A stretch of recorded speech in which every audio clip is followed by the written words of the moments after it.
Nobody's telling me how to go about my own business, but I'm as ready as the next man to lay down my life with my men, he said, and he marched ahead with one division. Emerging onto the battlefield under French fire, the valiant Bagabut was too worked up to wonder whether or not his sortie with a single division was likely to do any good at this point in the action. He marched his men straight ahead directly into the line of fire. Danger, shells, bullets, this was what he was after in all his fury. One of the first bullets killed him, others followed, killing many of his men. And for quite some time his division stayed there under fire, serving no purpose. Chapter 7. Meanwhile, another column was scheduled to mount a frontal attack on the French, but this column had Kutuzov in charge. He was only too aware that nothing but chaos would come out of this battle, which had been entered into without his approval, so he did all he could to hold his forces back. He made no move. Kutuzov kept his own counsel, riding his little grey horse and giving leisurely responses to any proposals for the launching of an attack. Say what you will about attacking. What you can't see is that these complex maneuvers are beyond us, he said to Miloradovich, who was eager to advance. We missed taking Murat alive this morning, and we didn't get to our places in time, so now there's nothing we can do, he said to somebody else. When Kutuzov was informed there were now 2 battalions of Poles to the rear of the French, whereas earlier on the Cossacks had reported no one there, he glanced back over his shoulder at Yermolov, not having spoken to him since the previous day. They're dying to attack, they propose all sorts of ideas, but when you get down to it there's nothing ready. The enemy's had plenty of warning, and he knows what to do. Yermolov screwed up his eyes and gave a faint smile when he heard these words. He knew the storm had passed, and Kutuzov would be satisfied with that little hint. He's amusing himself at my expense, Yermolov said quietly to Raevsky at his side, digging him in the knee. Shortly afterwards, Yermolov moved forward to Kutuzov and put in a polite proposition. There's still time, Your Highness. The enemy is still here. A word from you and we could mount an attack. If we don't, our guards won't have seen any smoke. Kutuzov said nothing, but when he received a report that Murat's troops were in retreat he gave the order to advance, but every 100 yards he halted for 3/4 of an hour.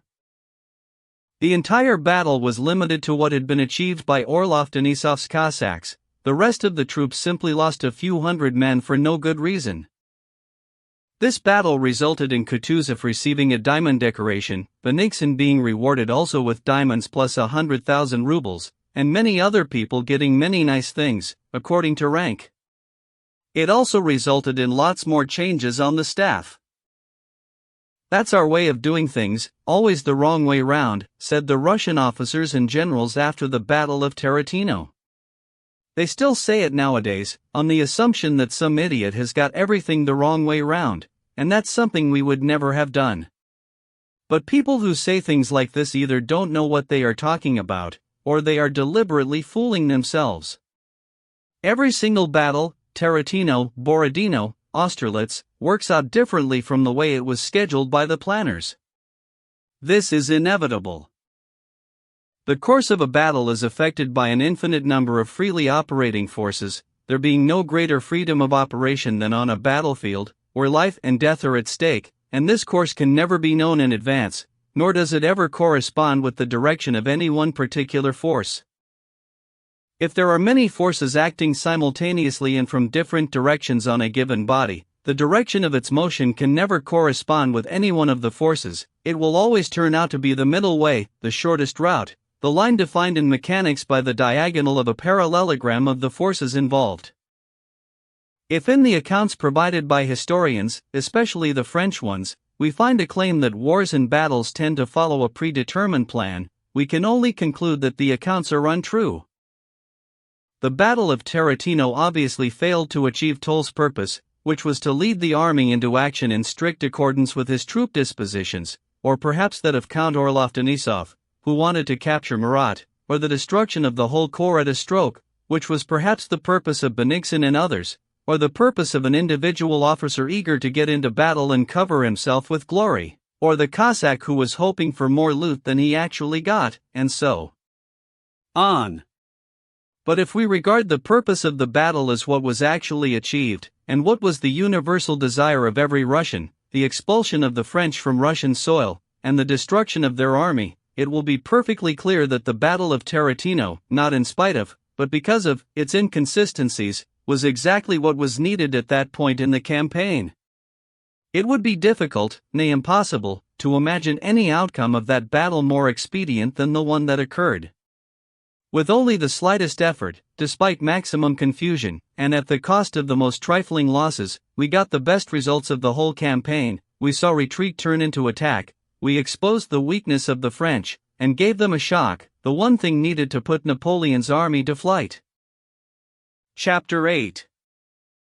Napoleon enters Moscow after a brilliant triumph, the Victory de la Moskowa. There can be no doubt about this since the French emerge as masters of the field. The Russians retreat, abandoning their capital city. Moscow, replete with provisions, arms, ammunition and untold riches, is in Napoleon's clutches. The Russian army, half the strength of the French, lets a whole month go by without making the slightest effort to attack. Napoleon's position couldn't be more brilliant. One would have thought it called for no great genius to fall upon a Russian army of half your strength and finish them off, or negotiate an advantageous peace, or, should they refuse, make a threatening move towards Petersburg, or, if that fails, go back to Smolensk or Vilna, or just stay on in Moscow, in other words, to maintain the brilliant position in which the French army now found themselves. To do all this it was only necessary to take the simplest and easiest of steps, prevent the soldiers from looting, prepare winter clothing, of which Moscow had enough for the whole army, and requisition provisions on a regular basis. According to French historians, there was enough food in Moscow to feed the entire army for more than 6 months. Napoleon, that genius of geniuses who, according to the historians, enjoyed control of his army, did none of these things. Not only did he fail to do any of these things, he did the opposite. He used all his powers to go through the full range of courses open to him and opt for the stupidest and most disastrous of them all. Of all the possibilities, wintering in Moscow, marching up to Petersburg, or over to Nizhny Novgorod, or back by a more northerly or southerly route, perhaps down the road eventually taken by Kutuzov, it would have been hard to imagine a more stupid and disastrous policy than the one adopted by Napoleon, staying on in Moscow until October, thus giving the troops every opportunity to rampage through the city, then vacillating for some time before leaving a well-fortified place and marching out of Moscow, advancing towards Kutuzov and then abstaining from battle, turning to the right and marching on to Maloyaroslavets, again making no attempt at a breakthrough, and finally retreating, not down the road taken by Kutuzov, but back up to Mozhaysk and down the Smolensk road through countryside that had been devastated. It would be hard to conceive of a more stupid course than this, anything more disastrous for the army, as events would show. It would have been a stiff challenge for any expert strategist, assuming Napoleon's object to be the destruction of his own army, to devise a series of actions which, without relying on any steps taken by the Russian forces, could have guaranteed the complete destruction of the whole French army with such certainty as the course taken by Napoleon. This was done by Napoleon, the man of genius. And yet to say that Napoleon destroyed his own army because he wanted to, or because he was a very stupid man, would be just as wrong as claiming that Napoleon got his troops to Moscow because he wanted to, and because he was a very clever man and a great genius. In both cases his individual contribution, no stronger than the individual contribution of every common soldier, happened to coincide with the laws by which the event was being determined. Historians utterly falsify the past when, simply because Napoleon's actions were not vindicated by subsequent events, they represent Napoleon in Moscow as a man whose powers were in decline. He was behaving exactly as before, and afterwards in 1813, exerting all his strength and skill to do the best for himself and his army. Napoleon's actions at this time were no less spectacular than in Egypt, Italy, Austria, and Prussia. We cannot say with any certainty what degree of real genius Napoleon showed in Egypt, where 40 centuries looked down on him and his glory, because all his famous exploits in that country are described for us exclusively by Frenchmen. We can arrive at no certain judgment of his genius in Austria and Prussia, since any information about his achievements in those places has to be extracted from French and German sources. And the inexplicable surrender of entire formations without a fight, and fortresses without a siege, is bound to predispose the Germans towards the concept of genius as the sole explanation of the war as it was waged in Germany. But we, thank God, have no reason to invoke his genius to cover our shame. We have paid for the right to look the facts simply and squarely in the face, and we are not going to give up that right.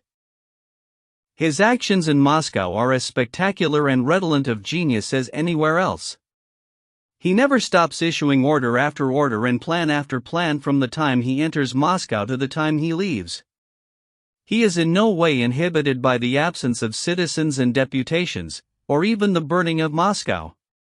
He never loses sight of the welfare of his army, the actions of the enemy, the welfare of the peoples of Russia, the conduct of affairs in Paris, or the diplomatic considerations involved in the anticipated peace. Chapter 9.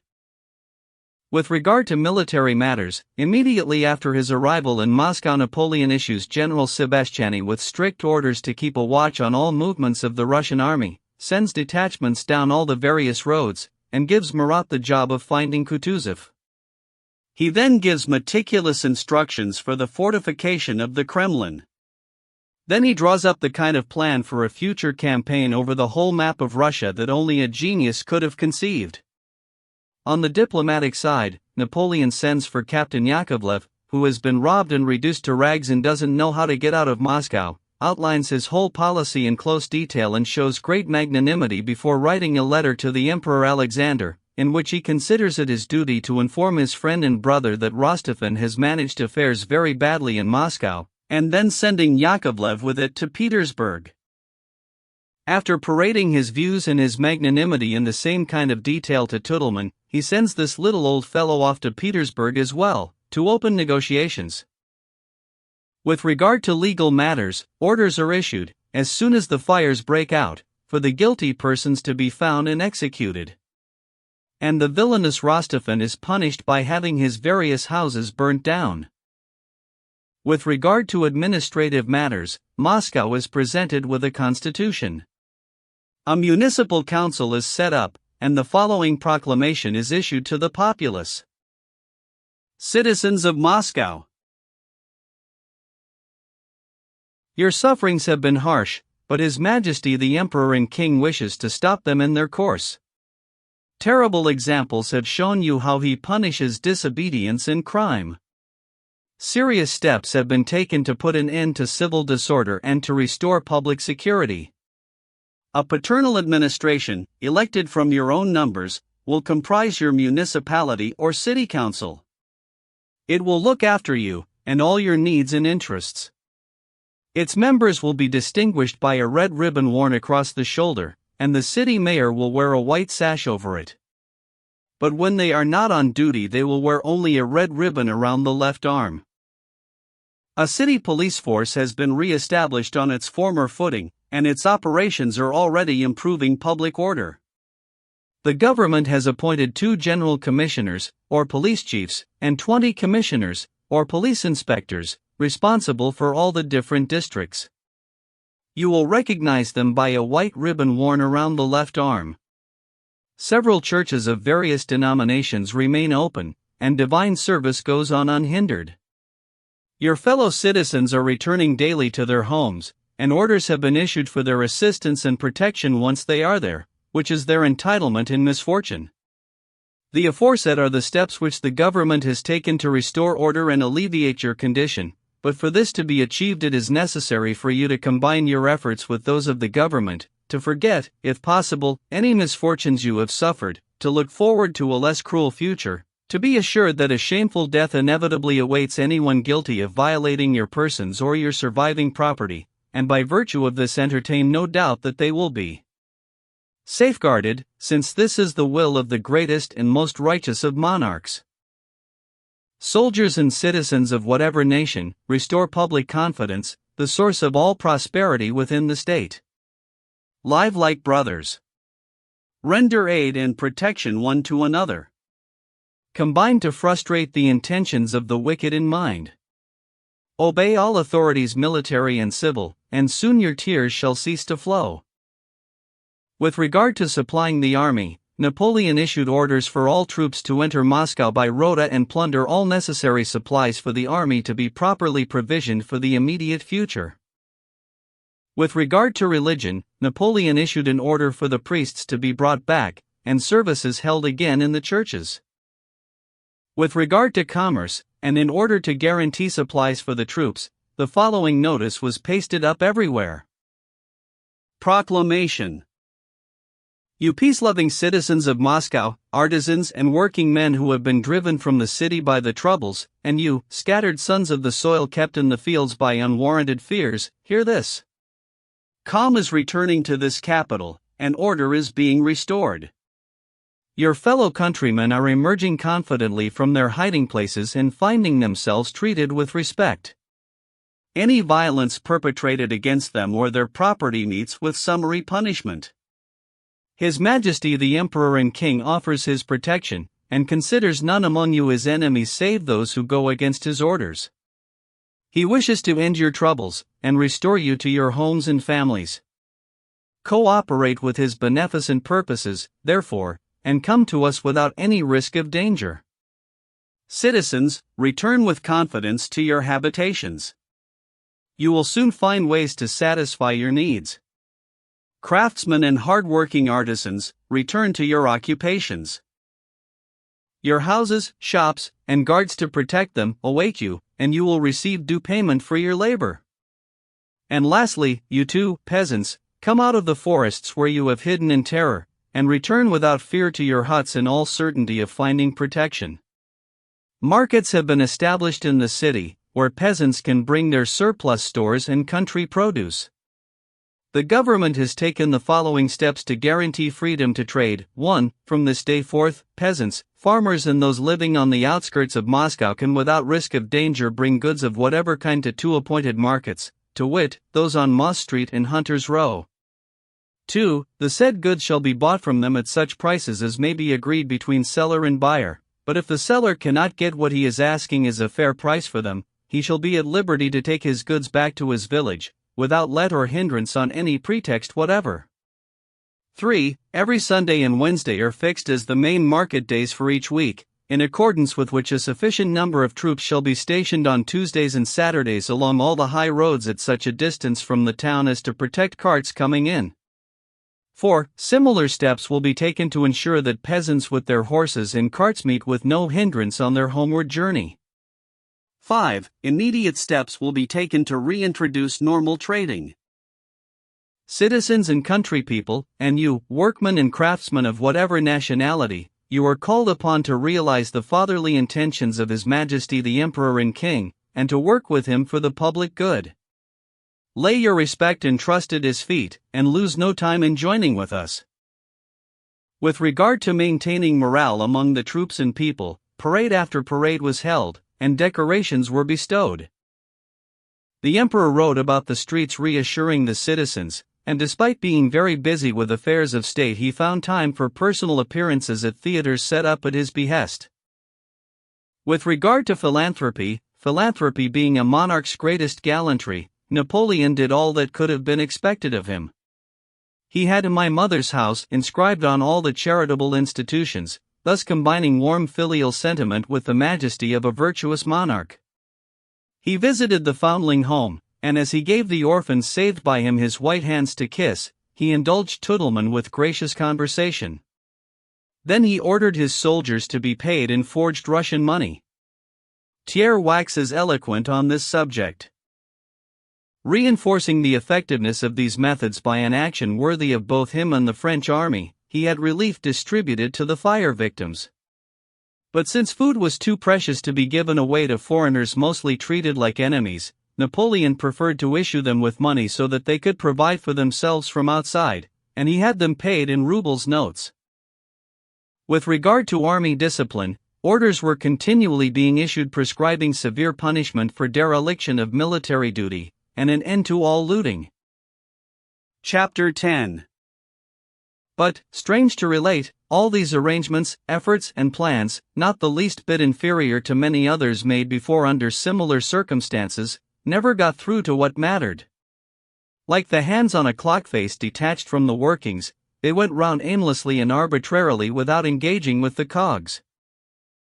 With regard to the military, the plan of campaign, this work of genius, on which subject Thiers claims that his genius never devised anything more profound, skillful, or admirable, and goes on to take issue with Monsieur Fain over the date of this work of genius, which was not the 4th, but the 15th of October. This plan never was and never could have been put into practice, because it was utterly remote from reality.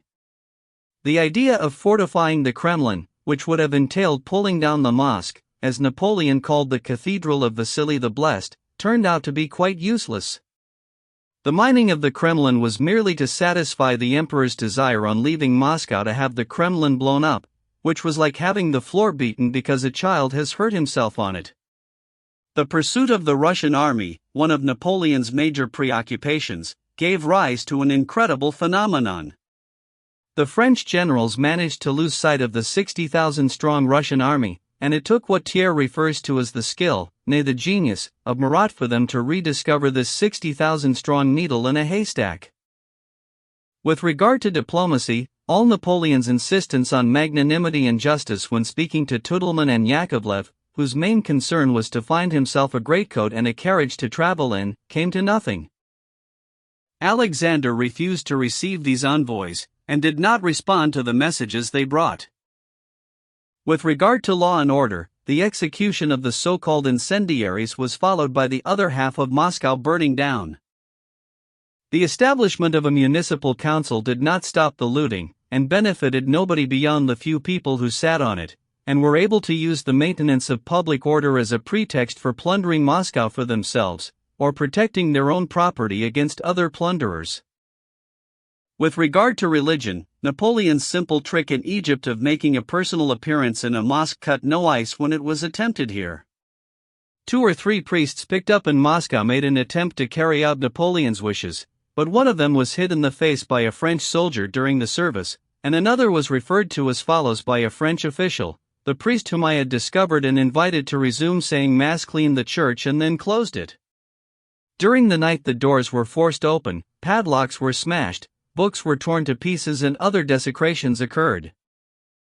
With regard to commerce, the proclamation to hard-working artisans and peasants fell on deaf ears. There were no hard-working artisans left in Moscow, and the peasants seized any messengers who ventured too far out of the town with this proclamation and killed them. With regard to entertainment, attempts to provide theaters for the people and the troops were equally unsuccessful. Theaters set up in the Kremlin and in Pozniakov's house were immediately closed down, because the actors and actresses were being stripped of their possessions. Even philanthropy failed to achieve the desired results. Moscow was full of paper money, genuine and counterfeit, and the notes were valueless. The French were assiduously piling up their loot, and they cared for nothing but gold. It was not only Napoleon's generously bestowed banknotes that lost their value, even silver went down in relation to gold. But the most striking example of the ineffectiveness of all the authorities' efforts was Napoleon's vain attempt to stop the looting and restore discipline. Here are some reports submitted by the military authorities. Looting goes on in the city despite all the orders to stop it. Public order has not yet been restored, and there isn't a single merchant trading within the law.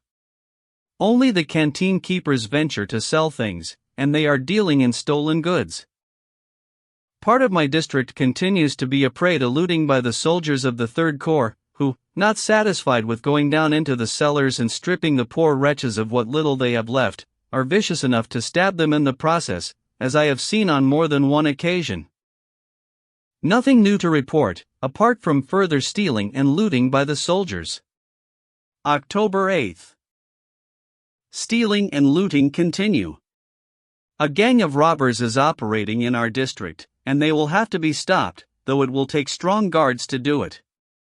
October 11th. The Emperor is exceedingly displeased that, in defiance of strict orders to stop all looting, bands of pillaging guardsmen can be seen continually returning to the Kremlin.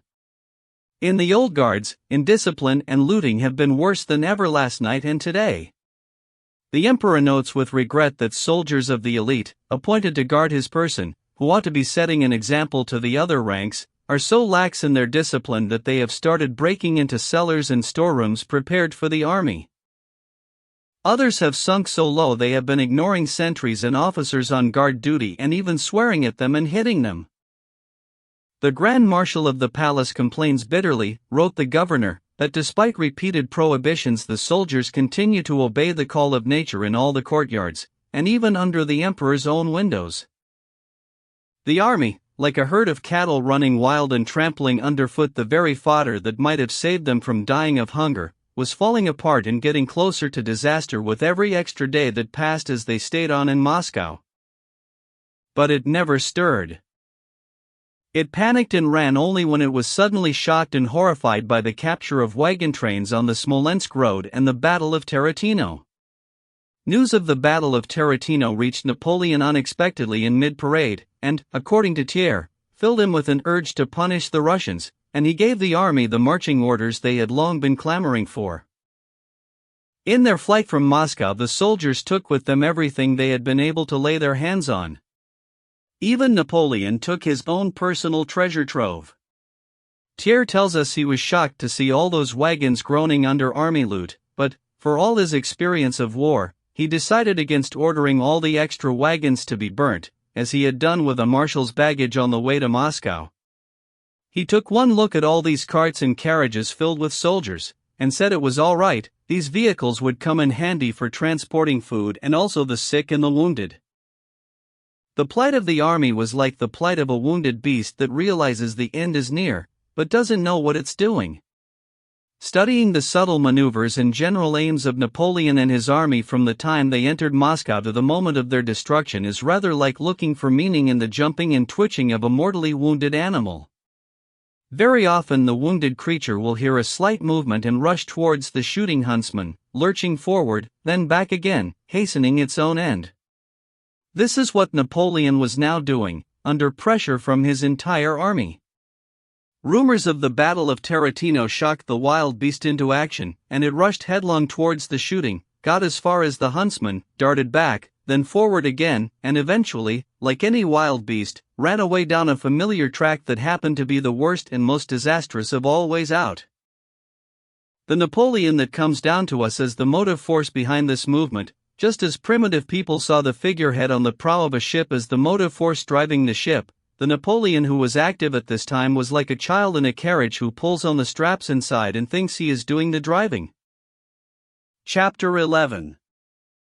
Early in the morning of the 6th of October, Pierre walked out of the shed, turned back and stood in the doorway playing with the lavender-gray mongrel bitch with a long body and short bandy legs that was frisking round him. She lived in their shed, sleeping with Karateev. Now and then she took herself off into town, though she always came back again. She had probably never belonged to anybody, she was nobody's now, and she didn't even have a name. The French called her Azor, the storytelling soldier called her Femgaka, but Karateev called her Greycoat, or sometimes Floppy. She was just a lavender-gray dog, apparently quite unconcerned at having no master, no name, no particular breed, not even a definite color. She had a fluffy tail that stood up straight in a little round tuft. Her bandy legs served her so well she seemed not to need all four of them, because quite often she would gracefully cock a back leg up, and nip around expertly on three. For her, everything was a source of fun. One moment you would catch her rolling on her back yelping with joy, then you would see her basking in the sunshine, looking all dreamy and solemn, then she was off again, frisking around with a splinter of wood or a bit of straw. Pierre's clothing now consisted of a dirty, tattered shirt, the only thing left from what he had been wearing, a pair of soldier's drawers tied round the ankles with pieces of string on Karateev's advice, to keep the warmth in, and a peasant's coat and cap. Physically, Pierre had changed a great deal during this period. He didn't look fat anymore, though he still retained the Bazoukov's bulk and strength. A beard and mustache covered the lower part of his face, his long, matted hair, crawling with lice, gave him a thick cap of curls. There was a firm, calm look in his eyes, the kind of sharpness and alertness that Pierre's face had never shown before. All his old lassitude, which had shown itself even in his eyes, had given way to a new vitality. He looked instantly ready for action and resistance. His feet were bare. Pierre looked across the meadow at the steady movement of wagons and men on horseback, then right out over the river, then at the dog, who was making a good show of really wanting to bite him, then down at his bare feet, twisting them about with enormous pleasure, and wriggling his big, thick, dirty toes.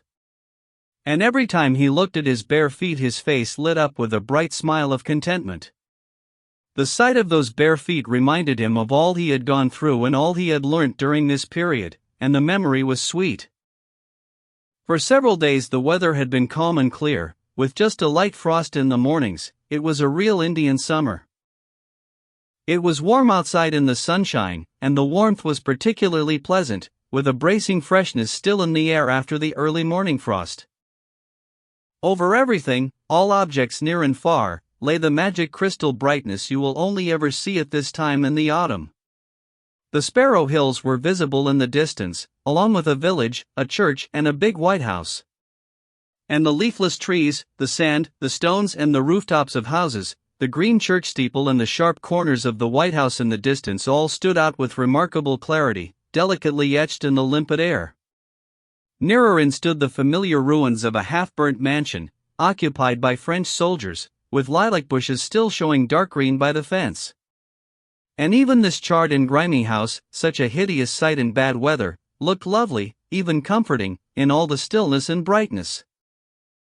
A French corporal with a nightcap on his head and his coat casually unbuttoned, came round the corner of the shed, sucking on a stubby pipe, gave Pierre a friendly wink, and walked over to him.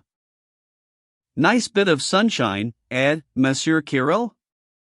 This was what all the French soldiers called Pierre. "Just like spring." And the corporal leant against the door, offering Pierre his pipe, even though he was always doing this, and Pierre always refused.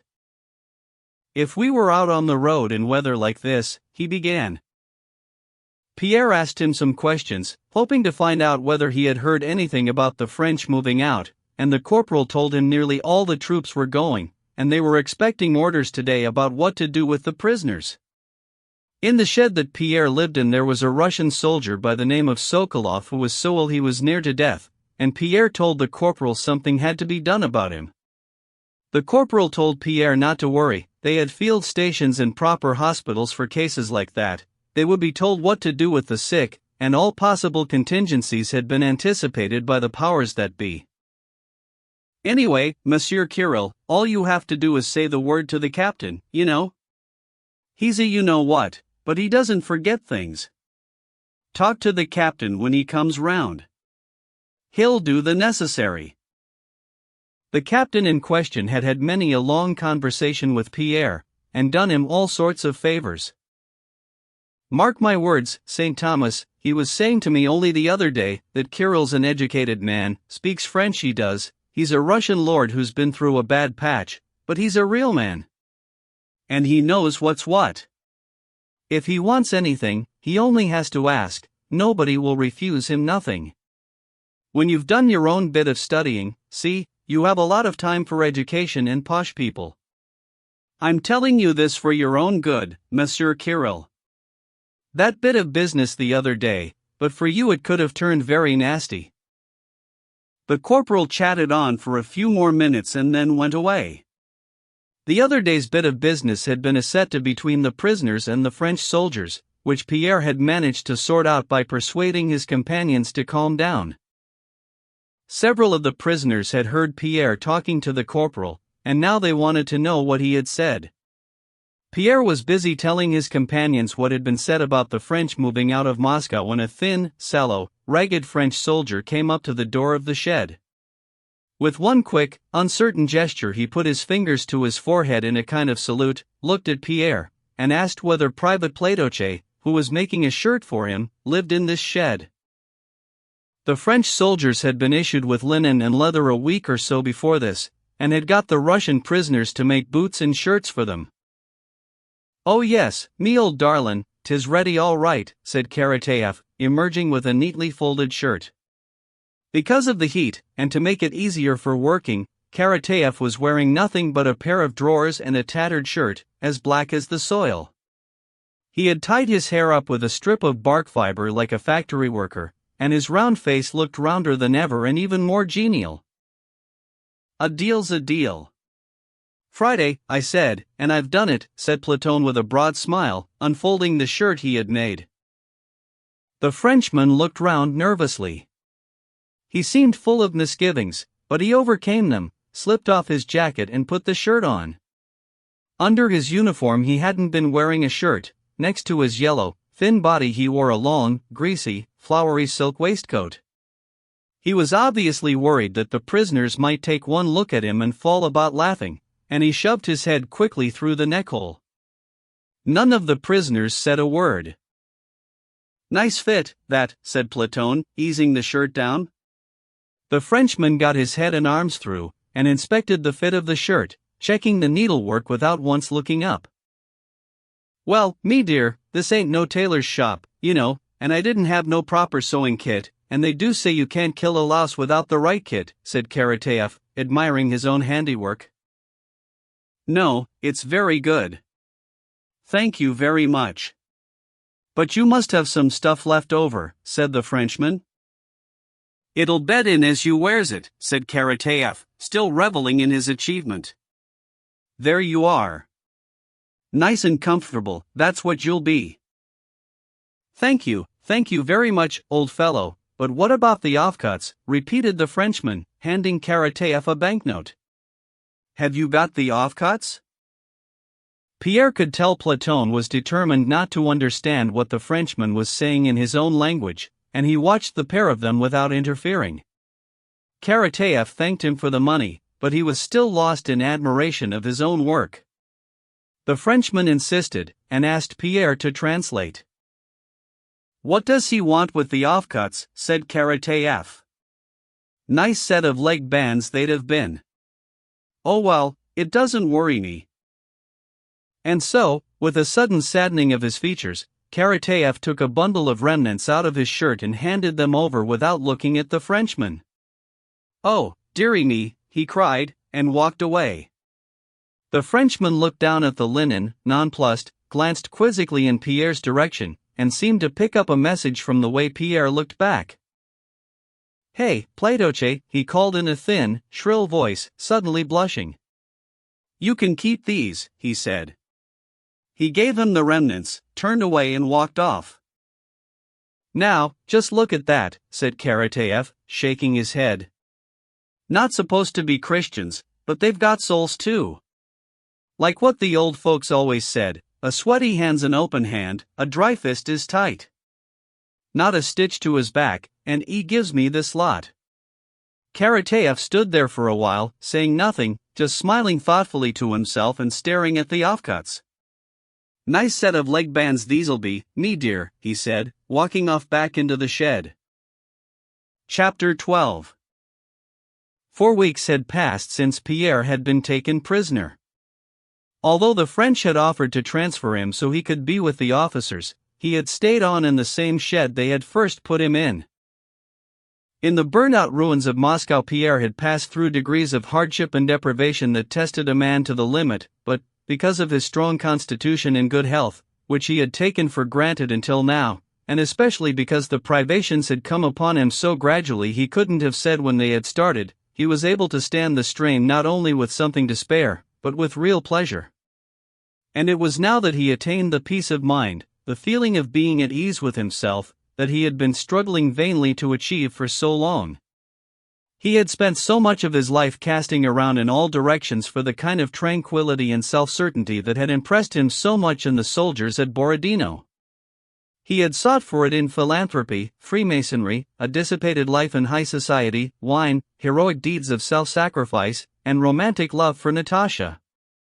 He had sought it through the power of thought, and all his struggles and various experiments had ended in frustration.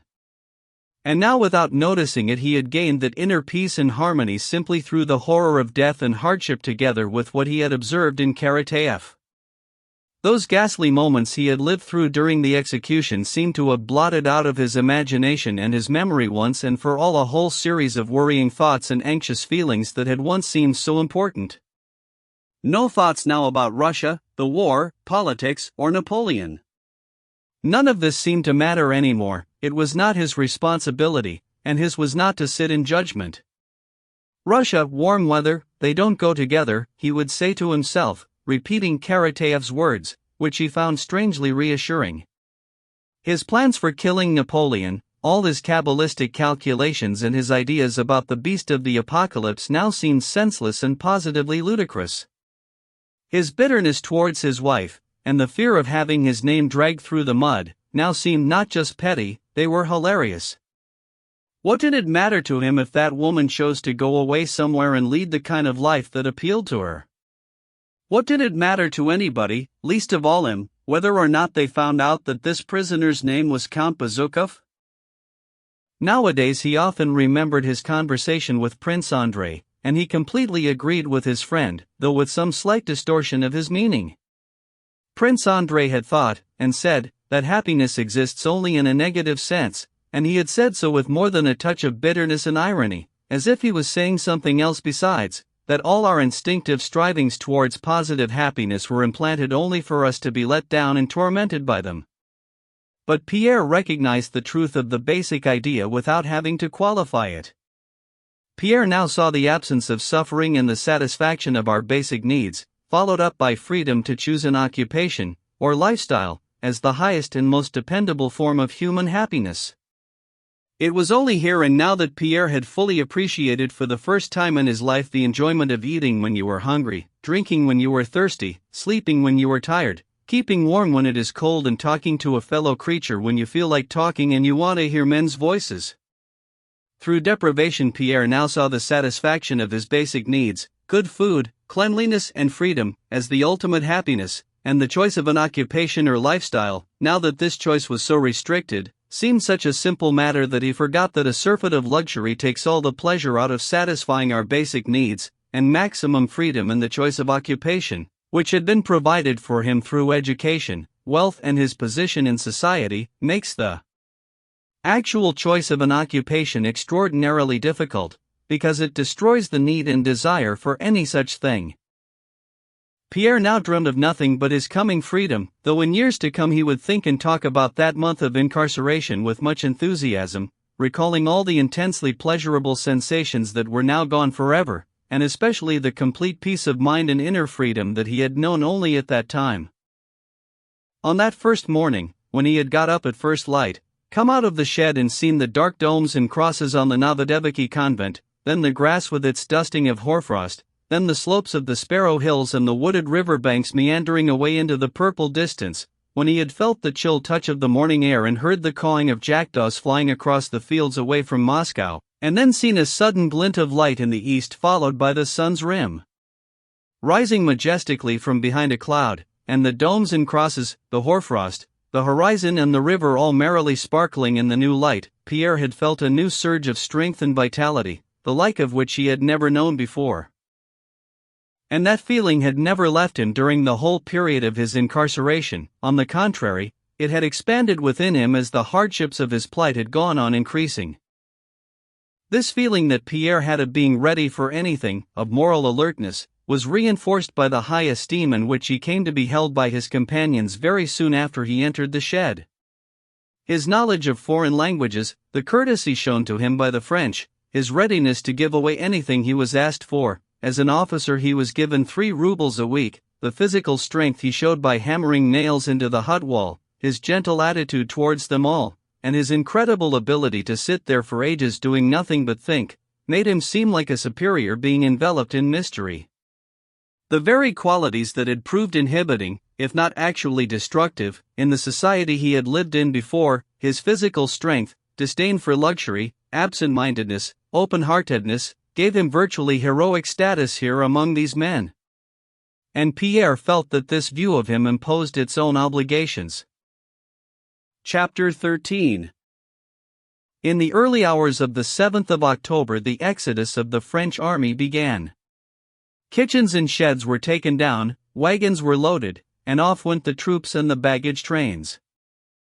At 7 in the morning, a convoy of French soldiers stood in marching order outside the sheds wearing their shakos and waiting with knapsacks, muskets, and huge sacks, and the whole line was abuzz with the chatter of Frenchmen, which included a lot of colorful language. In the shed they stood ready, dressed, belted and shod, waiting for the word to move. The sick man, Sokolov, looking pale and thin, with blue rings round his eyes, sat in his place all on his own, the only one not wearing boots or outdoor clothing. His eyes protruded from an emaciated face as he stared round quizzically at his mates, who were all ignoring him, and he moaned quietly at regular intervals. Clearly, it wasn't so much the pain of his dysentery as the fear and worry of being left behind that was making him moan. Pierre was wearing a piece of string round his waist and a pair of light shoes that Karateev had cobbled up from the covering of a tea chest that a Frenchman had brought in to have his boots soled with. He went over to the sick man and squatted down beside him. "Come on, Sokolov, they're not all going at the same time, you know. They've got a hospital here. As like as not you'll be better off than the rest of us," said Pierre. "Oh God! I'm a dead man. Oh God!" The soldier redoubled his moaning. "Hang on, I'll ask them again." "Give me a minute," said Pierre. He got to his feet and went over to the shed door. While he was making his way across, the corporal who had offered Pierre a pipe the day before came up outside with 2 soldiers. All 3, corporal and privates, were in marching order, with shakos and knapsacks in place and chin straps buttoned, which altered their familiar faces. The corporal was on his way to lock the door in accordance with orders received. The prisoners had to be counted before they could be let out. "Corporal, what's going to happen to the sick man?" Pierre launched forth, but at the moment of doing so he began to have doubts. Was this the same corporal that he knew so well or another person? He looked totally different at that moment. To make matters worse, Pierre found himself speaking against a sudden drumroll that rattled out on 2 sides. The corporal scowled at Pierre's words, uttered a few meaningless oaths and slammed the door. Left in semi-darkness inside the shed, they could hear the crisp drumroll coming from 2 sides and drowning out the sick man's moans. "This is it. It's back again," Pierre said to himself, and an involuntary shiver ran down his spine. In the change that had come over the corporal's face, the sound of his voice and the rousing, deafening drum tattoo, Pierre recognized the mysterious, inhuman force that drove people against their will to murder their fellow men, the force he had seen working to full effect during the execution. There was no point in panicking, or trying to avoid this force, or appealing on bended knee to the men who were acting as its implements. This much Pierre had learnt. You just had to wait and stick it out. Pierre didn't go anywhere near the sick man and didn't look round at him. He stood there in silence by the shed door, scowling. When the doors of the shed were flung open, and the prisoners crammed the doorway, scrambling over one another like a flock of sheep, Pierre elbowed his way to the front, and got through to the captain, the man who was ready to do anything for him, if the corporal's words were anything to go by.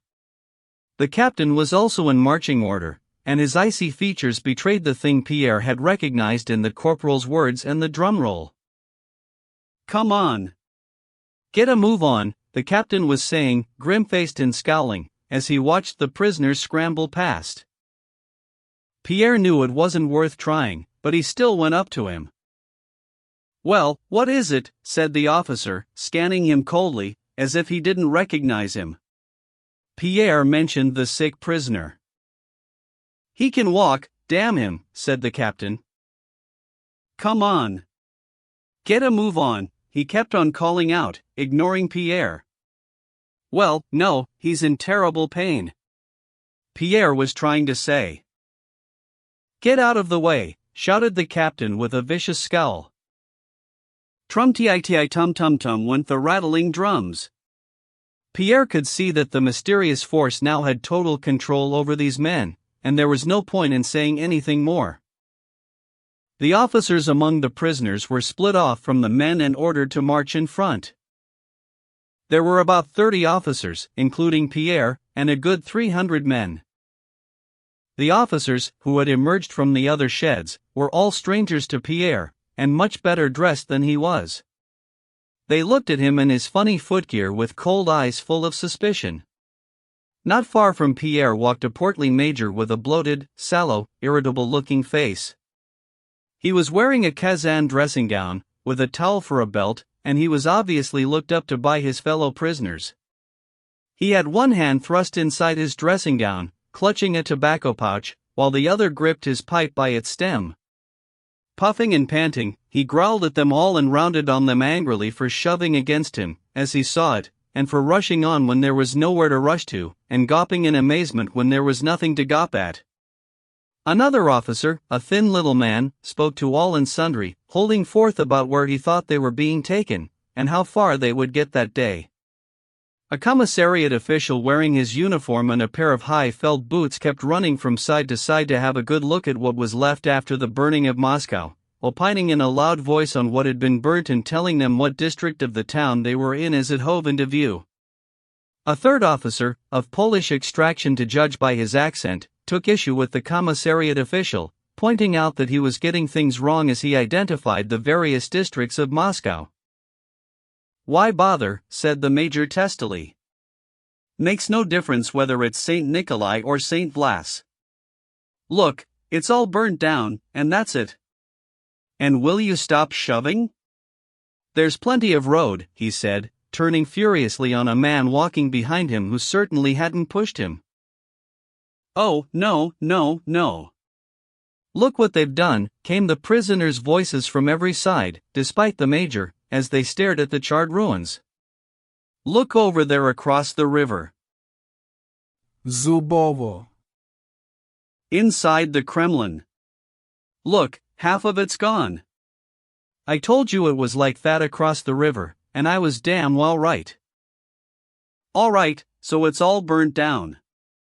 No point in going on about it," said the major. On their way through Kamovniki, one of the few Moscow districts that had survived the fire, walking past the church, the whole throng of prisoners suddenly surged to one side, calling out in shock and horror. "Absolute swine! Heathen lot! Yes, he's dead. It's a dead man. And they've wiped something all over him." Pierre, too, moved over towards the church to get nearer the thing that was causing the outcry, and he could just make out something leaning on the church fence. Some of his companions had a better view, and from what they said he learnt it was a dead body propped up against the fence in a standing position, with its face smeared with soot. "Come on, damn you, get going. Move, you devils, all 30,000 of you." They could hear the escort swearing, and the French soldiers flailed the flat of their swords with a new viciousness to disperse the prisoners who had stopped to stare at the dead man. Chapter 14. The prisoners and their guards were on their own as they marched through the back streets of Kamovniki, with the soldiers' carts and wagons straggling on behind, but as they emerged near the provision shops they found themselves caught up in a huge, lumbering train of artillery intermingled with private vehicles. At the bridge they ground to a halt, waiting for those in front to get across. Once on the bridge the prisoners got a good view of the endless trains of baggage wagons stretching out in front and coming on behind. To their right, where the Kaluga road loops round by the Neskachny Gardens, endless lines of troops and wagons disappeared into the distance. These were the troops of Beauharnais' corps, who had been the first to leave. Behind them came Marshal Ney's troops in transport, stretching back down the embankment and right across the stone bridge. Davout's troops, which included the prisoners, were crossing by the Crimean ford, and some of them were already out on the Kaluga road. But the baggage train straggled back so far that Ney's leading troops came streaming out of Bolshaya-Ordinka before the last carts of Beauharnais' corps had got through to the Kaluga road on their way out of Moscow. Once over the Crimean ford the prisoners found themselves moving only a few steps at a time before they ground to a halt, and then they would move on again, while masses of vehicles and men thickened on all sides. It took them more than an hour to cover the few hundred yards that separate the bridge from the Kaluga road, and when they got to the square where the outlying streets converge on the Kaluga road, the prisoners were squashed in and kept standing for several hours at the crossroads. On all sides there was a constant roar that sounded like the sea, coming from rumbling wheels and marching men, with angry voices calling out and plenty of swearing. Pierre stood there crushed against the wall of a chart house, listening to this noise as it blurred in his imagination with the roll of drums. Some of the Russian officers scrambled up onto the wall of the burnt house where Pierre was standing so they could get a better view. Hey, the crowds! Huge crowds everywhere. They've even got stuff stacked up on the cannons. Look at them furs, came the voices. Look what they've been pinching, the swine. See what he's got on the back of that cart, a mounting from an icon that is, by God. They must be Germans. Hey, there's one of our peasants. Vile scum. Look at him. He can hardly move. My God, those little carriages, they've even got hold of them.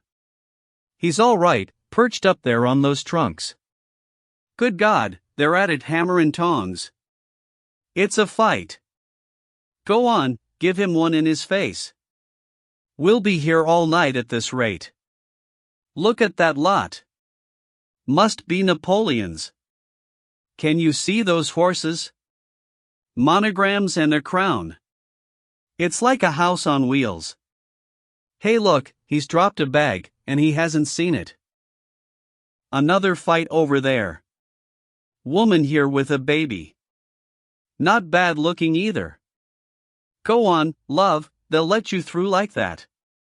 Goes on forever, this does. Hey, there's some Russian wenches. They are, you know.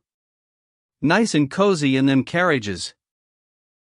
And what had happened at the church in Kamovniki happened again. A wave of eager curiosity swept all the prisoners forward towards the road, and because of his height Pierre was able to peer across over the heads and see what the prisoners were so keen to look at. 3 carriages had come to halt, stuck between some ammunition carts, and they were carrying a number of women who were heavily made up and decked out in garish colors, sitting there all squashed together, yelling something in shrill voices. From the moment Pierre had recognized the return of that mysterious force, nothing had seemed strange or terrible anymore, not even a corpse with its face smeared with soot for a joke, or these women who seemed to be in such a hurry to get somewhere, or the burnt ruins of Moscow. Pierre was now impervious to virtually anything he saw. It was as if his spirit, girding itself up for a hard struggle, was refusing to take in any impressions that might sap its strength. The carriages of women drove on. Then the rest trundled off, carts, soldiers, baggage wagons, soldiers, carriages, soldiers, caissons, more soldiers and a few women here and there. Pierre could not see these people as individuals, he saw them all together and in movement. All these men and horses seemed to be pressing on, impelled by some invisible force. During the hour Pierre spent watching them, they kept on streaming out of the various streets, all with a single idea in mind, to get through as fast as they could. They were all the same, crashing into each other, getting angry, spoiling for a fight. White teeth snarled, faces scowled, the same curses flew back and forth, and all these men had the same look of gallant determination and cold callousness that Pierre had seen on the corporal's face that morning while the drums had been beating. In the late afternoon the officer commanding their escort rallied his men, and with much yelling and forceful persuasion got in among the baggage trains and fetched the prisoners, surrounded on all sides, out onto the Kaluga road. They set off at a quick pace, took no breaks and only halted when the sun was going down. The baggage carts were shunted up close together, and the men began to bed down for the night.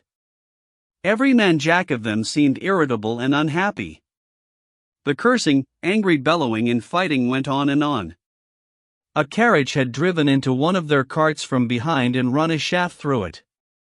Soldiers rushed up from all sides, some lashed the carriage horses across their heads as they turned them round, others scrapped among themselves, and Pierre saw one German badly wounded by a blow to the head from a short sword.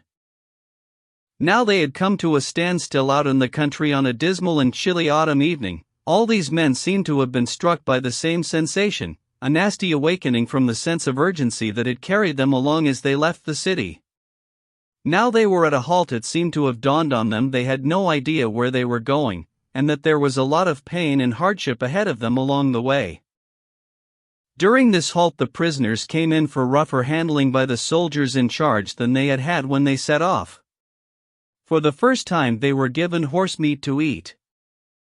Every single member of the escorting force, from the officers down to the commonest soldier, now harbored a kind of personal animosity towards every one of the prisoners, all of which was in stark contrast to their earlier friendly relations. This animosity was redoubled when the roll was called and it was discovered that in the hurly-burly of getting out of Moscow one Russian soldier had managed to escape by pretending he was ill with stomach pains. Pierre had watched a Frenchman lash out at a Russian soldier for wandering too far from the road and heard the captain who had been friendly with him reprimanding an NCO for letting the prisoner escape, and threatening him with court-martial. When the NCO argued that the prisoner was too ill to walk, the officer told him their orders were to shoot anyone who couldn't keep up. Pierre felt that the fateful force that had laid him low during the execution, and had been nowhere apparent during his imprisonment, had now taken over his existence again. It made him feel scared, but he also felt that even as this fateful force did its best to crush him, a new, independent, vital strength was building up in his soul all the time. Pierre's evening meal, as he chatted to his companions, consisted of rye flour and horsemeat soup. Neither Pierre nor any of his companions made any mention of what they had seen in Moscow, or the harsh treatment they were now getting from the French, or the orders to shoot stragglers they had just heard about. All of them seemed determined to defy their worsening circumstances by remaining particularly cheerful and lively. They reminisced and talked about funny things they had seen on the march, steering well clear of anything to do with their present situation. It was long after sunset.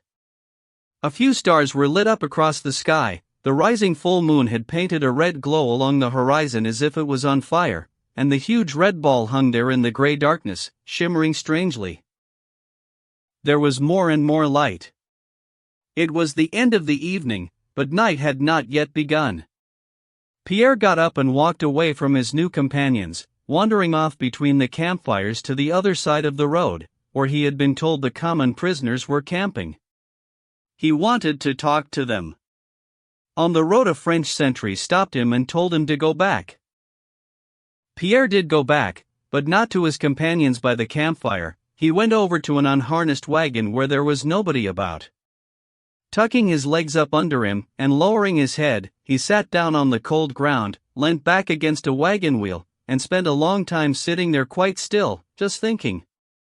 More than an hour went by. No one disturbed him. Suddenly he burst out laughing, and his heavy, good-humored laughter was so loud that men looked round in astonishment on every side to hear such a burst of weird hilarity evidently coming from a man sitting there on his own. Ah, laughed Pierre. And he talked to himself out loud. The soldier wouldn't let me through. They've taken me and locked me up. They keep me prisoner. Me? What me? My immortal soul. Ah.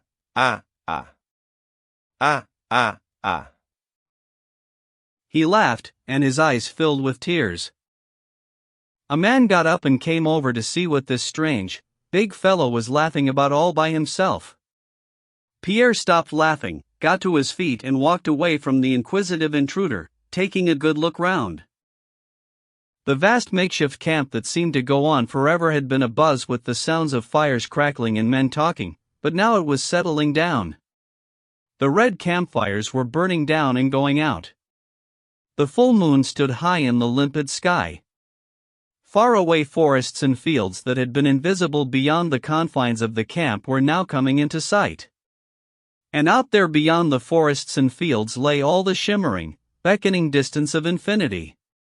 Pierre glanced up at the sky and the play of the stars receding into the depths. And it's all mine, and it's all within me, and it all adds up to me, thought Pierre. And they caught all that, shut it up in a shed and boarded it in. He smiled as he walked back to bed down with his companions. Chapter 15.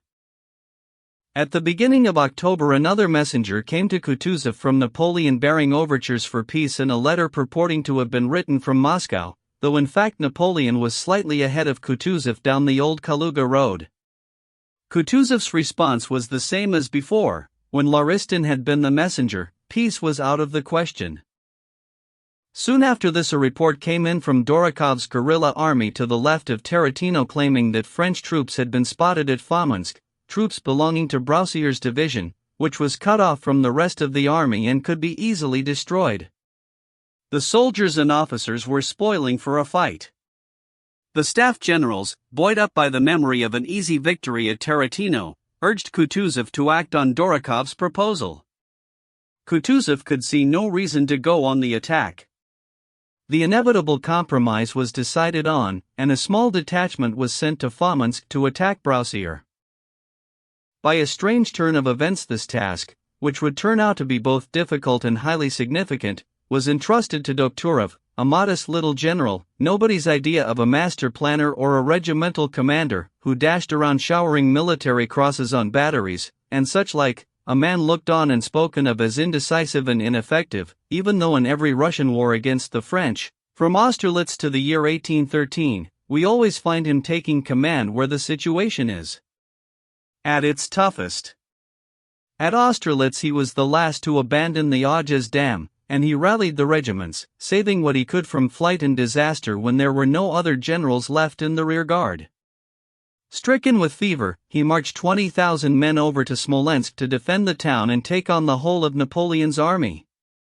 Once there, he had barely nodded off at the Malakhov gate, shivering with fever, when he was woken up by the roar of a cannonade directed against Smolensk, and he held the city for a whole day. At Borodino, with Bagration killed and 9/10 of our left flank lying dead, and the full fire of the French artillery raining down on them, it is our indecisive and ineffective Dokturov who was sent there by a Kutuzov only too anxious to make up for sending the wrong man in the first place. Off he goes, the quiet little Dokturov, and Borodino ends up as the greatest glory in Russian military history, with many of its heroes celebrated in poetry and prose, but scarcely a word about Dokturov. So Dokturov is now sent to Fominsk, and then to Maloyaroslavets, where the French are engaged for the last time, and where, quite clearly, the final downfall of the French army really begins. And once again we have many accounts of heroes and geniuses at this point in the campaign, but of Dokturov nothing, a few words at the most, and those of faint praise. The silence surrounding Dokturov is the clearest endorsement of his merit. It is natural for a man who doesn't understand how a machine works to imagine, when he sees it in action, that a chip that has fallen in by accident and is now jumping about and stopping things working properly is the most important part of the whole mechanism. Anyone who doesn't understand the construction of the machine cannot conceive that this chip is just jamming up the works and reining them, unlike one little cogwheel, spinning away quietly, which is one of the most essential parts of the machine. On the 10th of October, by the time Dokturov had marched halfway to Fominsk and halted at the village of Aristovo, making careful preparations for carrying out his orders to the letter, the whole of the French army had made its way in fits and starts to the position occupied by Murat, ostensibly to give battle, but suddenly and for no apparent reason it then lunged off left down the new Kaluga road, and began marching into Fominsk, where until now Broussier had been standing alone. At this time Dokturov had at his disposal nothing more than Dorokov's troops and the two small detachments of Feiner and Sesleben. On the evening of the 11th of October, Sesleben brought a captured French guardsman to the headquarters at Aristovo. The prisoner said that the troops that had entered Fominsk that day were the advance guard of the whole army, Napoleon was with them, and the whole army had marched out of Moscow 5 days before.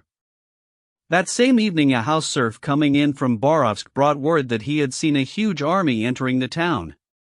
Some of Dorokov's Cossacks reported that they had seen French guardsmen marching along the road to Borovsk.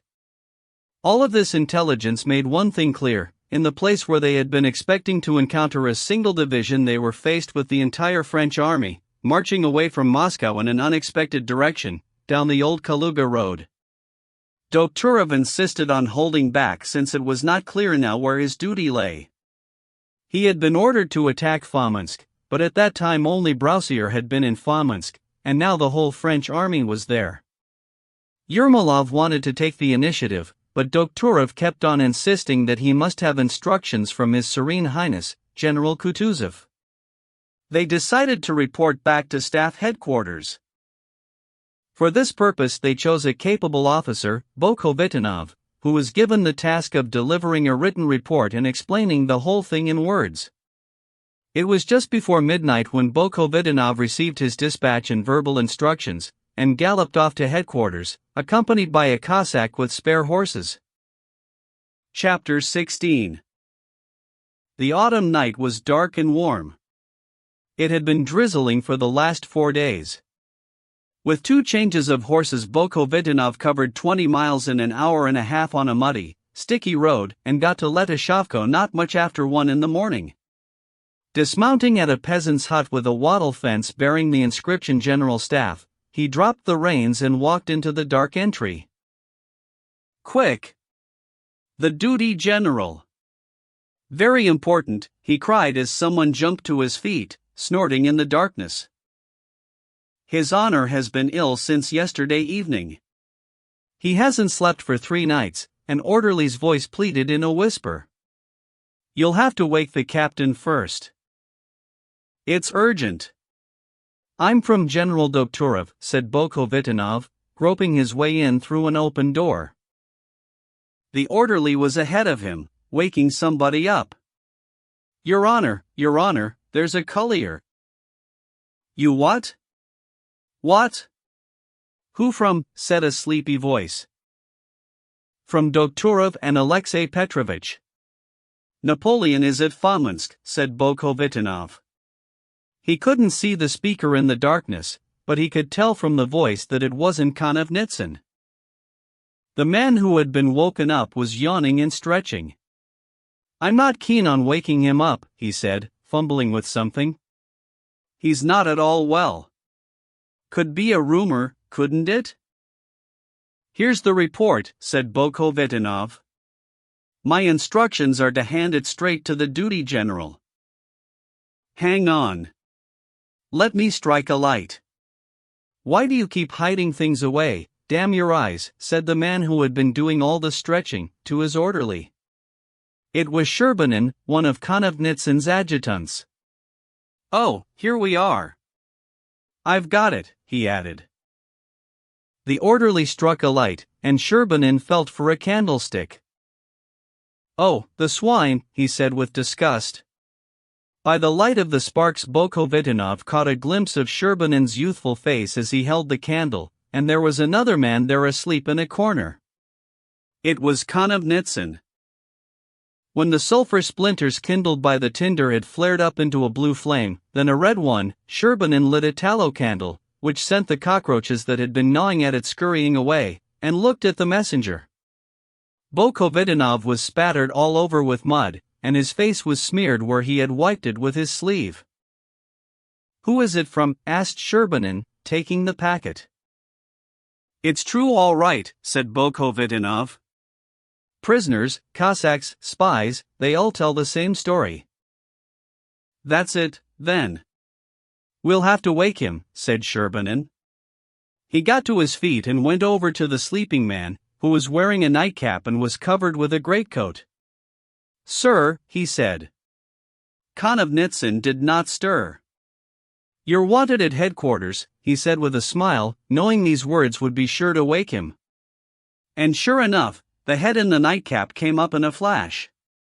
For a moment Konovnitsyn's strong, handsome face, with its cheeks feverishly inflamed, wore a faraway, dreamy look, but he gave a sudden start and his face resumed its usual expression of composure and strength. "Well, what is it? Who wants me?" he asked at once, but with no haste, blinking at the light. Konovnitsyn listened to the officer, then broke open the seal and read the dispatch. Without waiting to finish reading, he lowered his feet in their worsted stockings to the earth floor and started pulling on his boots. Then he took off his nightcap, ran a comb down both sides of his head, and put on his forage cap. "How long did it take you to get here?" "We must go and see His Highness." Konovnitsyn had not been slow to realize that this news was of vital importance, and there was no time to be lost. It never crossed his mind to wonder whether it was good news or bad. This was not the point. His whole attitude to the war was based on something other than intellect or reason. Deep in his heart he had an unspoken conviction that all would be well, but it was not his job to entertain any such belief, let alone talk about it. His job was to go on doing his duty. He was doing his duty, and putting all his energy into it. Like Dokhtúrov, General Konovnitsyn gets only a passing mention in the 1812 Roll of Honor, alongside the Barclays, Raevskys, Yermolovs, Platovs, and Miloradoviches. Like Dokhtúrov, he was dismissed as a man of very limited ability and knowledge. Again, like Dokhtúrov, he was no compiler of battle plans, but he was always there in the thick of things.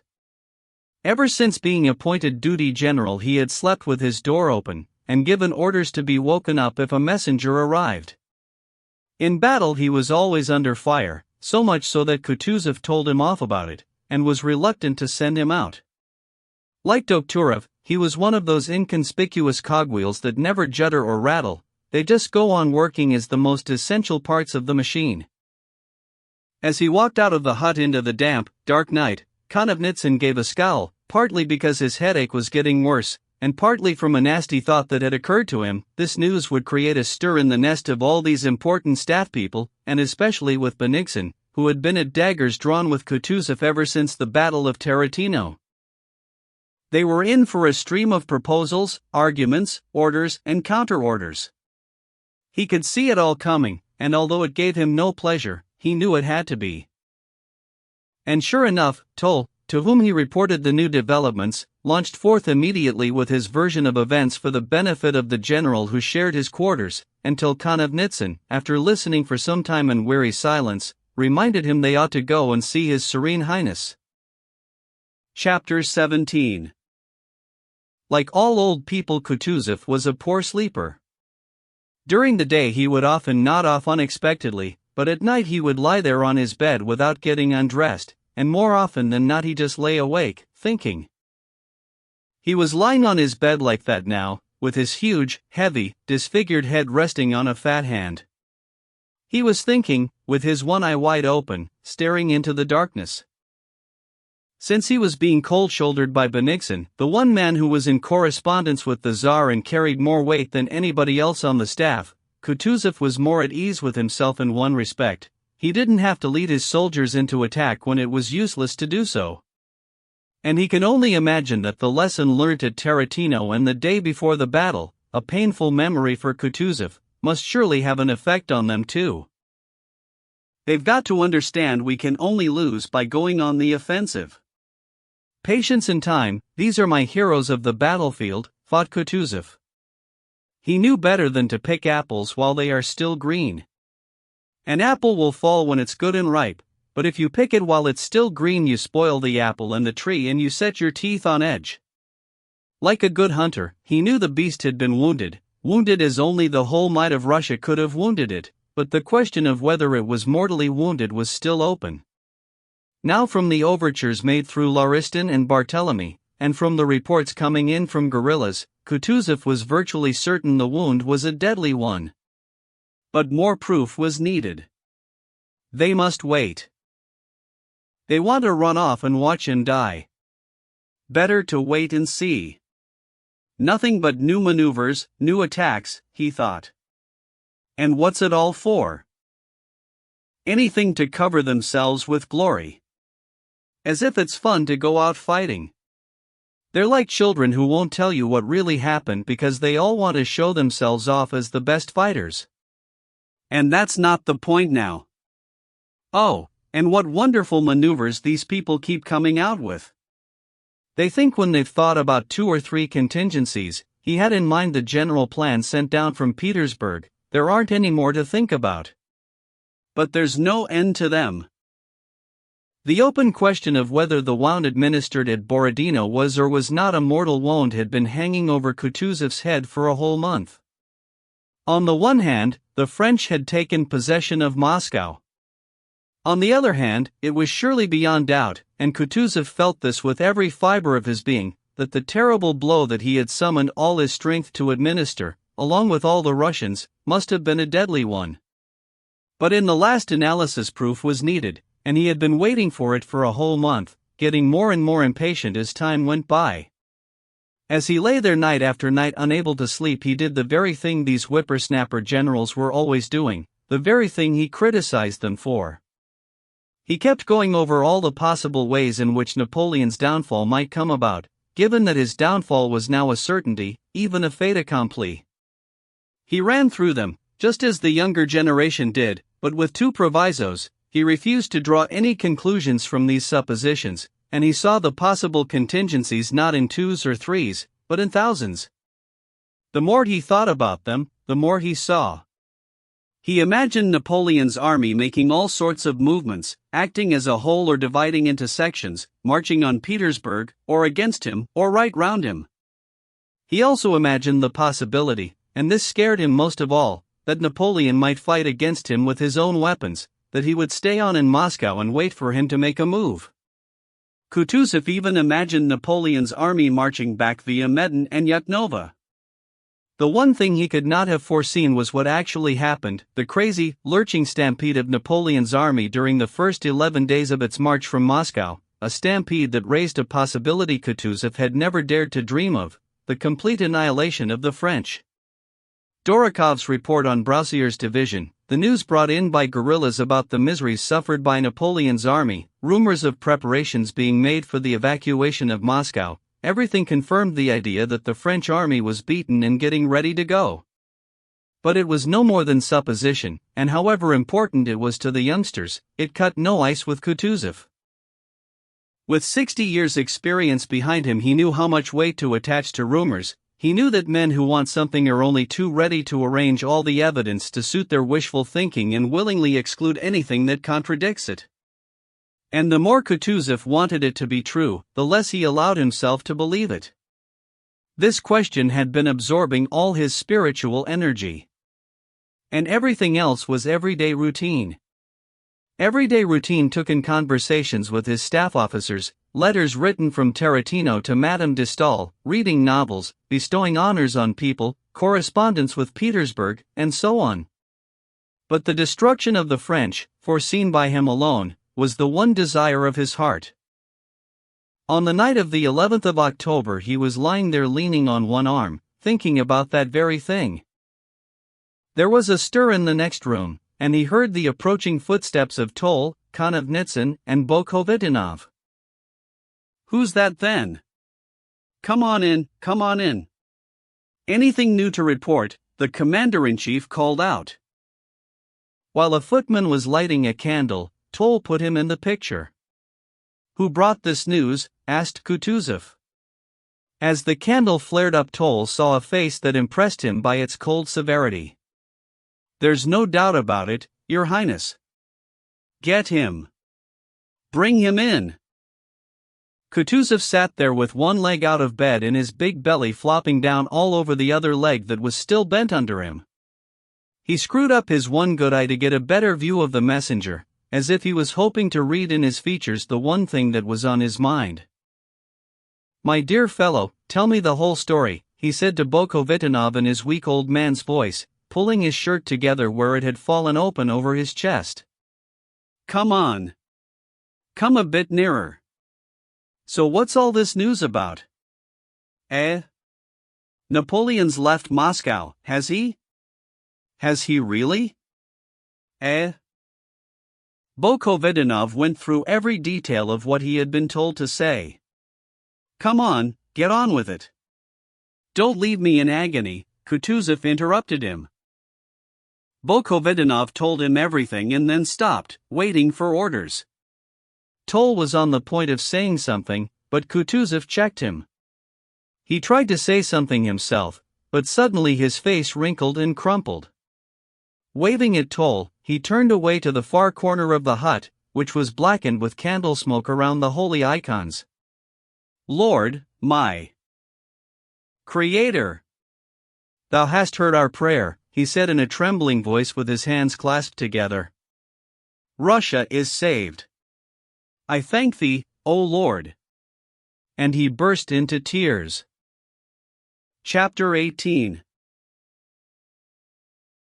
From the time he received this news to the end of the campaign, Kutuzov limited his activity to nothing more than using all his authority, skill, and powers of persuasion to restrain his army from any useless attacks, maneuvers, and encounters with the doomed enemy. Whereas Doktorov goes marching off to Maloyaroslavets, Kutuzov is in no hurry with the main army, issuing orders for the evacuation of Kaluga, on the grounds that retreat beyond the town seems like a real possibility. Kutuzov pulls back on all sides, but the enemy, without waiting for him to withdraw, flees in the opposite direction. Napoleon's historians describe his tactical skill at Tarantino and Maloyaroslavets, and speculate about what might have happened if Napoleon had managed to get through to the rich provinces of the south. But, apart from the fact that there was nothing to stop Napoleon marching straight down into these southern provinces, since the Russian army had left the road open, these historians forget that Napoleon's army was beyond salvation by now because it carried within itself the germ of inevitable ruin. How could that army, which had come across plentiful supplies in Moscow but had trampled them underfoot instead of conserving them, and went in for random looting rather than careful management of provisions when they got to Smolensk, how could this army have suddenly come to its senses in the province of Kaluga, where the inhabitants were of the same Russian stock as in Moscow, and where fire was still fire, consuming anything that is set alight? The army could never have come to its senses. Ever since the Battle of Borodino and the sacking of Moscow, it had carried within itself what you might call the chemical elements of decomposition. This relic of an army, the men and their leaders, fled with no idea where they were going.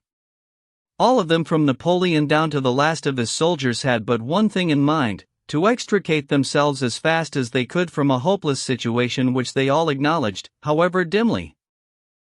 And for this reason, when the French generals met in council at Maloyaroslavets and went through the motions of exchanging opinions in serious debate, the last contribution, from an ingenious soul, General Mouton, who put into words what they had all been thinking, that the only thing to do was to get out as fast as they could, closed every mouth, and no one, not even Napoleon, had anything to say against a truth they all acknowledged. But though everybody knew they had to go, there was a lingering feeling of shame at having to flee. What they needed was some external impulse strong enough to overcome the shame. And in due course the impulse came. It was what the French called the Emperor's Hurrah. On the day after the council, early in the morning, on the pretext of reviewing the troops and the scene of a past and future battle, Napoleon rode out with a suite of marshals and an escort right in the middle of his army lines. A party of marauding Cossacks stumbled across the emperor and very nearly took him prisoner. What prevented the Cossacks from capturing Napoleon that day was the very thing that was bringing down the French army: the question of loot, which the Cossacks dived on here, as at Tarantino, in preference to pursuing people. Ignoring Napoleon, they dashed straight at the loot, and Napoleon managed to get away. If the children of the dawn could come within an ace of capturing the emperor himself in the middle of his army, it was clear that the only thing to do was run away as fast as they could down the nearest known road. Napoleon, with 40 years on his back and a big paunch to carry around, was not the nimble adventurer of old, and he soon took the hint. The Cossacks had given him a real scare. He agreed at once with Mouton, and historians tell us he ordered the army to backtrack and go down the road through Smolensk. The fact that Napoleon agreed with Mouton, and the army went back on its tracks, does not prove that his orders made this happen. All it shows is that certain forces acting on the army as a whole and diverting it down the Mozhaysk road were also acting at the same time on Napoleon. Chapter 19. When a man finds himself moving forwards, he never fails to think of a goal to aim at. If he is to walk 1,000 miles, a man must believe there is something good waiting at the end of the 1,000 miles. You need the vision of a promised land to keep on moving. Moscow had been the promised land for the French on their way into Russia; on their way out it was home. But home was too far away. A man on a 1,000-mile walk has to forget his ultimate goal and say to himself every morning, "Today I'm going to cover 25 miles and then rest up and sleep." During this first stage of the journey, the resting place eclipses any idea of the ultimate goal, and all his hopes and desires are focused on that alone. And any impulses manifested in an individual are always magnified in a crowd. For the French army marching back down the old Smolensk road, the ultimate goal of getting back home was too far away, and the short-term goal, the focus of all their hopes and desires, greatly magnified by the crowd effect, was Smolensk. Not that they expected to find Smolensk teeming with supplies and reinforcements, or that anyone had told them so. On the contrary, the High Command and Napoleon himself knew full well there was a shortage of supplies there, but this was the only thing that buoyed them up, kept them moving and enabled them to bear the ills they had. All of them, those who knew and those who didn't, pulled the wool over their own eyes and looked on Smolensk as a promised land. Once out on the high road, the French fled towards their mythical goal with amazing energy and incredible speed. Apart from the common impulse that brought hordes of Frenchmen together into a single whole and gave them a certain momentum, there was something else that held them together: their huge numbers. As with the law of gravity in physics, their very mass, huge as it was, attracted the men like individual atoms. On they went in their hundreds of thousands, like an entire state, moving with their collective mass. Every man jack of them shared a single desire: to give himself up and escape from all his present horrors and disasters. But on the one hand, the momentum set up by the general onward drive towards the goal of Smolensk was pulling every individual in the same direction. On the other hand, a whole corps couldn't possibly surrender to a division, and although the French made the most of every opportunity to separate and find the slightest decent pretext to be taken prisoner, opportunities like these didn't always arise. They were deprived of such possibilities by sheer numbers, and meanwhile the speed of their densely packed onward movement, with all its associated mass and energy, made it more than difficult for the Russians to stop the French. In fact, it was impossible. No mechanical dismembering of the body could have accelerated beyond a certain limit the process of decomposition that was underway on the inside. A snowball cannot be melted instantaneously. There is a fixed time limit beyond which no amount of heat can thaw the snow. It works the other way round: the more heat you apply, the harder the snow that is left. Kutuzov was alone among the Russian generals in his understanding of this principle. Once the flight of the French army had been determined, down the road to Smolensk, the very thing Konovnitsyn had anticipated on the night of the 11th of October started to happen. All the top brass of the Russian army began looking for glory by cutting them off, intercepting, taking prisoners, overrunning the French. They were all spoiling for a fight. Kutuzov alone used all his powers, and the powers of any commander-in-chief are very limited, to avoid a fight. He couldn't have told them what we can say now. He couldn't have asked them what purpose was served by fighting, barring their way, losing more of our men and callously finishing the poor devils off, especially when a third of that army melted away of its own accord between Moscow and Vyazma without any battle being fought. But, drawing on his store of aged wisdom and finding something they might be able to get into their heads, he told them about the Golden Bridge, but they mocked and maligned him, raging and rampaging over the dead beast. Not far from Vyazma, Yermolov, Miloradovich, Platov and others happened to find themselves near to the French, and they couldn't resist the urge to isolate two French corps and launch an attack on them. As a way of announcing their intentions to Kutuzov, instead of a proper message, they sent him a blank piece of paper in an envelope. And in spite of Kutuzov's best efforts to restrain the army attacked the French and tried to bar their way. The infantry regiments, so we are told, marched into battle to music and rolling drums in order to slay and be slain in their thousands. But as for cutting off the enemy's retreat, nobody was cut off or overrun.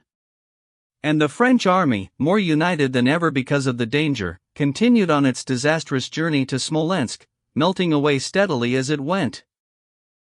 Part 3. Chapter 1. The Battle of Borodino, along with the subsequent occupation of Moscow and the flight of the French without further conflict, is one of the most instructive phenomena in history. Historians agree that the external activity of states and peoples when they are at odds with each other finds an outlet in warfare, and that the political power of states and peoples waxes or wanes in direct proportion to success or failure on the battlefield. We may find it strange when history describes the process by which some king or emperor falls out with another king or emperor, raises an army, fights and wins a battle against the enemy, killing 3, 5 or 10,000 men, and thus subjugates a state and a whole nation running to millions. We may find it hard to understand how the defeat of an army, a mere hundredth part of a nation's strength, somehow forces the whole people into submission, yet all the facts of history, as far as we can know history, justify the general belief that the success or failure of one nation's army against another nation's army is the cause, or at least a major indication, of the waxing or waning of a nation's power. An army wins a battle, and the winner's rights are immediately increased at the expense of the loser's. An army suffers a defeat, and the people are immediately deprived of their rights according to the magnitude of defeat, and if defeat is total, they fall into total submission. It has been like this, history would have us believe, from ancient times right up to the present day. All of Napoleon's earlier wars served to confirm this principle. As the Austrian armies went down to defeat, Austria was more and more deprived of her rights, while the rights and power of France grew and grew. French victories at Jena and Auerstedt destroyed Prussia as an independent state. Then suddenly, in 1812, the French gained a victory just outside Moscow. Moscow was taken, yet subsequently, with no more battles being fought, it was not Russia that ceased to exist, but the 600,000 strong French army, and then Napoleonic France itself. Any stretching of the truth to accommodate the laws of history by claiming that it was the Russians who won the day at Borodino, or that after Moscow there were other battles that destroyed Napoleon's army, is out of the question.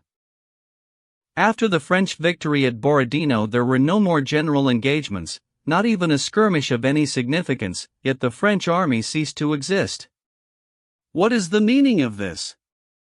If this example had come from the history of China we could have labeled it unhistorical, the sort of thing historians fall back on when the facts don't fit. If it had been a small-scale event with only a few troops involved, we might have treated it as an exception. But our fathers watched it happen with their own eyes. For them and their country it was a matter of life and death. This war was on a larger scale than any that we know of. The aftermath of the 1812 campaign, from Borodino to the final expulsion of the French, proved that the winning of battles does not necessarily lead to conquest, and may not be a reliable indication of conquest. It proved that the determining force in the destiny of nations lies not in successful military leaders, nor even armies in battles, it lies somewhere else. French historians, describing the situation of the French troops before they marched out of Moscow, claim that everything was all right with the great French army except for the cavalry, artillery and transport, and a shortage of forage for the horses and cattle.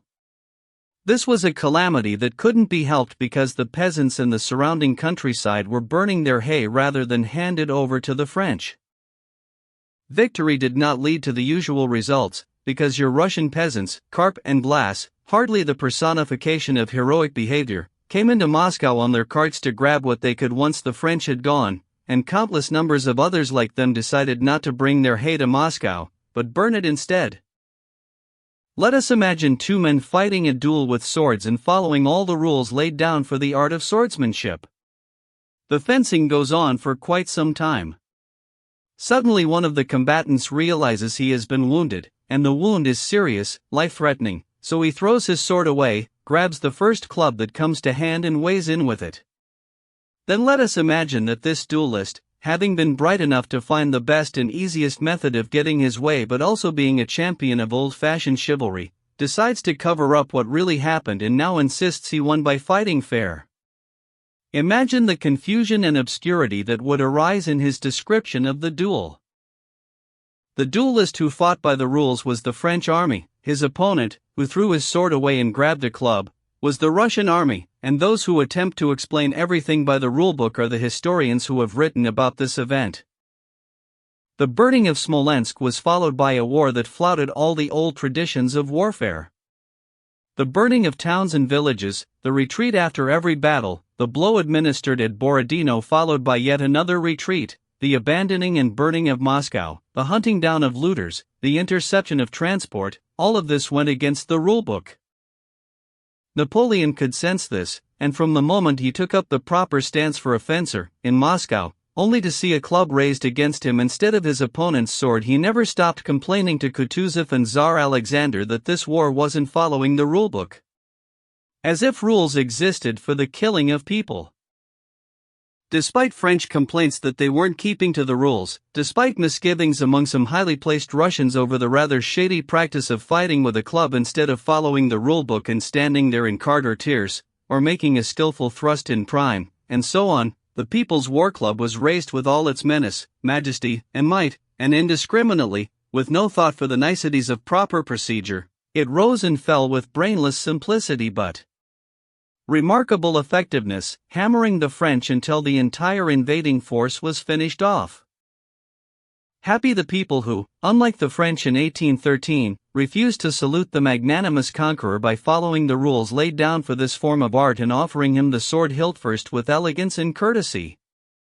Happy the people who, when put to the test, ask no questions about other people's behavior under similar circumstances, but pick up the first club that comes to hand in one simple, easy movement and hammer away with it until the humiliation and vengeance deep in their hearts give way to contempt and compassion. Chapter 2. One of the most obvious and successful infringements of the so-called rules of war is the action of scattered groups of individuals ranged against men working together in a dense mass. This type of action is always seen in war where nationality is at stake. In this kind of fighting, instead of ganging together to attack another crowd, men split up into small groups, attack in ones and twos and run away immediately they are attacked by superior forces, only to mount another attack when chance permits. This is how the guerrillas operated in Spain, the hillsmen in the Caucasus and the Russians in 1812. This has come to be known as guerrilla warfare on the assumption that to name it is to define it. But in fact, this kind of warfare, far from obeying any laws or rules, is a flagrant contradiction of a well-known law of tactics which tends to be thought of as infallible. This law states that the attacking party shall concentrate its forces in order to be stronger than the enemy when battle begins. Guerrilla warfare, invariably successful, as history shows, is a flagrant infringement of this rule. The infringement arises from an assumption, made by military science, that military effectiveness is commensurate with numerical strength. Military science maintains that the greater the numbers, the greater the strength. As the saying goes, God is on the side of the big battalions. In saying this, military science is behaving like a specialist in mechanics who bases his definition of momentum on mass alone and claims that momenta are equal or unequal only insofar as their masses are equal or unequal. But momentum, the measurement of motion, is the product of mass and velocity. In warfare, the strength of an army is the product of its mass multiplied by something else, an X factor. Military science, observing in history innumerable instances of armies in which size does not correspond with strength, and in which small numbers defeat large ones, vaguely acknowledges the existence of this unknown multiplier, and tries to locate it. Could it perhaps reside in some geometrical disposition of the troops, or better weaponry, or, the most popular explanation, military genius on the part of the leaders? But none of these attempts to define the multiplier comes up with results that agree with the facts of history. Yet all you have to do to discover the X factor is repudiate the false view, so gratifying for heroes, that acknowledges the effectiveness of steps taken by the higher authorities during a war. This X factor is army morale, a greater or lesser willingness to fight and face danger on the part of all the men who make up the army, whether or not they are fighting under leaders of genius, with clubs or guns that fire 30 rounds a minute. Men with the greatest desire to fight always steal the advantage when it comes to fighting. Morale is the factor which, when multiplied by mass, gives you the strength of the force. The intellectual problem is to define and express the significance of this unknown factor, morale. This problem can be solved, but only when we stop the arbitrary business of ignoring the X factor and concentrating on circumstances in which military strength shows itself, decisions taken by a general, military equipment, etc., and fully acknowledge the role of this unknown factor, the greater or lesser willingness to fight and face danger. Only then, by expressing the known historical facts in equations and comparing the relative significance of this factor, can we hope to define it. Imagine a situation in which 10 men, battalions or divisions take on and defeat 15 men, battalions or divisions, killing or capturing everybody while sustaining only 4 losses themselves. They have lost 4 to the other side's 15. The ratio, 4 to 15, may be expressed as 4x equals 15y. In other words, y equals 15:4. This equation may not give us the value of an unknown factor, but it does give the ratio between two unknowns. And by expressing a whole range of historical data, battles, campaigns, periods of war, in equations like these, we can obtain sets of figures that must contain laws, and these laws should be discoverable. The law of tactics that tells armies to group together for attacking purposes and split up for retreat amounts to nothing more than unwitting confirmation of the truth that the strength of an army depends on the state of its morale. To lead men into action under fire calls for greater discipline, attainable only by grouping together, than is needed for self-defense under attack. But since this rule makes no allowance for troop morale, it constantly turns out to be unreliable, and comes to grief most of all in wars where nationality is at stake and there has been a strong rise or fall in army morale. According to the laws of tactics, in 1812 the retreating French ought to have defended themselves by splitting up, but no, they huddled together in a crowd because their morale had sunk so low it was only their numbers that kept them going. Conversely, according to the laws of tactics the Russians ought to have attacked en masse, but they didn't. They broke down into small groups because their morale was so high that individual men could be relied on to attack the French without waiting for orders, and nobody needed to be forced into hardship and danger. Chapter 3. The so-called guerrilla war had begun the moment the enemy marched into Smolensk. Before it was officially recognized as such by our government, many thousands of enemy soldiers, stragglers caught looting or foraging, had been eliminated by Cossacks and peasants, who killed these men off instinctively, like dogs rounding on a mad stray. Denis Davidov, every-inch an intuitive Russian, was the first to realize the value of this terrible weapon as an instrument for annihilating the French with no questions asked about the niceties of the military art, and he must be credited with having taken the first step towards the legitimization of this method of warfare. The first guerrilla detachment, formed on the 24th of August, was Davidov's, others soon followed. As the campaign went on, more and more such detachments were formed. The guerrillas destroyed the great army bit by bit. They swept up the fallen leaves that were dropping off the withered tree, and sometimes they shook the tree itself. By October, when the French were on the run, heading back to Smolensk, there were hundreds of these detachments, varying in size and each with its own character. Some retained army methods, and still had their own infantry, artillery, staff officers, and all amenities. Some consisted solely of Cossack cavalry. There were also little bands of foot soldiers and horsemen working together, peasant groups and obscure detachments got up by landowners. One band was commanded by a deacon, and they took hundreds of prisoners in a single month. There was a village elder's wife called Vasilisa who killed Frenchmen in hundreds. Guerrilla warfare was at its height towards the end of October. The first stage of this war was long gone, the time when the guerrillas had been amazed at their own audacity, in constant fear of being surrounded and captured by the French, never unsaddling, hardly ever dismounting as they hid away in the woods, fully expecting imminent pursuit. Guerrilla activity had now assumed a definite shape. They all knew what they could, and could not do, to the French. By now only staff officers and commanders of units operating by the rulebook some way away from the French considered anything to be impossible. The long-established smaller bands who had been keeping a close eye on the French found it possible to do things the leaders of larger companies wouldn't have dared to undertake. For the Cossacks and peasants, who stole in and out among the French, anything was possible now. On the 22nd of October, Denisov, one of these irregulars, was out with his party at a time when guerrilla blood was up. From early morning he and his men had been on the move, working their way through the woods that skirted the high road and stalking a big French convoy of cavalry baggage and Russian prisoners that had become detached from the other French troops and was heading for Smolensk, under a strong escort, if the reports from scouts and prisoners were anything to go by. Denisov and Dolokhov, who was also a leader of a small band operating in the same area, were not the only ones who knew about this convoy. Some of the generals in charge of larger units, working with staff officers, also knew of its existence, and Denisov claimed they were all salivating at the prospect of attacking it. Two of these generals, one a Pole, the other a German, had sent word at virtually the same time, each inviting Denisov to join his detachment and mount an attack. "Oh no, brother, you don't catch me like that," said Denisov as he read these missives.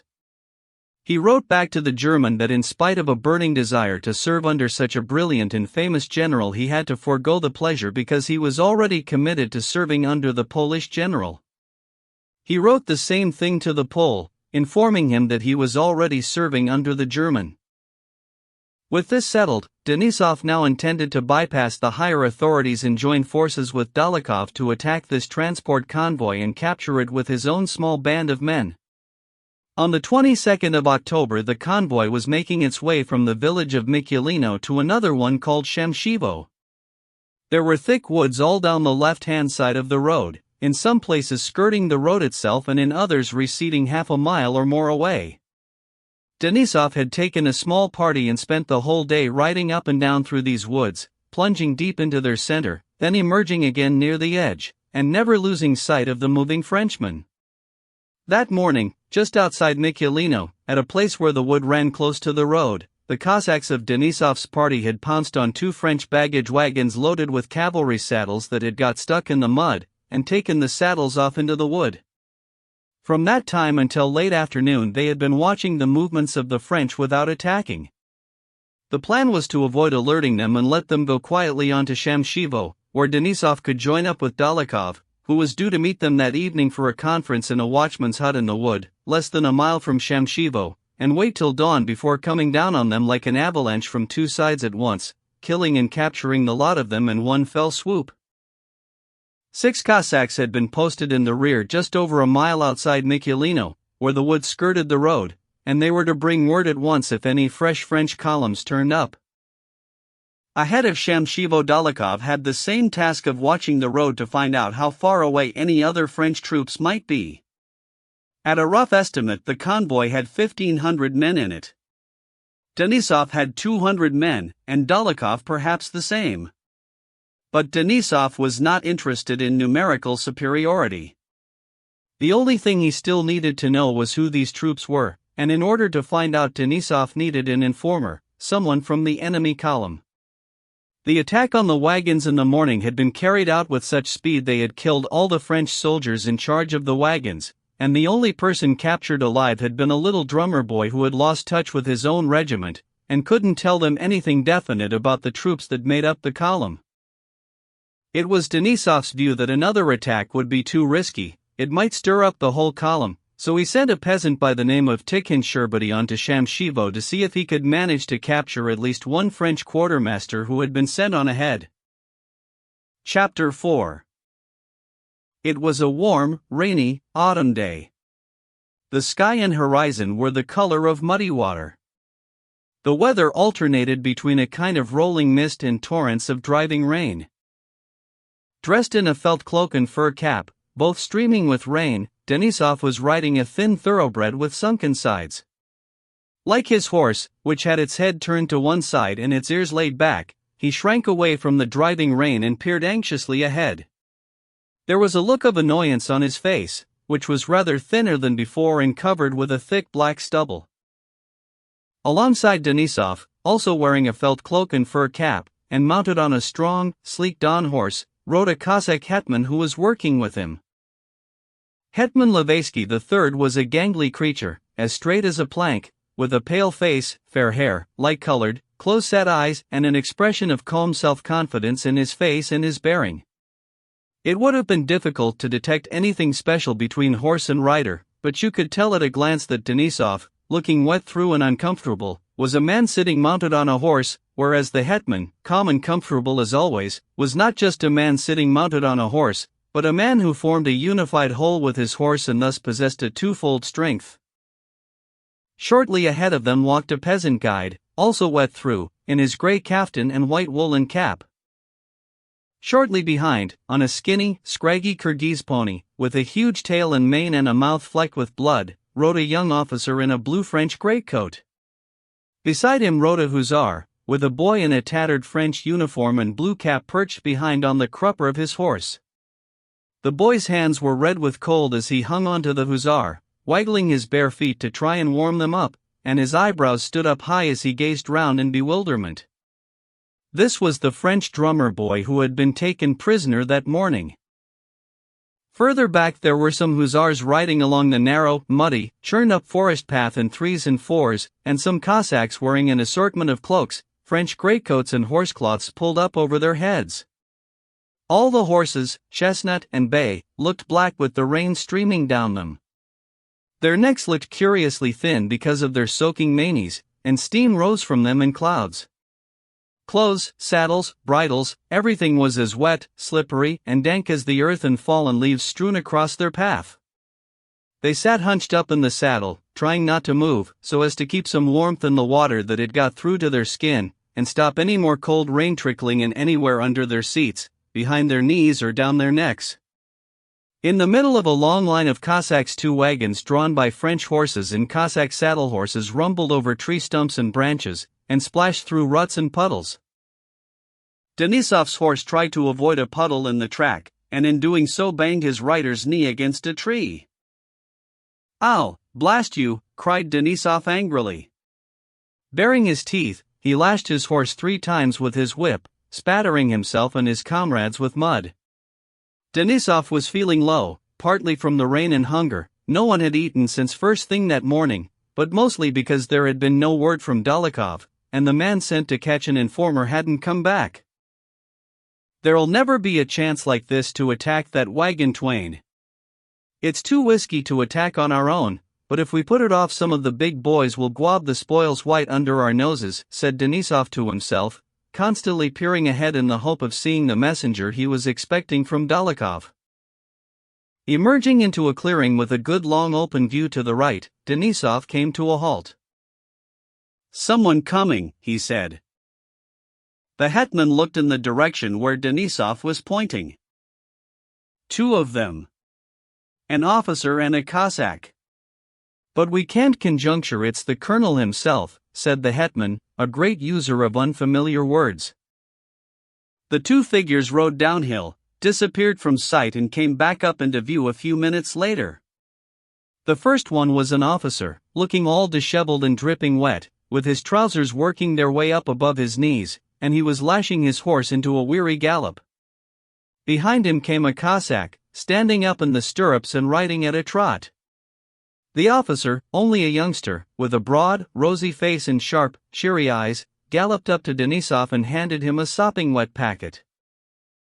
"From the general," he said. "I'm sorry it's got a bit wet." Denisov took the envelope with a frown and broke the seal. "They kept on saying how dangerous it was," said the officer, turning to the hetman while Denisov was reading the letter. "But we were ready, me and Komarov." He nodded to the Cossack. "We have both too pissed." "Hey, what's all this?" he asked, seeing the French drummer boy. "Have you got a prisoner? Have you been into battle? May I talk to him?" "Wostov! Patia!"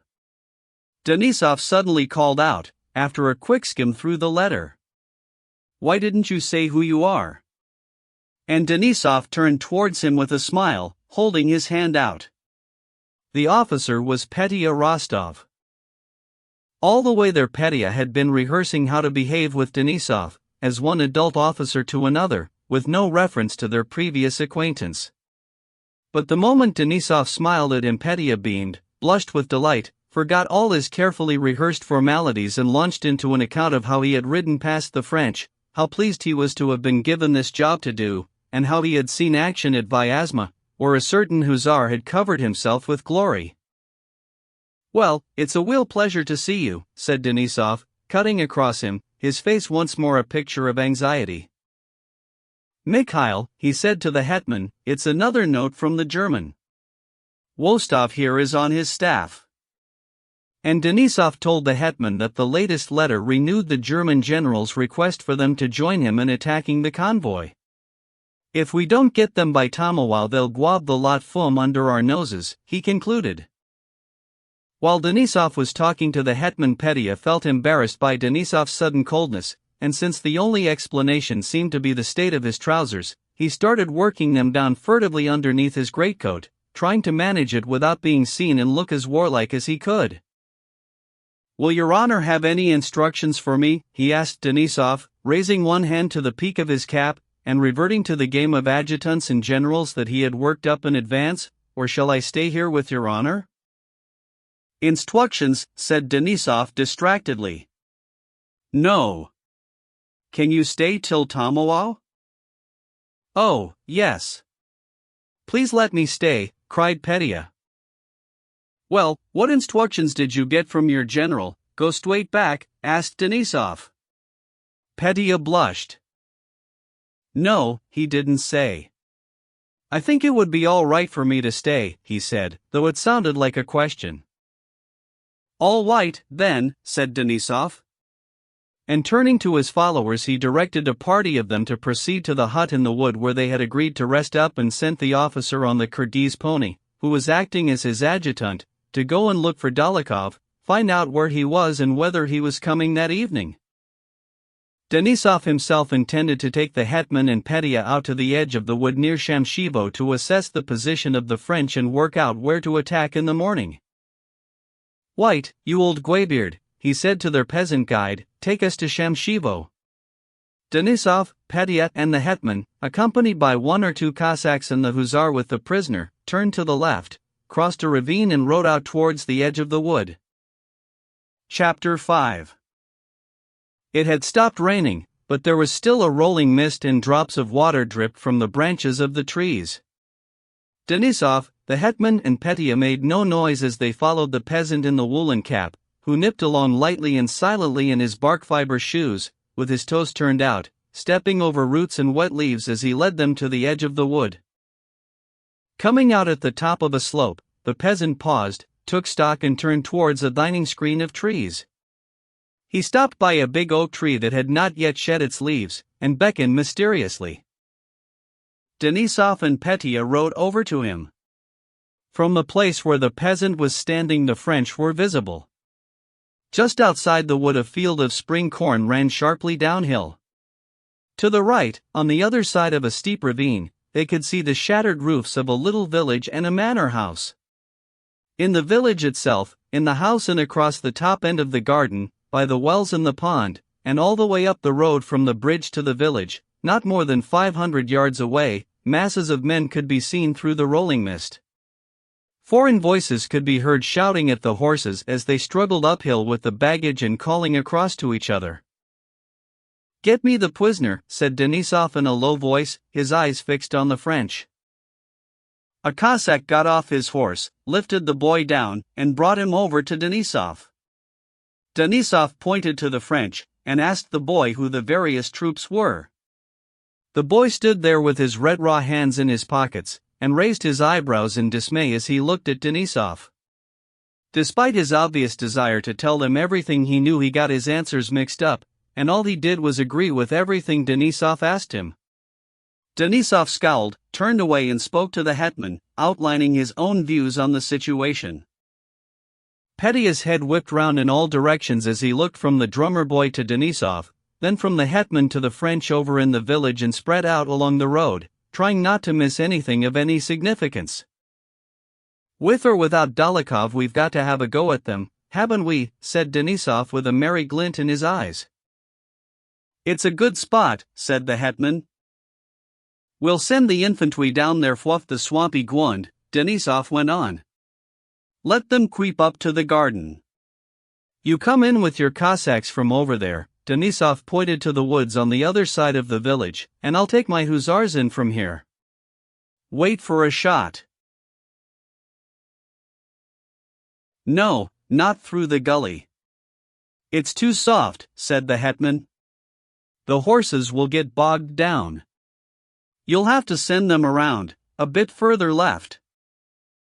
While they were talking like this in low voices, suddenly a shot rang out down below in the hollow near the pond, a puff of white smoke went up, then another, and hundreds of French voices halfway up the hill rang out in one great merry chorus. The instantaneous reaction of both Denisov and the hetman was to duck down. They were so close they could only imagine they were the cause of the shot and all the shouting. But no, the shots and the shouting had nothing to do with them. A man in red was dashing through the marshes down below. Clearly, the French were firing and shouting at him. "Hey look, it's our Tikhon," said the hetman. "It is, you know." "Stupid idiot," said Denisov. "He'll be all right," said the hetman, screwing up his eyes. The man they called Tikhon ran up to the little river, plunged in with a great splash, disappeared for an instant, then scrambled out on all fours, all black from the water, and ran on. The pursuing French came to a halt. "He's a good boy," said the hetman. "He's a stupid swine," said Denisov, with the same look of annoyance. "What's he think he's been doing all this time?" "Who is he?" asked Petya. "It's our scout. I sent him to catch an informer." "Oh yes," said Petya, nodding at Denisov's first word, as if he knew the situation, though he didn't understand the first thing about it. Tikhon Sherbety was one of Denisov's best men. He was a peasant from the village of Pokrovskoy, near the river Zot. Denisov had come to Pokrovskoy early in his career as a guerrilla leader, and as usual he had sent for the village elder and asked him what he knew about the French. The village elder gave the same defensive answer all the others had given: see no evil, hear no evil. But once Denisov had explained that all he wanted to do was to kill the French and asked whether or not any Frenchmen had strayed their way, the village elder said yes, there had been one or two marauders, but the man who dealt with things like that was Tikhon Sherbety.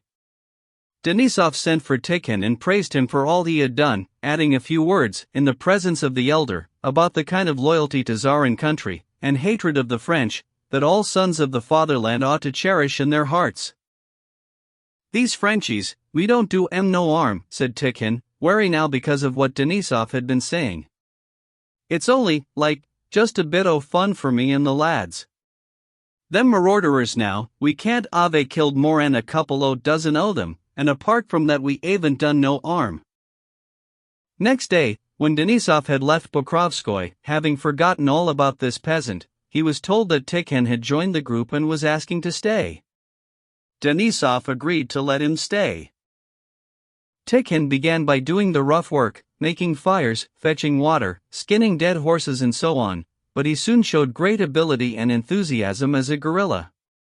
He would go out at night to see what he could find, and he never came back without some French clothes or weapons, and when told to do so he would bring back prisoners too. Denisov relieved Tikhon of all menial work, took him out on expeditions and began to treat him like one of the Cossacks. Tikhon, no horseman, went everywhere on foot, yet he was never far behind the cavalry. His weapons were a musketoon, which he carried rather as a joke, a pike and an axe, which he wielded as skillfully as a wolf uses its teeth to nip fleas in its coat and crunch big bones, all with the same dexterity. Tikhon was equally adept at swinging his axe to split logs, and holding it by the head to chip off thin skewers or carve spoons. Tikhon occupied a very special position in Denisov's band. When anything really nasty or difficult had to be done, like putting a shoulder to a wagon stuck in the mud, hauling a horse out of a bog by its tail, skinning a horse, infiltrating the French or walking 30 miles in a day, everybody chuckled and looked straight at Tikhon. "He's good for anything, that devil. Tough as old boots," they used to say about him. One day when he was trying to capture a Frenchman he was shot in the buttock. This wound, which Tikhon treated only by applications of vodka, internally and externally, was the subject of the funniest jokes in the whole unit, and Tikhon took them in good part. "That's you finished, is it, old boy?" Caught you bending, laughed the Cossacks, and Tikhon would react by pulling a face, pretending to be furious, and cursing Frenchmen with swear words that made them all laugh. The only noticeable effect this incident had on Tikhon was that afterwards he didn't bring in many prisoners. Tikhon was the bravest and handiest man in the unit. Nobody found more ways of attacking, nobody captured or killed as many Frenchmen as he did. This made him the camp joker, acknowledged as such by Cossacks and Hussars alike, and it was a role he was only too willing to take on. On this occasion Tikhon had been sent overnight by Denisov to Shamshevo to catch an informer. But either because he was not satisfied with catching a single French prisoner or because he had overslept, he had waited until daylight to creep through the bushes in among the French, and, as Denisov had just seen from the hilltop, he had been discovered. Chapter 6. Denisov stayed on for a few minutes chatting to the hetman about tomorrow's attack, which he now seemed to have settled on once and for all, seeing how near the French were, but then he turned his horse's head and rode back. "White, my boy, let's go and get ourselves Dwight out," he said to Petya. As he was getting close to the forester's hut, Denisov stopped and peered into the wood. A man in a short jacket, bark fiber shoes, and a Kazan hat, with a gun slung across his shoulder and an axe in his belt, was striding easily through the forest on his long legs with his long arms swinging at his sides. The moment he caught sight of Denisov, he made a quick movement and threw something into the bushes before taking off his sopping wet hat with its droopy brim and walking across to his commanding officer. It was Tikhon. His wrinkled, pockmarked face with its narrow eyes was a picture of beaming self-satisfaction and cheeriness. He held his head high and fixed Denisov with a close stare, looking as if he could hardly stop himself laughing. "Well, where did you get to?" asked Denisov. "Where did I get to? I've been after the French." The answer was quick and assertive, delivered in a rich and throaty bass. "Why did you creep up in broad daylight? You stupid ass! And why didn't you get me one of them?" "Oh, I did," said Tikhon. "Well, where is he?" "Got one at first light, I did," Tikhon went on, spreading his flat feet and turned out toes in their bark fiber shoes. "Yes, took him in the wood, I did. Could see he was no good, though. So I says to myself, better go back and get another one, bit nearer the mark." "I knew it." "Whatten devil," said Denisov to the hetman. "Why didn't you bring him to me?" "No point in bringing him in." Tikhon was angry and he cut in quickly.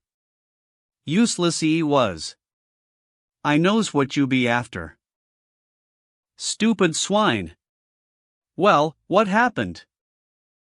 "I went to get another one," Tikhon went on.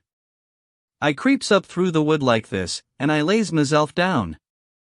Suddenly, in one smooth movement, Tikhon was down on his belly, showing them how he had done it. "One shows up, so I grabs him," he went on, "like this." Tikhon skipped lightly to his feet. "You and me," says I, "we am off to see the colonel." He starts yellin' his EAD off, and suddenly there's four of 'em. All rushin' at me with their little swords out. Took me axe to 'em, I did, like this. "What's all this?" says I. "Jesus, I'm off," cried Tikhon, waving his arms in the air and squaring his chest with a fearsome scowl. "Yes, we were up there on the hill. We saw you legging it through the puddles," said the hetman, screwing up his glittering eyes. Petya was finding it hard not to laugh, but he could see they were all holding it back. His eyes flew back and forth between the three faces. He couldn't make head or tail of what was going on. "Don't you fool about with me," said Denisov, coughing angrily. "Why didn't you bring me that first one?" Tikhon started scratching his back with one hand and his head with the other, and all at once his face broadened out, beaming with an inane grin that showed why they had called him Gaptooth, Sherbety. Denisov broke into a smile, Petya burst out laughing and Tikhon joined in. "I tell you, he was no good," said Tikhon. "Lousy dresser too. Couldn't take on nowhere. Nasty piece o' work, your honor. Oh no, says he, I be a general's son, says he, and I ain't going nowhere. Ack, you swine, said Denisov. I needed him for questioning. Oh, but I asked him some questions, said Tikhon. Said he didn't know very much. There's lots of us, says he, but they am a miserable bunch, and they am all the same. One good shout, says he, and you'll get the lot, Tikhon concluded, looking Denisov straight in the eye cheerily enough but with determination. I've a good mind to give you a damn good thwashing. Teach you to fool about with me, said Denisov sternly. No need to go on like that, said Tikhon, just because I didn't see none of your Frenchies. When it gets a bit dark I'll go and catch whatever you want. Get you 3 of 'em. Come on, then, let's get going, said Denisov. All the way to the forester's hut he refused to speak, and his face wore an angry scowl. Tikhon dropped back, and Petya heard the Cossacks laughing with him and at him about a pair of boots he had thrown into the bushes. Tikhon's words and his smiling manner had given him plenty to laugh at, but when this passed, Petya suddenly realized Tikhon had killed the man. He felt queasy. He stole a glance at the boy prisoner and felt a pang in his heart. But the queasiness was short-lived. He felt duty-bound to hold his head high, look brave and important and ask the hetman some questions about tomorrow's assignment. He just had to live up to the company he was now in. The officer Denisov had sent to find Dolokhov came out to meet him with the news that Dolokhov would soon be with them and all was well with him. Denisov's spirits rose, and he beckoned to Petya. "White, then. Come and tell me what's been happening to you," he said. Chapter 7. When the Rostov family had still been in the process of moving out of Moscow, Petya had left them to join his regiment, and was soon taken on as an orderly by a general in charge of a large guerrilla unit.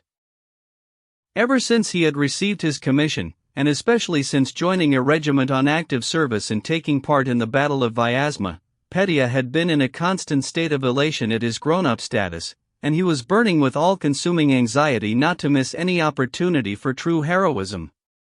He was delighted with everything he had seen and experienced in the army, but he couldn't escape the impression that the really heroic things were going on right now in places where he happened not to be. So he was in a constant hurry to get to places where he wasn't.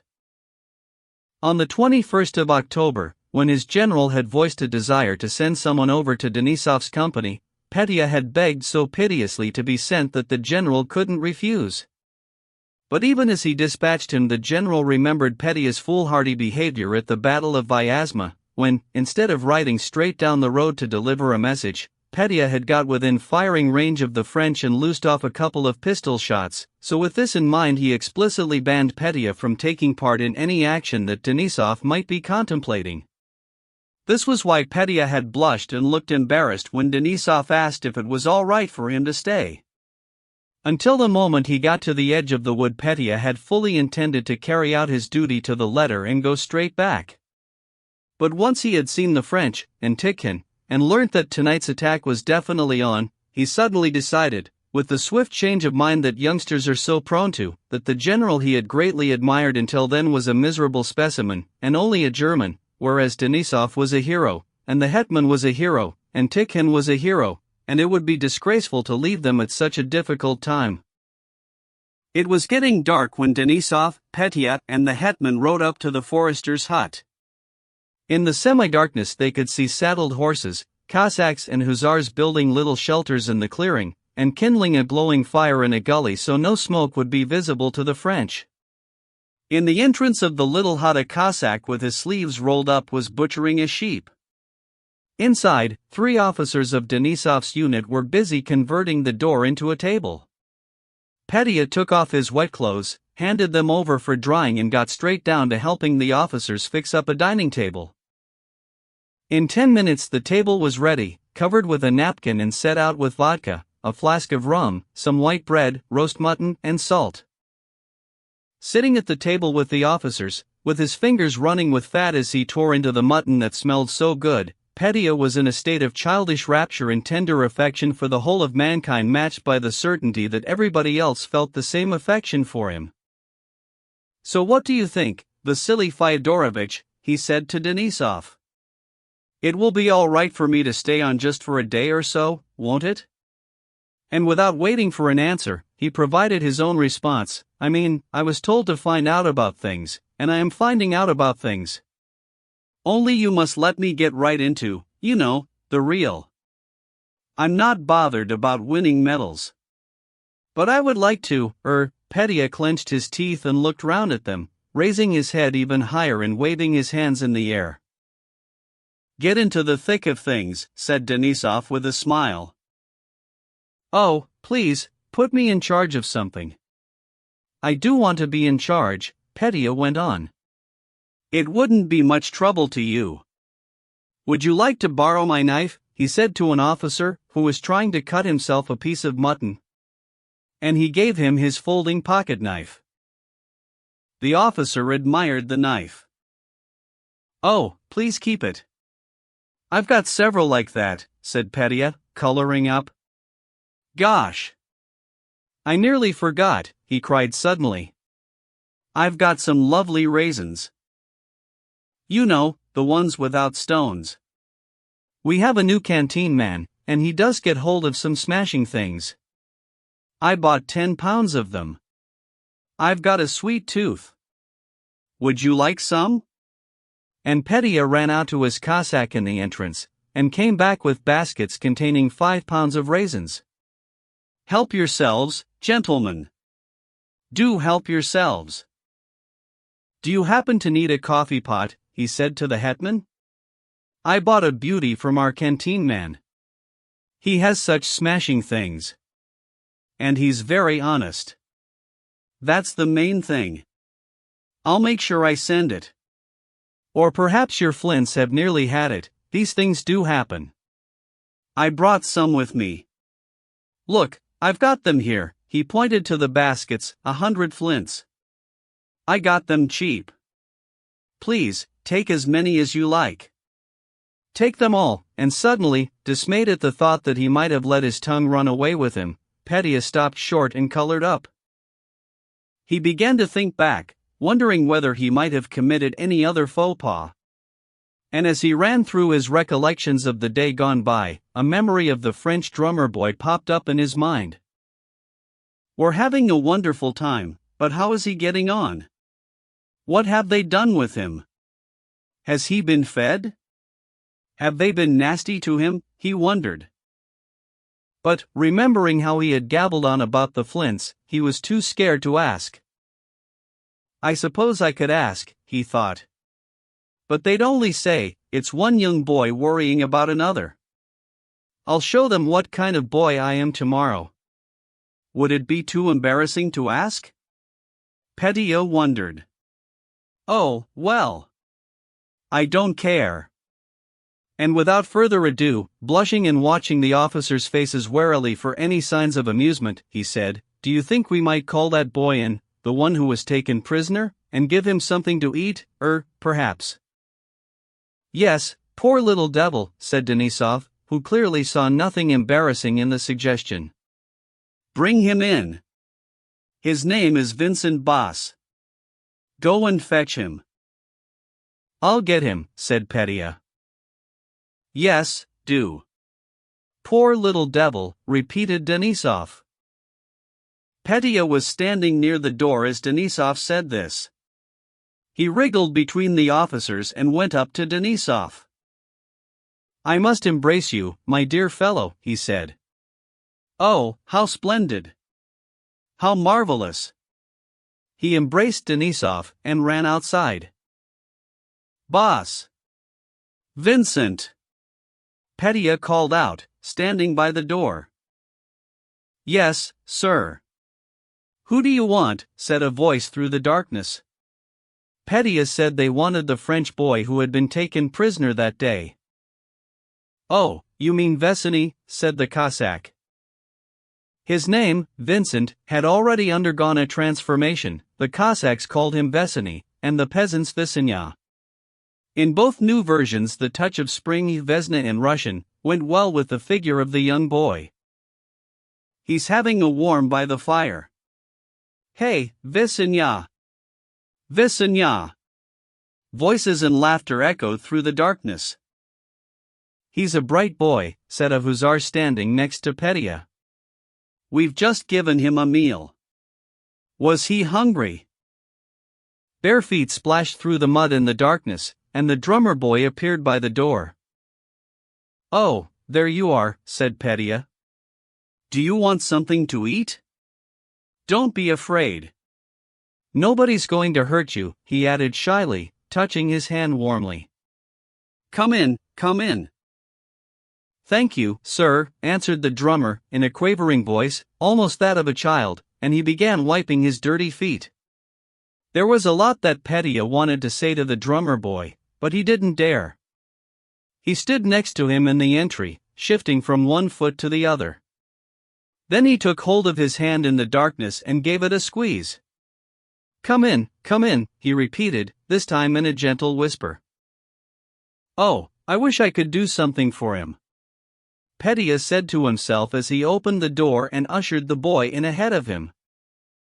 When the drummer boy had come inside, Petya sat down some way away, feeling that it would be lowering his dignity to take much notice of him. He sat there fingering the money in his pocket and wondering whether it would be too embarrassing to give some to the drummer boy. Chapter 8. Denisov had told them to give the drummer boy some vodka and mutton and dress him in a long Russian coat so he could stay with their unit rather than being sent off with the other prisoners.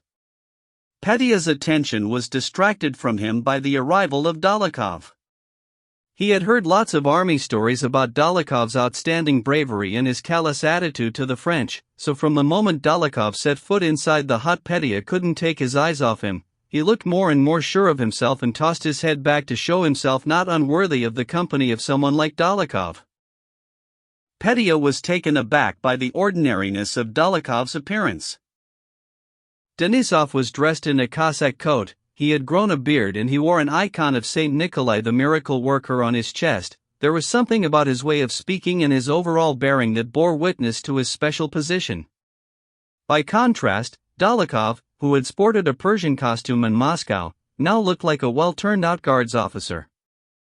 He was clean-shaven, and he wore the usual guardsman's padded coat with a St. George ribbon in his buttonhole and an ordinary forage cap set straight on his head.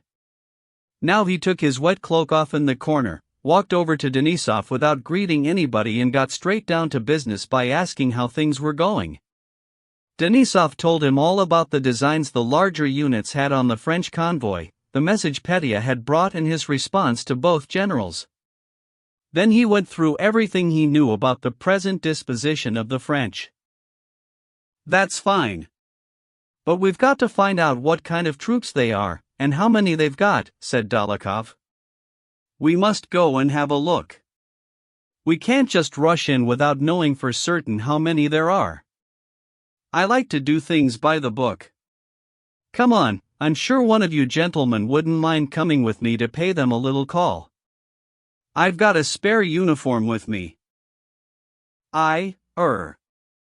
I'll come, cried Petya.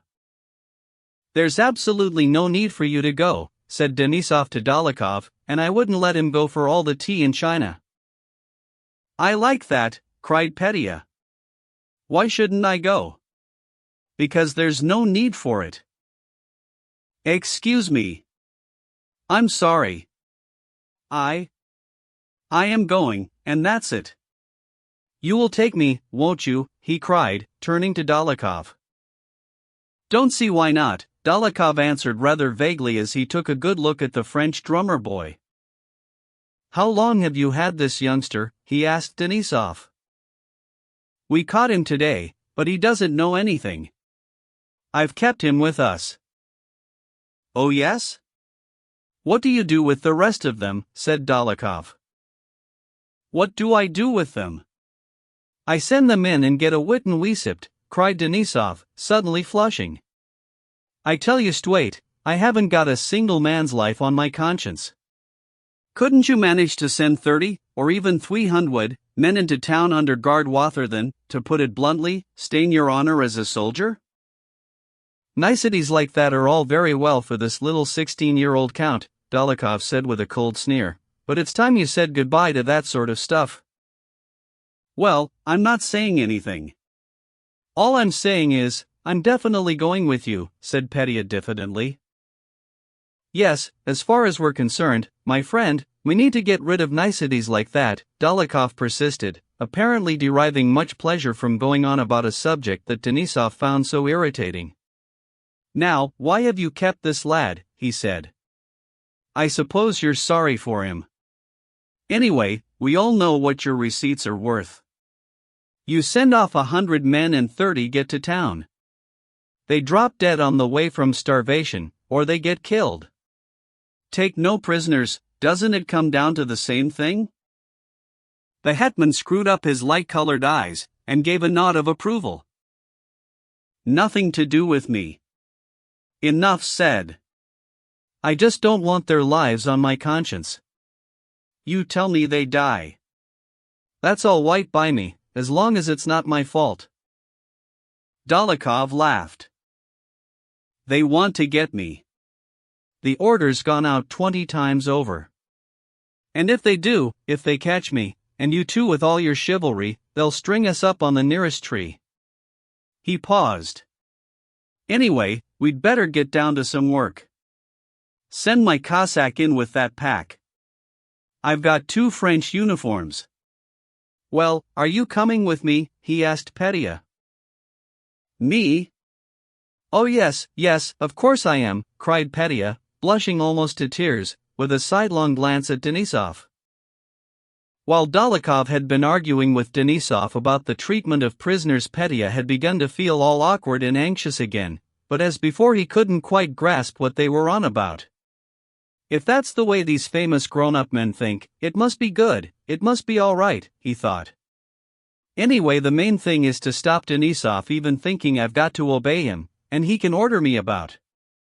I'm definitely going to the French camp with Dólokhov. If he can go, I can.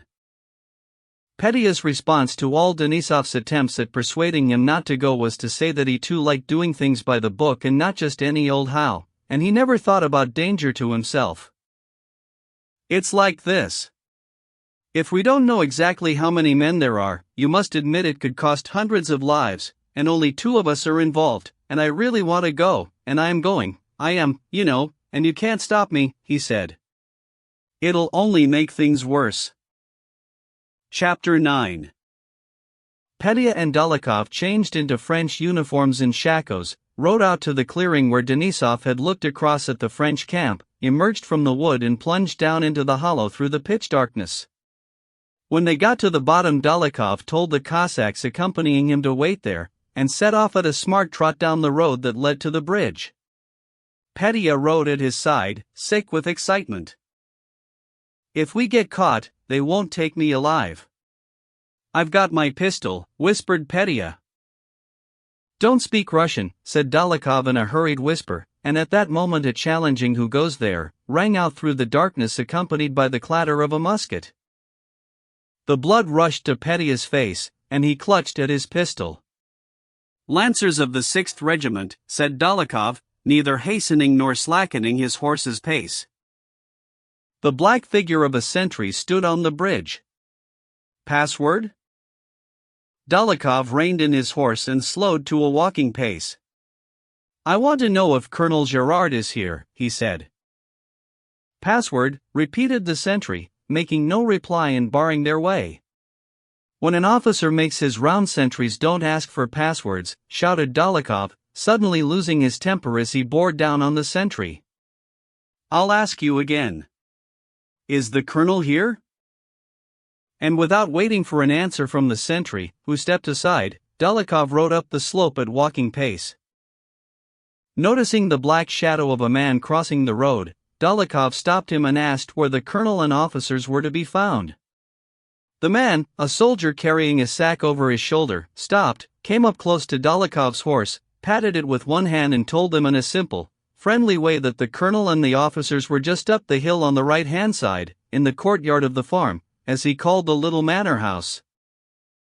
They kept on up the road, hearing French voices from the campfires on both sides, and then Dólokhov turned into the yard of the manor house.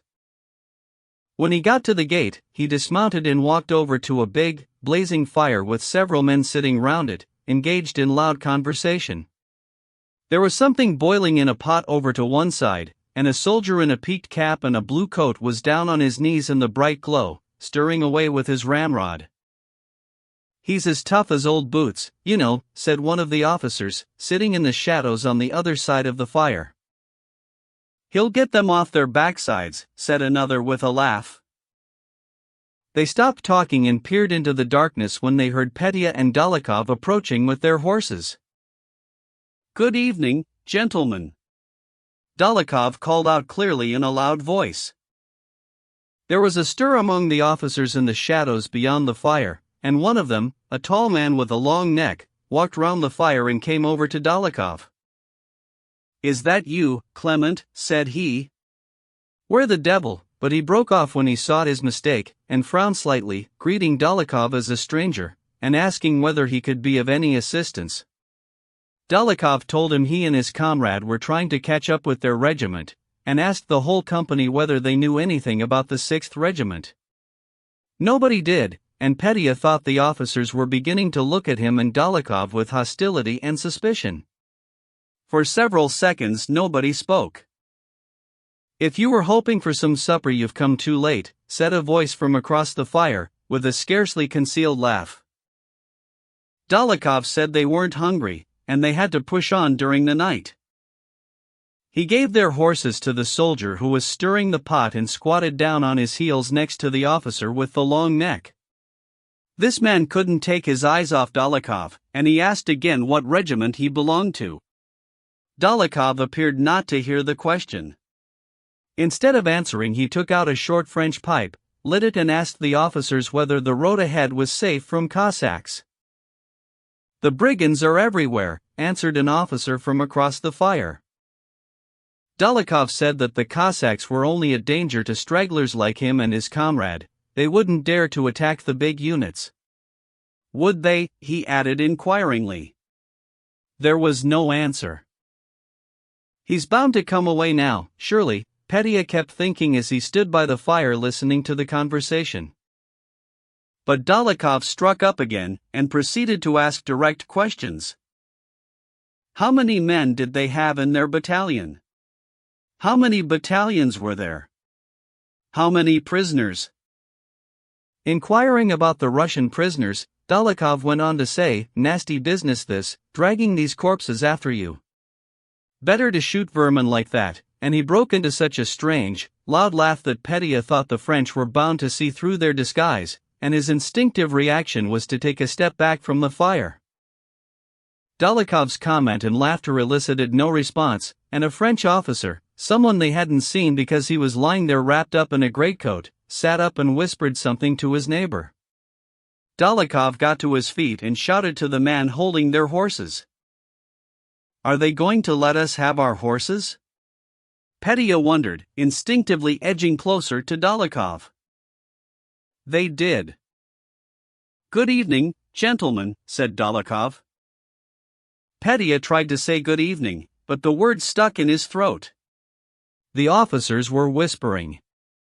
Dólokhov's horse wouldn't stand still and it took him a long time to mount, then at last they were going out through the gate at a gentle walking pace. Petya rode at his side, not daring to look back, though he was dying to see whether or not the French were running after them. Once out on the road, instead of turning back towards the open country, Dólokhov rode along further into the village. At one point he stopped and listened. "Can you hear that?" he said. Petya recognized the sound of voices speaking Russian, and he could see campfires with the dark shapes of Russian prisoners all round them. When they finally got back to the bridge, Petya and Dólokhov rode past the sentry, who continued to pace gloomily up and down and never said a word. They came to the hollow where the Cossacks were waiting. "Goodbye, then. Tell Denisov. Sunrise." "We'll wait for the first shot," said Dólokhov, and he was about to ride away, but Petya snatched at his arm. No, wait, he cried. You're such a hero. Oh, how marvelous. How splendid. I like you so much. That's all right, then, answered Dólokhov, but Petya wouldn't let go, and in the darkness Dólokhov could see him leaning across so they could embrace. Dólokhov kissed him, gave a laugh, turned his horse and vanished into the darkness. Chapter 10. When he got back to the hut, Petya found Denisov standing at the door. He had been waiting for Petya to come back, and he was feeling restless, anxious, and annoyed with himself for letting him go. Oh, thank God, he cried. Thank God for that, he kept on saying as he listened to Petya's breathless account. You damned wuskal, I haven't been able to sleep for worrying about you, he added.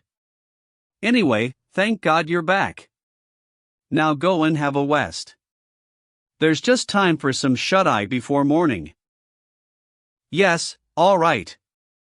Oh, no, said Petya. I just don't feel sleepy. Besides, I know what I'm like. Once I drop off, that's me finished. Anyway, I don't usually get much sleep before a battle. Petya sat there for a while in the hut, going over the juicy details of his adventure and vividly imagining what was going to happen tomorrow. Then he noticed Denisov had fallen asleep, so he got up and went outside. It was still pitch black. It had stopped raining, but the trees were still dripping. Close by the hut he could just make out the black shapes of the Cossacks' shanties and the horses tethered together. Back behind the hut he could see the dark blur of 2 wagons and a few horses, and down in the hollow a red glow came from a dying fire. Not all of the Cossacks and Hussars were asleep. The murmur of whispering voices mingled with the sound of raindrops dripping and horses champing. Petya walked out, glanced round through the darkness and went over to the wagons. A snoring sound was coming from under one of them, and saddled horses stood around munching oats. In the dark Petya saw his own horse and went over to see him. He called him Karabagh, a name that suggested the Caucasus, though in fact he came from Ukraine. Hey, Karabagh, we've got a job to do tomorrow, he said, nuzzling at his nostrils and giving him a kiss. Can't you get to sleep, sir? Said a Cossack voice from under the wagon. Well, Your name's Likhachov, isn't it? I've only just got back. We've been over to see the French. And Petya gave the Cossack a detailed account not only of his trip, but also his reasons for going, and why he thought it was better to put his life on the line rather than leave things to chance. Well, you ought to get a bit of sleep, said the Cossack. No, I'm used to it, answered Petya. By the way, how are the flints in your pistols? Are they worn out? I brought some with me. Do you want some? Help yourself. The Cossack popped out from under the wagon to take a closer look at Petya. I like to do things by the book, you see, said Petya. Some men, aren't very bothered and they don't make preparations, and they live to regret it. I don't like that. No, I'm sure you're right, said the Cossack. Oh, there's one other thing. My dear chap, would you mind sharpening my saber for me? It's gone a bit BL, but Petya couldn't bring himself to tell a lie. Well, actually it's never been sharpened. Could you manage that? Yes. Sure I can. Likhachov stood up, rummaged in his pack, and soon Petya was standing there listening to the warlike sound of steel on stone. He clambered up onto the wagon, and sat on the side. The Cossack went on sharpening down below. All the other boys are asleep, aren't they? Said Petya. Some are. Some are awake like us. What's happened to the boy? Vesely? He's burrowed down over yonder in the hay. He's having a good sleep after his scare. He was ready for it. For a long time Petya sat there saying nothing, just listening to the sounds. Then footsteps came towards them through the darkness, and a dark figure emerged. "What's that you're sharpening?" asked the man as he came over to the wagon. "A saber for the gentleman here." "Fine job," said the man. Petya assumed he was a hussar. "Did that cup get left over here?" "Yes, it's there, by that wheel." The hussar took the cup. "Soon be daylight," he added, yawning as he walked away. Petya ought to have been fully aware that he was in a wood with. Denisov's guerrillas, less than a mile from the road, perched on a wagon captured from the French with horses tethered to it, that down on the ground the Cossack Likachov was sitting sharpening his saber for him, that the big, black blur on the right was their hut, and the bright red glow down on the left was the dying campfire, and the man who had come for the cup was a thirsty hussar, but he wasn't aware of any of this, and he didn't want to know. He was far away in a land of magic where nothing bore any resemblance to real life. That big black patch of shadow might well be a hut, but it could also be a cave leading down to the center of the earth. The red patch might be a fire, but it could also be the eye of a huge monster. Maybe he really was perched on a wagon, but it was just as likely he wasn't perched on a wagon. He was on the top of a fearfully high tower, and if he fell off it would take him a whole day, a whole month to reach the ground, or maybe he would fly on forever and never reach the ground. Maybe it was only the Cossack Likachov sitting down there under the wagon, but it was just as likely to be the kindest, bravest, most wonderful and marvelous man in the world, only nobody knew about him. Maybe it had been a hussar who had come for a drink of water and gone back down the hollow, but perhaps he was a man who had vanished, disappeared from the face of the earth, never to reappear.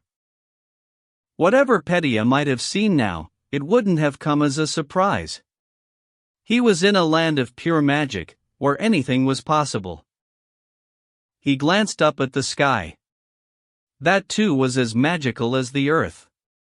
It was beginning to clear, and the clouds scudded across the treetops as if they wanted to uncover the stars. For a moment it seemed as if the heavens were clearing to open up a pure black sky. Then these black patches began to look like storm clouds. Then the sky seemed to soar away higher and higher, then it was falling back, falling down, and you could almost reach out and touch it.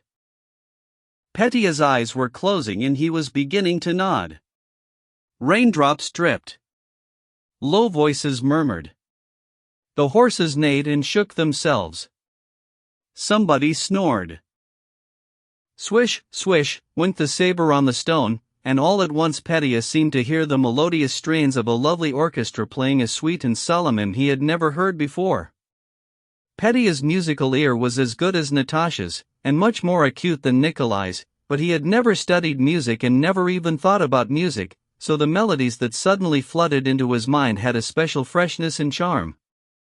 The music swelled louder and clearer. A theme developed and passed from one instrument to another. They were playing a fugue, though Petya hadn't the slightest idea what a fugue was. Each instrument took up the theme, first the violins, then the horns, except they were brighter and purer than violins and horns, but halfway through each instrument blended into another one as it took over the theme almost exactly, then came a third and a fourth, until they all blended harmoniously together, then went off on their own, and blended once again in a splendid crescendo of holy music alternating with a brilliant and triumphant song of victory. "Oh yes, I know I'm only dreaming," Petya said to himself as he lurched forward, nodding. "It's just a sound in my ears. But wait, maybe this is my music. Let's hear it again. Give me my music. Yes." He closed his eyes. And from all sides, as if they were starting a long way away, the sounds rose from a low tremor, blending in harmony, going their own ways and then blending again, coming together in the same sweet and solemn hymn. Oh, what a lovely sound! All I want, and just as I want it, Petya said to himself. He tried conducting this tremendous orchestra. Sh. Let it die away there. And the sounds responded. Come on, give me a bit more. Make it sound happier. More joy, yes, more joy. And from hidden depths rose a great crescendo of triumphant sound. "Now, the voices, let me hear you," Petya commanded. And far away he heard the men's voices followed by the women's. The voices swelled in another rhythmic, triumphant crescendo. Petya yielded to their extraordinary beauty with a mixture of awe and delight. The singing blended with the victory march, the raindrops dripped and sabers swished on stone as the horses shook themselves again and neighed, though instead of disrupting the harmony they were drawn into it. Petya had no idea how long this lasted. He was reveling in it, wondering all the while at his own sense of pleasure and feeling sorry there was no one to share it with. He was woken up by the friendly voice of Likachov. "Everything's ready, sir. Time to cut them froggies in two." Petya opened his eyes. "Hey, it's getting light." "It really is," he cried. The unseen horses were now visible from head to tail, and a watery light filtered down through the leafless branches. Petya shook himself, jumped to his feet, searched his pocket for a ruble to give to Likachov and took a few trial swipes with his sword before sheathing it. The Cossacks were untying the horses and tightening the saddle girths. "Here comes the commander," said Likachov. Denisov came out of the hut, shouted to Petya and told him to get ready. Chapter 11. Working at speed in the half-light they sorted out the horses, tightened the saddle girths and got themselves into their various groupings. Denisov stood by the hut, giving out final instructions. Their infantry moved off down the road, 100 feet splashing through the mud. They were soon lost among the trees in the early morning mist. The hetman gave an order to the Cossacks. Petya held his horse by the bridle, eagerly waiting for the signal to mount. His face was glowing from a good splash with cold water, and his eyes were burning. A cold shiver ran down his back, and his whole body shook with a quick, rhythmic trembling. "White. Is everybody weedy?" said Denisov. "Bring the horses." The horses were led forward. Denisov rounded on the Cossack for leaving the saddle girths too loose, and he swore at him as he got on his horse. Petya put one foot in the stirrup. His horse made its usual show of nibbling him on the leg, but Petya leapt into the saddle, oblivious of his own weight, looked round at the hussars coming up behind them in the darkness and rode over to Denisov. "Vasily Fyodorovich, you will give me a job to do, won't you? Please." "For God's sake," he said. Denisov seemed to have forgotten Petya's existence. He looked round at him. "I've only one thing to ask you," he said sternly. "Do what I say, and don't go whooshing off anywhere." As they rode along, Denisov didn't say another word to Petya or anyone else. By the time they got to the edge of the wood it really was getting light in the open country. Denisov whispered something to the hetman, and the Cossacks began riding ahead past Petya and Denisov. When they had all gone by, Denisov urged his horse down the slope. Slipping and sinking back on their haunches, the horses slithered down into the hollow with their riders. Petya kept close to Denisov. He still had the shakes all over his body, worse than before. It was getting lighter by the minute, but distant objects were still hidden in the mist. When he got to the bottom, Denisov looked back and nodded to the Cossack at his side. "Signal," he said. The Cossack raised his arm, and a shot rang out. Instantly they heard sounds up ahead, horses galloping off, voices shouting on all sides, more shots. At the first sound of galloping hooves and men calling out, Petya slackened the reins, lashed his horse and leapt forward, ignoring Denisov, who was shouting at him. A great glare of noonday light seemed to flash before Petya's eyes the moment he heard the shot. He galloped to the bridge. The Cossacks were moving on ahead of him. At the bridge he brushed up against a Cossack who was lagging behind and overtook him. Just in front Petya could see some men, presumably the French, running across the road from right to left. One slipped in the mud right under his horse's legs. Cossacks were crowding round one of the peasant houses, doing something. A terrible scream came from the middle of the crowd. Petya galloped over to this crowd, and the first thing he saw was the white face and trembling jaw of a Frenchman, who had grabbed hold of a lance aimed at his chest. "Hurrah! Come on, boys! Our boys are here," shouted Petya. He gave rein to his excited horse and galloped on down the village street.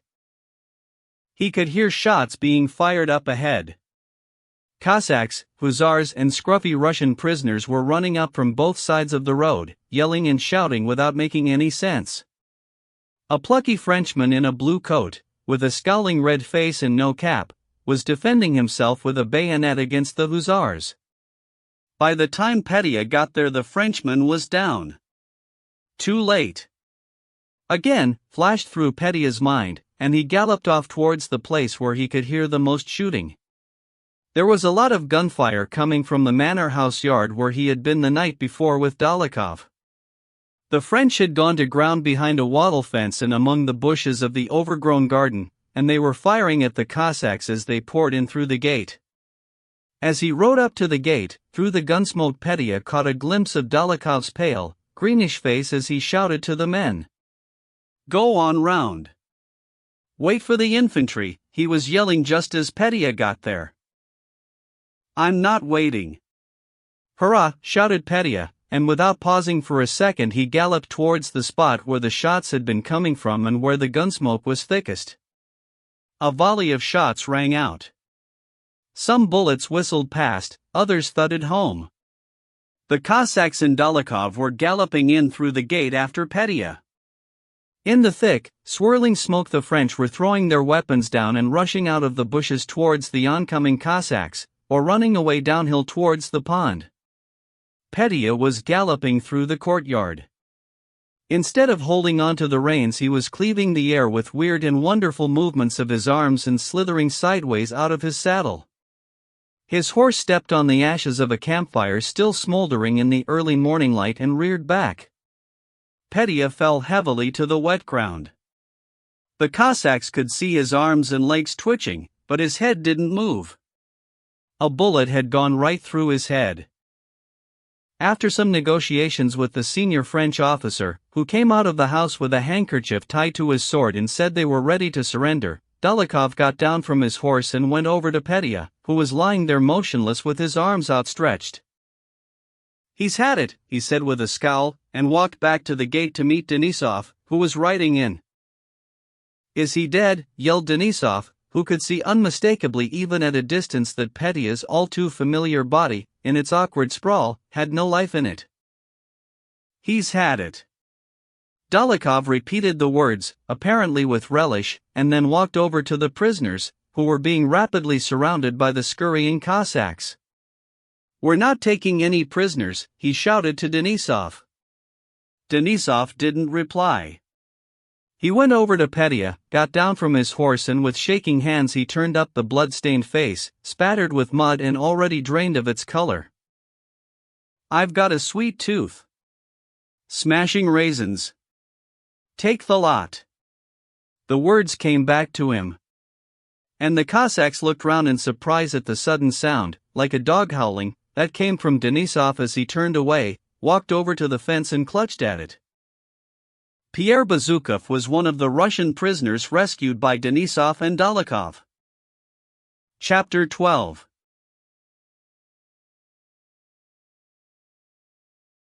The party of prisoners that Pierre belonged to was given no further instructions by the French authorities during its long trek from Moscow.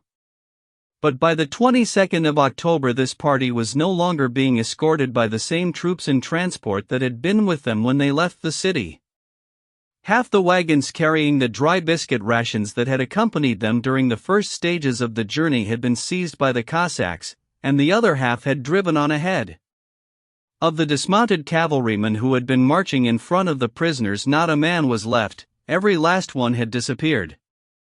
The artillery that the prisoners had seen ahead of them in the early stages had been replaced by Marshal Junot's enormous baggage train with its escort of Westphalians. Behind the prisoners came more wagons carrying cavalry equipment. After Vyazma, the marching French, who had started out in 3 columns, had come together into a single mass. By now the breakdown of good order that Pierre had witnessed at the first halt outside Moscow had gone as far as it could. The road they were marching along was strewn on both sides with the carcasses of dead horses. There was a continual succession of scruffy soldiers, stragglers from various regiments, some joining the column on the march, others dropping back. Several times there had been false alarms, and the convoy soldiers had raised their muskets, fired and rushed on headlong, trampling each other underfoot. Then they had rallied, come together again and cursed each other for their needless panic.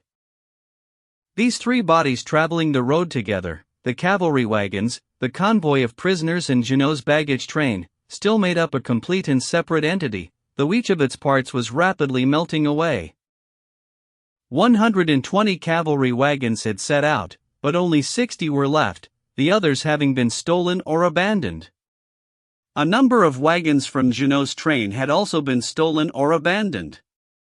3 wagons had been attacked and looted by stragglers from Davout's regiment.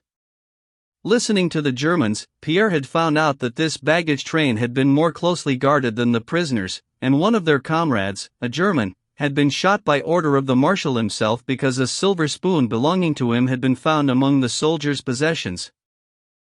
The convoy of prisoners was melting away faster than the other 2. 330 men had started from Moscow, and less than 100 were left. The prisoners were an even more irksome burden to the escorting soldiers than the cavalry equipment and Junot's baggage.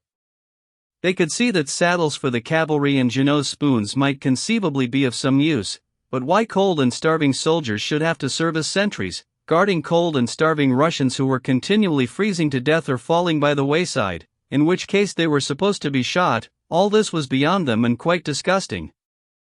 And the escorting soldiers in their miserable plight seemed to be scared of giving way to the pity they felt for the prisoners and thus worsening their own situation, so they were particularly nasty and brutal towards them. At Dorogobuz the escorting soldiers had gone off to loot their own stores, leaving the prisoners locked in a stable, and several prisoners had escaped by tunnelling under the wall, only to be caught by the French and shot.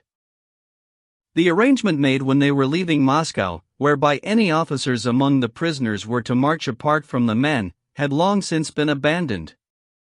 All who could walk marched together, and at the 3rd stage Pierre had rejoined Karateev and the bandy-legged, lavender-grey dog that had chosen Karateev as her master.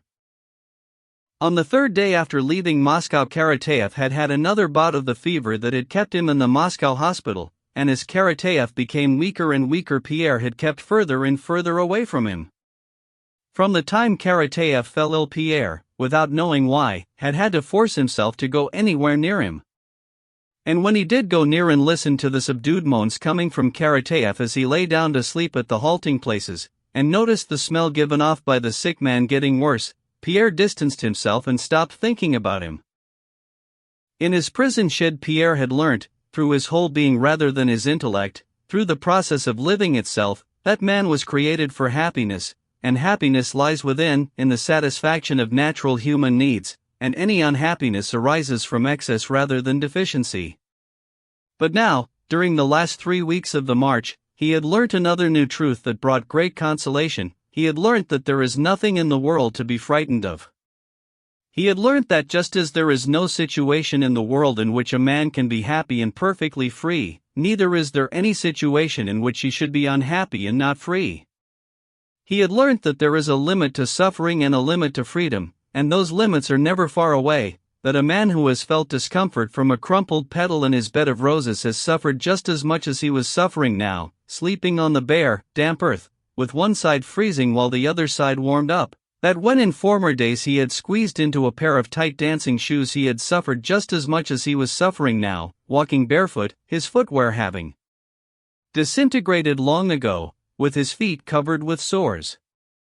He learnt that when he had married his wife by his own free will, so he had thought, he had been no freer than he was now when they locked him up in a stable for the night. Of all the things he later identified as painful, though at the time he was hardly conscious of them, the worst thing was the state of his bare feet, which were blistered and scabby. Horsemeat had a nice taste and did you good, the flavor of saltpetre from the gunpowder used as a salt substitute was really rather nice. The weather was never very cold, it was always warm when they were marching during the daytime, and at night they had campfires, and the lice that made a meal of him gave him a pleasant feeling of being kept warm. His feet were the only things that hurt during those early days. On the second day of the march, when he examined his blisters by the campfire, Pierre thought he would never be able to walk on them, but when everybody was up, he limped along with the rest, and later on, when he warmed up, it didn't hurt to go on walking, though his feet looked even more terrible that evening. But he ignored them and thought about something else. It was now that Pierre understood the full power of human vitality, and the effectiveness of our inbuilt safety device, distraction, which works like a safety valve in steam engines, letting off excess steam as soon as the pressure reaches a certain point. He never saw or heard straggling prisoners being shot, though more than 100 had died that way. He never spared a thought for Karateev, who was fading by the day, and seemed certain to suffer the same fate very soon. Still less did Pierre think about himself.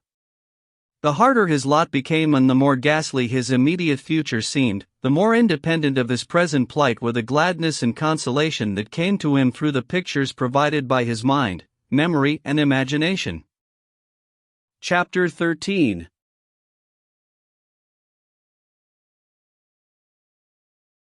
At midday on the 22nd, Pierre was walking up a muddy, slippery road, looking down at his feet and the rough road surface. From time to time he glanced at the familiar crowd around him, then he would look down again at his feet. The crowd and the feet had two things in common: they were his, and he knew them well. The lavender-gray, bandy-legged dog was scampering merrily at the side of the road, sometimes lifting a back paw in the air and skipping along on three legs in a display of skill and joie de vivre, or dropping down on all four legs to go charging across and bark at the crows as they perched on carrion. Greycoat looked sleeker and chirpier than she had done in Moscow. On every side lay the flesh of various animals, from men to horses, in various stages of decomposition, and the marching soldiers kept the wolves away, so Greycoat could gorge herself whenever she wanted. The rain had been coming down since early morning. It looked as if it was going to stop, and the sky seemed likely to clear at any minute, but then they would take a short break and the heavens would open again worse than ever. The road was so saturated with rain it couldn't take any more, and the ruts were filling up with running streams. Pierre plodded on, looking from side to side, counting his steps, and marking them off on his fingers in threes. In his mind he talked to the rain, chanting to himself, come rain, come away rain." He thought his mind was a blank, but no, somewhere in the depths of his soul he was meditating on something deeply serious that carried consolation. This something was a subtle and soulful follow-on from last night's conversation with Platon Karateev. During the halt yesterday evening, Pierre had suddenly felt frozen next to a dying fire, so he had got up and moved across to the nearest one that still had some heat in it.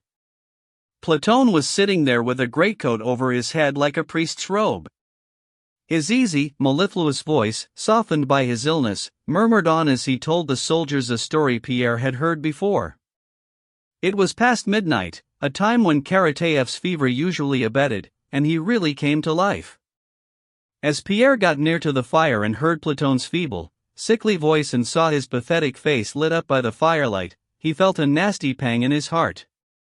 He was scared of the pity he felt for this man and would have gone off somewhere else, but there was no other fire to go to, so he sat down, trying not to look at Platon.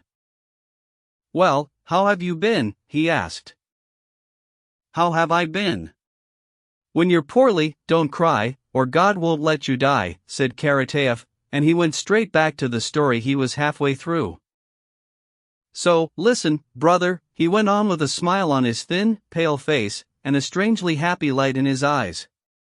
"So, listen, brother." Pierre knew this story well. Karateev had told it to him half a dozen times before, always with particular pleasure. But even though it was very familiar, Pierre listened now as if it was something new, and the gentle sense of rapture that Karateev was enjoying as he told it communicated itself to Pierre as well. It was the story of an old merchant, a good man who had lived a God-fearing life with his family, and who went off one day to the fair at Macquarie with a friend of his, a rich merchant. They had put up at an inn together and gone to bed, and the next morning the rich merchant was discovered with his throat cut and his things stolen. A blood-stained knife was found under the old merchant's pillow. The merchant was tried and flogged, and had his nostrils slit, all according to the law, as Karateev said, and he was sent off to hard labor. So, listen, brother, it was at this point that Pierre had come in on the story. After this a dozen years or more goes by. The old man is still a convict. Resigned to his fate, he is, as is only right. Never does nothing wrong. The only thing he prays to God for is death. Right then. One night they be all gathered together, them convicts, just like we be air, and the old man with M. And they starts talking about what they am all in for, what they done wrong in the eyes of God. Lots of good stories. One of 'em was in for murder, another for 2 murders, somebody else 'ad set fire to something, and there was a wanderin' tramp who never done nothin' wrong. So they turns to the old man and they says, "What are you in for, Grandad?" "Me? Payin' for me sins, I be, me dear brothers," says he, "and everybody else's sins as well. I ain't murdered nobody, or pinched nothing, just given what I 'ad to the poor. Used to be a merchant, I did, me dear brothers. I 'ad lots o' money. And 'e tells 'em all. 'Ow things is worked out for 'im, all the details of 'is story bit by bit. Not bothered about myself,' says he, I been picked out by God. Only one thing wrong,' says he, I do feel sorry for me old woman, and the kiddies. And he sheds a few tears. And it's so opined in that company was the very man, you know, what 'ad killed the merchant. Where did all this happen, Grandad, says he, when was it? What month? Wanted to know all the details. Broken 'e was. Goes up to the old man just like that, 'e does, and falls down at his feet. You be an heir, old man, says he, for something what I done. 'Tis God's truth. This man be innocent. 'E be sufferin' for nothing, lads, says he, I done that job, says he, and put that knife under your EAD while you was asleep. Forgive me, Grandad. For God's sake, forgive me, says he. Karateev paused with a blissful smile on his face and stared into the fire, poking the logs. Then the old man, he says, God will forgive you, says he, but we am all sinners in the eyes of God, says he, I be sufferin' for me own sins. And he wept bitter tears. Then guess what, me old darling, said Karateev, with an ever-broadening beatific smile, as if to indicate that the best bit, the whole point of his story was about to come. Guess what, me old darling? That murderer went up to them at the top and confessed. I seen 6 men off, says he bein' a real wrong un, but I'm right sorry for this little old man. He shouldn't ave to suffer, cos o me. Went and confessed, he did. 'Twas all wrote down on paper and sent off, as is only right. Bloomin' miles away.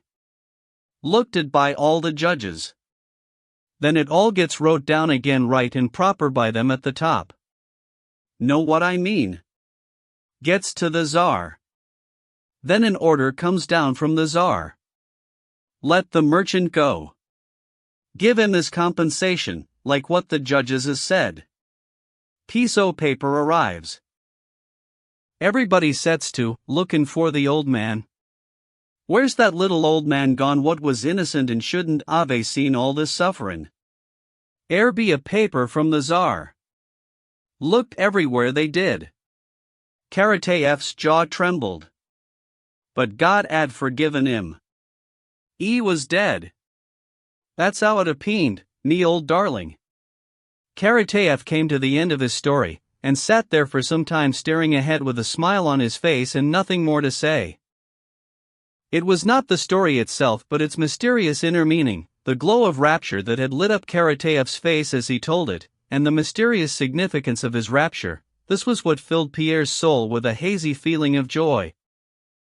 Chapter 14. "Get fell in," came a sudden voice, speaking in French. There was a cheerful commotion among the prisoners and the escorting soldiers, and an air of expectancy as if some joyous and splendid occasion was at hand. Orders rang out on all sides, and then from the left a party of very smart cavalry soldiers on fine horses came trotting up, wheeling right round the prisoners. On every face was the tense expression you normally see when important people are about to arrive. The prisoners huddled together and were shoved back from the road. The convoy soldiers formed up in ranks. The Emperor! The Emperor! The Marshal! The Duke! And the sleek cavalry had hardly got clear when a carriage and 6 greys rumbled past. Pierre caught a passing glimpse of a podgy white face, serene and handsome, belonging to a man in a 3-cornered hat. It was one of the marshals. The marshal's eye fell on Pierre's big, imposing figure, and in the expression on his face when he frowned and looked away Pierre thought he could see compassion and the desire to conceal it. The general in charge whipped up his skinny horse, and galloped after the carriage with panic written all over his crimson face. Several officers came together in a group, and the soldiers gathered round them. They all looked uneasy and excited. "What did he say? What did he say?" Pierre could hear them asking. While the marshal had been driving past, the prisoners had been hustled together in a bunch, and Pierre had caught sight of Karateev for the first time that morning. He was sitting wrapped up in his little greatcoat, leaning back against a birch tree. His face still wore the same look of joyous emotion as yesterday, when he had been telling the story of the merchant and his innocent suffering, but now it had another expression too, a look of quiet solemnity. Karateev was looking across at Pierre, and his kindly, round eyes, brimming with tears, held an unmistakable appeal, as if he had something to say to him. But Pierre feared for his own skin. He pretended he hadn't seen that look and hurried away. When the prisoners set off again, Pierre looked back. Karateev was still sitting there under the birch tree at the side of the road, and there were 2 Frenchmen standing over him, talking to each other. Pierre didn't look round again. He limped on up the hill. A shot rang out from behind, back where Karateev had been sitting. Pierre heard the shot distinctly, but the moment he heard it he suddenly remembered he hadn't finished calculating how many stages were left to Smolensk, the problem he had been working on before the marshal rode past. He started counting again. 2 French soldiers ran past Pierre, one of them holding a musket that was still smoking. They both looked pale, and in the expression on their faces, one of them glanced timidly at Pierre. There was something similar to what he had seen in the young soldier at the execution in Moscow. Pierre looked at the soldier and remembered an occasion, only a couple of days ago, when that man had scorched his shirt while drying it in front of the fire and they had all laughed at him. Back where Karateev was sitting, the dog started howling. "Silly creature! What's she got to howl about?" thought Pierre. Pierre's fellow prisoners, marching along at his side, were, like him, refusing to look back at the place where they had heard the shot come from and then the howling of the dog. But there was a grim look on every face. Chapter 15. The cavalry wagons, the prisoners, and Marshal Junot's baggage train halted for the night in the village of Shamshivo.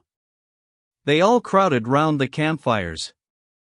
Pierre went over to a fire, ate some roast horsemeat, lay down with his back to the fire and fell fast asleep. He slept as he had done at Mozhaysk after the Battle of Borodino. Once again real events mingled with his dreams, once again a voice, either his own or someone else's, was murmuring thoughts in his ear, some of the same thoughts he had heard in his dream at Mozhaysk. Life is everything. Life is God. Everything is in flux and movement, and this movement is God. And while there is life, there is pleasure in being conscious of the Godhead. To love life is to love God. The hardest and the most blessed thing is to love this life even in suffering, innocent suffering. Karateev. The memory flashed into Pierre's mind. And suddenly Pierre had a vision, like reality itself, of someone long forgotten, a gentle old teacher who had taught him geography in Switzerland. "Wait a minute," said the little old man. And he showed Pierre a globe. This globe was a living thing, a shimmering ball with no fixed dimensions. The entire surface of the ball consisted of drops closely compressed. And the drops were in constant movement and flux, sometimes dissolving from many into one, sometimes breaking down from one into many. Each drop was trying to spread out and take up as much space as possible, but all the others, wanting to do the same, squeezed it back, absorbing it or merging into it. "This is life," said the little old teacher. "It's so simple and clear," thought Pierre. "How could I have not known that before?" God is in the middle, and each drop tries to expand and reflect Him on the largest possible scale. And it grows, gets absorbed and compressed, disappears from the surface, sinks down into the depths and bubbles up again. That's what has happened to him, Karateev. He has been absorbed and he's disappeared. "Now you understand, my child," said the teacher. "Don't you understand? Damn your eyes," shouted a voice, and Pierre woke up. He raised his head and sat up. A French soldier was squatting by the fire, having shoved a Russian soldier to one side, and he was roasting a piece of meat on the end of a ramrod. His sleeves were rolled up, and his sinewy, hairy red hands, with their stubby fingers, were expertly rotating the ramrod. The glowing embers lit up his scowling brown face with its sullen brows. "Makes no difference to him," he muttered, glancing back quickly at a soldier standing behind him. "Brigand! Get away from here!" And the soldier, still turning the ramrod, glanced darkly at Pierre. Pierre turned away and stared into the shadows. A Russian soldier, the one who had been shoved aside, was sitting near the fire patting something. Pierre took a closer look and saw the lavender-gray dog sitting by the soldier, wagging her tail. "She's come then," said Pierre.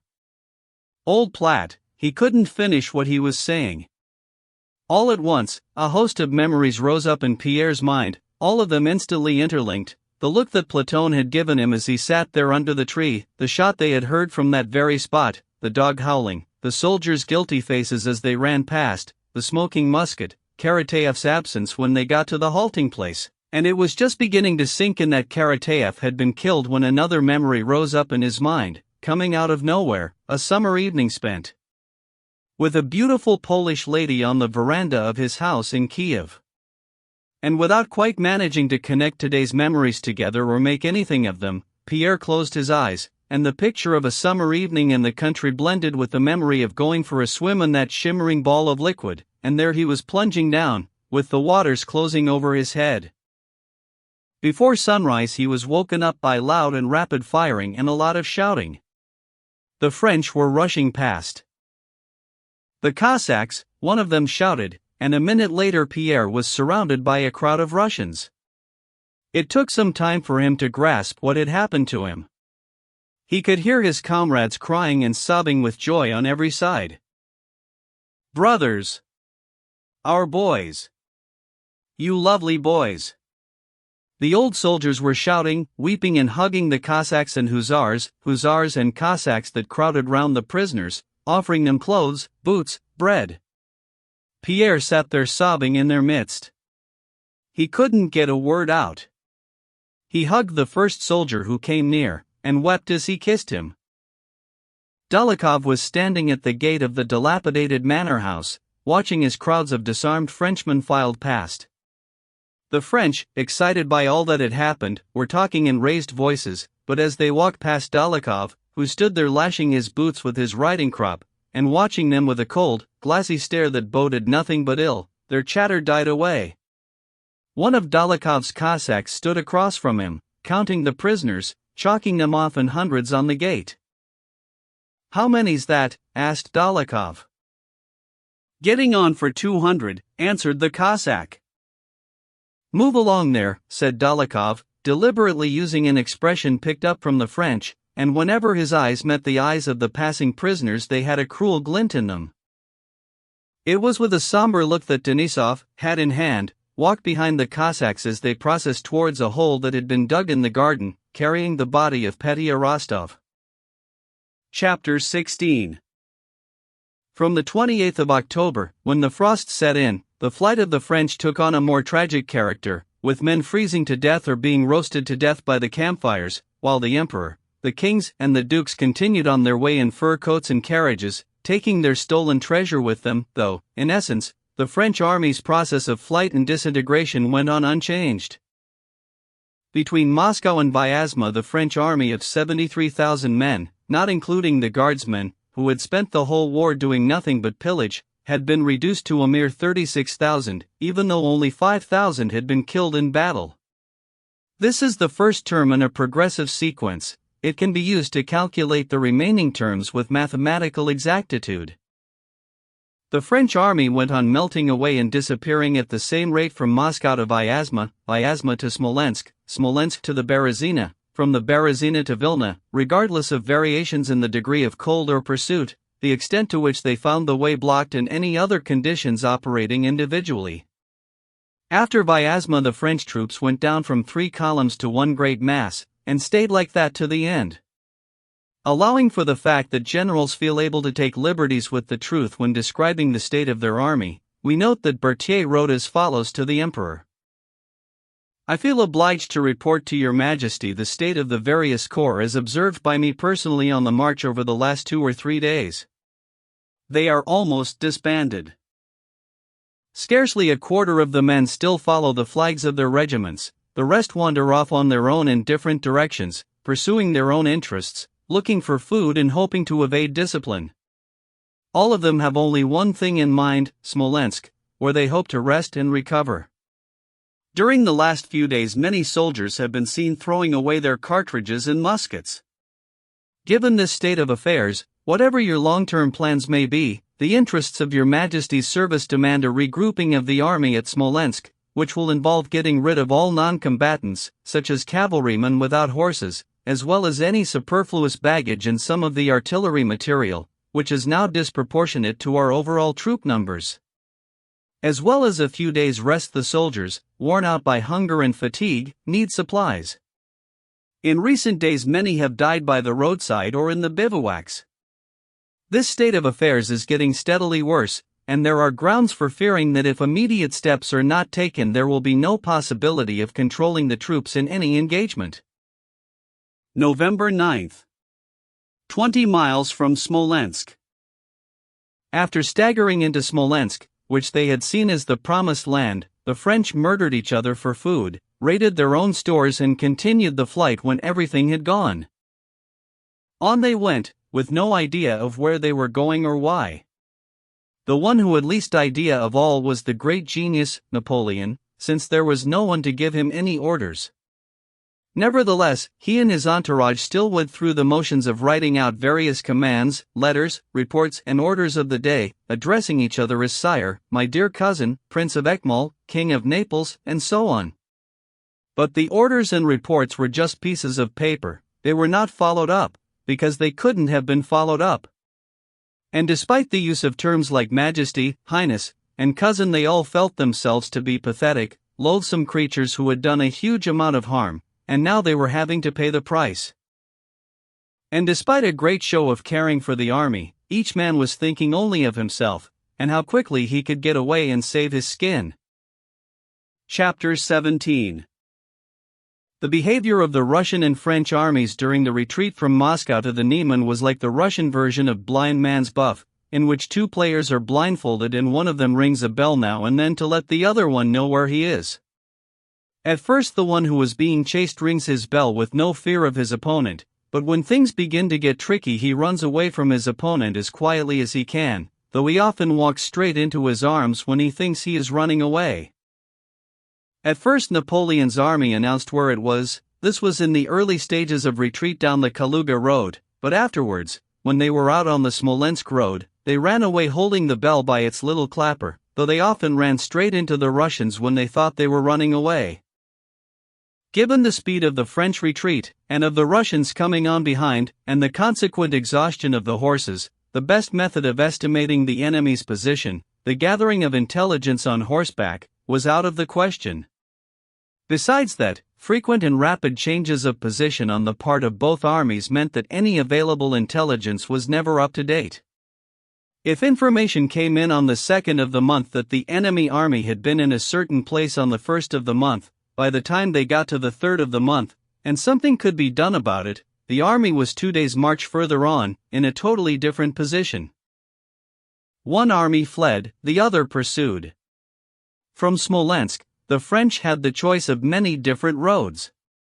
You would have thought that, having stayed there for 4 days, the French might have been able to ascertain where the enemy was, think up something effective and do something new. But no, after a 4-day halt they took to the road again in great mobs, and instead of turning right or left, instead of planning and maneuvering their way forward, they plunged off down their own beaten track, their old road, the worst possible, the one through Krasnoy and Orsha. Expecting the enemy from the rear rather than the front, the French fled in a straggling line, scattering themselves over the distance of a 24-hour march. Out in front went the fleeing emperor, closely followed by his kings and dukes.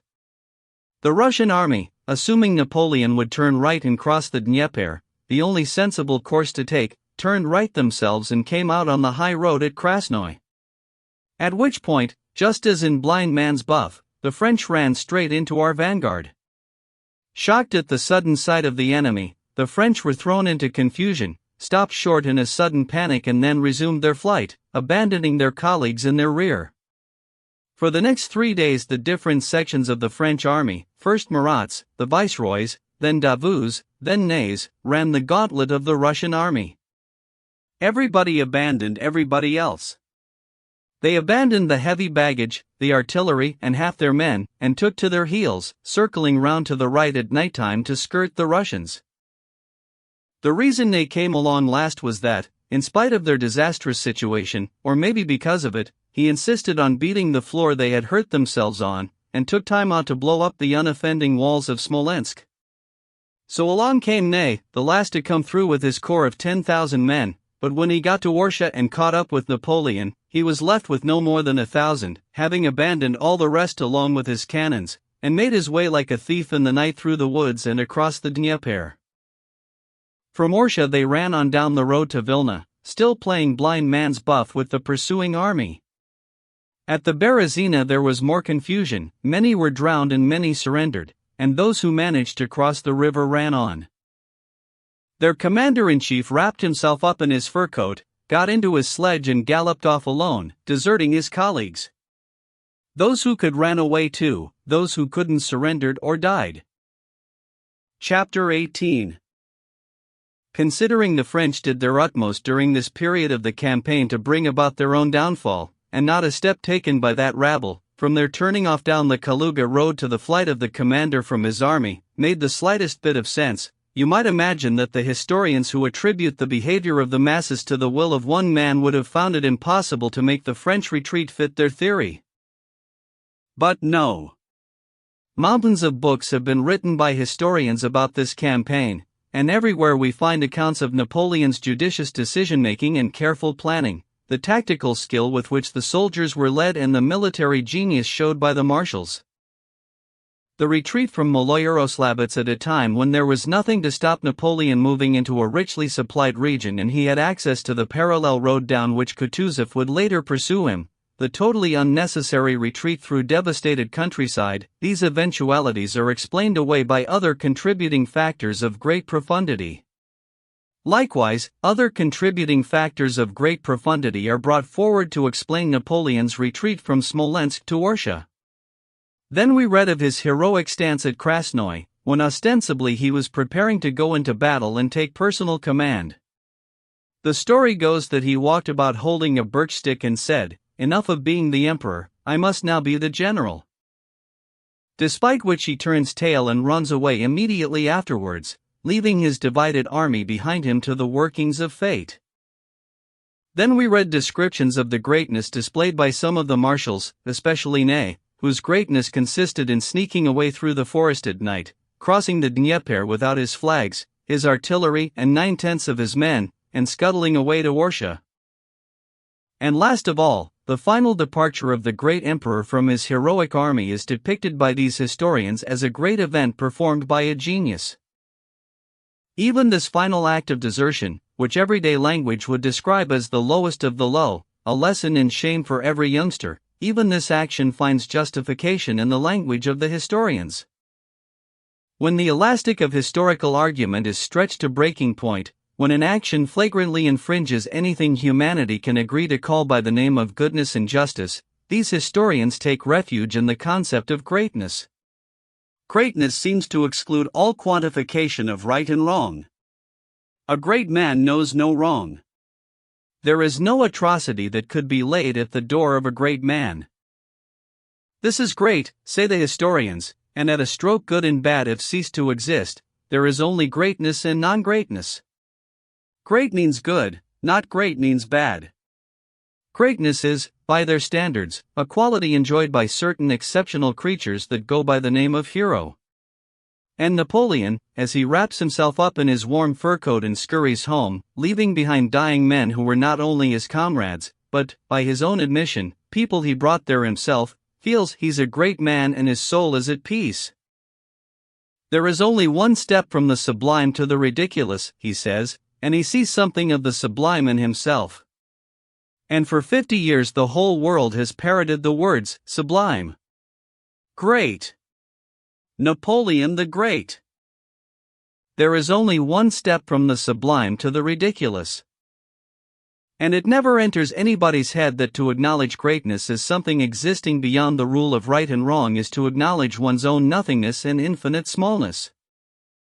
For us, with Jesus Christ's rule of right and wrong to go by, there is nothing that cannot be measured by it. And greatness cannot exist without simplicity, goodness, and truth. Chapter 19.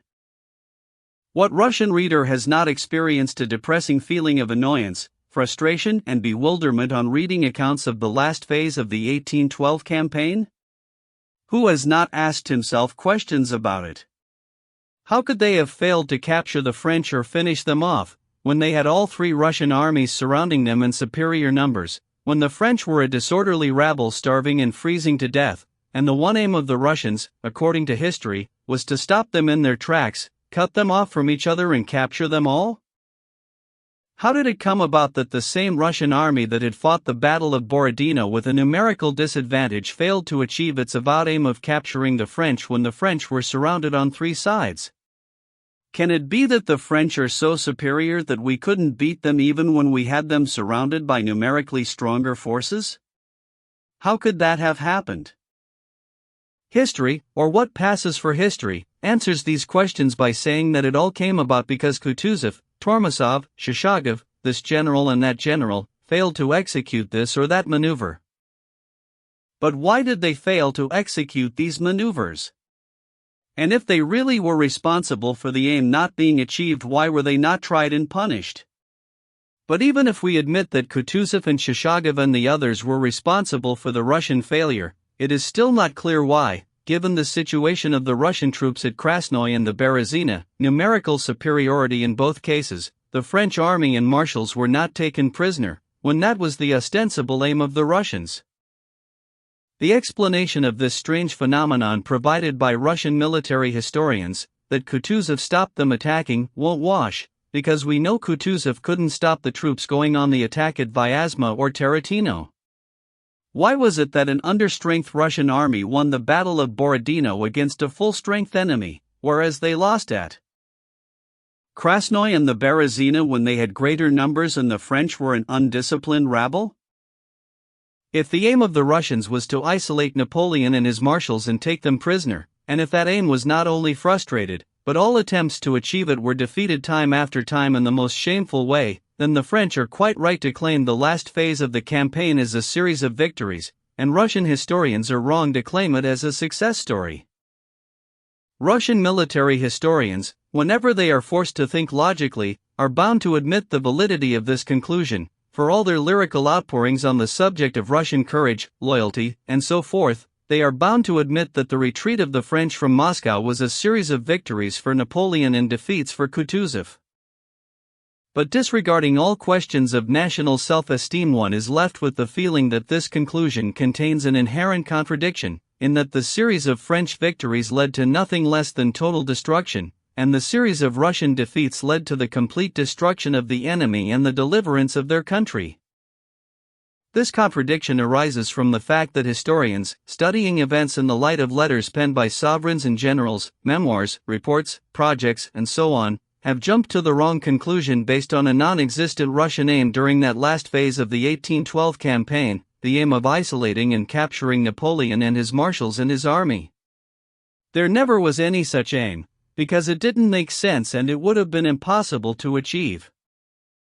It didn't make sense because, first, Napoleon's army was in disarray and fleeing from Russia at all possible speed, in other words, doing exactly what was wanted by every last Russian. What purpose would have been served by conducting all sorts of operations against the French when they were already running away as fast as they could? Second, it would have made no sense to stand in the way of men who were putting all their energy into running away. Third, it made no sense to risk losing men just to destroy the French army when that army was busy destroying itself without any help from outside, and at such a rate that, without any blocking of the road, all the French were able to take back across the frontier in December was a small number of men, scarcely 1/100th of the original army. Fourth, it would have made no sense to capture the emperor, the kings, and the dukes, since their imprisonment would have made life difficult for the Russians, as was acknowledged by the more sensitive diplomats of the day, Joseph de Maistre among others. It would have made even less sense to capture the French army when half of our own strength had dwindled away before Krasnoy, and we would have needed a whole division to guard several corps of prisoners, at a time when our own soldiers were often under-provisioned, and the prisoners they did take were dying of starvation. Any carefully considered plan to isolate Napoleon and capture him along with his army would have been like a gardener devising a plan to drive away a herd of cattle that had been trampling his beds, and then run after them, catch them at the gate and bash them over the head. The best that could be said of the gardener would be that he had lost his temper on a grand scale.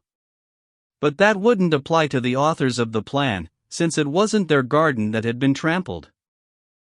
Anyway, the idea of isolating Napoleon along with his army not only made no sense, it was also quite impossible.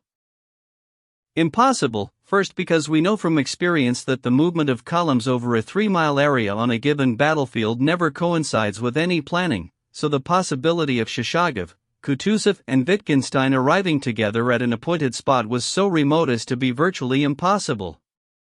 Kutuzov knew this even as he received planning instructions from afar, and he went on record as saying that long-distance maneuvers never work out according to plan. Second, it was impossible because the numbers of troops needed to paralyze the force of inertia propelling Napoleon's army back the way it had come would have been far greater than anything the Russians had at their disposal. Third, it was impossible because the military word for the isolating process, to cut off, is meaningless. You can cut off a slice of bread, but not an army. To cut off an army, to block its way forward, is quite impossible, because there are always plenty of possible detours that can be made, and there is always nighttime, when things go on unseen, which students of military history ought to recognize from the examples of Krasnoy and the Berezina. You can never capture anybody unless he is willing to be captured, just as you can never catch a swallow, though you might be able to if it settles on your hand. You can only capture prisoners who are willing to surrender, as the Germans did, following set rules of strategy and tactics. But the French soldiers saw this as inexpedient, and they were quite right to do so since a similar death from cold and starvation awaited them if they fled or were taken prisoner. The fourth and main reason why it was impossible was that never since the world had begun had a war been fought under such terrible conditions as in 1812, and the Russian troops pursuing the French were at the end of their tether, incapable of doing anything more without dying in the attempt. In the distance between Tarantino and Krasnoy, the Russian army lost 50,000 men sick or fallen by the wayside, a total equivalent to the population of a decent-sized provincial town. Half of them quit without seeing any action. During this phase of the campaign, soldiers went without boots or fur-lined coats, they were on depleted rations with no vodka. They camped out every night in the snow month after month when the temperature stood at 15 below. There were only 7 or 8 hours of daylight, and the rest was nighttime, when discipline goes by the board, and men went in fear of death, which again put them beyond discipline, not for a few hours, as in battle, but for months on end, struggling every moment against cold and starvation. And it is this phase of the campaign, when half the army perished in a single month, that historians refer to when they claim that Miloradovich ought to have executed a flanking maneuver in one direction, and Tormasov in another, while Shishagov ought to have transferred his forces to such and such a place, knee-deep in snow, of course, and so destroyed the French opposition, somebody else cut them off, and so on and so forth. The Russian soldiers did everything they could or should have done to achieve an aim worthy of the people, and half of them died in the attempt. It is hardly their fault if other Russians, at home in the warmth, kept coming out with proposals for them to achieve the impossible. This curious lack of correspondence, which we now find incomprehensible, between the facts as they were and the way they have gone down in history, arises purely and simply from the tendency of historians writing about this event to describe the history of various generals, with their noble sentiments and splendid words, rather than the history of the events themselves. They set great store by things said by Miloradovich, honors conferred on this or that general and the propositions they all put forward, but they completely ignore the question of 50,000 men left behind in hospitals and graves, claiming that this issue is beyond the scope of their research. Meanwhile, all we have to do is take a break from researching the reports and plans of the generals and look into the movements of those 100,000 men who were directly involved in the events themselves, and all the apparently insoluble questions can be resolved once and for all with extraordinary ease and simplicity. The plan of isolating Napoleon and his army never existed outside the imagination of a dozen men. It couldn't have existed because it was absurd and impracticable. The people had only one aim: to rid their country of the invading army. This aim was in the process of being achieved quite independently, since the French were running away, and all they had to do was not get in the way of the retreat. That was the first point. Secondly, this aim was in the process of being achieved because of the action of the guerrilla forces that were gradually destroying the French, and thirdly, a big Russian army was following close behind the French, ready to resort to force if anything held up their retreat. The Russian army had to act like a whip used against an animal in full flight. Any driver worth his salt knew it was better to keep the whip in the air and use it as a threat than to lash the running animal about the head. Part 4. Chapter 1. When a man sees an animal dying, he is seized with horror. What he himself consists of, his own substance, is being visibly destroyed, ceasing to exist before his very eyes. But when the dying creature is a man, and a man deeply loved, there is more to it than the horror experienced at the extinction of life. It feels like a laceration, a spiritual wound, which, like a physical wound, may heal up or may prove fatal, but it always hurts and it shrinks away from any abrasive external contact. After Prince Andrei's death, Natasha and Princess Maria both felt like this. Feeling totally demoralized, they winced and shrank away from the menacing cloud of death that hovered above them, and they could not bring themselves to look life in the face. They shielded their open wounds with great care from any rough and painful contact. Everything, a carriage driving quickly down the street, a summons to dinner, a maid asking which dress to put out, worse still, any perfunctory and obviously insincere expression of sympathy, would set the wound hurting again. It would seem like an affront, an intrusion into that silence which both of them needed as they strove to listen to the harsh and terrible chorus still ringing in their minds. It would set up a barrier between them and the deep mysteries and endless vistas that had briefly opened before them. The only time they felt safe from such outrage and pain was when they were alone together. Not that they said much. When they did speak, it was about the most trivial things. And both of them in equal measure avoided any reference to the future. To admit the possibility of a future seemed like an affront to his memory. They were even more cautious about mentioning anything to do with the dead man. What they had gone through and felt so deeply seemed to defy expression in words. Any reference in words to the details of his life seemed to offend against the grandeur and sanctity of the mystery that had been accomplished before their eyes. This constant holding back and studious avoidance of anything that might lead to a mention of him, this stopping short on both sides of the barrier that determined what could and couldn't be said, left both their minds with a clearer and purer sense of what they were feeling. But complete and unalloyed sorrow is as impossible as complete and unalloyed joy. Princess Maria, conscious of her position as the independent mistress of her own fate, and her nephew's guardian and tutor, was the first to respond to the demands of everyday life and emerge from the world of mourning she had been living in throughout those first 2 weeks. She had received letters from relatives that needed answering, there was damp in the room where little Nikolai had been put, and he now had a cough. Alpatik came to Yaroslavl with reports on the state of their affairs and various proposals. He advised Princess Maria to move back to Moscow and take up residence in their house on Vozdvizhenka Street, which had survived intact and needed nothing more than a few minor repairs. Life had to go on, there was no stopping it. Painful as it was for Princess Maria to emerge from the world of solitary contemplation she had so far been living in, regrettable, almost shameful, as it was to have to leave Natasha to manage on her own, the duties of everyday life were calling for attention, and she had to give in to them, however reluctantly. She went through the accounts with Alpatik, consulted Dessalles about her nephew, and then got down to the arrangements and preparations for moving back to Moscow. Natasha was now on her own, and from the moment Princess Maria became busy with the preparations for leaving she avoided even her company. Princess Maria asked the Countess to let Natasha come and stay with her in Moscow, a suggestion that met with the immediate approval of both mother and father, who had been watching their daughter's physical decline getting worse by the day and now hoped that a change of scene and some help from the doctors in Moscow might do her good.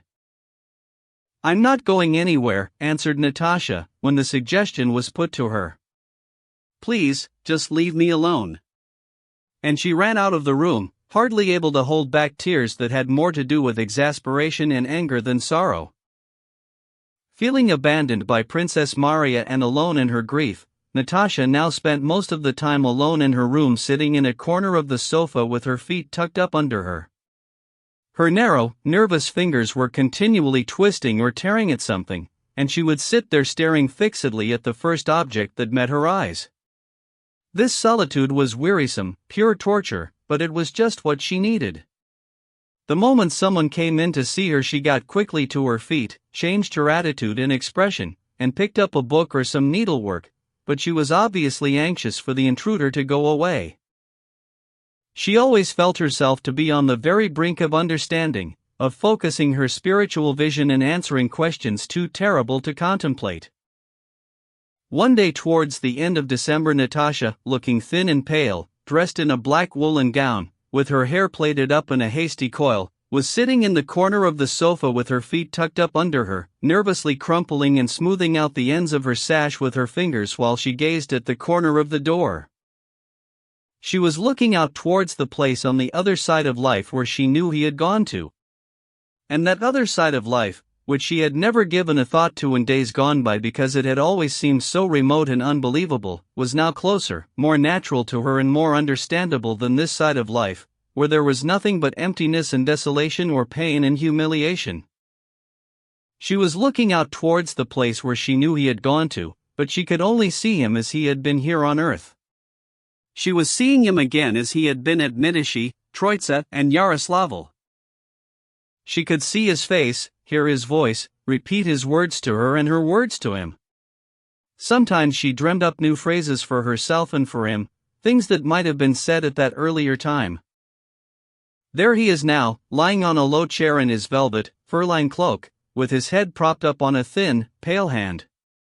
His chest looks terribly hollow, and his shoulders are hunched. His lips are compressed, his eyes are gleaming, and on his pale forehead a line keeps coming and going. There is a rapid tremor just noticeable in one of his legs. Natasha knows he is fighting against unbearable pain. What kind of pain is it? What's it all about? What can he feel? Oh, the agony! Natasha is thinking. He had become aware of her watching him, looked up and started speaking with no smile on his face. The only awful thing, he had said to her, would be to bind yourself forever to a suffering invalid. It would be an everlasting torment. And he had given her the most searching look, a look she could still remember. Natasha had replied, as always, without giving herself time to think of a proper response. She had said, "It can't go on like this. Things will be different. You're going to get better. You'll be completely well again." She was seeing him now as she had seen him then, and reliving all she had felt at the time. She remembered the long, sad, severe look he had leveled at her when he heard those words, and she took in all the reproach and the despair contained in his long stare. I agreed with him, Natasha told herself now, that it would be awful if he never recovered from his suffering. I only said it because it would have been so awful for him, but he took it the wrong way. He thought it would be awful for me. At that time he wanted to go on living. He was afraid of dying. And I was so clumsy and stupid in the way I said it. That wasn't what I was thinking. I was thinking something quite different. If I had told him what I was thinking about, I would have said, even if he stayed like that, dying away before my eyes, I'd have been much happier than I am now. Now I have nothing, nobody. Did he know? No, he didn't, and he never will. And now it will never be possible to put things right. And there he was saying the same words again, but this time Natasha imagined herself coming out with a different answer. She stopped him and said, "Awful for you, but not for me. You must know that without you there is nothing left in my life, and suffering with you is the greatest possible happiness."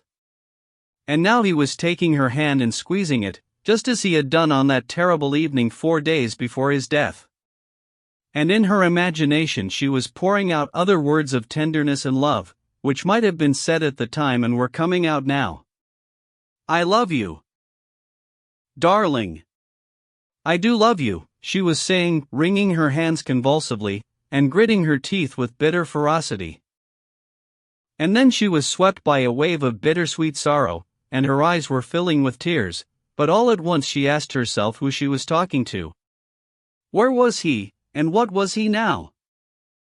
And again her whole mind was clouded with an arid and harsh uncertainty. Again, with an anxious furrowing of her brow, she stared fixedly ahead, searching for where he was. And for a moment she seemed to be on the brink of penetrating the mystery. But at the very instant when the unfathomable depths seemed to be clearing, she was shocked out of her reverie by a painfully loud rattling of the door handle. Her maid, Dunyasha, rushed straight in with panic in her eyes, showing no concern for Natasha. "Please, miss, come quickly and see your father," said Dunyasha, looking unusually agitated. "Something terrible has happened. It's young Count Petya, a letter," she gasped out, choking and sobbing. Chapter 2. This was a time when Natasha's general feeling of alienation was at its worst with her own family members, from whom she felt particularly estranged. All her own family, her father and mother and Sonia, were so close to her, so normal and ordinary, that their every word and feeling seemed like a desecration of the world she had been living in of late. It was worse than indifference, she looked on them with outright hostility. She could hear what Dunyasha was saying about little Petya, and something terrible that had happened, but she wasn't taking it in. Terrible? Nothing terrible could have happened to them, surely. It's easy for them, all the old routine. Everything goes on in the same old way, Natasha was saying to herself. Just as she got to the drawing-room door, her father came hurrying out of the Countess's room. His face was crumpled and wet with tears. He had clearly rushed out to give vent to the sobs that were choking him. He took one look at Natasha, waved his arms in despair, and broke down in a bout of violent, convulsive sobbing that completely distorted his soft, round face. "It's P.E. Petya. Go on in." She's calling, and sobbing like a child, he tottered over to a chair on his feeble legs, and all but collapsed onto it, burying his face in his hands. This acted like a sudden electric shock running right through Natasha's body. Her heart lurched with a terrible searing pain. She was struck by a feeling of terrible anguish. Something seemed to give way inside her, leaving her for dead. But the pain was immediately followed by a feeling of release from the repressive forces that had taken over her life. One look at her father, one ghastly, raucous scream from her mother heard through the door, and she instantly forgot herself and her own sorrows. She ran over to her father, but with a feeble hand he motioned her towards her mother's door. Princess Maria came out, ashen-faced, jaw-trembling, and said something as she took Natasha by the hand. Natasha saw nothing and heard nothing. She hurried through the doorway, stopped for a moment as if she was fighting something down, and then ran over to her mother. The Countess was sprawling stiffly and awkwardly across a low chair, beating her head against the wall. Sonia and some of the maids were holding her by the arms. "Natasha, Natasha," the Countess was screaming. "It's not true, not true, it's all lies." "Natasha," she screamed, pushing the maids away. "Go away, the lot of you. It's not true." "Dead?"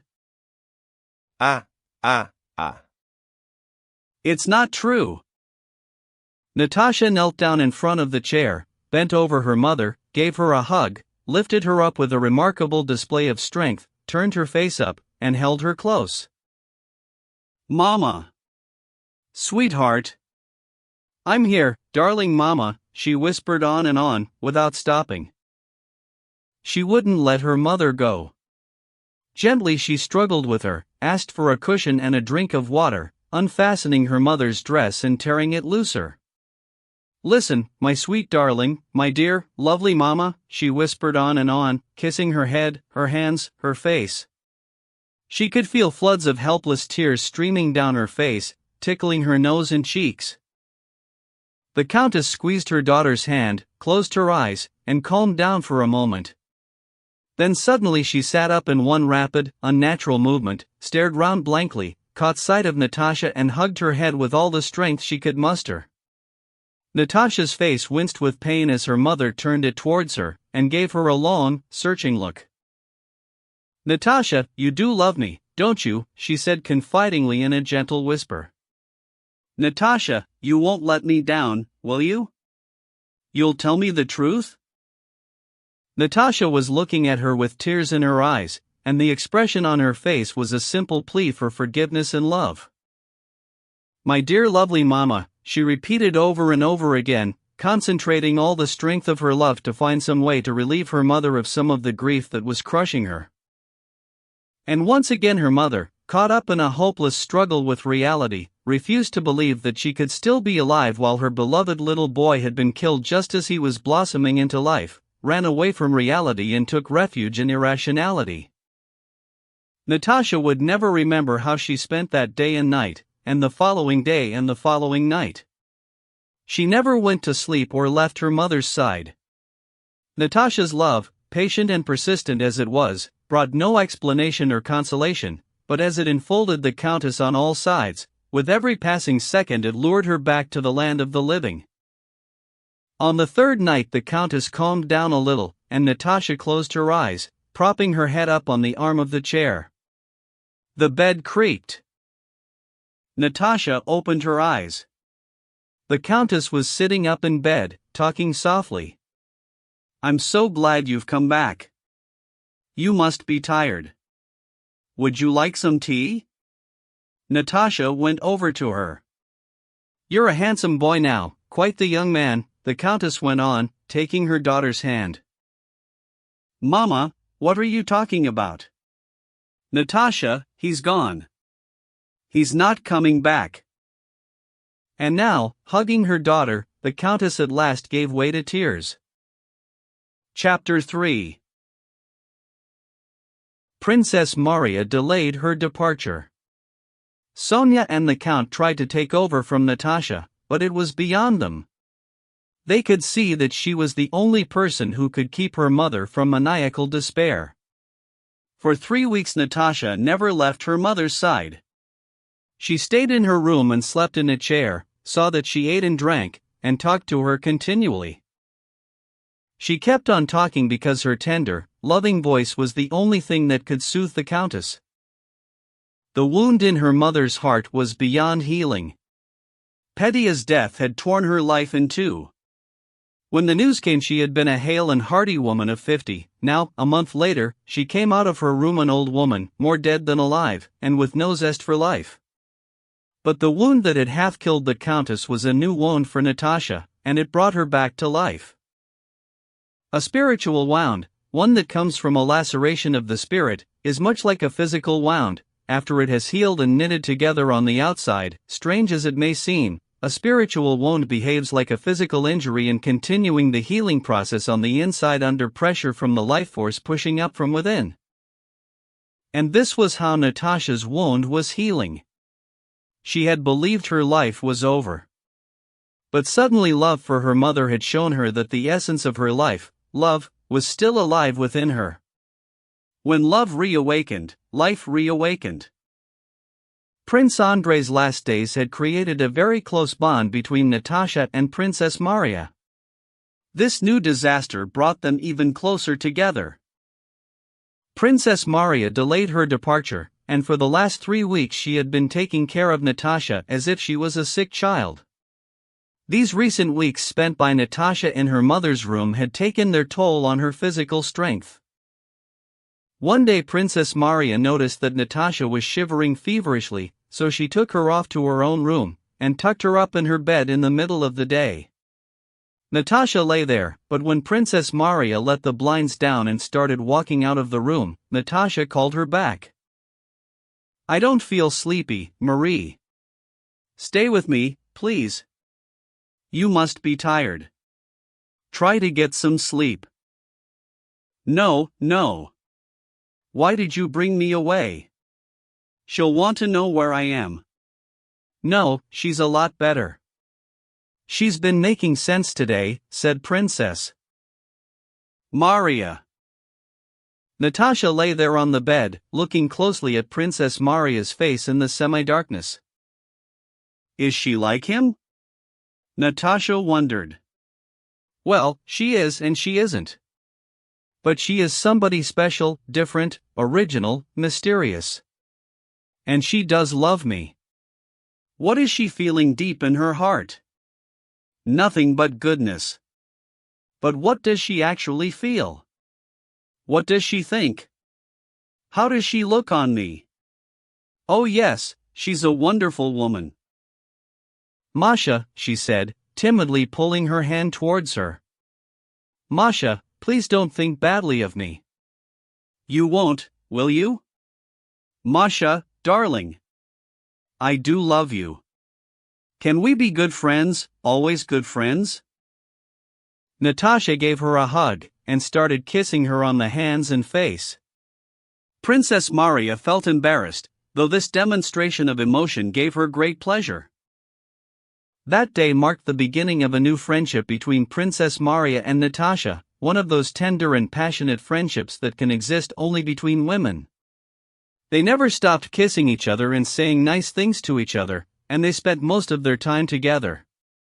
If one of them went away, the other felt restless and soon went off to join her. They had a greater sense of harmony together than they ever did when they were separated and on their own. The feeling between them turned into something stronger than friendship, a unique sensation that life was possible only when they were together. Sometimes they didn't speak for hours on end. Sometimes they would start chatting as they lay in bed and not stop till morning. They talked mostly about the distant past. Princess Maria would talk about her childhood, her mother, her father, and her dreams. And Natasha, who had once turned away in blissful ignorance from that life of devotion and resignation, all the poetry of Christian self-sacrifice, now felt such deep affection for Princess Maria that she came to love her past life, and she now understood the side of her that had seemed so perplexing before. She had no intention of applying the same kind of resignation and self-sacrifice to her own life, because she had got used to seeking out other delights, but now she could understand in somebody else the kind of virtue that had previously been beyond her comprehension. And Princess Maria too, as she listened to Natasha telling stories about her childhood and adolescence, gained a new insight into a side of life she knew nothing about, a belief in the goodness of living and the enjoyment of life. They still avoided him as a topic of conversation, because mere words were liable to detract from what they saw as an exalted feeling in their hearts. This reluctance to talk about him meant that they were gradually forgetting him, though they would never have believed it. Natasha had grown thin and pale, and so weak physically that the state of her health was on everybody's lips, and this pleased her. Yet sometimes she had sudden feelings of dread, not just of dying but of being ill and feeble, and losing her looks. Sometimes she would catch herself examining her bare arm, marveling at its thinness, or getting up in the morning, glancing in the mirror at her face, and finding it pitifully pinched and drawn. This was how things had to be, she felt, yet she was left with a feeling of sadness and dread. One day she ran upstairs too quickly, and stood gasping for breath at the top. Her immediate and instinctive reaction was to invent some excuse for going back downstairs so she could run up again, watching how she did and testing her strength. On another occasion her voice cracked as she called for Dunyasha, so she called her again, even though she could hear her coming. She used her deepest voice, the one normally reserved for singing, and listened to how it sounded. What she did not know, and would never have believed, was that though her soul seemed to have been grown over with an impenetrable layer of mold, some delicate blades of grass, young and tender, were already pushing their way upwards, destined to take root and send out living shoots so effectively that her all-consuming grief would soon be lost and forgotten. The wound was healing from inside.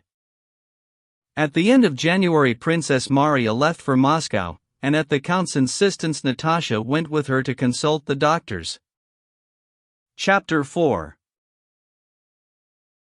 After the engagement at Vyazma, where Kutuzov had not managed to contain his troops' burning desire to rout the enemy, isolate them and so on, the onward march of the fleeing French and the fast-chasing Russians continued as far as Krasnoy without any pitched battle.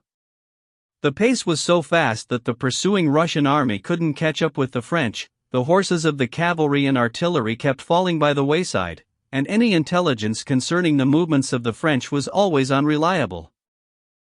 The Russian soldiers were so exhausted by more than 25 miles a day of constant marching that they couldn't go any faster. To appreciate the degree of exhaustion suffered by the Russian army, all we have to do is take in the full meaning of one simple fact. The Russians lost no more than 5,000 dead and wounded on the long march from Tarantino, and barely 100 were taken prisoner, yet the army that set out with 100,000 men had been reduced to 50,000 by the time it got to Krasnoy. The speed of the Russian pursuit had the same kind of devastating effect on the Russian army as the flight of the French had on theirs, the only difference being that the Russian army was moving freely, without the threat of annihilation that hung over the French, and any sick stragglers of the French fell into enemy hands, whereas Russian stragglers found themselves on home ground among their own people. The main reason for the reduction in Napoleon's army was the sheer speed of their retreat, conclusive proof of which is provided by a corresponding reduction in the Russian army. As before at Tarantino and Vyazma, Kutuzov, unlike the Russian generals in Petersburg, and also in the army, did everything in his power to concentrate on not getting in the way of the disastrous French retreat, indeed positively encouraging it, and slowing the pace of his own army.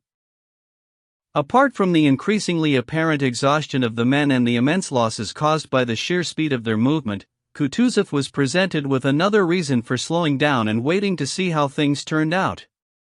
The object of the Russian army was to pursue the French. The route taken by the French was uncertain, which meant that the more closely our men followed on the heels of the French, the more miles they covered. Only by following at a fair distance could they take shortcuts and iron out the zigzags performed by the French. All the skillful maneuvers proposed by the generals were based on moving the troops on ever longer forced marches, whereas the only sensible aim would have been to shorten them. So this was the one aim that Kutuzov concentrated on all the way from Moscow to Vilna, not casually, not in fits and starts, but with such consistency that he never once lost sight of it. With all his Russian heart and soul rather than by dint of reason or science, Kutuzov knew and felt what every Russian soldier felt. The French were beaten, the enemy had been put to flight, and all they had to do was see them off. He was also at one with his men in appreciating all the terrible demands of that march, an unprecedented undertaking at such speed and at that time of year. But the generals, especially the non-Russian ones, out for glory, hoping to dazzle the world by capturing the odd duke or king for some obscure reason, these generals believed that now, the very moment when any battle would have been a senseless and disgusting spectacle, was a good time to go on the attack and bring somebody down. Kutuzov responded with nothing more than a shrug when they paraded before him one after another with their plans involving new maneuvers to be executed by ill-shod, badly clothed, half-starved soldiers whose numbers had been halved in a single month without any fighting, and who, even if the chase that was underway had the best possible outcome, would have had further to go before they got to the frontier than the distance they had already covered. This would-be dash for glory by maneuvering, routing the foe and cutting them off came to the fore whenever the Russian army happened to stumble across the French. This is what happened at Krasnoy, where instead of finding one of the three French columns as expected, they ran into Napoleon in person accompanied by 16,000 troops. Despite Kutuzov's best efforts to avoid this disastrous confrontation and keep his men safe, for 3 solid days at Krasnoy the exhausted soldiers of the Russian army went about the systematic slaughter of the scattered mobs of French soldiers. Toll wrote his usual disposition, first column to advance to this spot, and all the rest. As always, nothing took place in accordance with this disposition. From the hilltop Prince Eugene of Württemberg kept up a barrage of fire on the French hordes as they scurried by, and asked for reinforcements that never came. The French used the hours of darkness to disperse and find a way round the Russians by slinking through the woods, after which anyone who could struggled on down the road. Miloradovich, famous for telling the world he hadn't the slightest interest in the domestic arrangements of his detachment, a man who could never be found when he was wanted, the self-styled chevalier beyond fear and reproach who was always ready for a parley with the French, wasted a lot of time sending messengers over with demands for surrender and carried out none of the orders received. "Have that column with my compliments, boys," said he, riding over to his men and pointing out the French to his cavalry. And the cavalryman applied spur and saber to skinny nags that could hardly move, badgered them to something like a trot, and with a huge effort managed to reach the gift-wrapped column, which is to say a mob of frozen, numb, starving Frenchmen. Whereupon all the men in the column laid down their arms and surrendered, something they had been longing to do for many a long week. At Krasnoy 26,000 prisoners were taken, along with hundreds of field guns and a kind of stick that was promptly dubbed a marshal's baton, and then the arguments started, to determine who had covered himself with the greatest glory. They were well pleased, though there was some regret at the failure to capture Napoleon or some marshal of heroic standing, for which they blamed one another, and Kutuzov in particular. These men, carried away by their passions, were nothing more than the blind executors of the saddest law of necessity, but they saw themselves as heroes, and mistook their doings for achievements of the highest virtue and honor. They kept on blaming Kutuzov, claiming that from the outset he had prevented them from conquering Napoleon. He thought of nothing but the comforts of the flesh. He had delayed leaving the linen mills because he was nice and comfortable there. He had stopped the advance at Krasnoy out of sheer panic when he heard Napoleon was there. You might almost think he was in league with Napoleon. He had been suborned by him. See Sir Robert Wilson's diary, 1 and so on and so forth. As if it was not enough for contemporaries, carried away by their passions, to have spoken along these lines, posterity and history have labeled Napoleon a great man, and as for Kutuzov, foreign writers have him down as a crafty debauchee and feeble old courtier, whereas Russians see him as a rather nondescript character, a kind of puppet with the sole virtue of having a good Russian name. Chapter 5. In 1812 and 1813 Kutuzov was openly accused of bungling. The Tsar was dissatisfied with him. And a recent history * inspired by promptings from on high, presents Kutuzov as a lying, scheming man of the court, frightened by the very name of Napoleon, whose bungling at Krasnoy and the Berezina deprived the Russian army of glory through total victory over the French. Such is the lot, not of great men, since the term remains unacknowledged by the Russian mind, but of those rare and always solitary men who can divine the will of Providence and submit their personal will to it. Such men are castigated by the mob with hatred and contempt for their intuition of the higher laws. For Russian historians, strange and terrible to relate, Napoleon, the least significant instrument of history, who never once in any place, not even in exile, displayed a trace of human virtue, is an object of admiration and enthusiasm. He is one of their great men.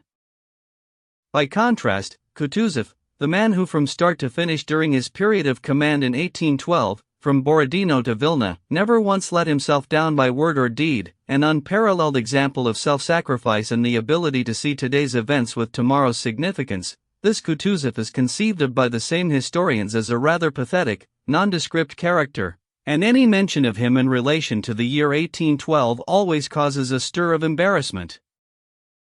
And yet it is difficult to think of any historical figure whose activity shows a greater determination to focus continuously on a single aim. It is difficult to imagine a more noble aim, or one more closely attuned to the will of an entire nation. And it would be even more difficult to find an example anywhere in history of a historical personage accomplishing his declared aim more completely than Kutuzov did after total commitment to it in 1812. Kutuzov never talked about 40 centuries looking down from the pyramids, or the sacrifices he was making for his country, or what he intended to achieve or had already achieved. In fact, he never talked about himself at all, he never indulged in histrionics, and he always seemed like the simplest and most ordinary man around, saying the simplest and most ordinary things. He wrote to his daughters and Madame de Staël, read novels, enjoyed the company of pretty women, liked a little banter with the generals, officers and men, and he never raised any objections when people were trying to make a point with him. When Count Rostophin galloped up to him at the Yalza Bridge to accuse him of being personally responsible for the loss of Moscow, and said, "I thought you promised not to abandon Moscow without a battle," Kutuzov answered, "I'm not going to abandon Moscow without a battle, even though Moscow had already been abandoned." When Arakcheyev came to him from the Tsar with the news that Yermolov was to be given command of the artillery, Kutuzov said, "Yes, just what I was saying myself," even though he had just said the exact opposite. What difference did it make to him, a man in a crowd of simpletons, the only one who understood the enormous significance of what was happening? What difference did it make to him whether Count Rostophin attributed the disastrous fate of the capital to Kutuzov or himself? It made even less difference whether one particular man was to be given command of the artillery. And it wasn't only under circumstances like these that this old man, who had convinced himself from a lifetime of experience that thoughts and the words used to express them are never prime movers, trotted out utterly meaningless words, blurting out the first thing that came into his head. It happened all the time. But at no stage in his war career did this man who was so casual with words ever come out with a single expression that went against the one aim he was working towards throughout all the hostilities. On a number of occasions, under a wide range of circumstances, he did spell out his real thoughts, though evidently with the greatest reluctance and a weary certainty that he was bound to be misunderstood. He first fell out with those around him by being the only person to state that they had won the Battle of Borodino, a claim he continued to assert both verbally and in reports and dispatches till the day he died. He was the only one who claimed that the loss of Moscow did not mean the loss of Russia. When Laristin sued for peace, his reply was, "There can be no peace, for this is the will of the people." As the French retreated, he was the only one to say that all our maneuvers were pointless, everything would happen on its own better than we could desire, the enemy must be allowed to march to destruction across a golden bridge, the battles of Tarantino, Vyazma and Krasnoy were totally unnecessary, we must hold something back to reach the frontier with, and he wouldn't give a single Russian for 10 Frenchmen. And beyond that, he alone, the scheming man of the court, as he is commonly portrayed, capable of lying to Arakcheyev to keep the Tsar happy, he, this courtier, was the only man in Vilna willing to risk the Tsar's displeasure by telling him that taking the war abroad would be a wrong and harmful thing to do. But words alone would be insufficient proof that he understood the significance of what was happening at the time. His actions, all of them without the slightest exception, were focused on a single aim, and they can be reduced to 3: 1. to gather maximum strength for a confrontation with the French, 2. To defeat them, and 3. To drive them out of Russia, minimizing the suffering of the people and the soldiers. It is he, Kutuzov the Ditherer, whose motto, patience and time, never varied, this sworn enemy of precipitate action, who gives battle at Borodino, making fastidious preparations with unheard-of solemnity. It is he, Kutuzov, the man who predicted defeat before the Battle of Austerlitz had even started, who now, at Borodino, stands out against the generals and the fact that for the first time in history a victorious army is having to retreat, and defies them all by alone insisting that this has been a victory, not a defeat, and goes on saying it to his dying day. He is the only man, during the long period of retreat, to insist that battle should now be avoided since it is now pointless, the Russians should not go beyond their borders, and no new war should be entered into. Now that all the events and their consequences lie exposed to our view, it is all too easy to grasp their significance, provided we resist the temptation to invest the participating masses with aims that never existed outside the minds of a dozen men. But how did it happen that this old man, standing alone in the teeth of universal opposition, managed to gauge the popular sense of all that was happening so accurately that he never once deviated from it while he was in charge? The source of this amazingly intuitive insight into the significance of events as they were unfolding lay in a feeling for the people that filled his heart with rare purity and strength. It was their recognition of this feeling in him that led the people to flout the will of the Tsar and in such a strange way light upon him, an old man out of favor, as their chosen leader in the national war.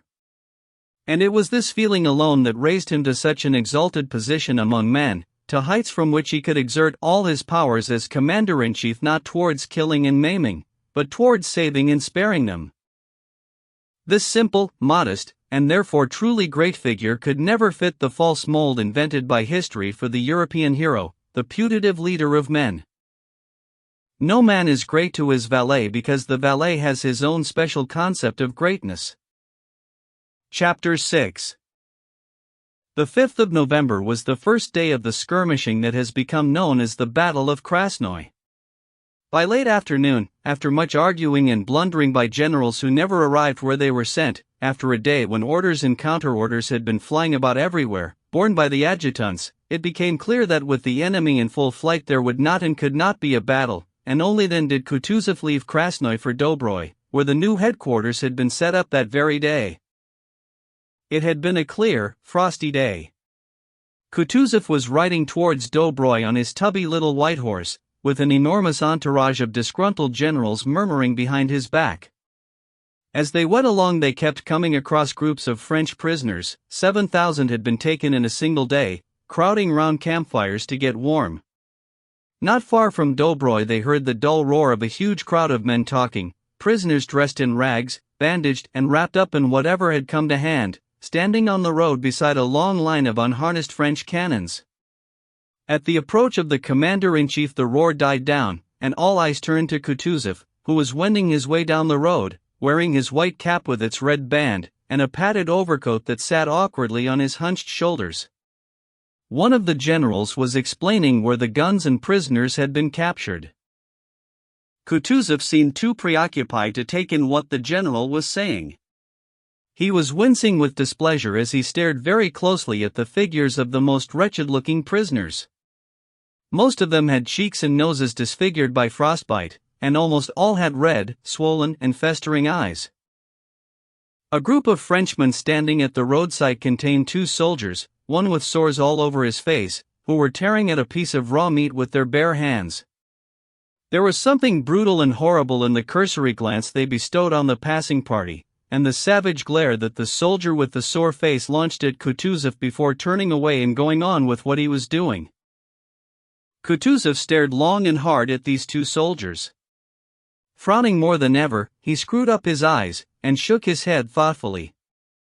Further on, he noticed a Russian soldier saying something friendly to a French prisoner, laughing and clapping him on the shoulder. Kutuzov shook his head again with the same expression on his face. "What's that? What were you saying?" he asked the general, who was still explaining away and trying to get the commander-in-chief to look at the French colors that had been set up in front of the Preobrazhensky regiment. "Oh yes, the flags," said Kutuzov, who was clearly having difficulty in dragging his mind back from what it was preoccupied with. He looked about vaguely. Thousands of eyes were on him from all sides, waiting for him to pronounce. He came to a standstill before the Preobrazhensky regiment, gave a deep sigh, and closed his eyes. At a signal from one member of the suite, the soldiers holding the flags came forward and set them up round the commander-in-chief. Kutuzov said nothing for a second or two, then, with obvious reluctance, yielding to necessity, he looked up and spoke. Crowds of officers gathered round him. He scanned the circle of officers with a close eye, recognizing some of them. "Thank you one and all," he said, addressing the soldiers before turning back to the officers. Silence reigned, broken only by his words, carefully enunciated so as to be distinctly audible. "Thank you one and all for your hard and faithful service. Victory is assured, and Russia will not forget you. Your glory will live forever." He paused and looked round. "Further down."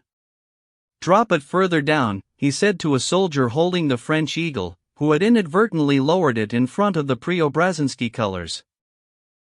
"A bit further." "Yes, that's it." "Hurrah, boys," he said, turning back to the soldiers with a flick of his chin. "Hurrah," came the roar from thousands of voices. While the soldiers were cheering, Kutuzov leant forward in the saddle and bowed his head, his one good eye glinting with what looked like gentle humor. "Listen, men," he said, when the cheering had died away.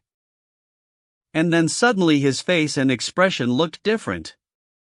It was not the commander-in-chief speaking now, it was a simple man, getting on in years, who evidently had something important to say to his comrades. "Listen, men. I know you're having a rough time, but it can't be helped. Please be patient. It won't last much longer. Let's see these visitors off, then we can have a rest. The Tsar won't forget your services. You're having a rough time, but you are on home ground. Look at them. See what they've been reduced to," he said, pointing to the prisoners. "Lower than the meanest beggars. When they were strong we didn't spare ourselves, but now we can afford to spare them. They're men like us, aren't they, boys?" He gazed round. And in the unflinching stare of those eyes trained on him with a mixture of respect and bemusement he could read sympathy for what he had said. His face grew brighter and brighter as a gentle smile of old age wrinkled out into starlight clusters at the corners of his mouth and his eyes. He paused and looked down uncertainly. "But when all's said and done, who told them to come? They asked for it, the fucking bastards," he said suddenly, looking up at them. And with a flourish of his riding whip he rode away, seen galloping for the first time in the entire campaign, with gleeful guffaws and roars of hurrah echoing through the breaking ranks of men. Much of what Kutuzov had said went over the heads of the men. Not one of them could have summarized the field marshal's speech, which had begun with such solemnity and ended with an old man's warmth and simplicity, but the heartfelt meaning underlying his words was something they did understand, along with a new feeling of solemn triumph and victory combined with pity for the enemy and also a sense of righteousness, a feeling conveyed even by the old man's colorful language, and this feeling, lurking deep in the heart of every soldier, had expressed itself in the huge cheer that went on for so long. A little later, when one of the generals came to the commander-in-chief and asked if he wanted his carriage, a visibly moved Kutuzov surprised them by responding with a sob. Chapter 7. The 8th of November saw the last of the skirmishes at Krasnoy. Darkness had fallen by the time the soldiers got to where they were halting for the night. All day it had been still and frosty, with the occasional sprinkling of snowflakes. By evening the clouds had gone, a purplish, starry sky could be seen through the last of the snowflakes, and the frost was hardening. A regiment of musketeers, 3,000 strong when it left Tarantino but now down to 900, was among the first to reach its assigned halting place, a village on the main road. The quartermasters who received the regiment reported that all the cottages were full of sick and dead Frenchmen, cavalrymen, and staff officers. There was only one hut left, and that was for the colonel. The colonel rode on to his hut. The regiment went right through the village, and the soldiers stacked their arms near the last cottages along the road. Like some huge, many-limbed beast, the regiment got down to the business of preparing food and shelters to sleep in. One party of soldiers trudged off knee-deep in the snow and disappeared into a birch copse to the right of the village, which was soon ringing with the sounds of axes and long knives, the snap and crack of breaking branches and the loud voices of happy men. Another lot got down to work in among the regimental wagons and horses, which had been drawn up all together, getting the cooking pots and biscuits out, and foddering the horses. A third detachment scattered about the village, getting quarters ready for the staff officers, carrying out the bodies of any dead Frenchmen left in the huts, and walking back with bits of board, dry wood, and straw from the thatched roofs to feed their fires, and lengths of wattle for their shelters. Behind the cottages at the end of the village more than a dozen soldiers were shouting away merrily as they worked at the high wattle wall of a barn that had already lost its roof and got it rocking. "Come on, boys, all together, heave," came the voices, and in the darkness a huge section of snow-dusted wattle wall began to rock with a frosty creak. The bottom stakes creaked more and more until eventually the whole wall came crashing down, along with the soldiers who had been heaving against it, to a great roar of coarse laughter. "Pair off, boys. Give us that crowbar. That's it. Where the hell are you going? No, we'll have to work together. Hang on, boys. Get them singing." They all kept quiet, and a soft, velvety voice started singing. At the end of the third verse, chiming in with the last note, 20 voices blending together roared out, "Whoa! It's coming! All together! Come on, boys, one more heave." But despite their combined efforts, the wall hardly moved, and in the silence that followed the men could be heard breathing heavily. "Hey, you boys in the 6th. Come on, you devils. Give us a hand. We'll do the same for you." A couple of dozen men of the 6th Company, who were on their way into the village, joined in with their struggling comrades, and soon the wattle wall, 35 feet long, 7 feet wide and bending under its own weight, was being heaved along the village street, weighing them all down and cutting into the shoulders of the gasping soldiers. "Go on. Keep at it. Get on with you. Don't stop now." "Hey," the banter and the shouting and swearing went on and on. "What's all this?" came an authoritative voice. A sergeant came running over to them as they struggled along. "There's gentry here. The general's in that there rowdy devils. Foul-mouthed scum. I'll soon sort you lot out," roared the sergeant, and he went straight up to the first soldier and smashed him hard in the back. "Can't you make less noise?" The soldiers were quiet. The man he had hit grunted and rubbed his face. It was bleeding from being bashed against the wattle. "Packs a punch, that bastard does. Blood all over me face," he said in a quiet whisper as the sergeant walked away. "You know you like it," said a bantering voice. The soldiers moved on, keeping their voices down, though once they had got through the village they went back to talking just as loud as before, with many a meaningless swear word thrown in. All the top brass were there inside the hut that the soldiers had just gone past, enjoying a drink of tea and a lively conversation about that day's doings and the maneuvers planned for tomorrow. They had in mind a flanking movement round to the left designed to isolate Murat, the viceroy, and take him prisoner. By the time the soldiers had struggled back with the big piece of wattle, campfires were blazing on all sides and they were cooking supper. The firewood crackled, the snow was melting, and the black shadows of soldiers nipped about all over the ground they had occupied and trampled down. Axes and big knives were at work on all sides. Nobody gave any orders, but the work got done. Enough wood was brought in to last through the night, rough shanties were thrown up for the officers, pots were boiling, guns and ammunition were being checked. The wattle wall brought in by the men of the 8th was bent round in a north-facing semicircle and secured against musket stands. Then they built a campfire in front of it. There was a drum roll, names were checked, then they had supper and settled down for the night around the fires, some repairing their footgear, some smoking their pipes, while others stripped naked and steamed their clothes to get rid of the lice. Chapter 8. One might have expected that under the unimaginably awful conditions endured by the Russian soldiers at that time, no warm boots, no thick coats, no roof over their heads, deep snow, and 18 degrees of frost, no regular rations because supplies often lagged behind, they must have presented a thoroughly miserable and depressing spectacle. Quite the reverse. Never, not even when their material circumstances were at their best, had the army presented a more buoyant and lively spectacle. This was due to the fact that with every day that passed anything that smacked of dejection or feebleness was being flushed out of the army. Anything physically and morally under strength had been left behind long ago, leaving only the flower of the army, strong in body and spirit. The campfire of the 8th Company, screened by their wattle fence, became most people's preferred place. 2 sergeants had moved in on them, and their fire blazed brighter than any. They had had to contribute some logs for the privilege of sitting there. Hey, Makiev, did you get fucking lost, or have the wolves been at you? Get some wood, yelled a red-faced, red-haired soldier, screwing up his eyes and blinking because of the smoke, but not moving an inch away from the fire. You. Don't just stand there gaping. Go and get some wood, he shouted to another soldier. The red-haired man was no sergeant, not even a corporal, but he was a tough customer, and he gave orders to anybody weaker than himself.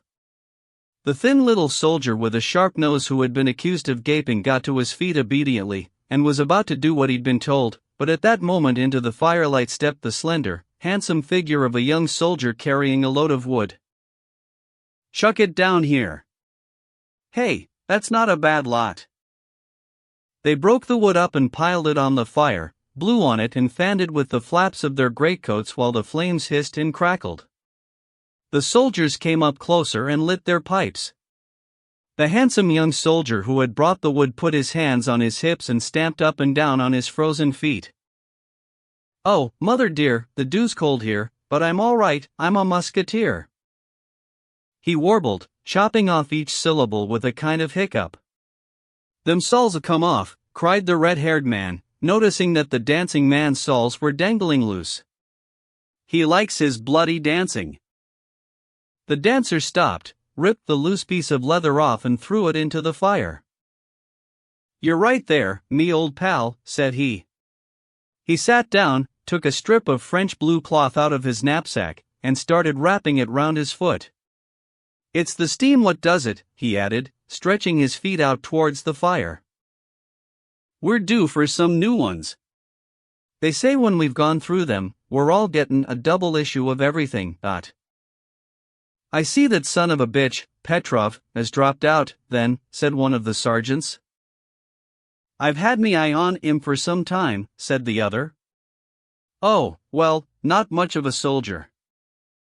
"Aye, and they do say the 3rd Company was 9 short at roll call yesterday." "Well, when your feet gets frozen you can't walk much further." "What stupid drivel," said the sergeant. "So, you fancy doing the same, do you?" said an old soldier, rounding on the man who had talked about feet being frozen. "Well, what do you expect?" burst in the sharp-nosed gaping soldier in a trembling, squeaky voice, half sitting up on the other side of the fire. "If you have a bit of fat on you, you got something to lose. For us thin uns it's death. Just look at me. Ain't got no strength left," he said with sudden determination, looking straight at the sergeant. "You ought to get me in the hospital. Added with me rheumatics, I'll get left behind anyway." "Come on, son, come on," said the sergeant calmly. The soldier said no more, though the conversation went on. "We've took hundreds of them froggies today, and not a pair of decent boots between 'em." "Nothing worth talking about," put in one of the soldiers, changing the subject. No, them Cossacks as 'ad the lot. We was cleanin' a hut for the colonel, and we 'ad to carry 'em out. Horrible sight, boys, said the dancer. Kept tinnin' 'em over, we did. One was still alive. You wouldn't believe it. Jabberin' away 'e was, in their lingo. Keeps themselves real clean, they does, the first man went on. They am all white, you know, 'e were as white as a birch tree, and there's some grand boys among 'em. Real gentlemen they be. I'm not surprised. They, as they're soldiers from all classes. And they don't understand a word we says, put in the dancer, with a smile of bemusement. I says to him, what be your kingdom, and he comes out with all that foreign stuff. They're a rum lot. I'll tell you one thing, boys. Bloody marvelous, went on the man who had been so taken with their whiteness. Some o' them peasants down Mazhesque was telling me how they was shiftin' dead bodies where the big battle had been, and them dead bodies, their lot, had been there a good month. They was just layin' there, their lot, clean and white like pieces of paper, and there wasn't no smell comin' off 'em. Oh, that'd be the cold, wouldn't it? Asked one. Nay, son. I'll give you cold. No, it were really OT. If it 'ad been cold, our boys wouldn't ave rotted neither. But what they said was, go anywhere near one of ours, and ED be all rotten away, maggots everywhere. 'Ad to put handkerchiefs over their noses and turn their eads away before they could shift 'em. That's what they said. They could hardly stand it. But they was clean and white like pieces of paper, and there wasn't no smell comin' off 'em. Nobody spoke. Must be the grub, said the sergeant. Fed 'em like gentry they did. There was no comment. That there peasant down near Mazhesque, where the battle was, he was saying they was fetched in from 10 villages round, and they was at it 20 days and they still didn't shift all the dead bodies. And all them wolves, he was sayin'. Now, that were a right battle, that were, said an old soldier. The only one worth talkin' about. After that it was all, well, just puttin' people through it. You're right there, old boy. Day before yesterday we came across 'em. Nothing doin'. Couldn't get near 'em. Chucked their guns away just like that. Down on their knees they was, sayin', we do beg your pardon. And that was just one example. I've 'eard it said that Platov 'ad his ends on Bonaparte, twice. Grabs him once, and whoosh. He's off again. Turned into a bird in his 'ands. Off he goes. No chance of killin' him neither. You're a lying sod, Kislyov. I can tell by the look of you. God's truth, I ain't lyin'. By God, if I got me hands on him, he'd be 6 foot under. Aye, and a wooden stake through his earth. Just think how many men he's killed. Anyway, he's at it now, and he won't be comin' air again, said the old soldier, yawning. The conversation died down. The soldiers settled down for the night. Look at them stars. Never seen 'em shine like that. Like a string o' washin' hung out by the women, said one soldier, goggling at the Milky Way. Means a good harvest next year, boys. We need a bit more wood. Give your back a little warm and your belly's frozen. Funny thing that. Oh my God. Who'd you think you're shovin'? It's a nice fire, but there's more than you know. Look at him, sprawled out all over the place. Through the gathering silence came the sound of a few men snoring. The others were turning over and over to keep warm. A few words were exchanged. From a fire 100 paces away came a roar of merry laughter. Ark at that lot. It's the 5th, avin' a good laugh, said a soldier. Plenty of people there. Another soldier got to his feet and walked over to the 5th. Laugh, he said, coming back. 2 froggies is turned up. One's froze to death, but the other's a good fellow. He started singing. Oh. Worth a quick look. Several soldiers walked over to the 5th Company. Chapter 9. The 5th Company had set up its makeshift camp at the very edge of the forest. A huge campfire was blazing away in the midst of the snow, casting a bright light on branches heavy with hoarfrost. About midnight the soldiers had heard footsteps and the snapping of twigs in the woods. "It's a bear, boys," said one soldier. They all looked up and strained their ears. Out of the copse and into the bright firelight staggered 2 weirdly dressed human figures clinging to one another. It was 2 Frenchmen who had been hiding in the forest. They came over towards the fire, speaking in hoarse voices and saying things in a language the soldiers couldn't understand. The taller of the 2, a man wearing an officer's hat, seemed almost dead on his feet. As he got to the fire he tried to sit down but collapsed in a heap. The other, a stocky little soldier with a handkerchief tied round his head, was stronger. He helped his companion up, pointed to his own mouth and said something. The soldiers gathered round the Frenchman, laid the sick man out on a greatcoat, and brought some porridge and vodka for them both. The exhausted French officer was Rambal. The little man with the handkerchief round his head was his servant, Morel. When Morel had drunk some vodka and finished his bowl of porridge he suddenly became deliriously happy, and started babbling away to the soldiers, who couldn't understand a word he was saying. Rambal refused any food, and just lay there leaning on one elbow by the fire, gazing at the Russian soldiers with a blank look in his red eyes. Now and then he gave a long drawn-out groan followed by a relapse into silence. Morel kept pointing to his shoulders, letting the soldiers know that this was an officer, and he needed warming up. A Russian officer, who had come up to the fire, sent someone to ask the colonel whether he would take in a French officer and allow him to get warm. When the word came back that the colonel wanted them to bring the officer over, Rambal was told where to go. He got to his feet and tried to walk, but staggered, and would have fallen if he hadn't been caught by a soldier standing nearby. "So, you don't want to go, then," said a soldier to Rambal with a jokey wink. "Damn fool. Don't talk stupid. Peasant. He's a real peasant," came voices from all sides as they rounded on the joking soldier. Rambal was quickly surrounded. 2 men held him up with their hands crossed under him and carried him off to the cottage. Rambal put his arms round the soldiers' necks, and as they carried him along he kept up a plaintive chant.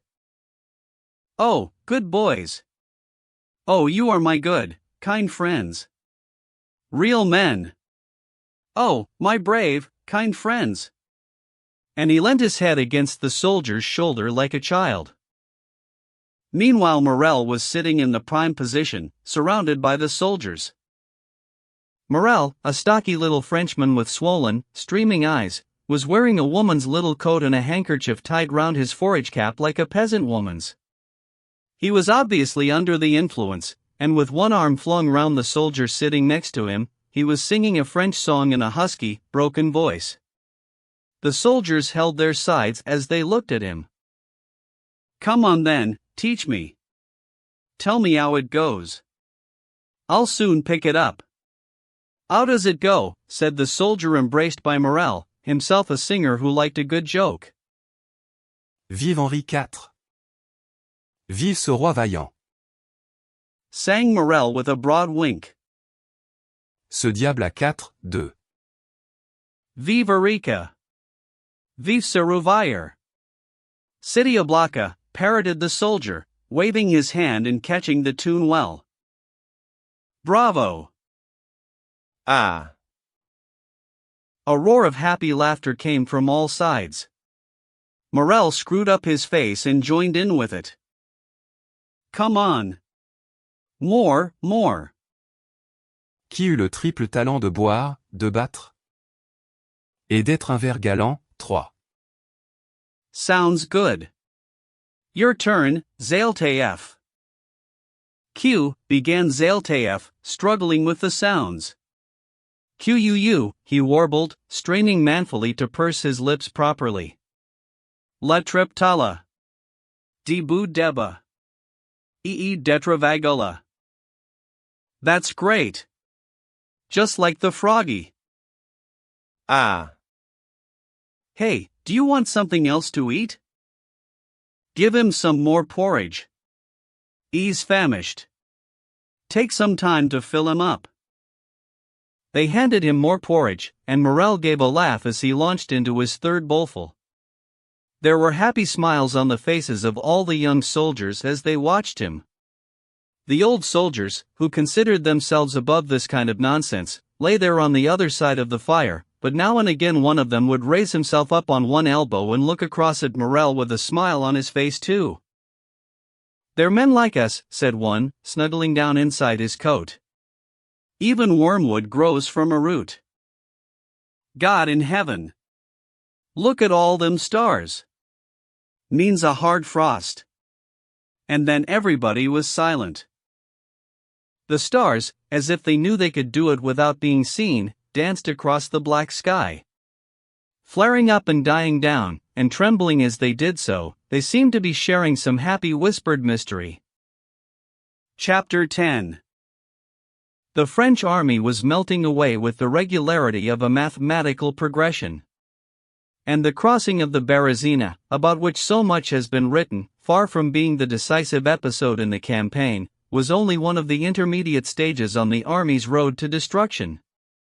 On the French side, the reason so much has been written about the Berezina is that it was there, at the broken-down bridge across the river, that the disasters raining down on the French in a kind of steady progression were suddenly concentrated in a single moment, a single tragic, never-to-be-forgotten catastrophe. On the Russian side, the reason so much has been made of the Berezina was simply that far away in Petersburg a plan had been devised, by Pfuel, of course, for the capture of Napoleon in a strategic trap on the banks of the Berezina. Everyone was so sure in advance that the trap would work exactly as planned that they were all insistent. It was indeed the crossing of the Berezina that finished off the French. In point of fact, statistics show that in terms of guns and men lost, the results of the Berezina were less disastrous to the French than the fighting at Krasnoy.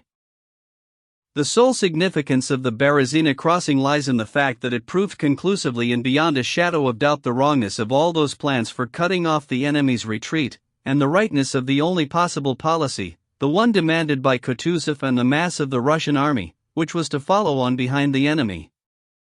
The horde of French soldiers was fleeing and constantly accelerating as it did so, with all its energies directed towards the attainment of a single goal.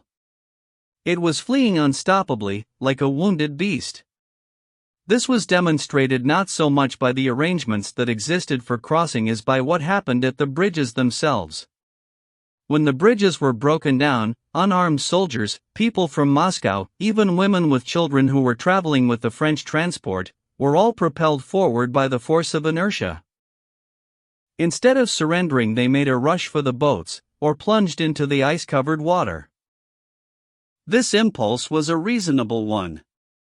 The situation was equally fraught for fugitives and pursuers alike. By sticking with his own kind, each fleeing individual might be able to rely on help from his comrades in misfortune, and finding a definite place of his own among them. By surrendering to the Russians, he would find himself in the same miserable plight, but lower down the order when it came to the satisfaction of his basic needs. The French didn't have to wait for incontrovertible evidence that half the prisoners, men that the Russians simply couldn't handle, however much they wanted to save them, were dying of cold and starvation. They sensed that it couldn't be otherwise. The most compassionate and pro-French Russian generals, even Frenchmen serving in the Russian army, could do nothing for the prisoners. The French were perishing in the same catastrophe that the Russians themselves were involved in. There could be no question of taking bread and clothing away from our starving, much-needed soldiers to give it to Frenchmen who, although they were not hated, not dangerous, and in no way to blame, were simply superfluous to requirements. Sometimes this was actually done, though it was the exception rather than the rule. Behind the French lay certain destruction, ahead lay hope. They had burnt their boats, mast flight was their only salvation, and it was on mast flight that the French concentrated all their efforts. The further they fled, the more wretched became the plight of those who remained, especially after the Berezina, which the Russians had set great store by because of the Petersburg Plan, and the more virulently the Russian generals railed against each other, and especially against Kutuzov. The assumption was that the failure of the Petersburg Plan would be laid at his door, so the dissatisfaction with him, the derision and mockery he had to put up with, became more and more pronounced. Naturally enough, the mockery and derision were always couched in terms of respect, in such terms that made it impossible for Kutuzov even to ask what he stood accused of. They didn't take him seriously, they submitted their reports and asked for his decisions like men going through the motions of some sad ritual. They winked at one another behind his back, and at every step they did their best to pull the wool over his eyes. It was generally accepted by all those men, because they had no understanding of him, that there was no point in talking to the old man. The profound significance of their plans was beyond him. He would simply come out with all his old phrases, which they took to be meaningless, about crossing a golden bridge, and the inadvisability of going abroad with a bunch of tramps, and so on and so forth. They had heard it all before. Meanwhile, everything he said, they must wait for supplies, for instance, or the men had no boots, was simplicity itself, whereas everything they proposed was so complicated and so clever that the whole thing was obvious. He was a stupid old dodderer, while they were military officers of genius, lacking only in authority. This moody vilification by men on the staff came to a climax once the brilliant admiral, the hero of Petersburg, Wittgenstein, had joined the army. Kutuzov took note of this development with nothing more than a sigh and a shrug.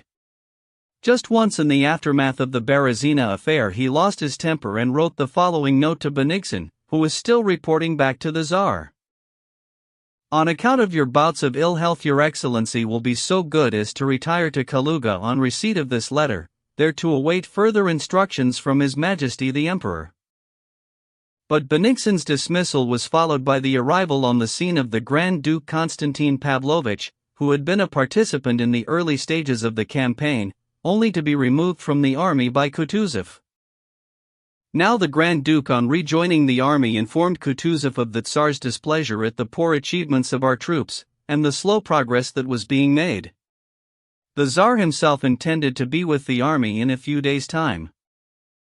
The old man, as well versed in court procedure as in warfare, the same Kutuzov who in the August of that year had been chosen commander-in-chief against the Tsar's will, who had removed the Grand Duke and heir apparent from the army, and had acted on his own initiative in defiance of the Tsar's will by ordering the abandonment of Moscow, saw at once that his day was done, his part was played, and his purported authority was no more.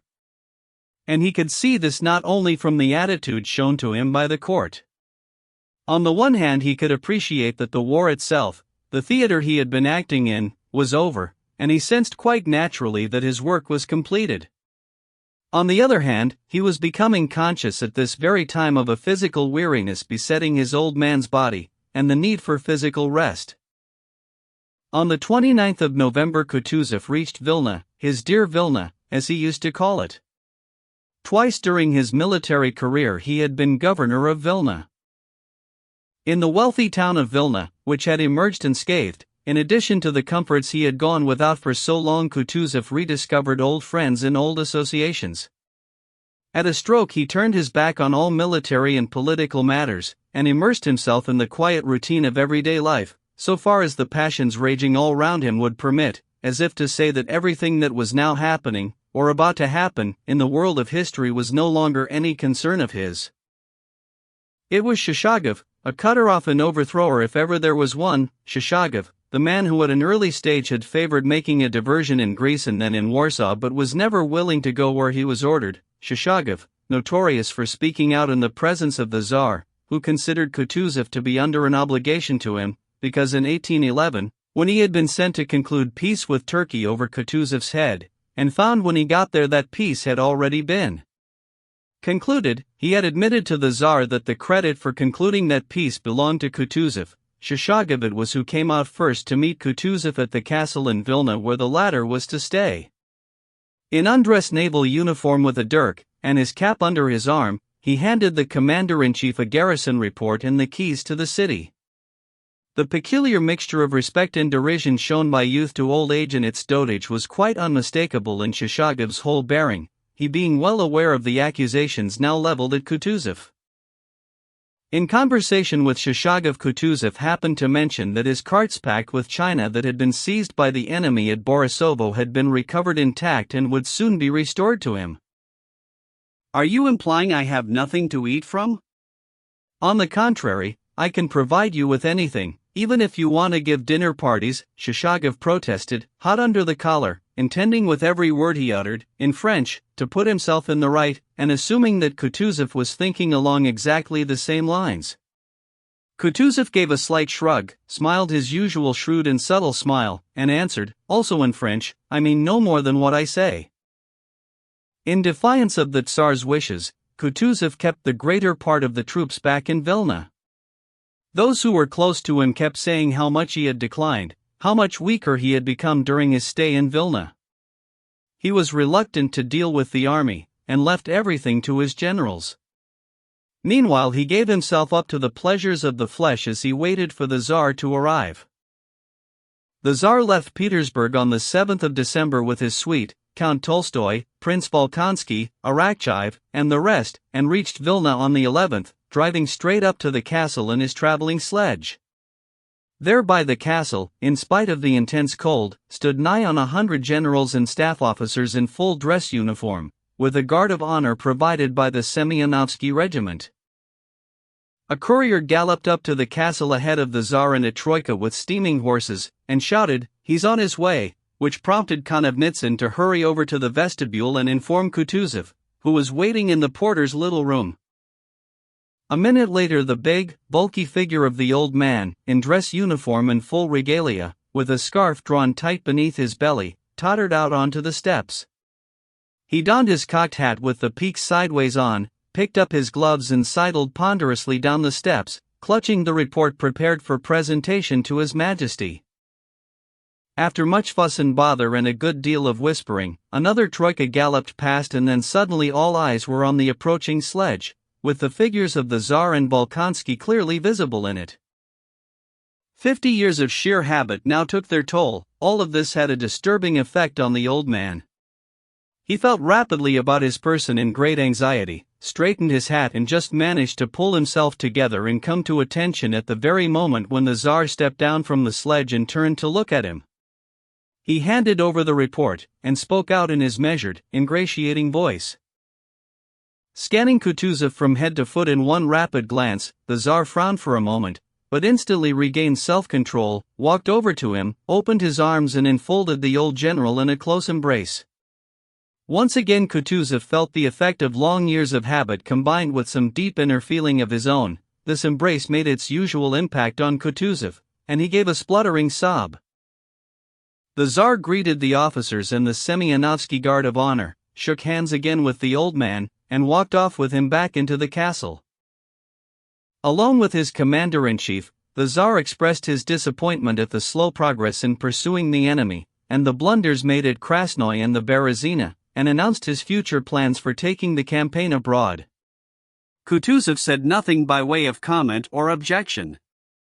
The same expression of mindless deference that he had adopted 7 years before when listening to the Tsar's injunctions on the field at Austerlitz was now fixed on his face again. When Kutuzov had left the room, and was trudging across the reception hall, waddling along with downcast head, a voice stopped him. "Your Serene Highness," it said. He looked up and gazed into the face of Count Tolstoy, who was standing there holding a silver salver with a small object on it. Kutuzov had every appearance of not knowing what was expected of him. Then suddenly he seemed to come to his senses, a faint smile dawned on his podgy face, and with a low, respectful bow he picked up the object lying on the salver. It was the Order of St. George, First Class. Chapter 11. The next day the field marshal gave a dinner and a ball which the Tsar honored with his presence. Kutuzov had received the Order of St. George, First Class. The Tsar had bestowed the highest honors on him, but the Tsar's dissatisfaction with the commander-in-chief was known to all. The proprieties were being observed, and in this the Tsar led by example, but everyone knew the old man was both guilty and useless. When, following an old custom from the days of Catherine the Great, Kutuzov gave orders at the ball for the captured standards to be lowered at the Tsar's feet the moment he entered the ballroom, the Tsar gave a nasty frown and muttered something that included, according to some, the phrase "old comedian." The Tsar's displeasure was exacerbated at Vilna, especially by Kutuzov's obvious unwillingness or inability to see the importance of the coming campaign. When next morning the Tsar said to the officers gathered around him, "You have saved more than Russia, you have saved Europe," everyone could see immediately that the war was not yet over. Kutuzov was the only one who refused to see this, telling the world candidly that no new war could improve the position of Russia, or add to her glory. It would only weaken her situation, and detract from the lofty pinnacle of glory that in his view Russia was standing on at present. He did what he could to show the Tsar the impossibility of levying fresh troops, and he talked about the desperate plight of the population, the prospect of failure, and so on. With an attitude like this, the field marshal naturally looked like nothing but a hindrance and a drag on the coming campaign. To avoid a direct confrontation with the old man, the obvious solution was the one that had proved so effective at Austerlitz and with Barclay in the early stages of the war: to cut away all the real power from under the commander-in-chief's feet, without upsetting him by going into explanations, and transfer it to the Tsar. With this aim in mind, the staff underwent a modest reshuffle by means of which all the real power of Kutuzov's staff was removed and transferred to the Tsar. Toll, Konovnitsyn and Yermolov were all given new appointments. Everyone talked openly about the commander-in-chief's increasing feebleness and failing health. It was necessary for him to be in failing health in order to make way for his successor. But as it happened, his health really was failing. By the same natural, simple and gradual process by which he had emerged from Turkey all those years ago and come to the treasury in Petersburg to raise the militia, and take over the army at the very time when he was most needed, he now yielded his place, now that his part was played, to the new figure demanded by the times. The War of 1812 was about to add to its national significance, dear to every Russian heart, by taking on a new, European character. The movement of men from west to east was to be followed by a movement of men from east to west, and this new war needed a new proponent, with aims and qualities that differed from Kutuzov's, and a different kind of motivation. Alexander I was as necessary for the movement of men from east to west and the determination of new national frontiers as Kutuzov had been necessary for the salvation and glory of Russia. Kutuzov had no understanding of what was meant by Europe, the balance of power in Napoleon. All of this was beyond him. For this representative of the Russian people, once the enemy had been annihilated and Russia had been liberated and raised to the highest pinnacle of glory, for this true Russian there was nothing left to do. For this representative of the national war there was nothing left to do but die. And die he did. Chapter 12. As so often happens on occasions like these, Pierre felt the full effects of the physical hardships and strain he had suffered as a prisoner only when the strain and hardships were over. After being rescued, he made his way down to Oryol, and 2 days later, just as he was getting ready to set off for Kiev, he fell ill and was laid up for 3 months. He was suffering from what the doctors called a bilious fever. Despite their treatment, with bloodletting and various medicines, he recovered. Everything that had happened to Pierre between his rescue and his illness had left hardly any impression on his mind. His only recollections were of dull gray weather, constant rain or snow, a physical aching inside his body and pains in his legs and his side. He had a vague memory of people suffering terribly, and of being worried by the intrusiveness of interrogating officers and generals, and how difficult it had been to get a conveyance and horses, but the overriding impression was of a time when he had lost all capacity for thought and feeling. On the day of his rescue he had seen the dead body of Petya Rostov. The same day he learnt that Prince Andrei had lived on for more than a month after the Battle of Borodino, but had died quite recently at Yaroslavl in the Rostov's house. And also on the same day Denisov, who had given Pierre this piece of news, made a passing reference to the death of Helene, assuming that Pierre knew all about it. Pierre's only reaction was that these things seemed rather strange. He felt incapable of absorbing the significance of these events. His only thought was to get away as fast as he could from the here and now where men were slaughtering each other, and find some quiet refuge where he could relax, recover again and think over all the strange new things he had learnt during this period. But as soon as he reached Oriol he fell ill. When he came round after his illness, Pierre saw two of his servants, Tarity and Vaska, who had come down from Moscow to wait on him, and the eldest of his cousins, who had got word of Pierre's rescue and illness while staying at his estate in Yeliets, and had come over to look after him. During his convalescence it took Pierre quite some time to ease himself away from the impressions left with him from the last few months, which had become a habit of mind, and get used to the idea that no one was going to get him moving tomorrow, no one would take his warm bed away, and he was quite sure of getting his dinner, tea, and supper. But for a long time to come his sleep would be disturbed by dreams of his life as a prisoner. And only by the same gradual process did Pierre come to understand all the news he had heard since his escape, the death of Prince André, the death of his wife and the defeat of the French. A blissful sense of freedom, the complete and inalienable freedom inherent in man that had made itself felt only at that first halting place outside Moscow, began to flood through Pierre's soul during his convalescence. He was surprised to find this inner freedom, which did not depend on external circumstances, now transformed into outward freedom seemingly decked out with luxury and excess. He was alone in a strange town, without acquaintances. No one made any demands on him, no one sent him anywhere. He had everything he wanted, and the worries about his wife that he had once found so agonizing had gone, because she was gone. "Oh, that's wonderful. It's marvelous," he said to himself, when a neatly set-out table was moved towards him with an appetizing bowl of broth, or when he climbed into his soft, clean bed at night, or when the thought struck him that his wife and the French had gone. "Oh, it's wonderful. It's marvelous." And from habit he would start asking himself questions. What comes next, then? What am I going to do? And immediately he knew the answer: nothing. I'm just going to live. Oh, it's marvelous. The one thing that had tormented him in earlier days, the constant search for a purpose in life, had ceased to exist. The ending of his search for a purpose was more than a chance event or a temporary development. He now sensed that it did not and could not exist. And it was the lack of any purpose that gave him the complete and joyous sense of freedom underlying his present happiness. He could seek no purpose now, because now he had faith, not faith in principles, words or ideas, but faith in a living God of feeling and experience. In days gone by he had sought him by setting purposes for himself. That search for a purpose had really been a seeking after God, and suddenly during his captivity he had come to know, not through words or arguments, but from direct personal experience, something that his old nurse had told him long ago: God is here with us now, here and everywhere. In captivity he had come to see that Karatáev's God was greater, more infinite, more unfathomable than any architect of the universe recognized by the Masons.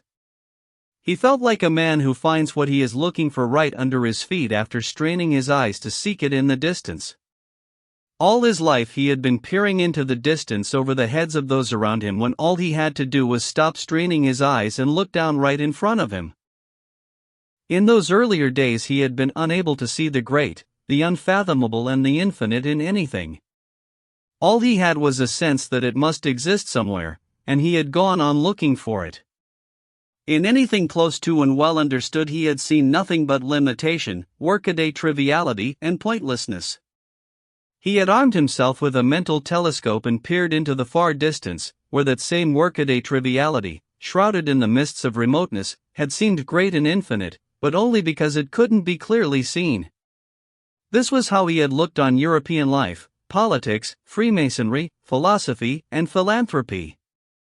But even then, at times that he had mistaken for moments of weakness, his mind had penetrated the furthest distance and recognized the same workaday triviality and pointlessness.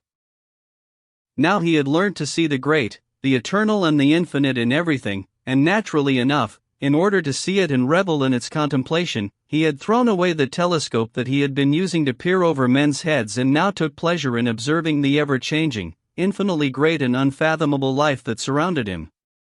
And the more closely he watched, the more he felt himself to be happy and at peace. The terrible question that had destroyed all his carefully structured thinking in the bad old days, the question why, no longer existed. His soul now had a ready-made, straightforward answer to the question why? Because God is, and without God not one hair of a man's head shall fall. Chapter 13.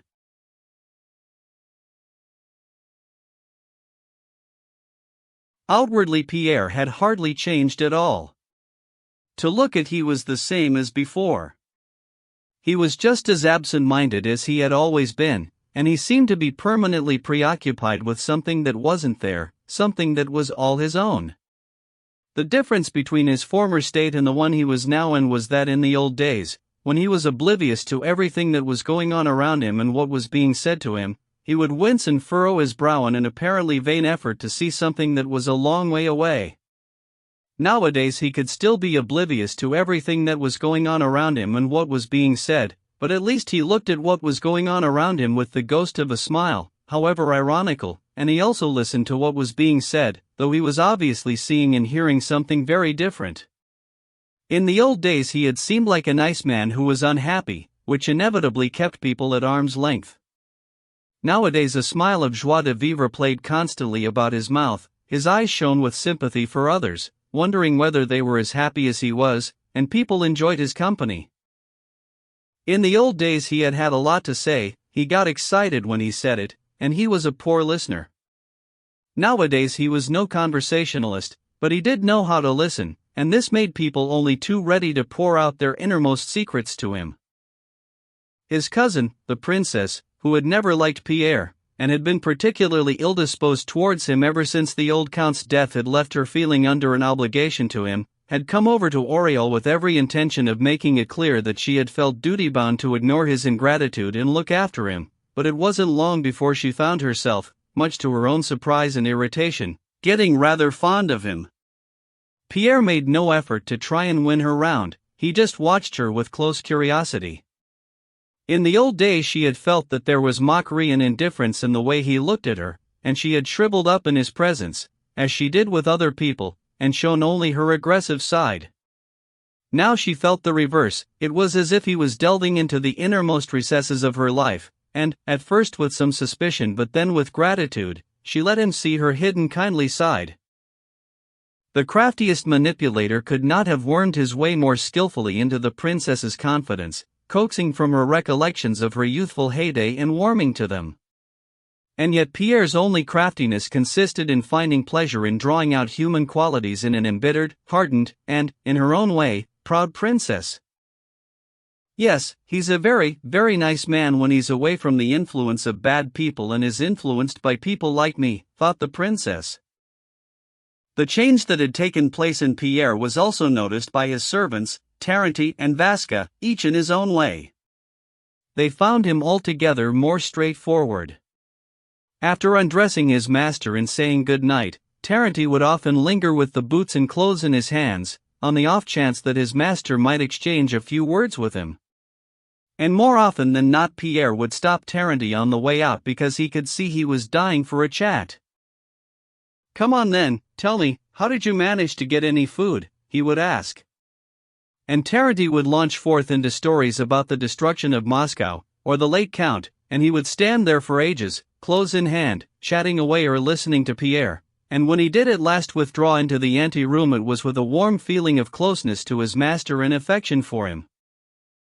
The doctor who was treating Pierre and called in every day, though he never omitted to present himself, in the manner of all doctors, as a man whose every minute counts for suffering humanity, would stay on with him for hours on end, telling his favorite stories and commenting on the funny ways of patients in general, and ladies in particular.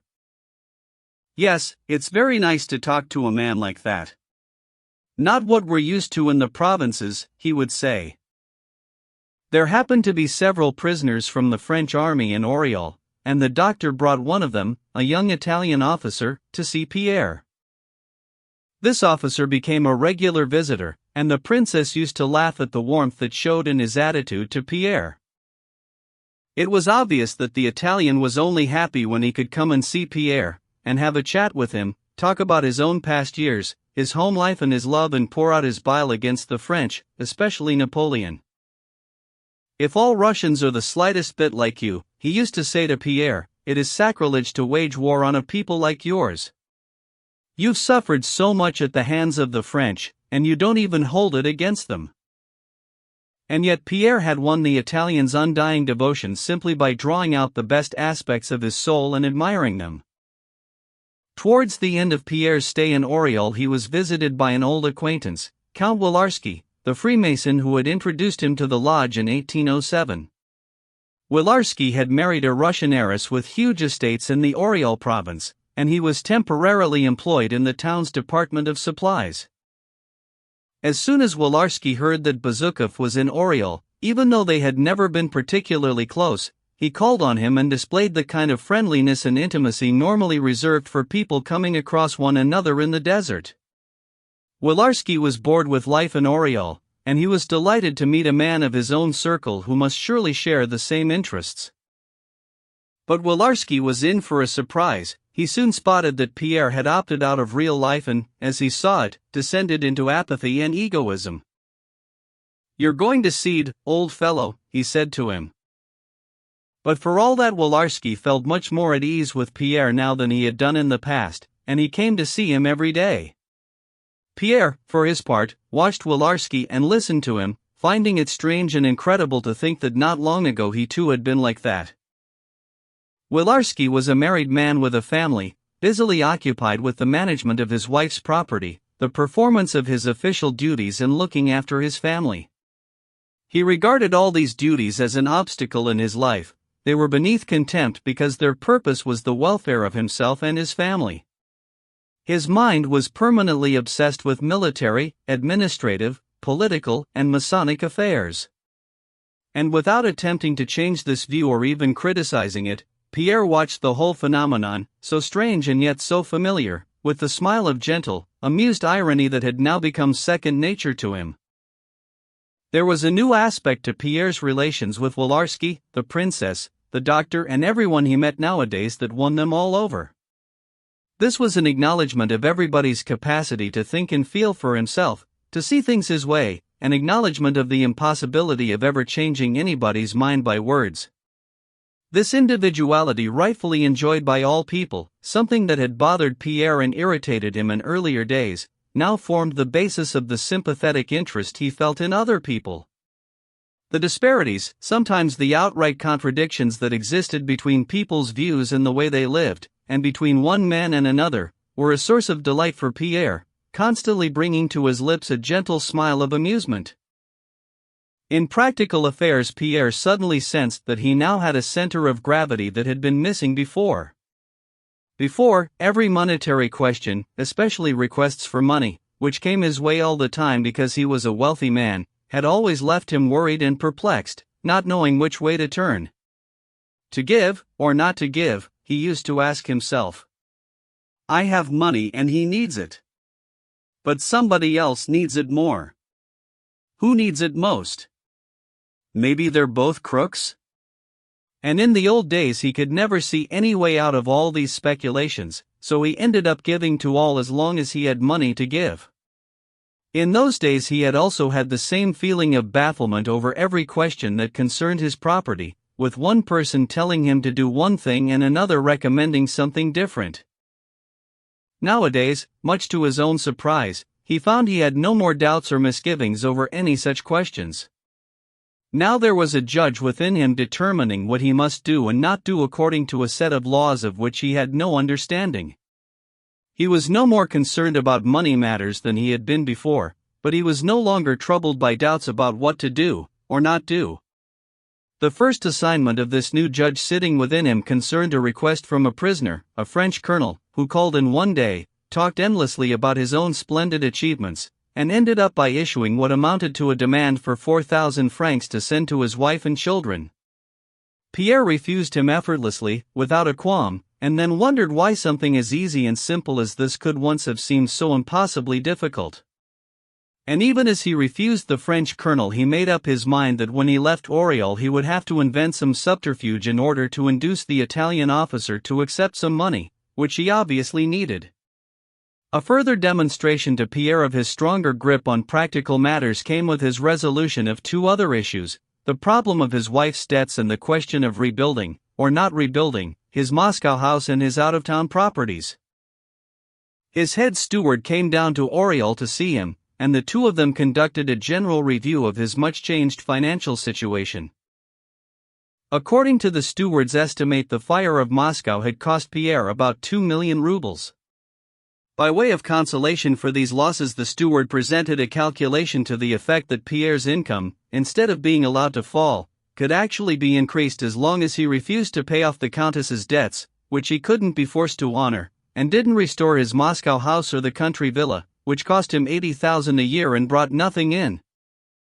Yes, that's true, said Pierre, with the broadest of smiles. No, I don't need any of them. The destruction of the city has made me a much richer man. But in January Savlik came down, and after telling him about the situation in Moscow, he presented the architect's estimate for restoring the house and villa as if the whole thing was a foregone conclusion. At the same time, Pierre received letters from Prince Vasily and other acquaintances in Petersburg. These referred to his wife's debts. And Pierre decided that the steward's plan, despite its great appeal, was not the right one, and he must travel to Petersburg to wind up his wife's affairs and see to the rebuilding in Moscow.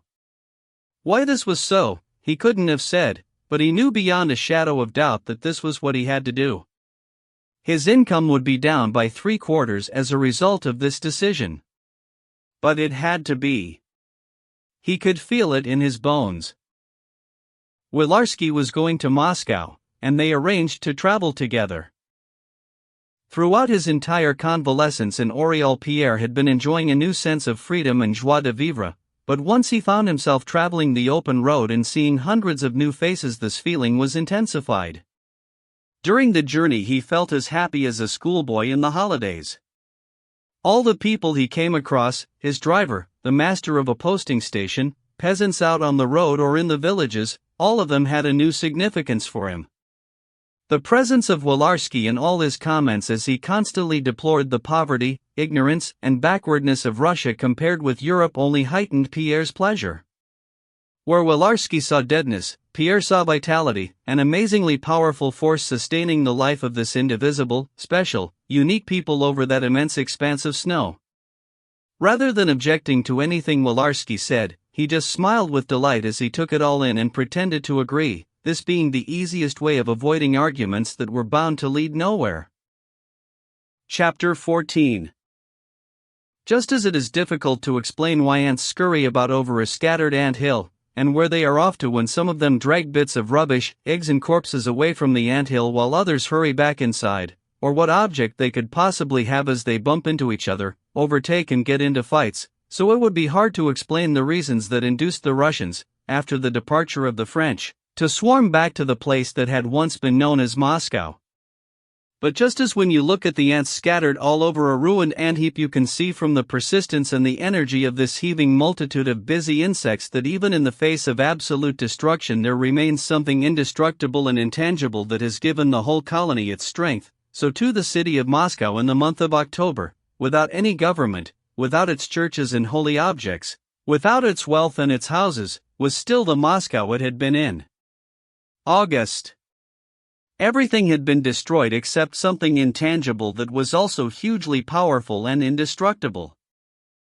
The motives of the people in rushing back to Moscow from all points of the compass once it had been cleared of the enemy were many and varied, though they were personal and, in the first instance, savage and brutal. Only one impulse was shared by all: they were drawn back home, to the place that had once been known as Moscow, in order to get their activities going again. Within a week there were 15,000 inhabitants back in Moscow, within a fortnight 25,000, and so it went on. The total rose and rose until by the autumn of 1813 the population exceeded that of 1812.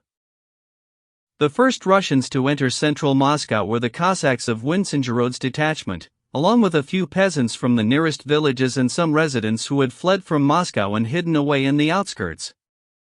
When they entered the ruined city and found it pillaged, the Russians went pillaging too.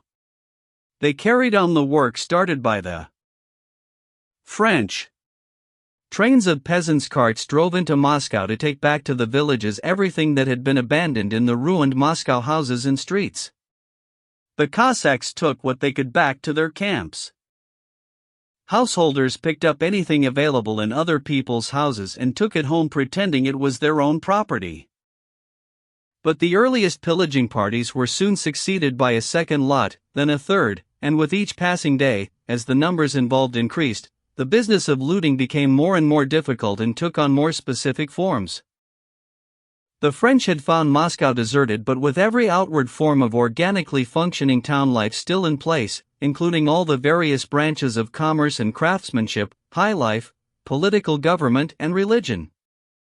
These forms had no life in them, but they were there. There were markets, stalls, shops, corn exchanges and bazaars, for the most part still stocked with goods. There were factories and workshops, there were palaces and wealthy houses filled with luxury items, there were hospitals, prisons, government offices, churches and cathedrals. The longer the French stayed on, the more these forms of town life fell away, until finally everything collapsed into a single collective scene of pillage with no life left in it. The longer the French looting continued, the more completely it consumed the wealth of Moscow and the energies of the looters. The longer the Russian looting continued, as they began the reoccupation of the city, and the more looters there were, the more rapidly were the wealth of Moscow and normal city life restored. Apart from the looters, people of every kind were drawn back, some by curiosity, some by the duties of office, some out of self-interest: householders, clergy, officials high and low, traders, artisans and peasants, and they streamed back into Moscow from every corner, like blood rushing back to the heart. Within a week, any peasants arriving with empty carts to seize goods and take them away were stopped by the authorities and made to haul dead bodies out of town. Other peasants, hearing of companions down on their luck, drove into the town with wheat, oats, and hay, undercutting each other's prices until they were lower than they had been before the war. Gangs of carpenters bent on rich pickings were arriving in Moscow by the day, and on every side you could see new houses going up, or old, half-burnt ones under repair. Tradesmen did business in booths. Cookshops and taverns were opened in half-burnt houses. The clergy started holding services again in many churches that had escaped the fire. Stolen church goods were returned as donations. Government clerks set up their baize-covered tables and filing cabinets in little rooms. The higher authorities worked with the police to organize the distribution of any goods left behind by the French. The owners of houses that still contained lots of goods looted from other premises complained about the unfairness of having to take everything to the faceted palace and the Kremlin. Others claimed that the French had taken things from all over the place into individual houses, so it was unfair to let the master of the house hang on to everything found in it. The police came in for abuse and were approached with bribes. Estimates for crown property lost in the fire were inflated by a factor of 10. Appeals were launched. And Count Rostophin started up again with his proclamations. Chapter 15.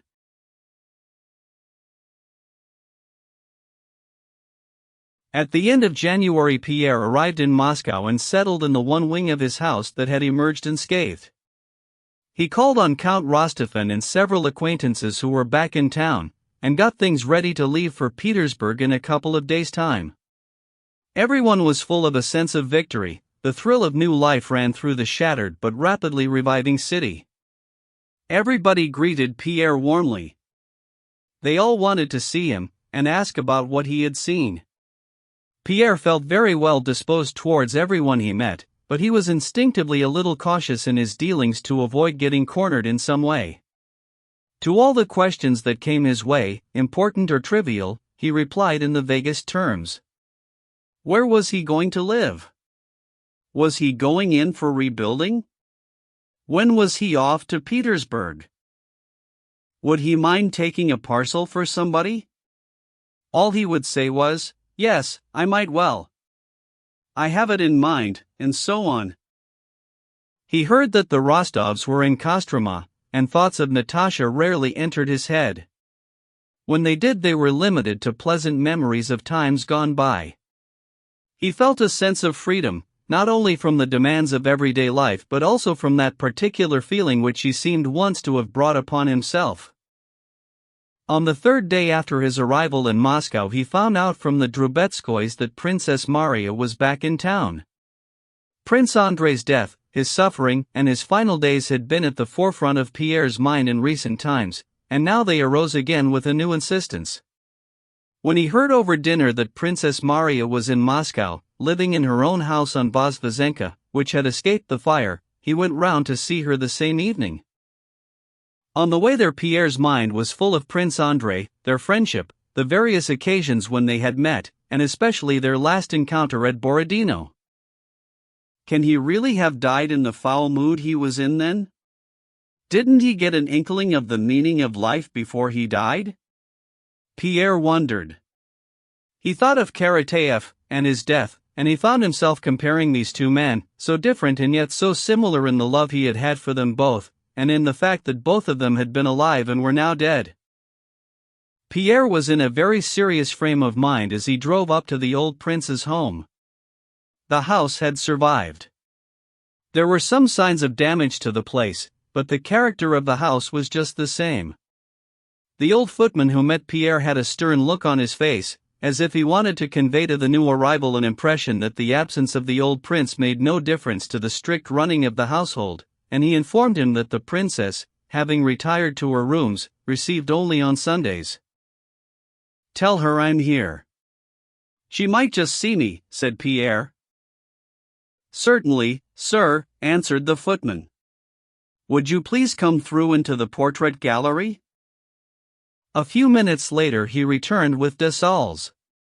Dessalles brought a message from the princess. She would be very glad to see Pierre and invited him, if he would excuse her not standing on ceremony, to come up to her apartment. In a low room lit by a single candle he found the princess, and there was someone else with her dressed in black. Pierre remembered that the princess had always had lady companions with her, but who they were and what they were like he didn't know and couldn't recall. Must be one of her companions, he thought, glancing at the lady in the black dress. The princess rose quickly to meet him, and offered her hand. "Yes," she said, looking closely at his much-changed face after he had kissed her hand. "So this is how we meet again." "He often talked about you towards the end," she said, looking away from Pierre and at her companion with a sudden show of diffidence that took him by surprise. "I was so glad to hear of your salvation. It was the only piece of good news we had had for a long time." Again the princess, more unsettled than ever, glanced at her companion, and she was about to say more when Pierre interrupted her. "You can well imagine, I knew nothing about him," he said. "I thought he'd been killed. Everything I knew I got from other people, second-hand. I do know now that he ended up with the Rostovs.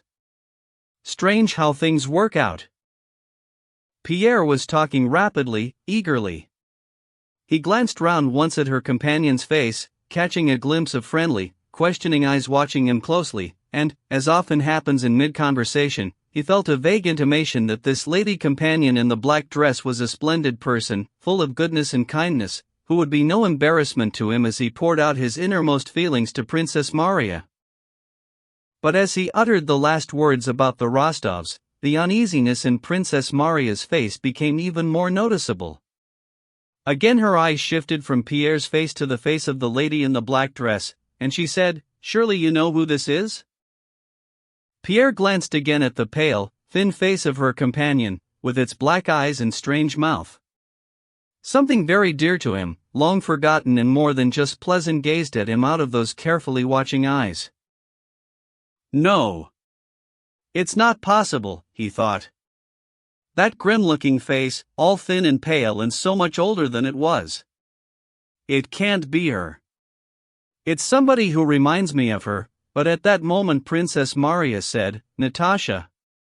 And painfully, with all the strain of a rusty door opening, that carefully watching face smiled at him, and as the door opened Pierre was suddenly overwhelmed by a heady sensation of happiness long forgotten, something that couldn't have been further from his mind at this time.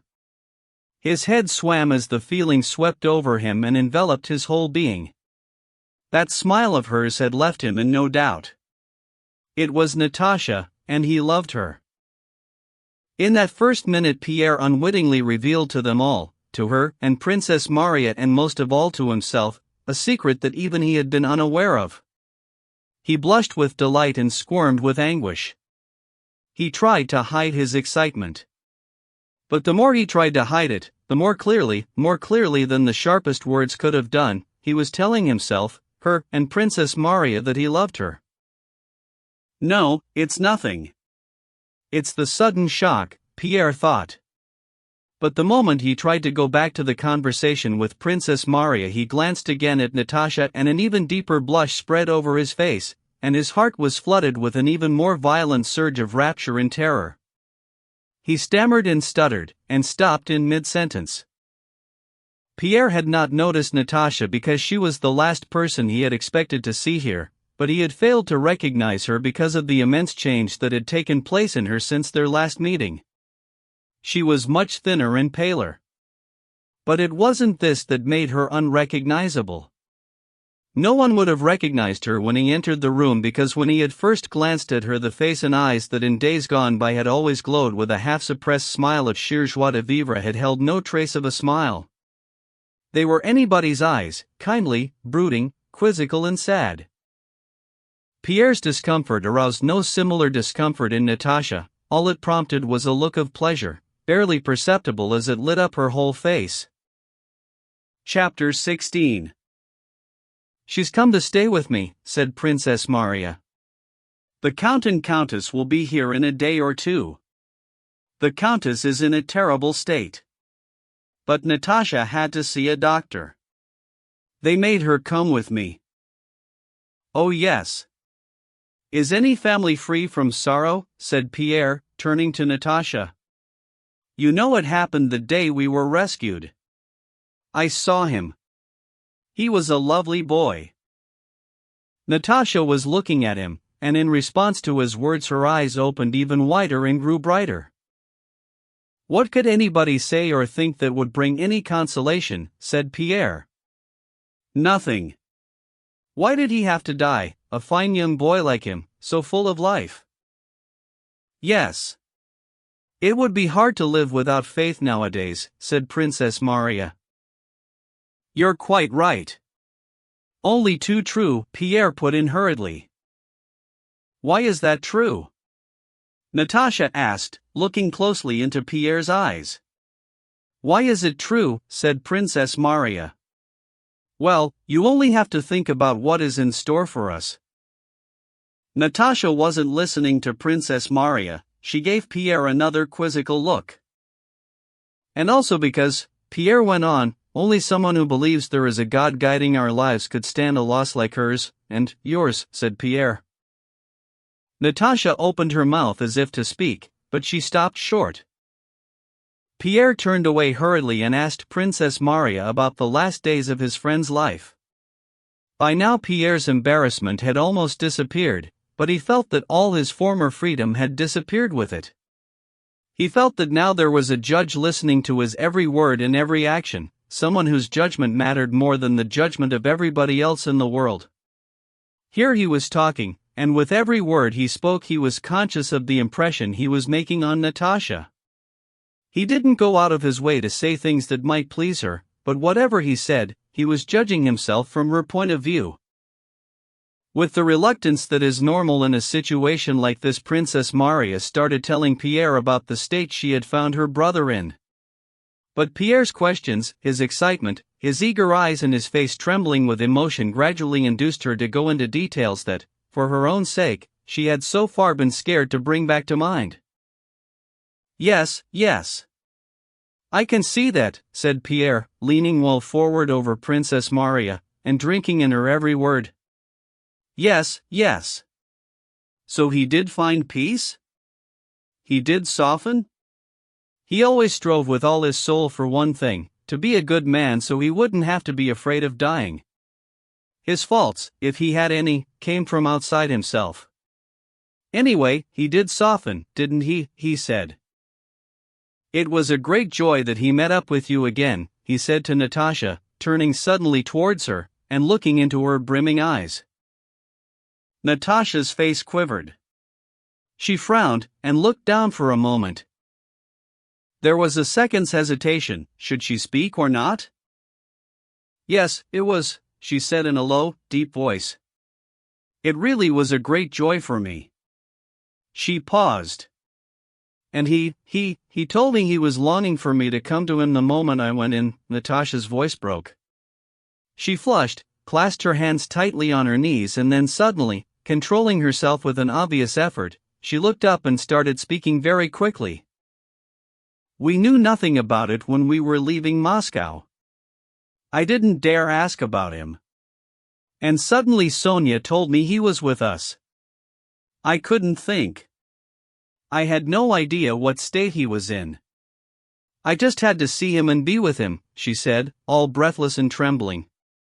And brooking no interruption, she went through the story she had never told before, every detail of what she had suffered in the 3 weeks of their journey and the time spent in Yaroslavl. Pierre listened to her open-mouthed, and his brimming eyes never left her. As he listened, he wasn't thinking about Prince Andrei, or death, or what she was saying. He was just listening to her voice and feeling sorry for what she was going through as she told her story. The princess sat by Natasha's side, frowning in an effort to hold back her tears. This was the first time she had heard the story of her brother's last days and the love between him and Natasha. To speak of that agonizing and joyous time was obviously something Natasha urgently needed to do. On she went, mixing up trivial details with the innermost secrets of her heart, and it seemed as if she would never finish. Several times she said the same thing twice. Desailles' voice was heard at the door asking whether little Nikolai might come in to say goodnight. And that's it. That's all there is, said Natasha. She got quickly to her feet just as little Nikolai came in, almost ran across to the door, bumped her head against it where it was hidden by the curtain, and with a cry of pain mixed with grief she rushed out of the room. Pierre stared at the door she had gone out through and wondered why suddenly he felt alone in the big wide world. Princess Maria roused him from his thoughts by drawing his attention to her nephew, who had just come in. Little Nikolai's face, so like his father's, made such an impact on Pierre at this moment of emotional strain that when he had kissed the little boy he got to his feet, took out his handkerchief and walked over to the window. He wanted to take leave of Princess Maria, but she wouldn't let him go. No, Natasha and I often stay up till after 2 o'clock. Please stay a little longer. We'll have some supper. Go downstairs. We'll be down in a minute. Before Pierre went down, the princess said to him, "It's the first time she's talked about him like this." Chapter 17. Pierre was shown into the large, brightly lit dining room. After a few minutes he heard footsteps and the princess and Natasha came into the room. Natasha was calm, though the rather grim and unsmiling expression was back on her face. Princess Maria, Natasha and Pierre were all experiencing the feeling of awkwardness that usually follows when people have just finished a serious and intimate conversation. There is no going back to the earlier subject, but light-hearted chit-chat seems wrong, and saying nothing is unacceptable because the urge to talk is still there, and silence would seem like an affectation. They were silent as they came to the table. The footmen drew the chairs back and pushed them in again. Pierre unfolded his cold dinner napkin. Determined to break the silence, he glanced across at Natasha and at Princess Maria. The two of them had clearly come to the same decision at the same time. Their eyes shone, they seemed glad to be alive and ready to acknowledge life's happiness along with its sorrow. "Do you drink vodka, Count?" said Princess Maria, and at those words the shadows of the past were immediately dispelled. "Tell us how you've been getting on," said Princess Maria. We've heard the most fantastic stories about you. Oh yes, answered Pierre, with the gentle smile of irony that was now second nature to him. I keep hearing fantastic things too, things I would never have dreamt of myself. Marya Abramovna invited me over and spent the whole time telling me what had happened to me, or was supposed to have happened. Stepan Stepanovich gave me some lessons in telling my story. I've come to the conclusion it's an easy life being an interesting person. I am now an interesting person. People invite me over, and they do the talking. Natasha smiled and was about to speak. We did hear, said Princess Marya, cutting in, that you had lost 2 million in Moscow. Is that right? Oh, I'm 3 times as rich as I was, said Pierre. Despite the change in his affairs brought about by his wife's debts and the need to rebuild, Pierre still went about claiming that his wealth had trebled. The one thing I did get, he said, is freedom. He was off on a serious subject, but then he thought better of it and stopped, feeling he was becoming too self-centered. And are you going to rebuild? Yes. So Savlik tells me. I gather you didn't hear of the Countess's death while you stayed on in Moscow, said Princess Marya, immediately flushing crimson as she realized that by asking this question just after he had talked about getting his freedom she was putting a construction on his words that was possibly not intended. No, answered Pierre, evidently unembarrassed by Princess Marya's interpretation of his reference to gaining his freedom. I heard about it in Oriol, and you can't imagine how shocked I was. We were hardly the ideal couple, he said quickly, glancing at Natasha. He could see from her face that she was wondering what he would have to say about his wife. But I was terribly shocked by her death. When two people fall out, the blame is always on both sides. And your own guilt becomes unbearable when it has to do with someone who was no longer with us. And when all's said and done, to die like that, away from your friends and without consolation. I felt very, very sorry for her, he concluded, pleased to see a look of glad approval on Natasha's face. So you are back on the marriage market, said Princess Marya. Pierre blushed to the roots of his hair, and for a long time he tried not to look at Natasha. When he did venture to glance across, her face looked cold and severe, even, he fancied, disdainful. But did you really see Napoleon and talk to him? Asked Princess Marya. That's what everybody says. Pierre laughed. No, I never did. Everybody thinks that being taken prisoner is like staying with Napoleon. I never saw him. I never heard anything about him. I was in much lower company. Supper was nearly over, and Pierre, who had begun by refusing to talk about his time in captivity, found himself gradually drawn into telling them all about it. But you did stay on to kill Napoleon, didn't you? Natasha asked him with a slight smile. That was my guess when we met you by the Sakharov Tower. Do you remember? Pierre admitted it was true, and from that question he was led on by Princess Marya's questions, and still more by Natasha's, to go into a detailed account of his adventures. He began by telling his story with that tone of gentle irony that he always adopted nowadays towards other people and especially towards himself, but as he got on to all the horrors and suffering he had seen he got carried away without realizing it and began to speak with the controlled emotion of a man reliving powerful impressions of the past in his imagination. Princess Marya kept looking from Pierre to Natasha and back with a gentle smile. In everything he said she could see only Pierre and his goodness. Natasha, her head propped up on one hand, and her face changing constantly as the story progressed, never took her eyes off Pierre as she relived all his stories with him. Pierre could tell from her eyes and also from the exclamations and the brief questions coming from her that she was capturing the full meaning of all that he was saying. She was clearly understanding not only what he said, but also what he wanted to convey without being able to express it in words. When he got to the episode of the child and of the woman he was arrested for defending, Pierre described it like this: it was a terrible sight, children abandoned, some trapped in the fire. One child was dragged out right in front of me, and women were having things wrenched off their bodies, earrings torn off. Pierre flushed and hesitated. Then this patrol came up and they just took everybody who wasn't looting, all the men, that is, including me. I'm sure there's something here you're not telling us. You must have done something, said Natasha, and after a moment's pause, something good. Pierre went on with his story. When he got to the execution he was going to spare them the horrible details, but Natasha wouldn't let him leave anything out. Pierre was on the point of telling them about Karateev. He had risen from the table and was walking up and down, Natasha following his every step with her eyes. No, he said, stopping short in his story, you can't possibly understand what I got from that illiterate man, that simple creature. No, go on, tell us, said Natasha. Where is he now? They killed him almost in front of me.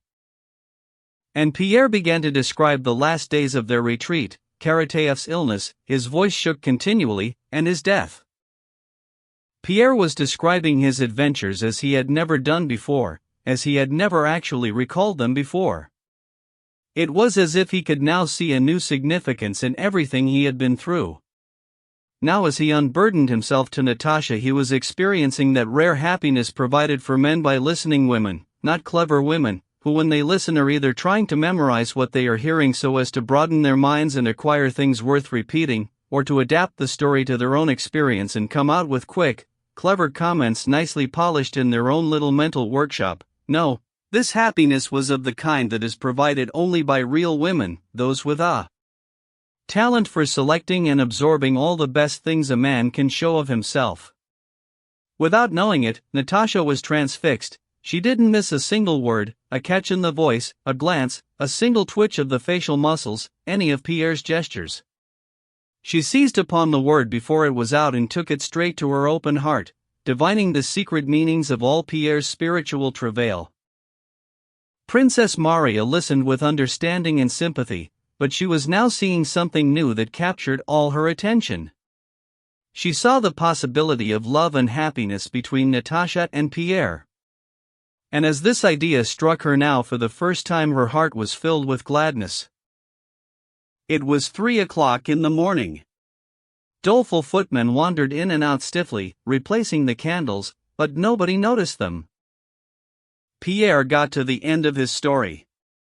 Natasha was still gazing at him closely and persistently with an excited gleam in her eyes, as if she was trying to get at something extra, something perhaps left unsaid.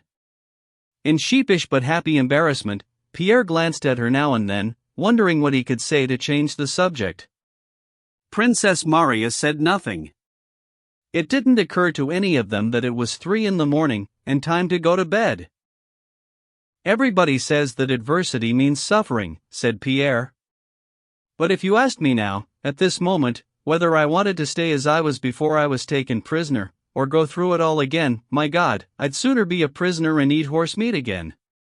We all think we only have to be knocked a little bit off course and we've lost everything, but it's only the start of something new and good. Where there is life, there is happiness. There is a huge amount yet to come. I'm saying that for your benefit, he said, turning to Natasha. Yes, you're right, she said, responding to a different idea. Me too.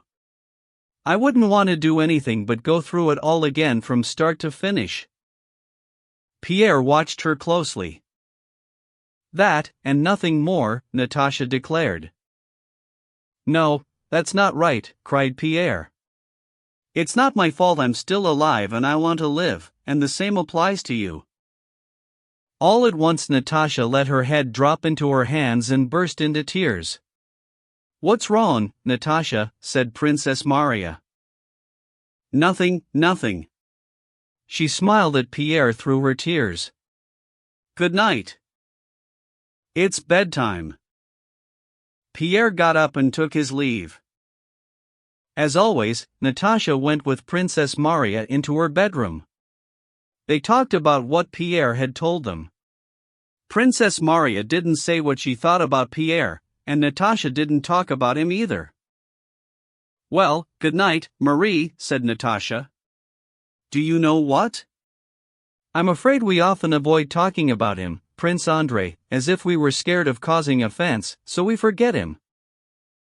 Princess Maria gave a deep sigh, thus acknowledging the truth of what Natasha had said, but she didn't put her agreement into words. How could we forget, she said. I felt so good telling him all about it today. It was painful and difficult, but it felt right. It really did, said Natasha. I'm sure he really loved him. That's why I told him. It didn't matter, did it? She asked suddenly, blushing. What, talking to Pierre? Oh, no. He's such a good man, isn't he? Said Princess Maria. Marie, do you know something? Said Natasha suddenly, with a mischievous smile on her face, the like of which Princess Maria hadn't seen for a very long time. He's different, sort of clean and smooth and fresh. It's as if he's just come out of the bathhouse. Do you know what I mean? A moral bathhouse. Am I right? Yes, you are, said Princess Maria. He's gained a lot. That short jacket of his, and his short hair. It's as if he'd just come out of a bathhouse. Sometimes Papa used to. I can see why he, Prince Andrei, loved him more than anybody else, said Princess Maria. Yes, and he's so different from him. They do say men make better friends when they are quite different from each other. It must be true. He's not a bit like him, is he? No, but he's a wonderful man. Oh well, good night, answered Natasha. And the same smile of mischief lingered on her face as if it had been half forgotten. Chapter 18. It was a long time before Pierre could get to sleep that night. He paced his room, scowling as he plunged into a difficult train of thought, or shrugging his shoulders and wincing, or sometimes beaming blissfully. He was thinking about Prince Andrei, Natasha, and the love between them. At one moment he felt jealous of her past, the next moment he took himself to task, and then he forgave himself for feeling like that. It was 6 in the morning, and he was still pacing. What shall I do, then? What if it has to be? What else can I do? That's it, I've got to do it, he said to himself. Then he undressed very quickly and got into bed, happy and all worked up, but free from doubt and hesitation. It might seem strange and impossible, happiness like that, but I've got to do all I can to make us man and wife, he said to himself. Several days before Pierre had settled on the following Friday as the day he would leave for Petersburg. When he woke it was Thursday morning, and Savlik came in for instructions about packing for the journey. Petersburg? Who's going to Petersburg? Who's in Petersburg? Was his instinctive reaction, though he kept it to himself.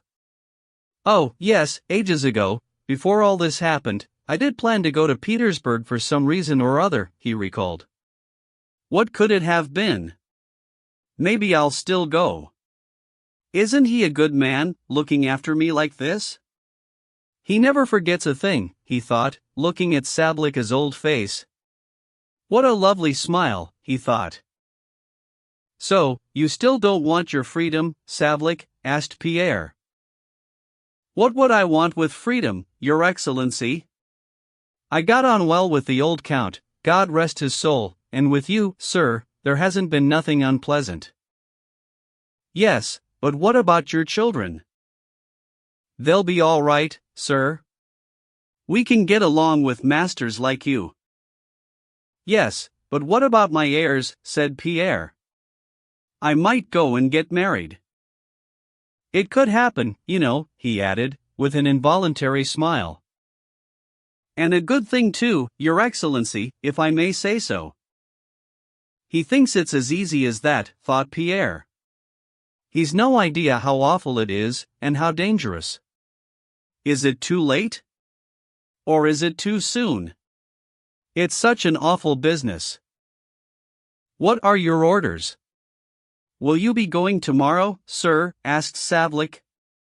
No. I'm putting it off for a while. I'll tell you when the time comes. I'm sorry I give you so much trouble, said Pierre, and when he saw that Savlik was still smiling he thought to himself, isn't it funny? He doesn't seem to know there's no Petersburg now, I've got that to settle first. I'm sure he does know, he thought. He's just pretending. Shall I have a word with him? Ask him what he thinks? No, some other time. Over breakfast Pierre told his cousin he had been at Princess Maria's the previous evening, and had come across, guess who, Natalie Rostov. The princess looked as if she saw nothing unusual in this. It was just as if he had come across Anna Semyonovna. Do you know her? Asked Pierre. I have seen the princess, she answered, and there was talk of a match between her and young Rostov. That would have been very nice for the Rostovs. I hear they are utterly ruined. No, I meant, do you know Natasha Rostov? Oh, I did hear that story about her. Very sad. She doesn't understand, or she's pretending not to, thought Pierre. Better not say anything. The princess had also been busy getting provisions ready for Pierre's journey. They're all being so nice to me, thought Pierre. Fancy them bothering about all this now, when they can't have the slightest interest in it. And they're doing it for me, that's what's so marvelous. The same day the chief of police called on Pierre and invited him to send someone who could be trusted down to the faceted palace to receive goods that were being restored to their owners later in the day. And this man too, thought Pierre, looking into the face of the chief of police. What a splendid, handsome officer, and how nice he is. Fancy him bothering about such trivialities at a time like this. And yet they call him dishonest, they say he's on the make. What nonsense! Though incidentally, why shouldn't he be on the make? That's the way he was brought up. They're all doing it. He's got such a nice, good-humored face, and he smiles when he looks at me. Pierre set off to dine with Princess Maria. As he drove through the streets between the charred ruins, he reveled in the beauty of the desolation. The chimney stacks and collapsed walls of houses stretched out one behind another all through the burnt-out quarters of the town, reminding him of the picturesque ruins of the Rhine and the Colosseum. The cab drivers and their passengers coming towards him, the carpenters knocking up house frames, the women hawkers and shopkeepers all beamed at Pierre with cheerful faces and seemed to be saying, "Oh, here he is. Now we'll see what happens." When he arrived at Princess Maria's house, Pierre was assailed by sudden doubts. Had he really been there the day before, and seen Natasha and talked to her? Maybe I invented the whole thing, and when I go in there'll be nobody there. But he had barely set foot in the room before the sensation of losing all his freedom made his whole being aware of her presence. She was wearing the same black dress that hung in soft folds, and her hair was done in the same way, and yet she looked quite different. If she had been like this when he had come in yesterday, he would certainly have recognized her in an instant. She was exactly like the girl he had once known, newly emerged from childhood, the girl who became engaged to Prince Andrei. There was a sharp, quizzical gleam in her eyes and a friendly, curiously mischievous look on her face. Pierre took dinner with them, and would have gladly sat there all evening, but Princess Maria was going to evening service, so he left when they did. Next day Pierre arrived early, dined with them and stayed the whole evening. Although Princess Maria and Natasha made him very welcome, and although the whole interest of Pierre's life was now focused on that house, as the evening wore on they reached a point where they had said all they had to say, and the conversation was drifting from one trivial topic to another and often broke down altogether. But Pierre stayed on so late that evening that Princess Maria and Natasha started looking at one another, obviously wondering how long it would be before he went home. Pierre could see this, but he couldn't bring himself to go. He felt embarrassed and uncomfortable, but still he sat on because he could not get up and go.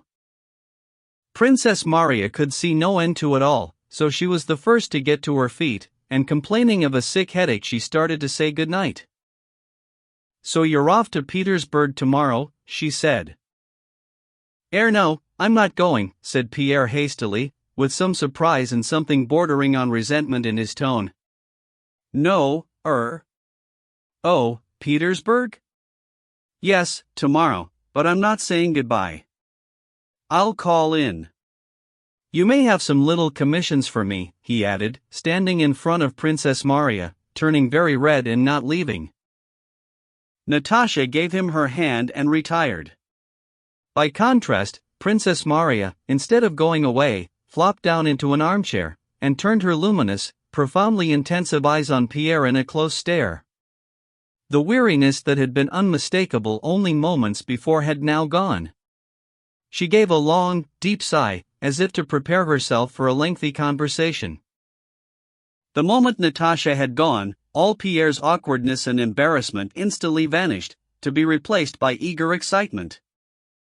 He quickly moved a chair up close to Princess Maria. "Yes, I've been wanting to tell you," he said, replying to her stare as if words had been spoken. "Princess, help me, please. What am I going to do? Is there any hope for me? Princess, my dear friend, listen to me. I know all about it. I know I'm not worthy of her. I know this is something we can't even talk about just now. But I want to be a brother to her. No, I don't. I can't." He paused and ran his hands over his face and eyes. "It's like this," he went on, obviously struggling to make sense. "I don't know how long I've been in love with her. But she's the only one I've ever loved, in all my life, and I love her so much I can't imagine living without her. I can't bring myself to ask for her hand now, but the thought that there's just a chance that she could be my wife and I might miss the opportunity, is just awful. I want to know, is there any hope for me? Please tell me what to do." "Dear Princess," he said, touching her arm during a brief pause when there was no answer from her. "I'm thinking about what you have just told me," answered Princess Maria. "This is how I see it. You're quite right that talking to her about love just now would be," the princess paused. She was going to say that talking to her about love just now would be impossible, but she stopped herself because during the last 3 days she had seen such a sudden change come over Natasha that she would clearly be far from offended if Pierre were to declare his love. In fact, this was the one thing she was longing for. To speak to her now wouldn't do, she said nevertheless. But what can I possibly do? Leave it with me, said Princess Maria. I know, Pierre looked into her eyes. Well, he said. I know she loves you.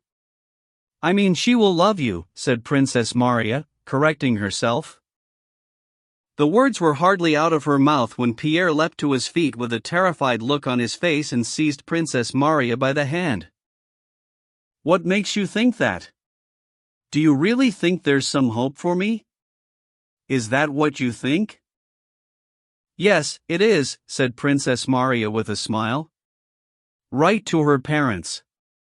And leave it with me. I shall tell her when the time is right.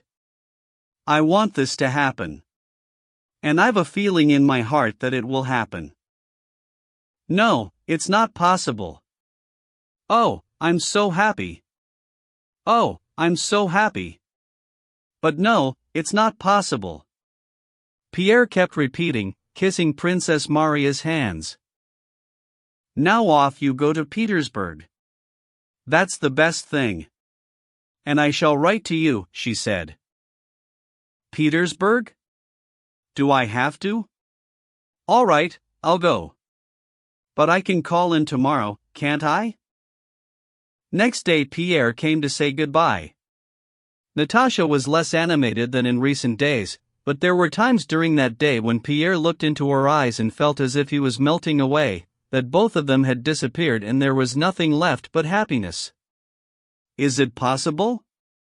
No, it isn't, he said to himself at every glance, every gesture, every word that came from her and filled his soul with gladness. When the time came for him to say goodbye, he took her slender little hand and unconsciously held it a little longer in his own.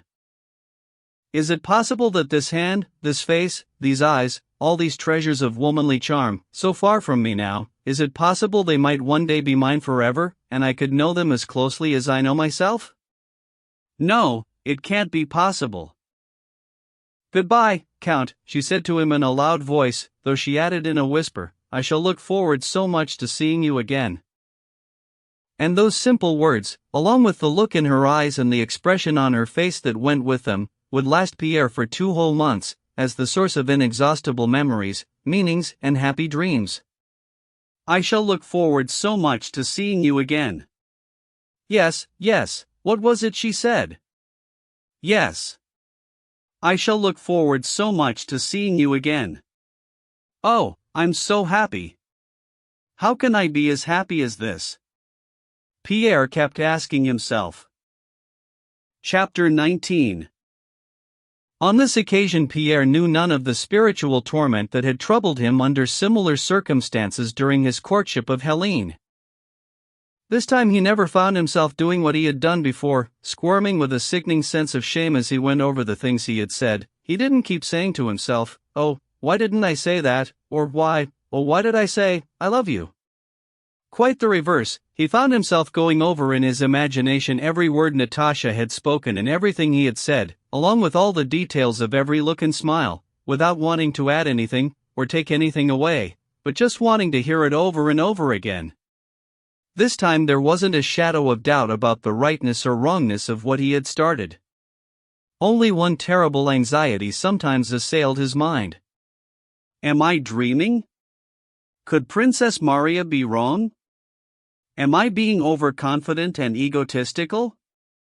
I believe it's true, and yet I can just see it happening. I'm sure it will. Princess Maria will tell her about me, and she'll smile back and say, "That's funny."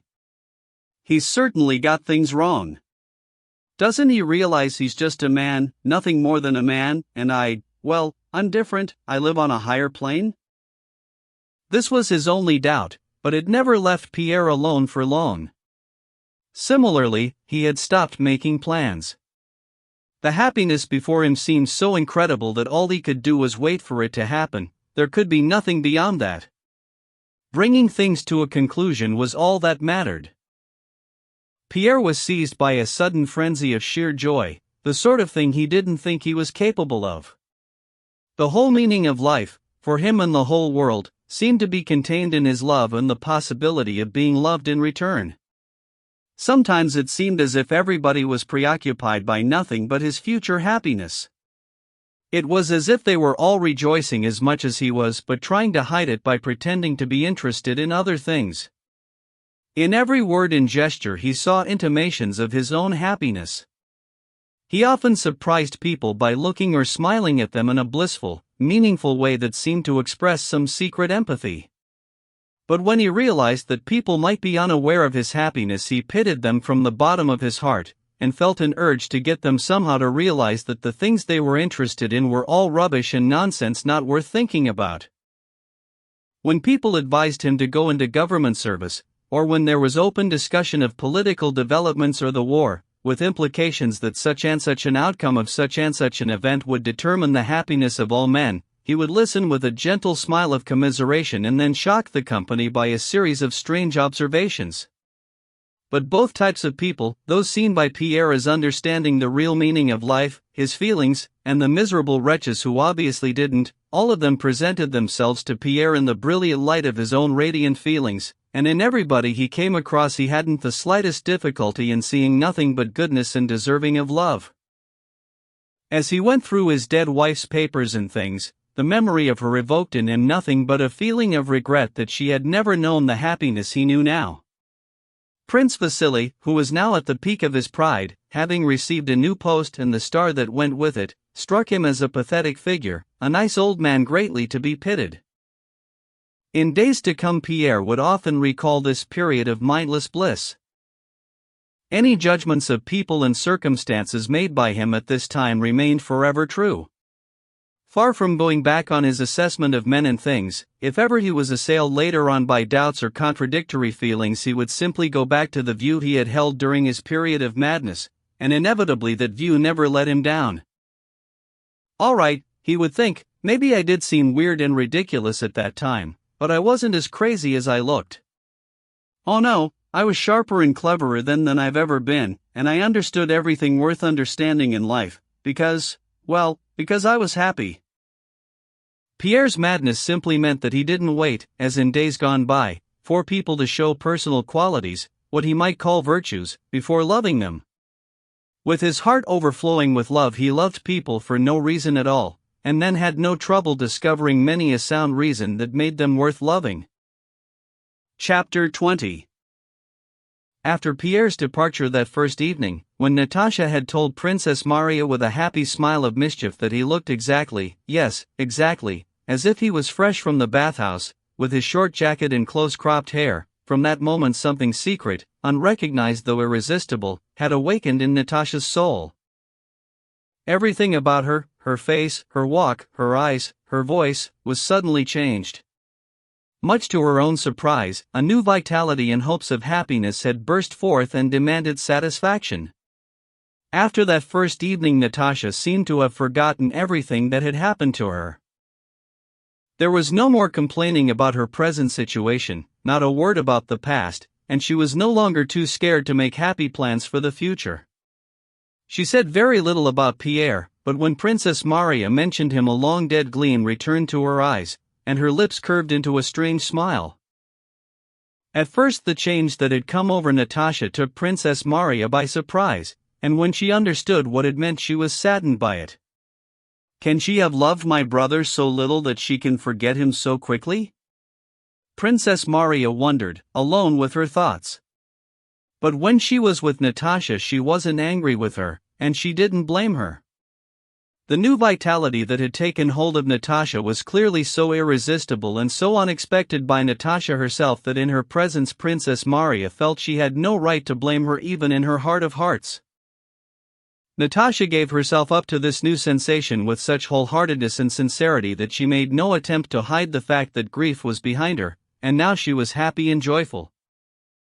When Princess Maria had returned to her room that night after her long talk to Pierre, Natasha had met her at the door. Has he said anything? Has he said anything? She repeated. And Natasha's face had shone with happiness, though it also had a pathetic look as if to apologize for any happiness. I felt like listening at the door, but I knew you'd tell me. Although Princess Maria could well understand that look and was moved by it, although she felt sorry for Natasha in all her anxiety, for a moment she was offended by these words. She was thinking about her brother and his love. But what can we do? She can't help it, thought Princess Maria, and with a sad and rather grim face she repeated for Natasha's benefit everything Pierre had said to her. Natasha was astounded to hear he was going to Petersburg.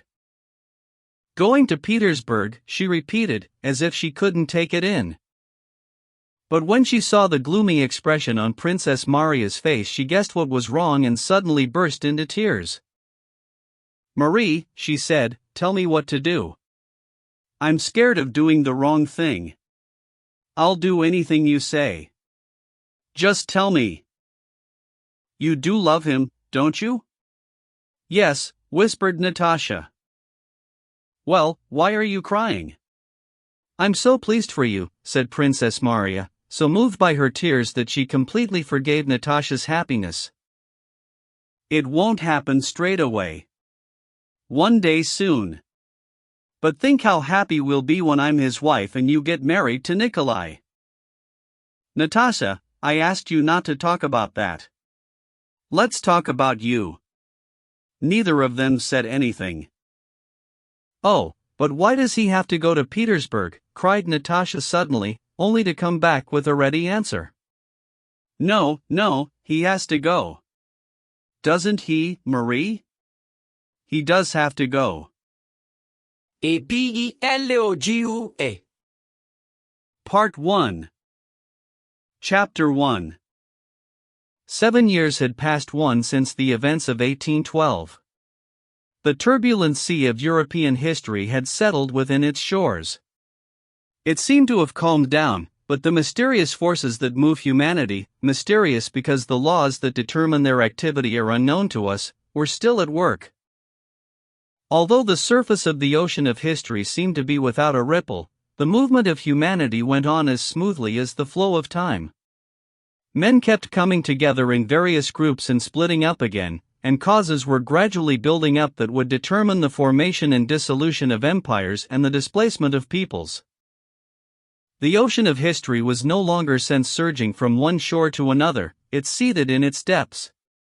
Historical figures were no longer borne by the waves from one shore to the other, now they stayed in one place and seemed to be going round in little eddies. The historical figures that had led armies and reflected the movement of the masses by waging war, marching men about and going into battle now reflected that same seething movement in political and diplomatic stratagems, statutes, and treaties. This kind of activity on the part of historical figures is called reactive by historians. In describing such activity, the historians censure the historical figures most severely, accusing them of bringing about what they call reaction. They sit in judgment on all the famous people of the age, from Alexander and Napoleon to Madame de Staël, Photius, Schelling, Fichte, Chateaubriand too and the rest, and find them innocent or guilty of promoting progress or reaction.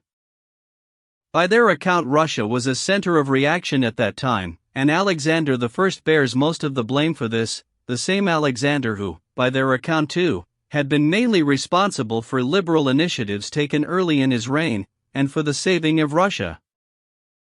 In modern Russian letters there is no one, from schoolboy to learned historian, who is not ready to throw his little stone at Alexander for the bad things he did during the latter period of his reign. He should have done this or that. On this occasion he did well, on that occasion he did badly. He behaved splendidly at the beginning of his reign and throughout 1812, but he performed badly when he gave Poland a constitution, 3 set up the Holy Alliance, 4 gave authority to Arakcheyev, encouraged first Golitsyn 5 with all his mysticism, and then Shishkov 6 and Photius. He was wrong to go out to the front during the war, wrong to disband the Semyonovsky Regiment 7 and so on.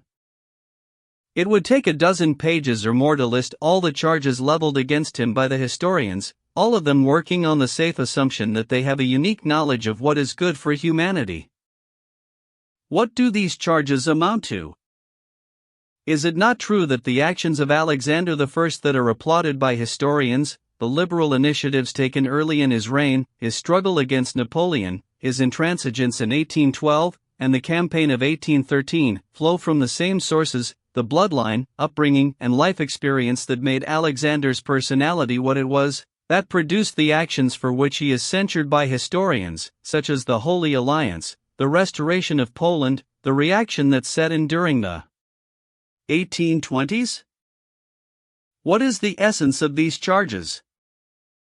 Alexander I is charged as follows: he, a figure of history standing on the highest pinnacle of human power, with all the blinding light of history focused upon him, a man who was prey to the strongest blandishments of intrigue, trickery, flattery and self-delusion inextricably linked with power, someone who at all stages of his life felt a sense of personal responsibility for everything that was going on all over Europe, a living personality as opposed to a creature of fiction, subject like everybody else to his own practices, passions and impulses towards goodness, beauty and truth. This man is charged not with lacking virtue 50 years ago, the historians have no complaints on this score, but with a failure to share the same views concerning the good of humanity as those held today by some professor who has spent all his adult life studying, i.e. reading books, listening to lectures and scribbling notes from these books and lectures in a notebook. But even if we assume that Alexander I, 50 years ago, was mistaken in his view of what was good for the various peoples, we must also assume that the historian censuring Alexander will with the passage of time also prove to be wrong in his view of what constitutes the good of humanity. Such a claim seems normal and inescapable when we look at the course of history and note that with each passing year and each new writer the view of what constitutes the good of humanity tends to change, and something that seemed good 10 years ago now seems bad, and vice versa. To make matters worse, we discover that in history there are sometimes contemporaries who hold opposing views about what is good and what is bad. The granting of a constitution to Poland and the Holy Alliance are seen by some people as redounding to Alexander's credit, by others to his shame. When discussing the actions of Alexander and Napoleon, we cannot claim them as good or bad, because we cannot say what makes them good or bad. If their actions happen not to appeal to someone, the lack of appeal comes from nothing more than a disparity between the activities themselves and a narrow view of what constitutes the good of humanity. Even if I take a positive view of the survival of my father's house in Moscow in 1812, or the glory of the Russian army, or the success of Petersburg University and other universities, or the independence of Poland, or the supremacy of Russia, or the balance of power in Europe, or a particular development in European enlightenment that goes by the name of progress, I am bound to admit that the activity of any historical figure was aimed at more than these things, at more generalized goals. Beyond my comprehension. But let us suppose that science has the power of reconciling all contradictions, and can judge historical figures and events according to a fixed standard of goodness and badness. Let us suppose that Alexander could have done everything differently. Let us assume that he could have been guided by those who now censure him and confidently claim to know the ultimate goal of the movement of humanity, and could have followed the program of nationalism, freedom, equality, and progress. These seem to cover the ground that today's critics would have selected for him. Let us suppose that this program, once found to be feasible, might have been feasible and actually implemented by Alexander. Then what would have happened to everything that was done by those who opposed the policies of the government of the day and indulged in activities that were, according to the same historians, good and beneficial? There would have been no such activities, there would have been no life, there would have been nothing. Once you allow that human life is subject to reason, you extinguish any possibility of life. Chapter 2. If we assume, as historians do, that great men lead humanity towards the achievement of certain goals, such as the supremacy of Russia or France, the balance of power in Europe, the dissemination of ideas stemming from the revolution, general progress, or anything you fancy, it becomes impossible to explain the phenomena of history without having recourse to concepts like chance and genius. If the object of the European wars at the beginning of this century had been the aggrandizement of Russia, this object could have been attained without any of the preceding wars, and without the need for invasion. If the object had been the aggrandizement of France, this object might have been attained without the need for revolution or empire. If the object had been the dissemination of ideas, the printing of books would have attained that object much more efficiently than soldiers. If the object had been the advancement of civilization, we can safely assume there are other more expedient ways of diffusing civilized values than slaughtering men and destroying their property. So why did things happen this way and not otherwise? Because this is how they happened. Chance set up the situation, genius exploited it, history tells us. But what is chance? What is genius? The words chance and genius denote nothing that actually exists, and therefore they cannot be defined. All they denote is a degree of attainment in the understanding of phenomena. I don't know why a certain phenomenon occurs, I believe I never can know why, so I end up not wanting to know and I talk about chance. I observe a force producing an effect out of all proportion to the general run of human quality. I don't understand why this happens, so I talk about genius. To a flock of sheep, the sheep who gets driven into a special pen by the shepherd every evening for a good feed, and becomes twice as fat as the rest, must seem like a genius. And the fact that every evening this sheep doesn't come into the common fold, but goes into a special pen where there are lots of oats, and this same sheep fattens up nicely and then gets killed for mutton must look like a curious combination of genius and a series of unusual coincidences. But all the sheep have to do is drop the assumption that everything that happens to them comes about solely for the furtherance of their sheepish interests. Once they assume that the events occurring to them might have aims beyond their comprehension, they will immediately perceive a unity and coherence in what is happening to the sheep that is being fattened up. Even if they will never quite understand why it is being fattened up, at least they will know that chance played no part in anything that happened to it, and they will have no need for concepts like chance or genius. Only by renouncing any claim to knowledge of an immediate, intelligible purpose, and acknowledging the ultimate aim to be beyond our comprehension, shall we see any coherence or expediency in the lives of historical persons. The reason behind the effect that they produce, which does not accord with the general run of human capabilities, will then be revealed to us, and we shall have no further need for words like chance or genius. All we have to do is admit that far from knowing the purpose of the convulsions that shook the European nations, we know only the facts: a series of murders committed first in France, then in Italy, then in Africa, Prussia, Austria, Spain and Russia, and also that movements from west to east and from east to west constitute the essence and the aim of those events, and we shall not need to see anything very exceptional like genius in the character of Napoleon or Alexander. Indeed, we shall be unable to conceive of these figures as being at all different from anybody else. And not only shall we be able to dispense with chance as an explanation of the sequence of trivial events that made those men what they were, it will be clear to us that all these trivialities were inevitable. Once we have renounced all knowledge of an ultimate purpose, we shall clearly perceive that just as we cannot invent for any plant a more characteristic blossom or seed than the ones it produces itself, so we cannot imagine any two persons, with all their past behind them, better attuned to their calling, even down to the smallest details, than Napoleon and Alexander. Chapter 3. The essential feature underlying the events that occurred in Europe at the beginning of the present century is the mass movement of European peoples for military purposes, first from west to east, then from east to west. The movement that started it all was from west to east. For the peoples of the west to carry out their military advance on Moscow, which they did complete, it was necessary for them to 1. Come together in a military grouping large enough to be able to survive conflict with the military group of the east, 2. Give up all their long-established traditions and customs, and 3. Ensure that their military incursion was headed by a man capable of justifying, in his own name and in theirs, all the duplicity, robbery and murder that ensued. So, beginning with the French Revolution, an old group falls apart because it is not large enough, old customs and traditions are done away with, a new group comes together bit by bit with different proportions, different customs, and different traditions, and a man is groomed to stand at the head of the coming movement and assume full responsibility for what has to be done. Along comes a man with no convictions, no customs, no traditions, no name, not even a Frenchman, and he works his way, seemingly by a series of curious chances, through the ferment of party conflict in France, and ends up in a prominent position without attaching himself to any particular party. He finds himself in charge of the army, thanks to the incompetence of his colleagues, the spinelessness of his piffling opponents and his own bare-faced duplicity, bravura, and narrow-minded overconfidence. The brilliance of the Italian soldiers, the reluctance of his opponents to take up arms, together with his boyish cockiness and overconfidence, win him military glory.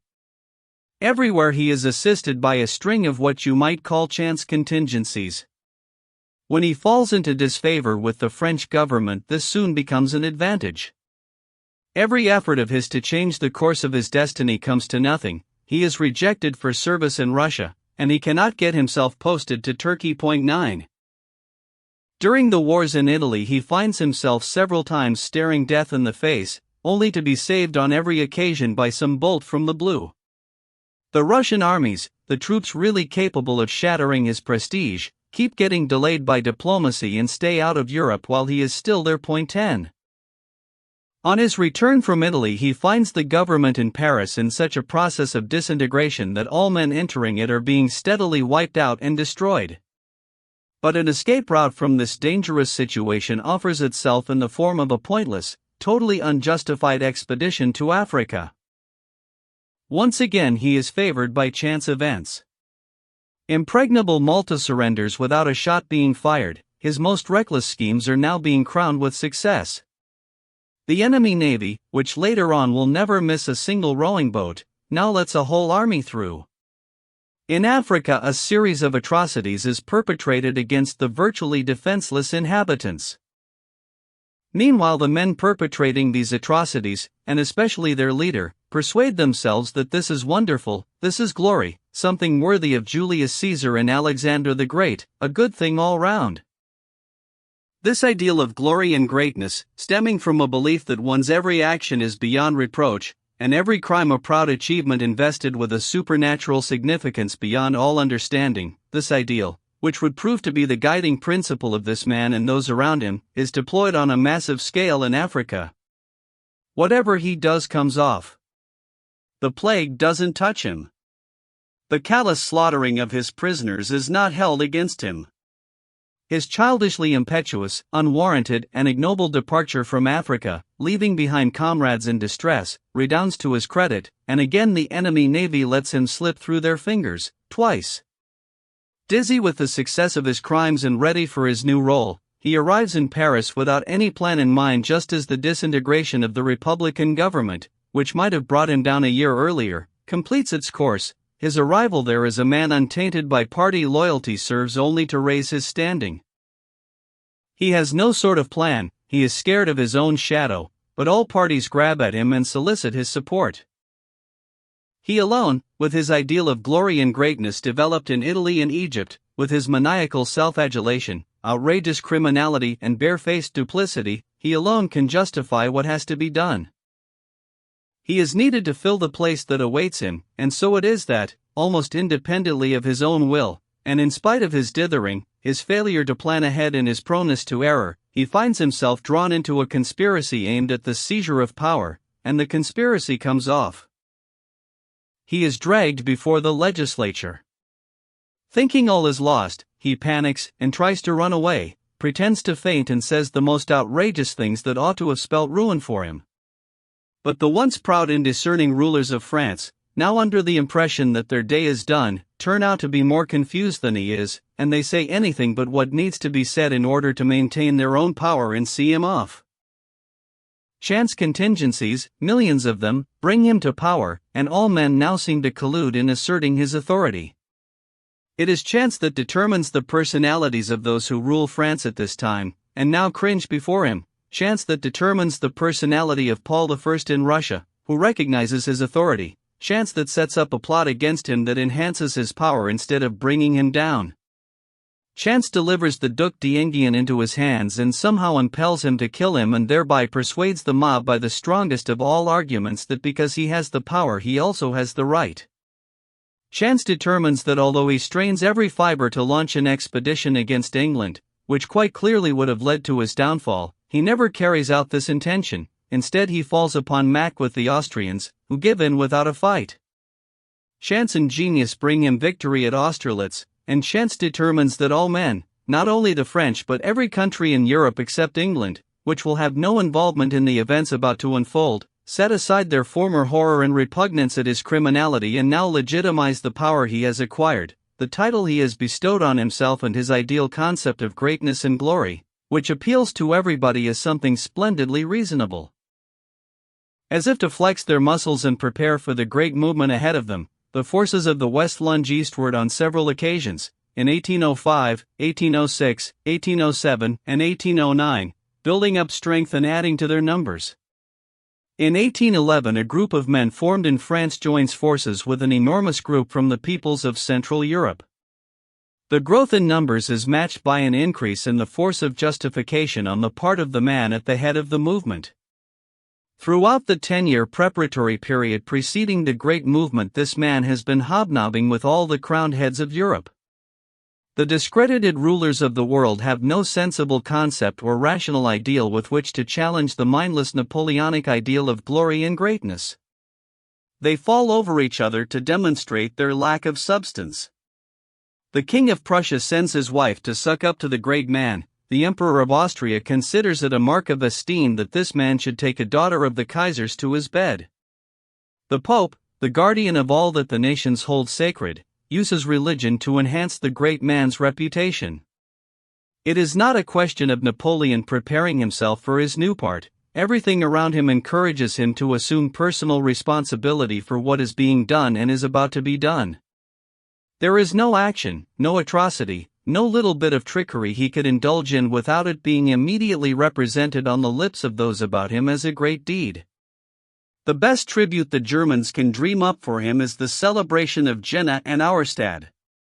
Here, not only is he a great man, but greatness devolves also to his ancestors, brothers, stepsons, and brothers-in-law.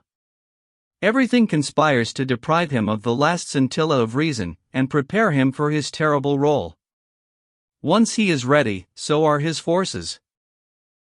The invading army flows east and reaches its ultimate goal, Moscow.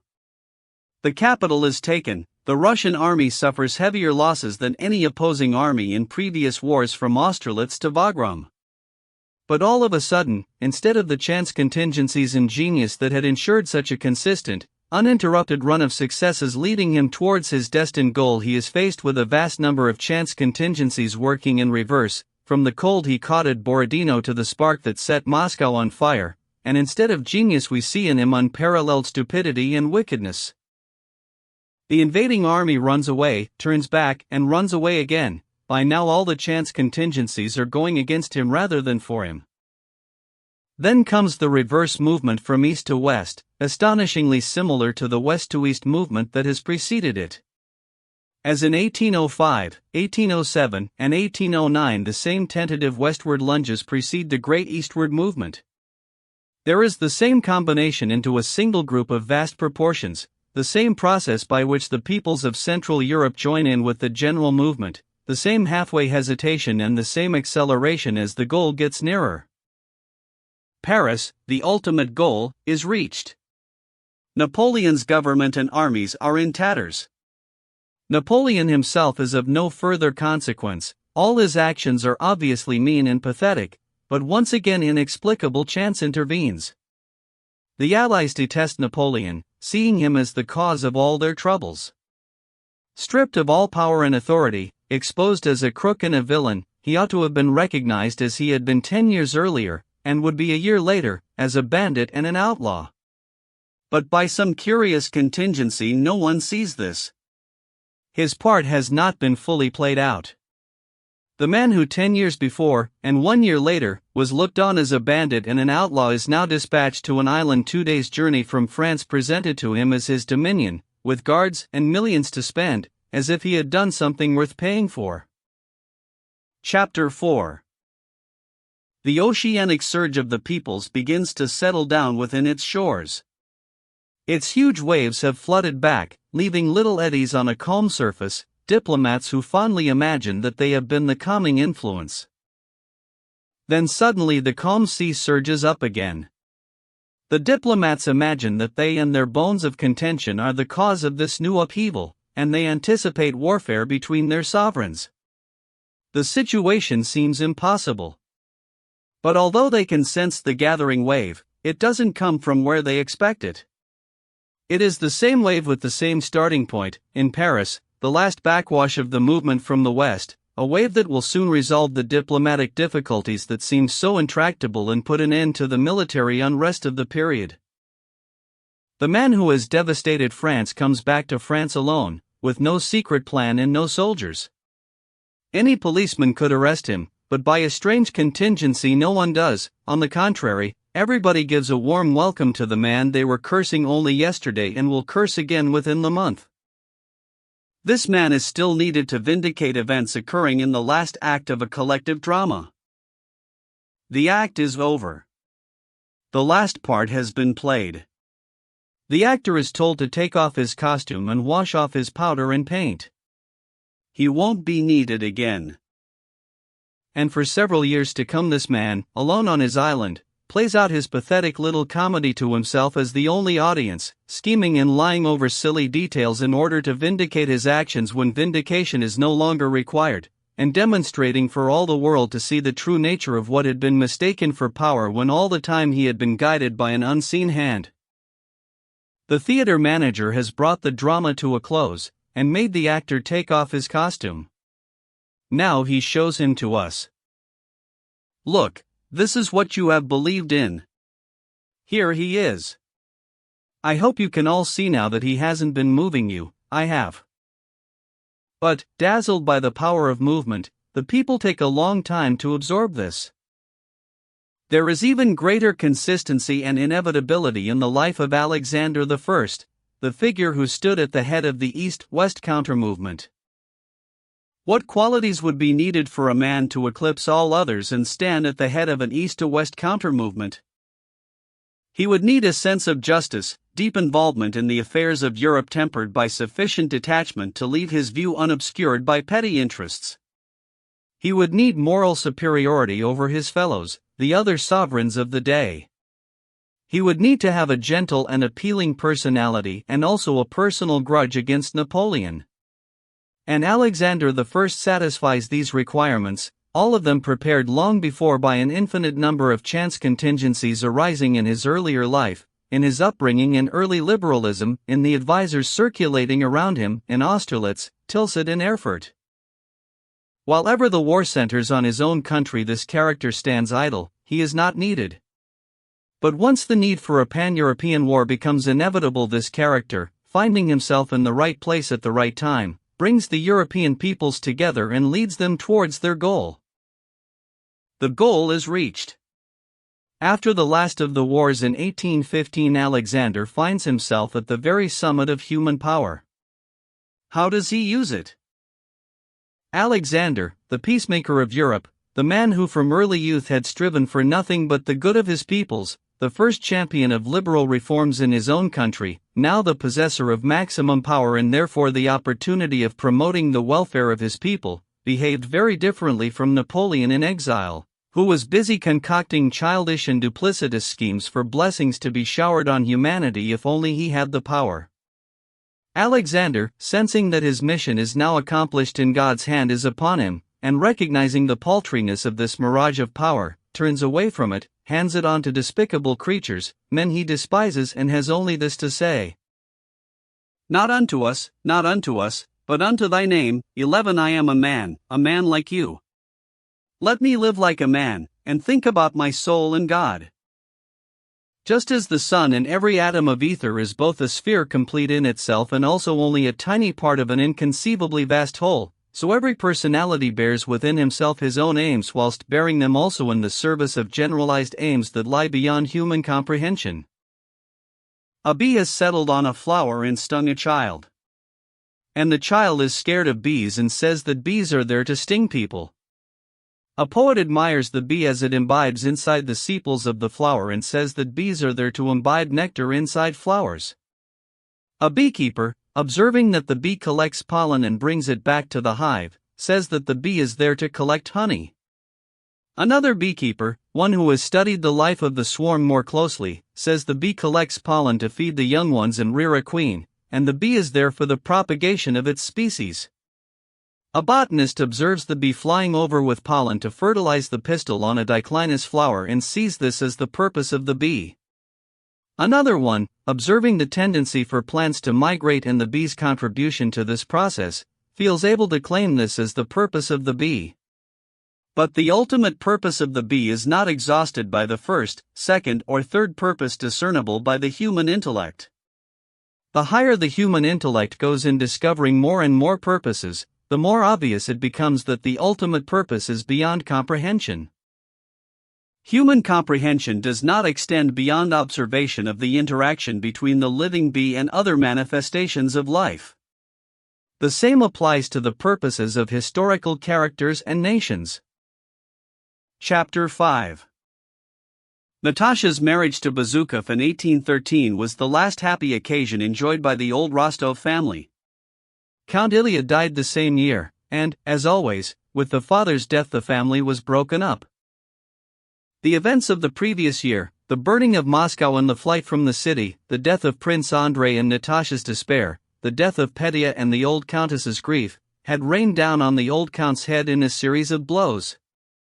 He seemed not to understand, and he felt unable to understand, the significance of all these events. His morale collapsed and he bowed his old head as if to invite further blows that would finish him off. His mood swung between abject fear and frenzied excitement. Natasha's marriage kept him busy on the outside for quite some time. He organized dinners and suppers, and he was patently doing his best to look cheerful, but his good cheer, instead of infecting everybody else as it used to do, had the opposite effect, arousing sympathy in those who knew and loved him. Once Pierre and his wife had gone away, he withdrew into himself and started complaining of depression. A few days later he fell ill and took to his bed. In spite of soothing words from the doctors, he knew from the first days of his illness that he would never get up again. For 2 solid weeks the Countess sat in a chair at his bedside and never changed her clothes. Every time she gave him his medicine, he snuffled as he kissed her hand and never said a word.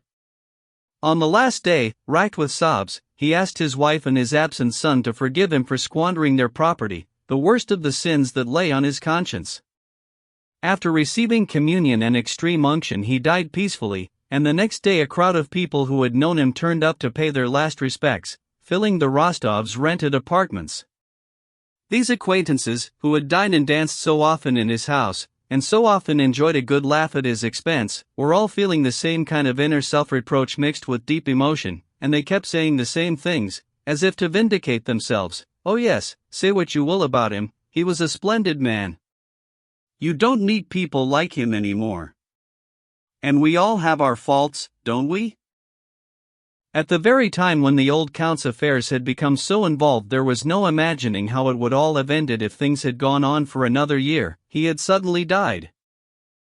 Nikolai was away in Paris with the Russian army when news of his father's death reached him.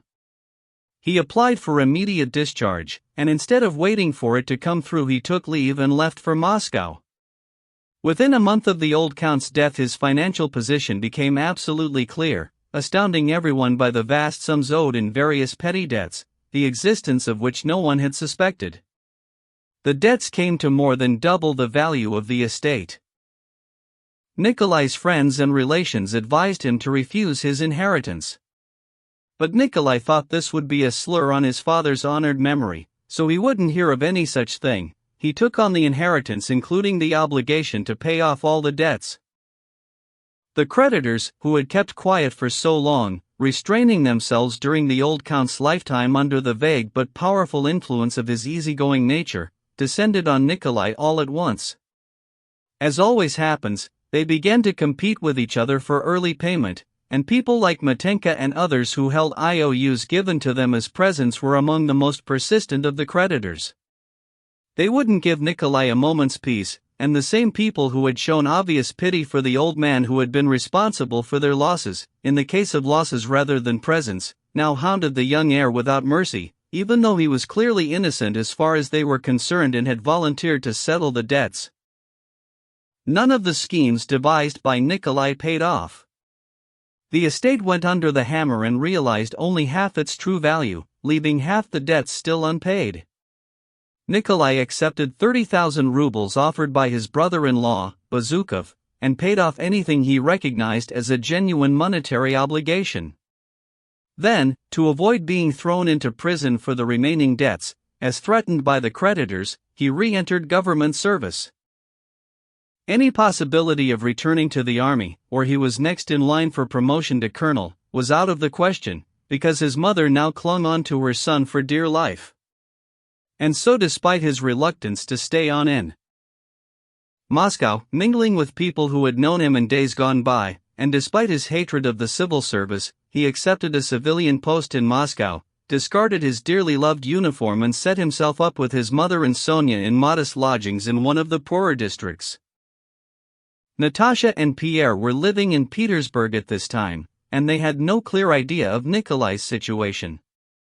Having borrowed money from his brother-in-law, Nikolai did everything he could to hide his poverty-stricken situation from him.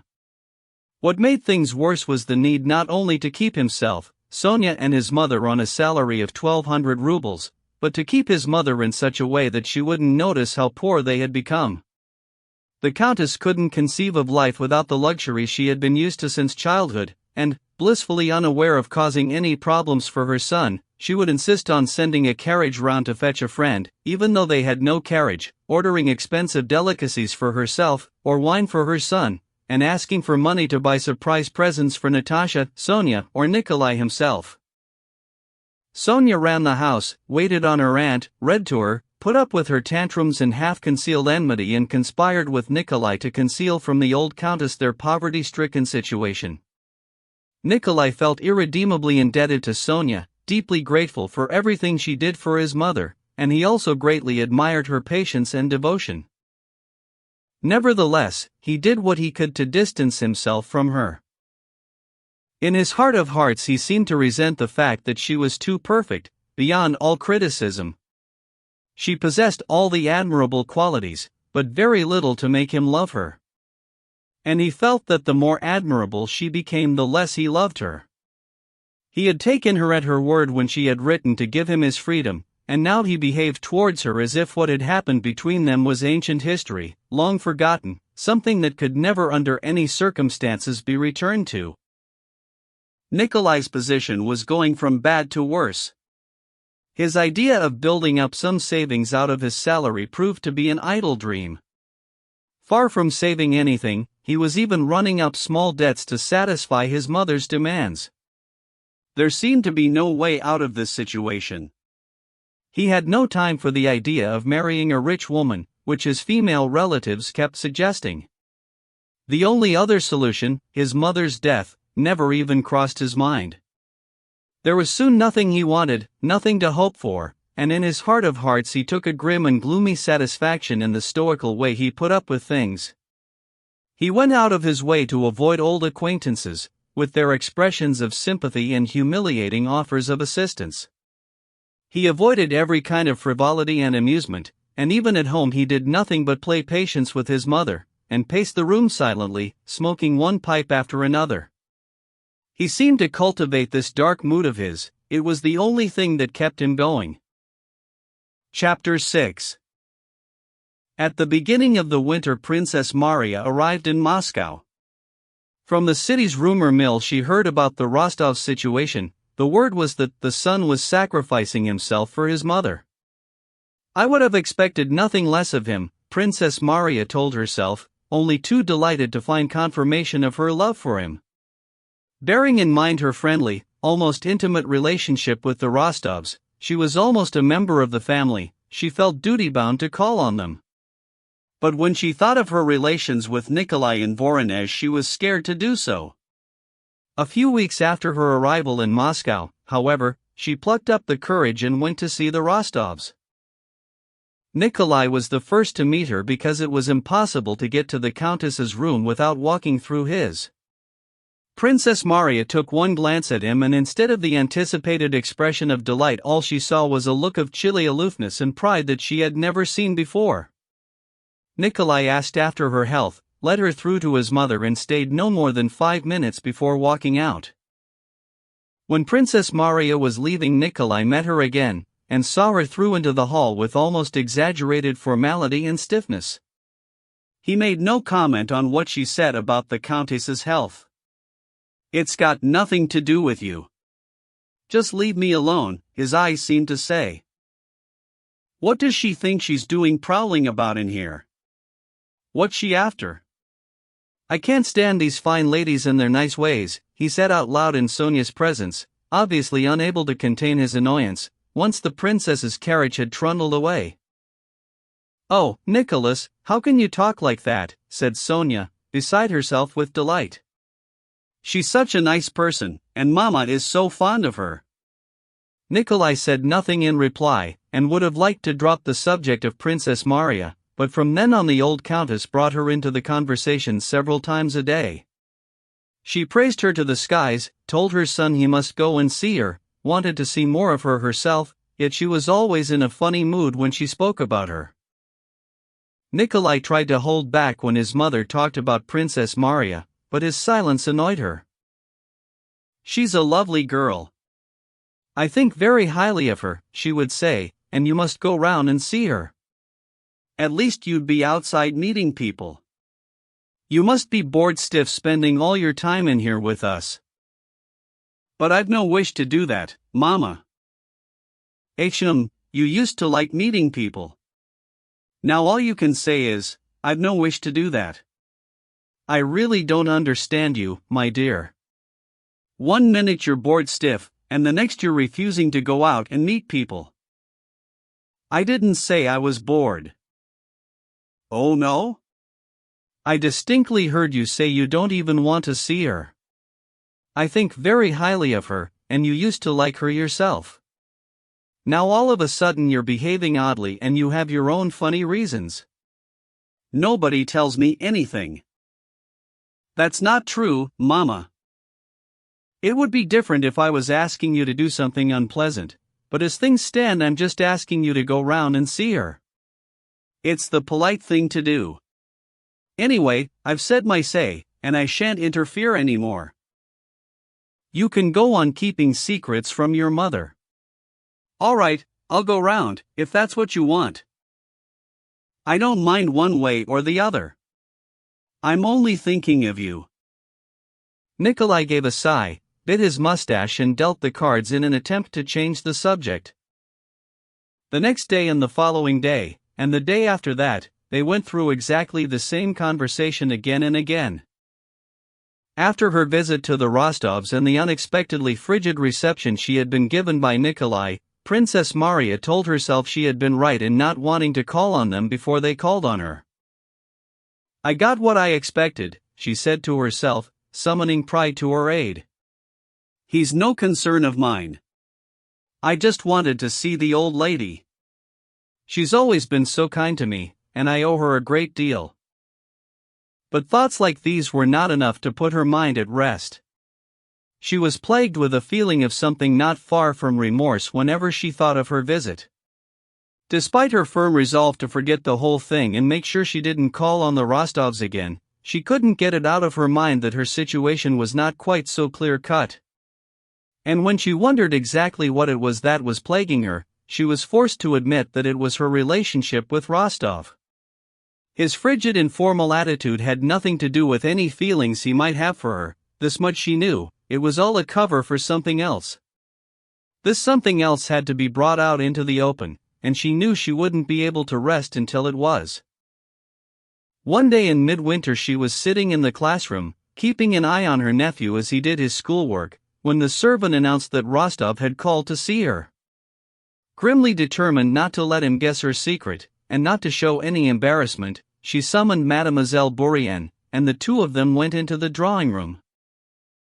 One glance at Nikolai's face told her this was no more than a courtesy call, and she decided to adopt whatever tone he adopted towards her. They spoke about the Countess's health, people they had in common, the latest news of the war, and when the statutory 10 minutes were up, Nikolai rose to say goodbye.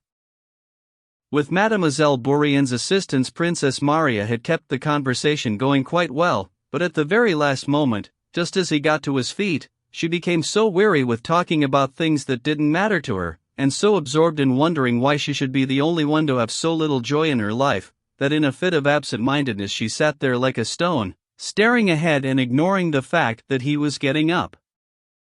Nikolai looked down at her, pretended not to notice her absent-mindedness and said a few words to Mademoiselle Bourienne before glancing at the princess again. She was still sitting there like a stone, with a painful look on her gentle face. Suddenly he felt sorry for her, and he was vaguely aware that he might be the cause of the sadness he could read on her face. He felt an urge to help her, to say something nice, but he couldn't think of anything to say. "Goodbye, princess," he said. She started, blushed and gave a deep sigh.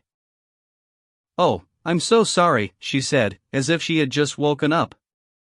"Are you going already, Count?" "Goodbye, then." "Oh, what about that cushion for the Countess?" "Wait a minute. I'll go and get it," said Mademoiselle Bourienne, and she left the room. Neither of them spoke. They exchanged a few glances. "You know, princess," said Nikolai at last, with a lugubrious smile. "It seems like yesterday, but a lot of water has flowed under the bridge since the first time we met at Bogocharovo. We all seemed to be in so much trouble then, but I'd give a lot to go back to that time, but there's no going back." Princess Maria's luminous eyes were watching him closely as he spoke. It seemed as if she was trying to get at some secret meaning behind his words that would make his feelings clear. Yes, she said, "but there's no need for you to regret the past, Count. From what I've heard about your present life, you will always look back on it with pleasure, because of the sacrifices you are making." "I can't accept your praise," he cut in hastily. "It's the other way round. I'm always criticizing myself, but this is such a gloomy and boring topic of conversation. And once again his eyes took on that formal, frigid look. But by this time Princess Maria had seen in him the man she had known and loved, and this was the man she was speaking to now. I thought you wouldn't mind my saying that, she said. I've been such a close friend of yours, and of your family, and I didn't think you would find my sympathy intrusive. But I was wrong, she said.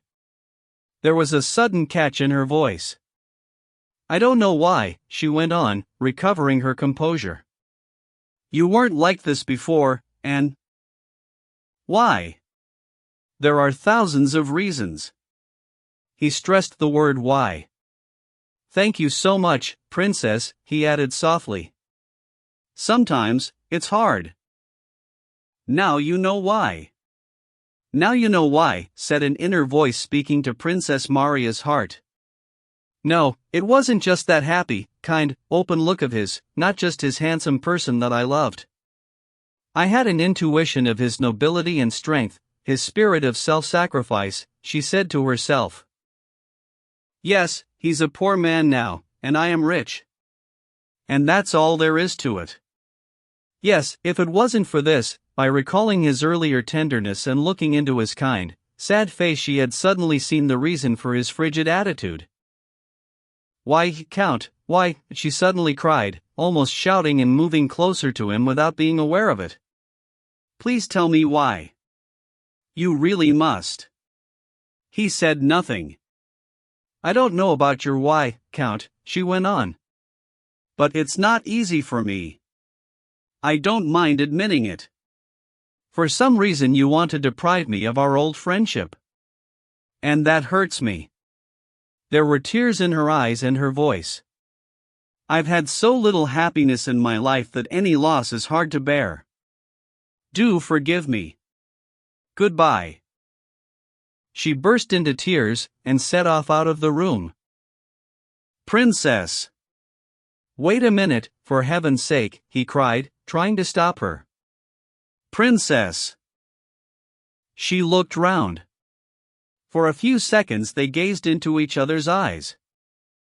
Nothing was said, but suddenly what had been remote and impossible became close, possible and inevitable. Chapter 7. In the autumn of 1814 Nikolai married Princess Maria, and went to live at Bald Hills with his wife, his mother, and Sonia. It took him 3 years to pay off the rest of his debts without selling any of his wife's property, and when he was left a little something by a cousin he also managed to repay the money borrowed from Pierre. In another 3 years, by 1820, Nikolai had managed his finances so efficiently he was able to purchase a modest estate adjoining Bald Hills, and had started negotiations to buy back his family estate at Otradnoy, which was his pet dream. Although he had been forced into farming to begin with, he soon became so enthusiastic that it became his favorite occupation to the exclusion of almost everything else. Nikolai was a farmer of the old school. He didn't like newfangled ideas, especially the English ones that were coming in at that time. He laughed at theoretical studies of estate management, and had little time for factory processing, expensive production methods, or seed that cost a fortune. And he refused to specialize in anything, preferring to keep an eye on the overall estate rather than any of its parts. And on the estate itself, what mattered most to his mind was not the nitrogen or oxygen content of the soil or air, not a new kind of plow or manure, but the vital agencies that made the hydrogen, the oxygen, the plow and the manure work effectively, and that meant the peasants who did the work. When Nikolai took up farming, and began to investigate its different branches, it was the peasant that claimed most of his attention. He saw the peasant as something more than a useful tool, he was an end in himself and a source of good judgment. He began by closely observing the peasants in an attempt to understand what they wanted, and what they considered good and bad practice. He went through the motions of making arrangements and giving out orders, but what he was really doing was learning from the peasants by following their methods, their language and their notions of what was good and bad. And it was only when he came to understand the peasants' appetites and aspirations, when he had learnt their way of speaking and the hidden meaning behind their words, when he felt a kind of kinship with them, that he began to manage them with confidence, in other words, to fulfill the obligation towards them that was demanded of him. And Nikolai's management produced the most brilliant results. The first thing Nikolai did when he took over the estate was to make 3 faultless appointments that came to him in a flash of inspired insight. He chose a bailiff, a village elder, and a peasant representative, all of whom would have been elected by the peasants themselves if the choice had been theirs, and these leading figures were never replaced. Before researching the chemical properties of manure, or dabbling in debits and credits, his description of bookkeeping, he found out how many cattle the peasants possessed and tried everything he could think of to get the numbers up. He kept the peasants together in large family groupings and wouldn't allow them to split up into separate households. He was equally hard on the lazy, the dissolute, and the feckless, and tried to have them ejected from the community. When it came to sowing and reaping the hay and corn, he took as much care over the peasants' fields as he did over his own. And few landowners achieved what Nikolai did in terms of early sowing and reaping, and the overall yield. He wouldn't have anything to do with the house serfs because he saw them as scroungers, and everybody said he spoilt them by neglect. When a decision had to be taken and a house serf was involved, especially if one of them had to be punished, he could never make his mind up and consulted the entire household, but whenever it was possible to send a house serf for conscription instead of a peasant, he did that with no compunction. In all his dealings with the peasants, he never experienced the slightest hesitation. Every order he gave would, to his certain knowledge, be approved by a massive majority. He never allowed himself either to dole out extra work or punishment just because he felt like it, or to let people off or give them rewards out of personal preference. He couldn't have said what his standards were when judging what to do and what not to do, but standards there were, firmly fixed in his heart and mind. Whenever anything went wrong or someone made a mess of things, he would complain long and hard about these Russian peasants of ours, and he himself thought he couldn't stand them, but actually he loved these Russian peasants of ours and their way of life with every fiber of his being, and it was only by loving them that he found and adopted the only way of doing things on the estate that was guaranteed to produce good results. Countess Maria was jealous of her husband's passion, and sorry she couldn't share it with him, but she couldn't begin to understand the delights and disappointments that came his way in this other world to which she had no access. She couldn't understand why he seemed so excited and exuberant when he came in for a drink of tea with her after hours of sowing, mowing, or harvesting, having got up at the crack of dawn to spend all morning in the fields or on the threshing floor. She couldn't understand why he was so enthusiastic when he went on and on about Matvey Yermoshin, a successful peasant farmer who had been up all night with his family carting his sheaves, and got his harvest stacked before anyone else had started reaping. She couldn't understand why he was smiling under his mustache and winking at her as he walked out through the window onto the veranda to watch a mild drizzle descending on young oats that had been wilting from the dry weather, or why, when the wind blew an ominous cloud away from them while they were mowing or harvesting, he would come in from the barn flushed, sunburnt and covered in sweat, with his hair reeking of wormwood and gentian, rub his hands together and say with such glee, "Give me one more day and it'll all be in, mine and theirs." Something else she could understand even less was how on earth he, with all his good-heartedness and eternal readiness to anticipate her wishes, almost went berserk when she presented him with petitions from peasants or their women who had come to her asking to be excused from work, and how he, her good, kind Nicholas, could refuse point blank and tell her quite sharply to keep her nose out of his business. She felt as if he lived in a much-loved separate world that was governed by laws she couldn't understand. Sometimes in an effort to understand him she would talk about all the good he was doing in looking after the welfare of his subjects, but he would round on her and say, "Oh no, not that. I never even think about it. I wouldn't go out of my way for their benefit. It's all airy-fairy nonsense, women's talk, all this doing good to your neighbor. I don't want our children to go short. I've got to build up our fortunes in my lifetime, and that's all there is to it.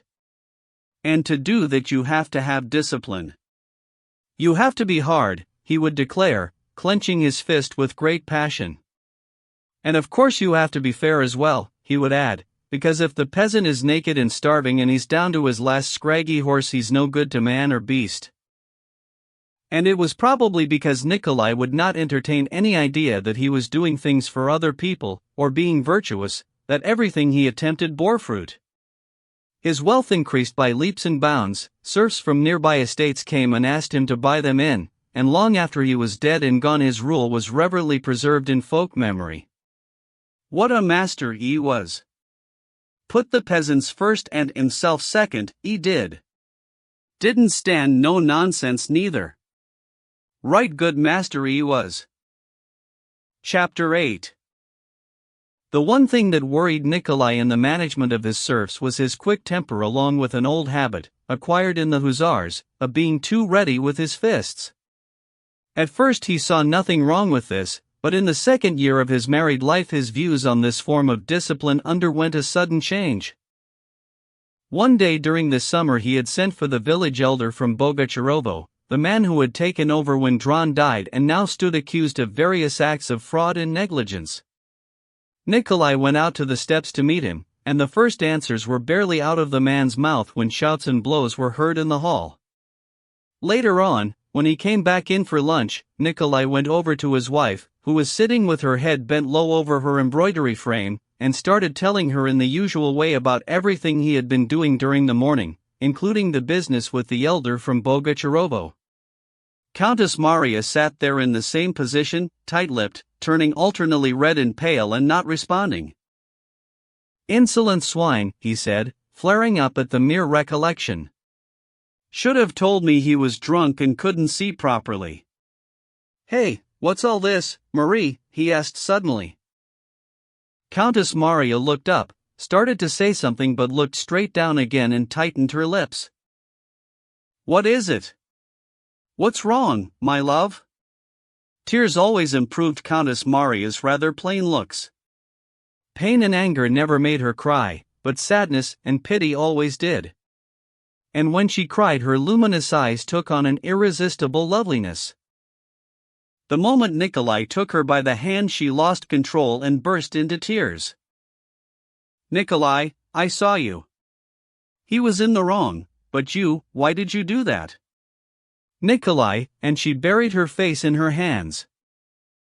Nikolai said nothing. He went bright red, walked away and started pacing up and down in silence. He knew what she was crying about, but deep down he couldn't bring himself just like that to acknowledge that something he had been used to since childhood, something he considered perfectly normal, could be wrong. Sentimental nonsense, women's thinking. Or could she be right, he said to himself. Still uncertain, he glanced again at her loving face that was so full of pain, and suddenly it came to him, she was right, all this time he had been sinning against himself. "Marie," he said softly, going over to her, "it won't happen again."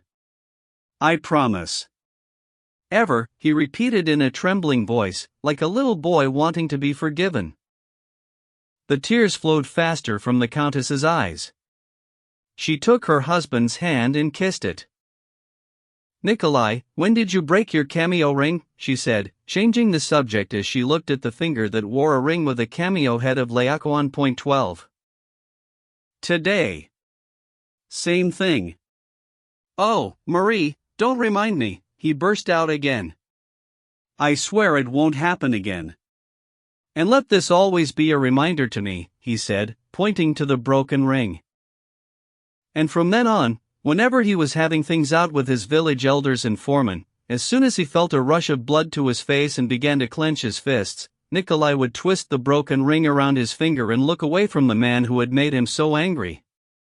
Even then, a couple of times a year he would forget himself, and then he would go straight to his wife, make a full confession and promise once again that this really was the last time. "Marie, you must despise me," he said to her. "It's what I deserve." "You must walk away, just walk away as fast as you can if you feel yourself losing control," his wife said despondently, trying to pacify him. Among the gentry of the province Nikolai was respected but not well liked. The gentry's interests were not his interests. This meant that some people saw him as arrogant and others thought he was stupid. He spent the whole of the summer, from spring sowing to harvest time, farming. When autumn came, he went off hunting with the same kind of business-like attitude he applied to farming, disappearing with his hunt for weeks on end. In winter he went round their other properties, or did a lot of reading, mainly historical works, on which he spent a little money each year. He was putting together what he called a serious library, and he made it a matter of principle to read every book he bought. He would retire to his study looking very important and sit there engaged in his reading.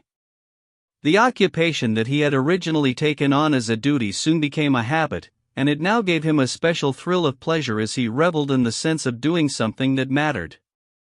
Apart from the trips away on business, he spent all winter ensconced at home with his family, involving himself very closely in the day-to-day relations between his children and their mother. He felt closer and closer to his wife, discovering new spiritual treasures in her with each passing day. From the time of Nikolai's marriage, Sonia had lived in his house. Before they were married, Nikolai had told his wife everything that had happened between him and Sonia, blaming himself and praising her. He asked Princess Maria to be kind and affectionate to his cousin. His wife fully appreciated that he had treated Sonia badly, and she had too. She couldn't help thinking that her wealth had influenced Nikolai in his choice. She could find no fault in Sonia, and she wanted to like her. But she didn't, and to make matters worse, she often found herself harboring feelings of enmity towards her that she couldn't suppress. One day she was talking to her friend Natasha about Sonia and her own unfair prejudice against her. "Do you know what I think?" said Natasha. "You're always reading the Bible, aren't you? There's a passage there that's all about Sonia." "Which one?" asked Countess Maria in some surprise.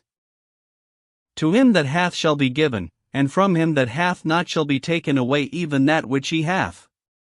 "You remember. She's the one that hath not." "I don't know why, perhaps she's not selfish enough. I just don't know, but from her it shall certainly be taken away. In fact, it already has been. Sometimes I feel terribly sorry for her. In the old days I used to want Nikolai to marry her, but I had a kind of feeling it wasn't going to happen. She's what they call a barren flower. You know, you get them on strawberry plants. Sometimes I feel sorry for her, but sometimes I think she doesn't feel things the way we would have done." And although Countess Maria argued that these words from the Bible didn't have quite that meaning, as she watched Sonia she couldn't help agreeing with Natasha's explanation. Sonia really did seem to find her situation quite bearable. She seemed fully reconciled to her lot as a barren flower. She seemed to be fonder of the family as a whole than the people in it. Like a cat, she had attached herself to the house rather than the people. She waited on the old countess, petted the children and spoilt them, and never refused to do any little thing she could, but everything she did was taken for granted, without any great show of gratitude. The manor house at Bald Hills had been rebuilt, but not on the same scale as under the old prince. The building work begun in days of hardship was no more than rudimentary. The huge house on its old stone foundations was wood-built and plastered only on the inside. The great rambling house with its bare boards was furnished with plain, hard armchairs and sofas and tables knocked up by serf carpenters using local birch timber. The house was very roomy, with quarters for the house serfs and accommodation for visitors. Relatives, Rostovs and Bolkonskys, would sometimes descend on Bald Hills bringing the whole family, 16 horses and dozens of servants, and stay for months at a time. And 4 times a year, on the name days and birthdays of the master and mistress, up to 100 visitors would come together for a day or two. The rest of the year consisted of the smooth routine of family life with its normal occupations, and with breakfast, lunch, dinner and supper all coming from their own produce. Chapter 9. It was the eve of St. Nicholas, the 5th of December, 1820. That year Natasha had been staying at Bald Hills with her husband and children since the beginning of the autumn. Pierre was away in Petersburg on personal business, as he liked to put it. He had gone originally for 3 weeks, but he had already been away for 6, and they expected him home any minute now. On this 5th of December, as well as the Bazoukovs, there was another visitor staying with the Rostovs, Nikolai's old friend, the now retired General Vasily Denisov. On the 6th, more guests were coming to celebrate his name day, and Nikolai knew he would have to exchange his loose Tatar coat for a frock coat and tight boots with pointed toes, and drive over to the new church he had built, and after that to listen to congratulations, offer refreshments to his guests and chat about the elections of the nobility in this year's harvest. But the day before all that, he felt he had a right to spend as usual. By dinner time, Nikolai had gone through the bailiff's accounts from the Ryazan estate, the property of his wife's nephew, written a couple of business letters and walked round the granaries, cattle yard and stables. After taking certain steps to control the general drunkenness expected next day among the peasants at such a big Saints' Day celebration, he came in to dinner without having had a chance to talk to his wife in private all day long, and sat down at a long table set for 20, where all the family were assembled, including his mother, old Mademoiselle Belov, her companion, his wife and 3 children, their governess and tutor, his wife's nephew with his tutor, Sonia, Denisov, Natasha, her 3 children, their governess, and Mikhail Ivanik, the old prince's architect, who was living on at Bald Hills in retirement. Countess Maria was sitting at the other end of the table. The moment her husband sat down at the table, she could tell from the way he snatched up his napkin and shoved back the tumbler and wineglass set for him that he was in a bad mood, as he sometimes was just before the soup when he had come in from work and sat straight down to dinner. Countess Maria knew this mood only too well, and when she herself was in a good mood she would wait quietly until he had finished his soup, and only then open up a conversation and make him admit there was no reason to be in a bad mood. But today she quite forgot this way of dealing with him. She felt hurt that he was angry with her for no good reason, and she was miserable. She asked where he had been. He told her. She asked whether everything was all right with the estate. He scowled unpleasantly at her forced way of speaking and gave a curt response. I wasn't wrong, then, thought Countess Maria, but why should he take things out on me? In his manner of speaking she could read ill will towards her and a desire to cut short the conversation. She was well aware that her words did sound rather forced, but she couldn't resist asking 1 or 2 more questions. Thanks to Denisov, it wasn't long before the conversation over dinner became generalized and animated, and she said nothing more to her husband. When they got up from the table and went over to thank the old countess, Countess Maria held out her hand, kissed her husband and asked why he was angry with her. You always look on the black side, he said. It never occurred to me that I was angry. But the word always implied something different. Yes, I am angry, but I'm not saying why. Nikolai got on so well with his wife that even Sonia and the old countess, both of whom would have been envious enough to enjoy any discord between them, could never find anything to criticize them for, though there were occasional outbursts of hostility even between them. Sometimes, especially when they had just come through one of their happiest periods, a feeling of alienation and hostility would suddenly arise between them.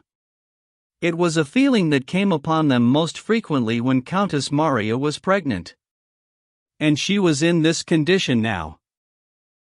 Well, messieurs et mesdames, said Nikolai in a loud voice with a great show of bonhomie, which his wife saw as deliberately getting at her, I've been on my feet since 6 o'clock this morning. Tomorrow's my day of suffering. Today I can go and have a rest. And without a word to his wife he went off to the little sitting room, and laid down on the sofa. It's always like that, thought Countess Maria. He talks to anybody but me. I can see it. I can see it. I'm repulsive to him, especially in this condition. She looked down at her swollen belly and then glanced in the mirror at her pale, sallow, sunken face with its eyes that looked bigger than ever. Everything riled her, Denisov's shouting and guffawing, Natasha's chatter, and above all the quick glance from Sonia. Sonia was always the first object for Countess Maria to rail against. She sat on with her guests for a little while longer without taking in a word they were saying and then slipped out and went along to the nursery.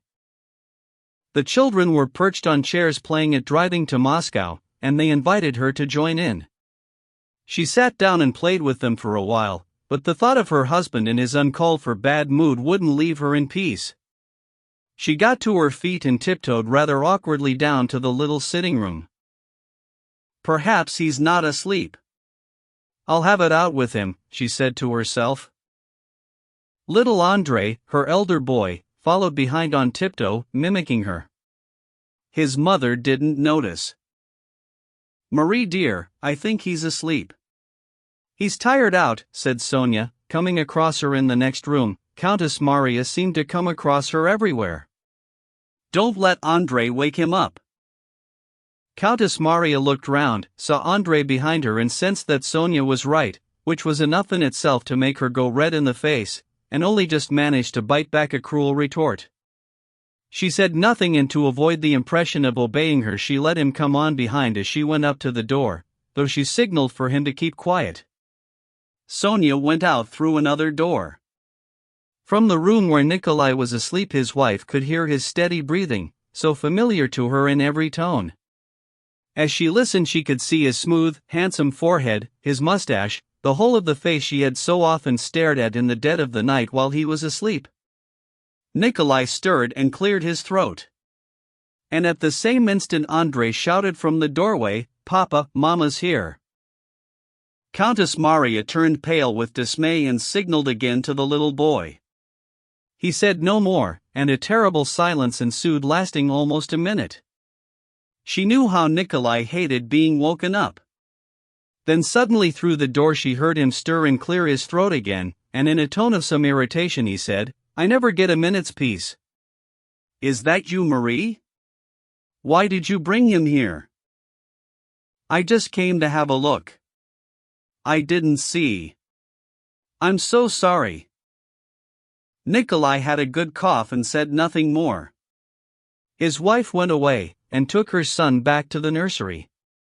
5 minutes later little black-eyed 3-year-old Natasha, her father's pet, heard from her brother that Papa was asleep in Mama's little room, escaped unnoticed and ran in to see her father. The black-eyed little girl rattled the door open with a bang, and her stumpy little legs were soon scurrying across to the sofa, where she took stock of the figure of her father asleep with his back to her, before standing on tiptoe and kissing him on the arm that was pillowing his head. Nikolai turned over with the gentlest of smiles on his face. "Natasha, Natasha," came the Countess's dismayed whisper from the doorway. "Papa's having a nap." "No, he's not, Mama," answered little Natasha with great certainty. "He's laughing." Nikolai put his feet down on the floor, got up from the sofa and picked his little girl up in his arms. "Come on in, Masha," he said to his wife. She went in and sat down beside him. "I didn't see him running up after me," she said diffidently. "I was just..." Holding his little girl on one arm, Nikolai glanced at his wife, and when he saw the look of guilt on her face he put the other arm round her and kissed her on the hair. "Can I kiss your mama?" he asked Natasha. The little girl smiled demurely. "Again," she said, pointing imperiously to the spot where Nikolai had kissed his wife. "I don't know why you think I'm in a bad mood," said Nikolai in response to the question he knew was in his wife's mind. "You've no idea how sad and lonely I am when you go like that." "I always think..." "Marie, shush. You're being silly." "Shame on you," he said merrily. "I think you don't love me anymore. I'm so ugly, all the time, but especially in this candy." "Oh, you're so funny." "We're not loved because we look good because we're loved. It is only the likes of Malvina who are loved for being beautiful. So the question is, do I love my wife? No, it's not love, it's... I don't know how to put it. When you're away, or there's a bit of trouble between us like today, I feel lost, I can't do anything. Put it another way, do I love my finger? No, I don't, but you try cutting it off. Well, I'm not like that, but I do understand. So you're not angry with me? Oh yes I am, horribly, he said with a smile. He got to his feet, smoothed back his hair and began pacing up and down the room. "Do you know what I've been thinking, Marie?" he began. Now they had made their peace, he had gone straight back to thinking aloud in her presence. He didn't stop to ask whether she was ready to listen, it made no difference. An idea had occurred to him, so it must have occurred to her, too. And he told her he was going to persuade Pierre to stay on there until next spring. Countess Maria listened, made a few comments, and then it was her turn to start thinking aloud. Her thoughts were about the children. "You can see the woman in her already," she said in French, pointing to little Natasha. "You tell us off for being illogical. You can see our women's logic in her.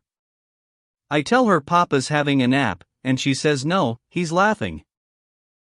"And she's right," said Countess Maria with a happy smile. "Yes, yes," said Nikolai. He picked his little girl up in his strong arms, lifted her high in the air, sat her on his shoulders, holding onto her little feet, and started walking round the room with her. The same look of mindless happiness lit up the faces of father and daughter. "But listen, I don't think you're being fair." "This one's your favorite," his wife whispered in French. "Yes, but what can I do? I try not to show it." At that moment noises from the hall and anteroom, the sound of the door pull followed by footsteps, seemed to suggest someone had just arrived. "Somebody's come. It must be Pierre." "I'll go and see," said Countess Maria, and she went out of the room. While she was gone, Nikolai allowed himself one good gallop round the room with his little girl. Panting for breath, he quickly lowered the giggling child down from his shoulders, and hugged her to his chest. All this jigging around made him think of dancing, and as he looked at the child's happy little round face, he wondered what she would be like when he was an old man taking her out into society, and he remembered his father dancing the Daniel Cooper and the mazurka with his daughter. "Yes, it's him, Nikolai," said Countess Maria, returning a few minutes later. "Our Natasha's come to life again. You should have seen how pleased she was. And didn't he get scolded for staying away too long? Come on, let's go and see him. Hurry up. Do come on. Time to split you two up," she said, smiling as she watched the little girl cuddling up to her father. Nikolai walked out, holding his daughter by the hand. Countess Maria stayed there in the sitting room. "I would never have believed it, never," she murmured to herself, "that anyone could be as happy as this." Her face glowed with a happy smile, but at the same moment she gave a sigh, and a gentle sadness showed in the depths of her eyes. It was as if there was a different kind of happiness, not like the happiness she was feeling here and now, a form of happiness beyond human experience, and it had come to her in an involuntary memory just at that moment. Chapter 10.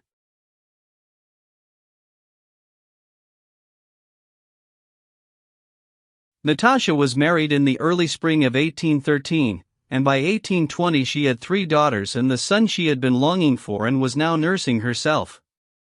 She had put on weight and filled out. The waif-like, energetic Natasha of former days was almost unrecognizable in this sturdy young mother. Her facial features were more sharply defined, and they carried a placid expression of quiet serenity that had replaced the undying fire of excitement that had once been the most charming thing about her. Often nowadays all you saw was her face and body, her spirit was not in evidence. All you saw was a picture of lovely, buxom female fertility. It was a rare thing nowadays for the old fire to flare up again.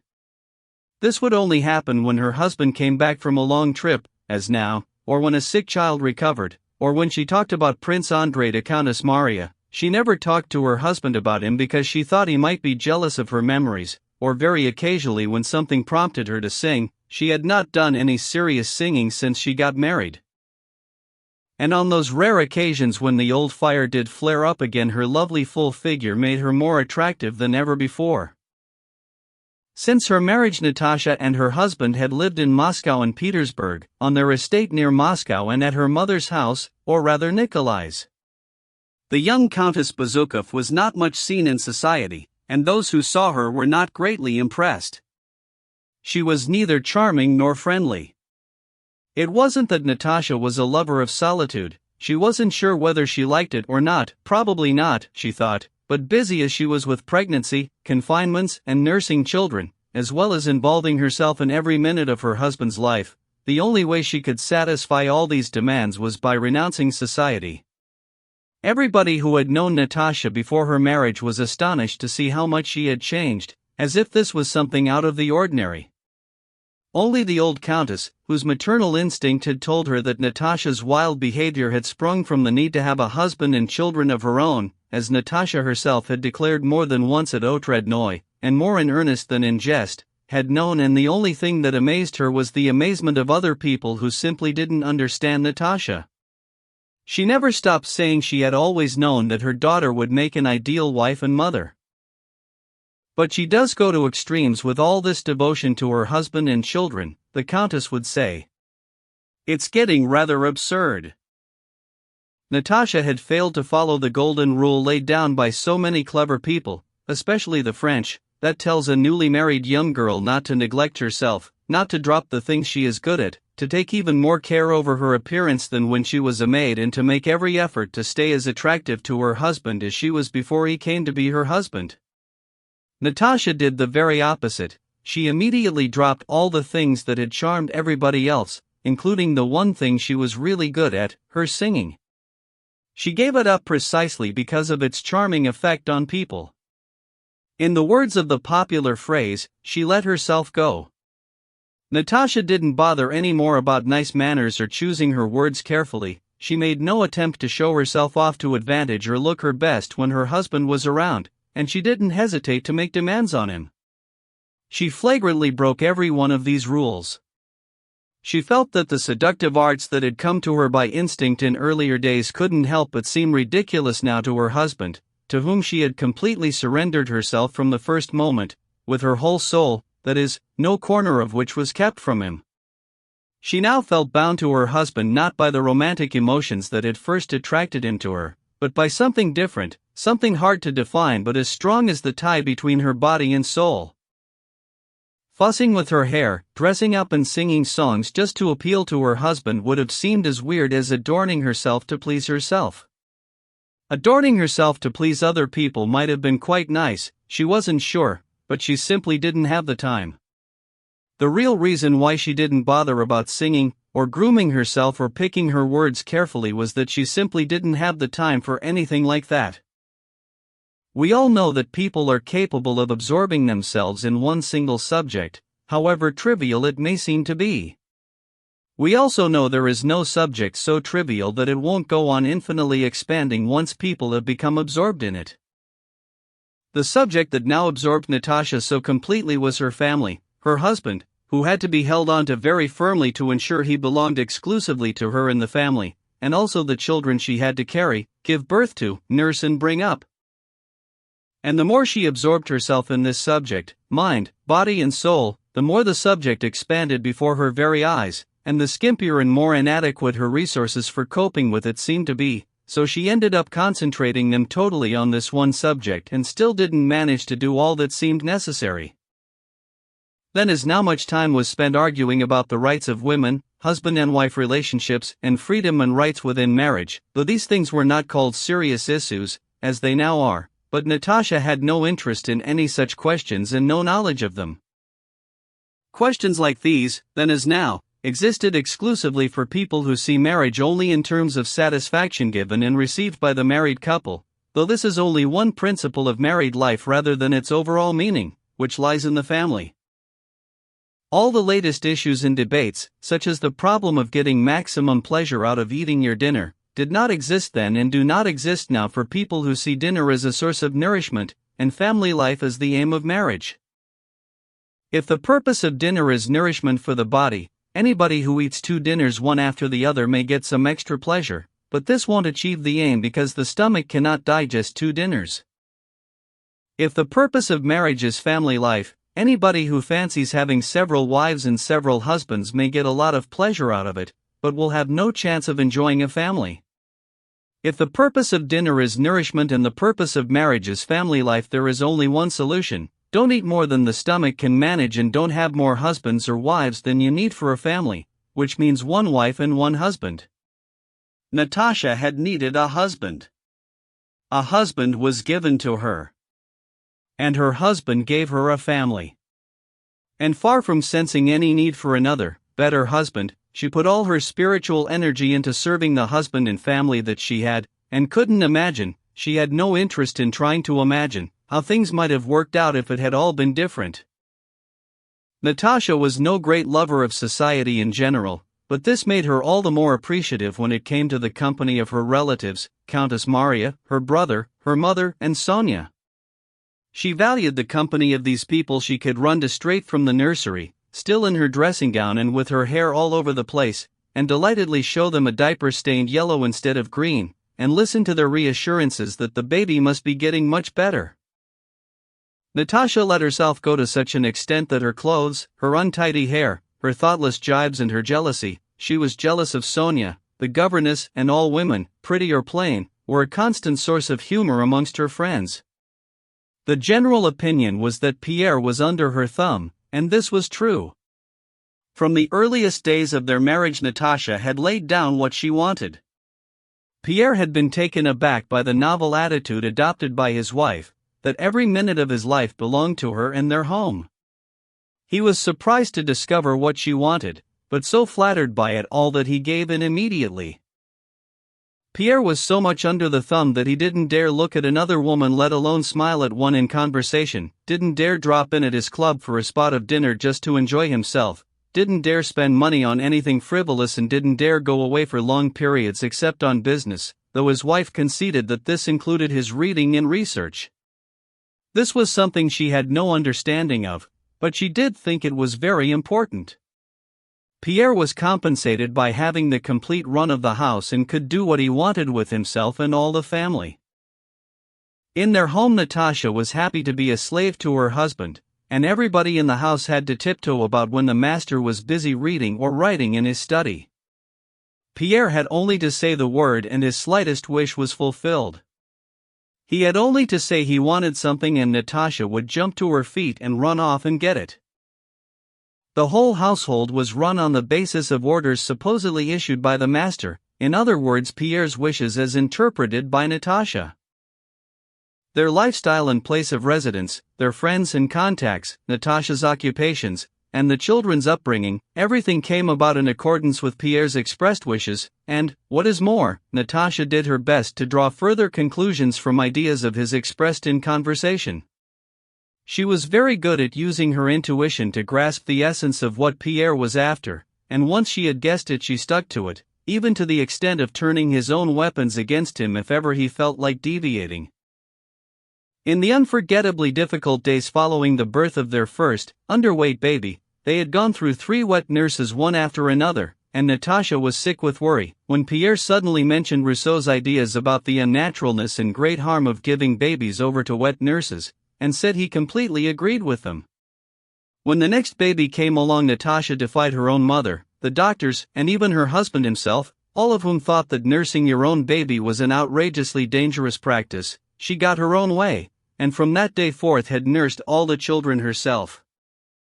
It sometimes happened that irritation between husband and wife led to long arguments, but later on Pierre would often notice to his surprise and delight that his wife was implementing in deed as well as in word the very thing she had been arguing against. There it was, his own idea, stripped of all the inessentials that had been added to it in the heat of the argument.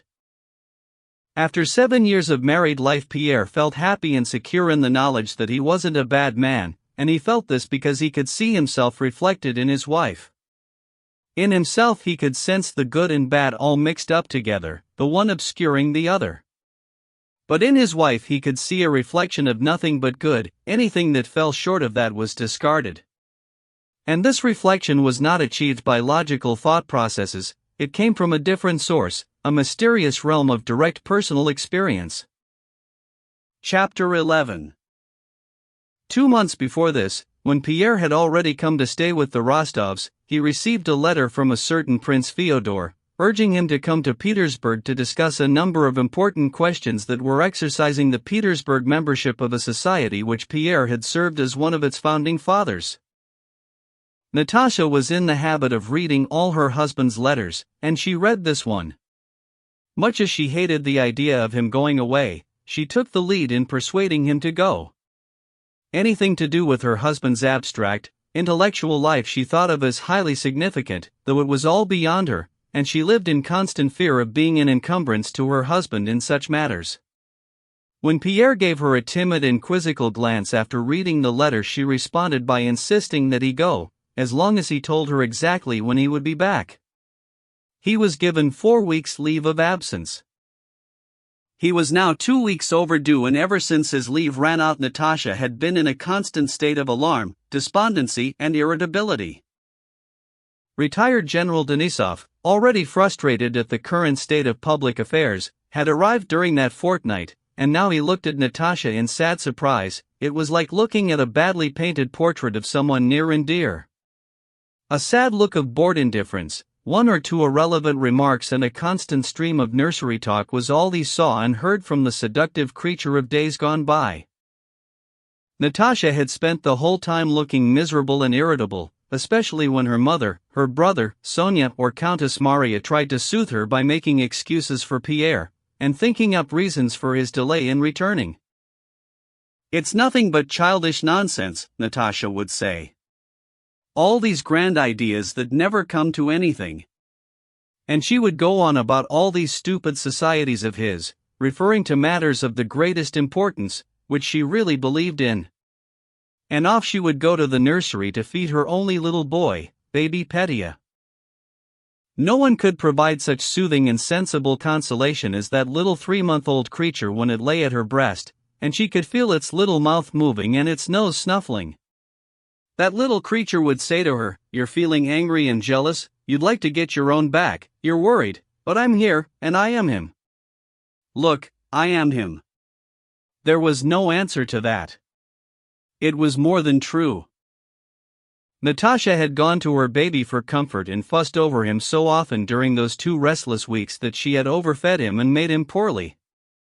She was terrified at his illness, but it was just what she needed. She was so preoccupied with looking after him that her worries about her husband were easier to bear. She was feeding the baby when Pierre's sledge came grinding up to the entrance, whereupon the nurse, knowing how to please her mistress, hurried in quietly with her face all aglow. "Is that him?" asked Natasha in a quick whisper, afraid to move for fear of waking the baby, who was just dropping off. "Yes, ma'am," whispered the nurse. The blood rushed to Natasha's face, and her feet moved instinctively, but she couldn't just leap up and run away. The baby opened his little eyes again, glanced at her as if to say, "Oh, you're still here," and gave another lazy smack of his lips. Cautiously easing her breast away, Natasha cradled her little boy, handed him over to the nurse and then walked quickly off towards the door. But she stopped in the doorway as if she felt guilty for being so quick and happy to get rid of the baby, and she looked back. The nurse, with her elbows raised, lifted the baby over the rail and into the cot. "Yes, go along, ma'am, go along. Don't you worry." "You go along," whispered the nurse, smiling with the close familiarity that is bound to arise between nurse and mistress. Natasha tripped down to the anteroom. Denisov was on his way out of the study into the hall with his pipe in his mouth, and for him it was like seeing Natasha again for the first time. Her face was transformed, flooded with a new radiance and joyful brightness. "He's back," she called across as she flew past, and Denisov felt delighted to hear that Pierre was back, even though he didn't like him very much. Running into the anteroom, Natasha caught sight of a tall figure in a fur coat busy undoing his scarf. "Yes, it's him. It's true. He's back," she said to herself as she rushed at him, gave him a hug and pressed her head against his chest, before pulling back to look at her husband's ruddy, frosted face glowing with happiness. "Yes, it's him. All happy and contented." Then suddenly she remembered all the suspense and torment she had gone through during the last 2 weeks. The glow of joy was wiped off her face, she scowled and a torrent of angry words and recrimination rained down on Pierre's head. Oh yes, it's all right for you. You've been having a good time, enjoying yourself. What about me? You might have thought about the children. Here I am nursing. My milk went wrong. Petya nearly died. And you've been off enjoying yourself. Enjoying yourself. Pierre knew it wasn't his fault, he couldn't have come any earlier. He knew this outburst on her part was unseemly, but it would be over in a couple of minutes. Most important of all, he knew that he himself was deliriously happy. He felt like smiling, but he wouldn't dare think of it. He put on a pathetic show of dismay and bowed his head to the storm. God's truth, I just couldn't. Anyway, how is Petya? He is all right now. Come and see. You ought to be ashamed of yourself. If you could have seen what I'm like without you, what I've been through. Are you well? Come on. Come on, she said, holding on to his hand. And off they went to their rooms. When Nikolai and his wife came to look for Pierre, they found him in the nursery, dandling his baby son, who was now awake again, on the palm of his big right hand. There was a gleeful smile on the baby's broad face with its wide-open, toothless mouth. The storm had long blown over, and Natasha's face was flooded with brightness, happiness, and sunshine as she gazed tenderly at her husband and son. How did your discussions with Prince Fyodor go? Natasha was saying. Oh, splendidly. Look, he can hold his head up, said Natasha, pointing to the baby. Oh, what a scare he gave me. And did you see the princess? Is it true she's in love with that?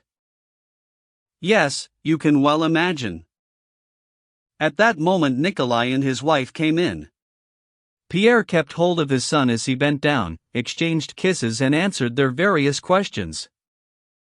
But it was obvious that in spite of all the interesting things they had to talk about, Pierre's only real interest was in the baby, with his wobbly head in its little cap. What a sweetie, said Countess Maria, looking at the baby and playing with him. That's one thing I don't understand about you, Nikolai, she said, turning to her husband. How it is you don't feel the charm of these exquisite little creatures. Well, I don't and I can't, said Nikolai, looking coldly at the baby. Just a lump of flesh. Come on, Pierre. The main thing is, he really is a very loving father, said Countess Maria, apologizing for her husband, but only after they are a year or so old. Oh, Pierre's a splendid nurse, said Natasha. He says his hand is just right for a baby's bottom. Look. Yes, but not this one, Pierre cried with a laugh as he snatched up the baby and handed him back to his nurse. Chapter 12. As in any family worthy of the name, several separate worlds coexisted within the one household at Bald Hills, and while each preserved its own individuality, they all made allowances for each other and they blended together into one harmonious whole. Every event that occurred in the house, happy or sad, was of equal importance to each of these little worlds, but each of them also had its own personal and quite independent reasons for applauding or regretting every event. Thus Pierre's homecoming, a joyful and important event, was accepted as such in all circles. The servants, infallible judges of their masters, because their judgments are based not on talk or emotion but on deeds in real life, were delighted to see him back because they knew that when Pierre was there the other count, their master, would stop doing his rounds and he would be in a much better mood, much nicer to them, and also because they knew they would all get expensive presents for the festive day. The children and their governesses were pleased to see him back because there was no one like Pierre for bringing them into the mainstream of things in the house. He was the one person who could sit down at the clavichord and play the all-purpose écossaise, the only piece he knew, though he said it was good for all dances, and he had probably brought presents for them. Young Nikolai Bokansky, who was by now a slim, delicate but intelligent boy of 15, with curly light brown hair and beautiful eyes, was delighted because his uncle Pierre was the object of his admiration and deep affection. No one had particularly encouraged Nikolai to be so fond of Pierre, and he didn't see him very often. Countess Maria, who had brought him up, had gone out of her way to make Nikolai love her husband as much as she did, and the boy did like his uncle, but his affection was tinged with contempt. But he worshipped Pierre. He didn't want to be a dashing hussar or a knight of St. George like his uncle Nikolai, he wanted to be a learned, clever and kindly man like Pierre. In Pierre's presence his face glowed with pleasure, and he blushed and felt short of breath when Pierre spoke to him. He never missed a word that fell from Pierre's lips, and later on, with or without de Saules, he would go over his every phrase and think about its meaning. Pierre's past life, his unhappy career before 1812, a vague, romantic version of which he had compiled from the few words he had heard dropped, his adventures in Moscow and his period of imprisonment, Platon Karateev, whom he had heard about from Pierre, his love for Natasha, which the boy shared in his own special way, and, above all, his friendship with the father Nikolai couldn't remember. All of this made Pierre a hero and a saint in his eyes.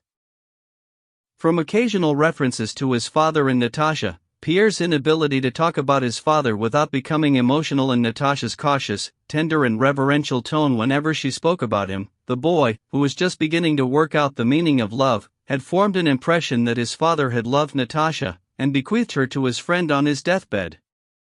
And as for the father himself, despite having no memories to go on, the boy saw him as a godlike creation beyond all imagining, and every time he brought him to mind he did so with a sinking heart and bittersweet tears. So he too was happy when Pierre came back. All the house guests welcomed Pierre back as a man who could be counted on to bring people together and raise their spirits.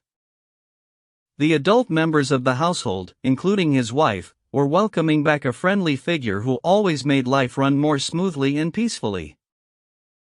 The old ladies were pleased at the thought of the presents he must have brought, but it meant more to them that Natasha would now be a lot livelier. Pierre could sense the different attitudes coming from the several different worlds, and lost no time in satisfying everybody's expectations. He was the most absent-minded and forgetful of men, but he had stuck to the list supplied by his wife and bought everything, not forgetting a single commission from his mother-in-law or brother-in-law, the dress material for Madame Belov or the toys for his nephews. In the early days of his married life it had struck him as odd that his wife should insist so strongly that he mustn't forget anything he was supposed to buy, and he had been shocked by seeing her so put out when he had come back from his first trip without remembering a thing. But eventually he got the knack of it. Knowing that Natasha never asked him to get anything for her, and only told him to get things for other people when he had already offered to do so, he now surprised himself by taking a childish pleasure in getting presents for all the household, and he never forgot anything. If he incurred Natasha's displeasure now, it was only for buying too much and spending over the odds.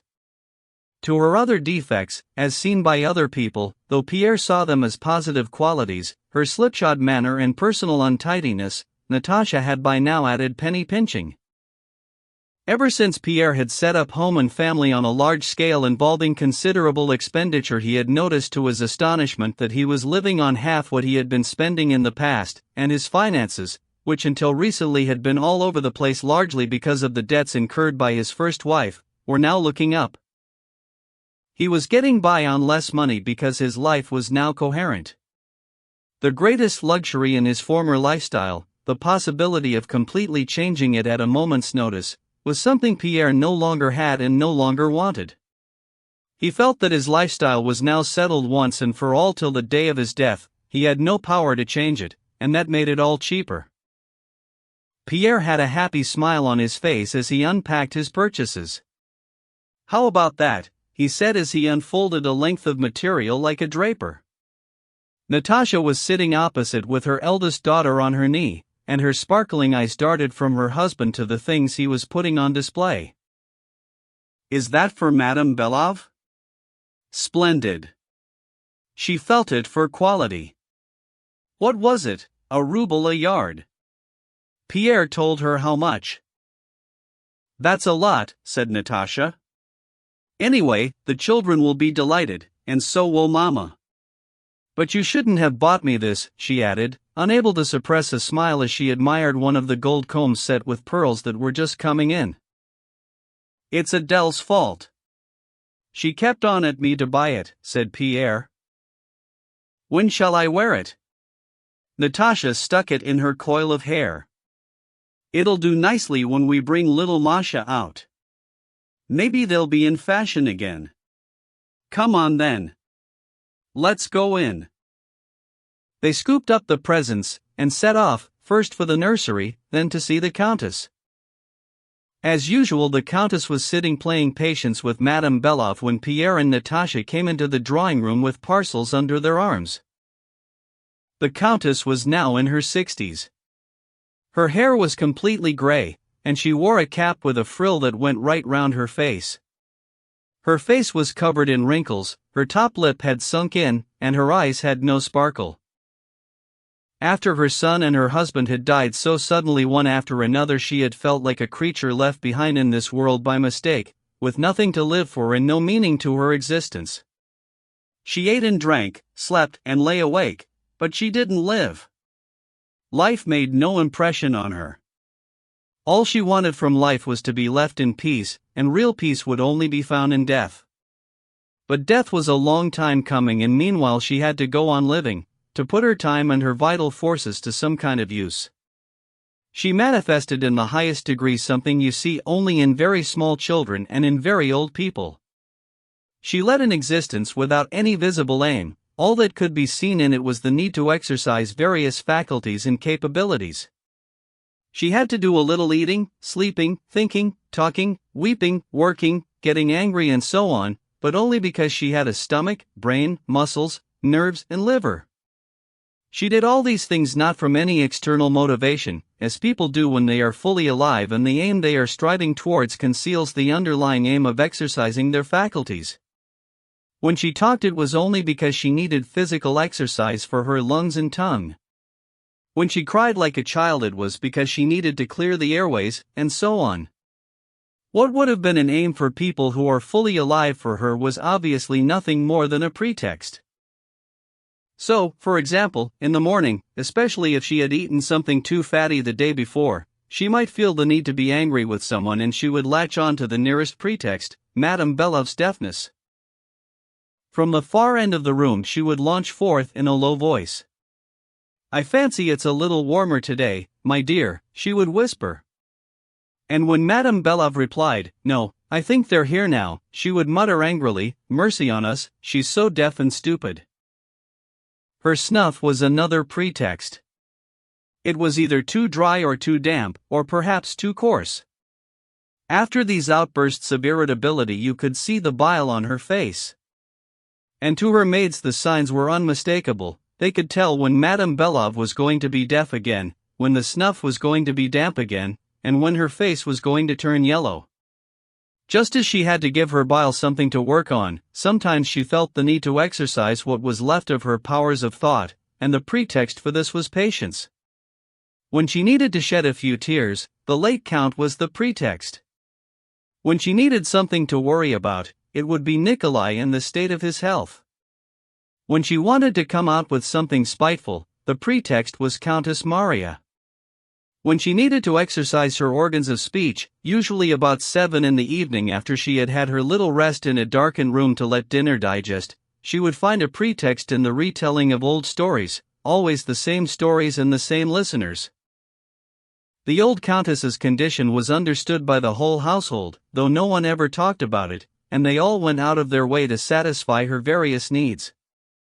Just now and then a quick glance or a sad half-smile would pass between Nikolai, Pierre, Natasha and Countess Maria, enough to imply their shared awareness of her condition.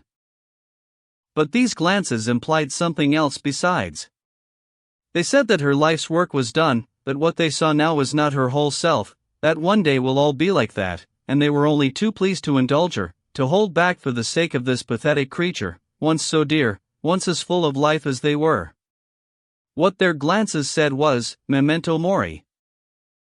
Within the household only one or two completely heartless and stupid people and the little ones failed to understand this, and they kept away from her. Chapter 13. When Pierre and his wife came into the drawing room, the Countess happened to be in her usual condition of needing the intellectual exercise of a game of patience, and so, although by force of habit she trotted out the same words she always said when Pierre or her son came back from a trip, "About time too, my dear boy. We thought you'd never come. Well, thank God you're back." And when she got her presents she came out with more stock phrases. "It's not the gift that counts, my dear. Thank you for thinking of an old woman like me." It was quite clear that Pierre's entrance at that moment was unwelcome, because it was a distraction from her half-finished round of patience. She finished her game, and only then got down to opening the presents.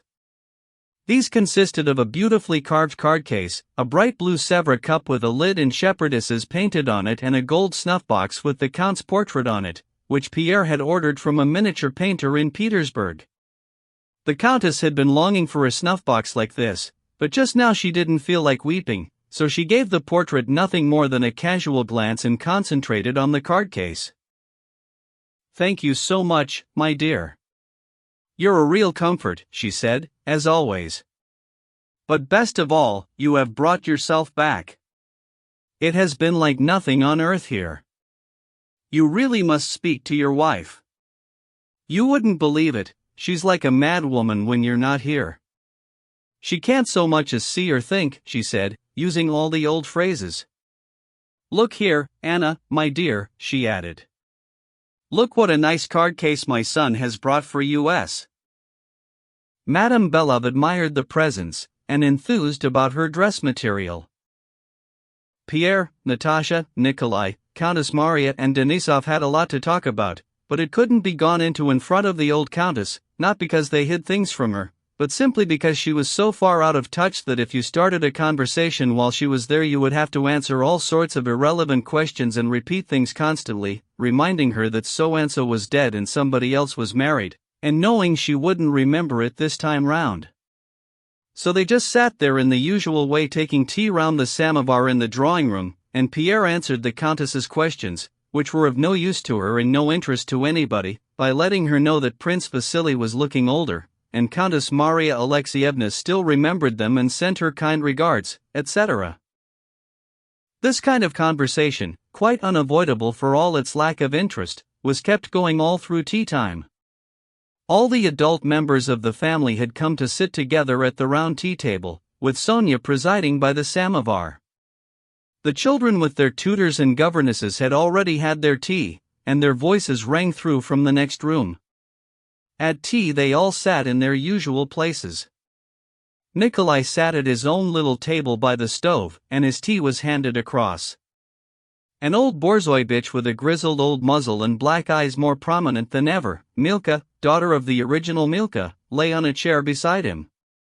Denisov, with a lot of gray in his curly hair, mustache and side whiskers, sat next to Countess Maria with his general's tunic unbuttoned. Pierre sat between his wife and the old Countess.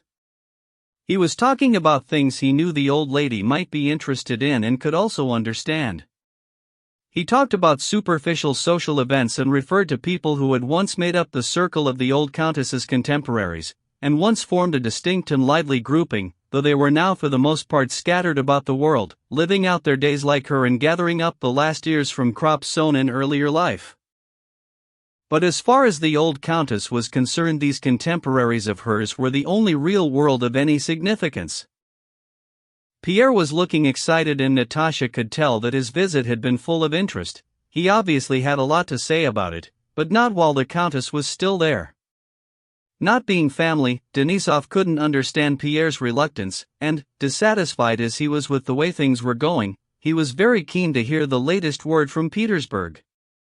He made several challenging attempts to get Pierre talking about the recent scandal in the Semyonovsky Regiment, or Arakcheyev, or the Bible Society. 13 Once or twice Pierre got carried away and was about to launch forth, only for Nikolai and Natasha to steer him back to the health of Prince Ivan and Countess Maria Antonovna.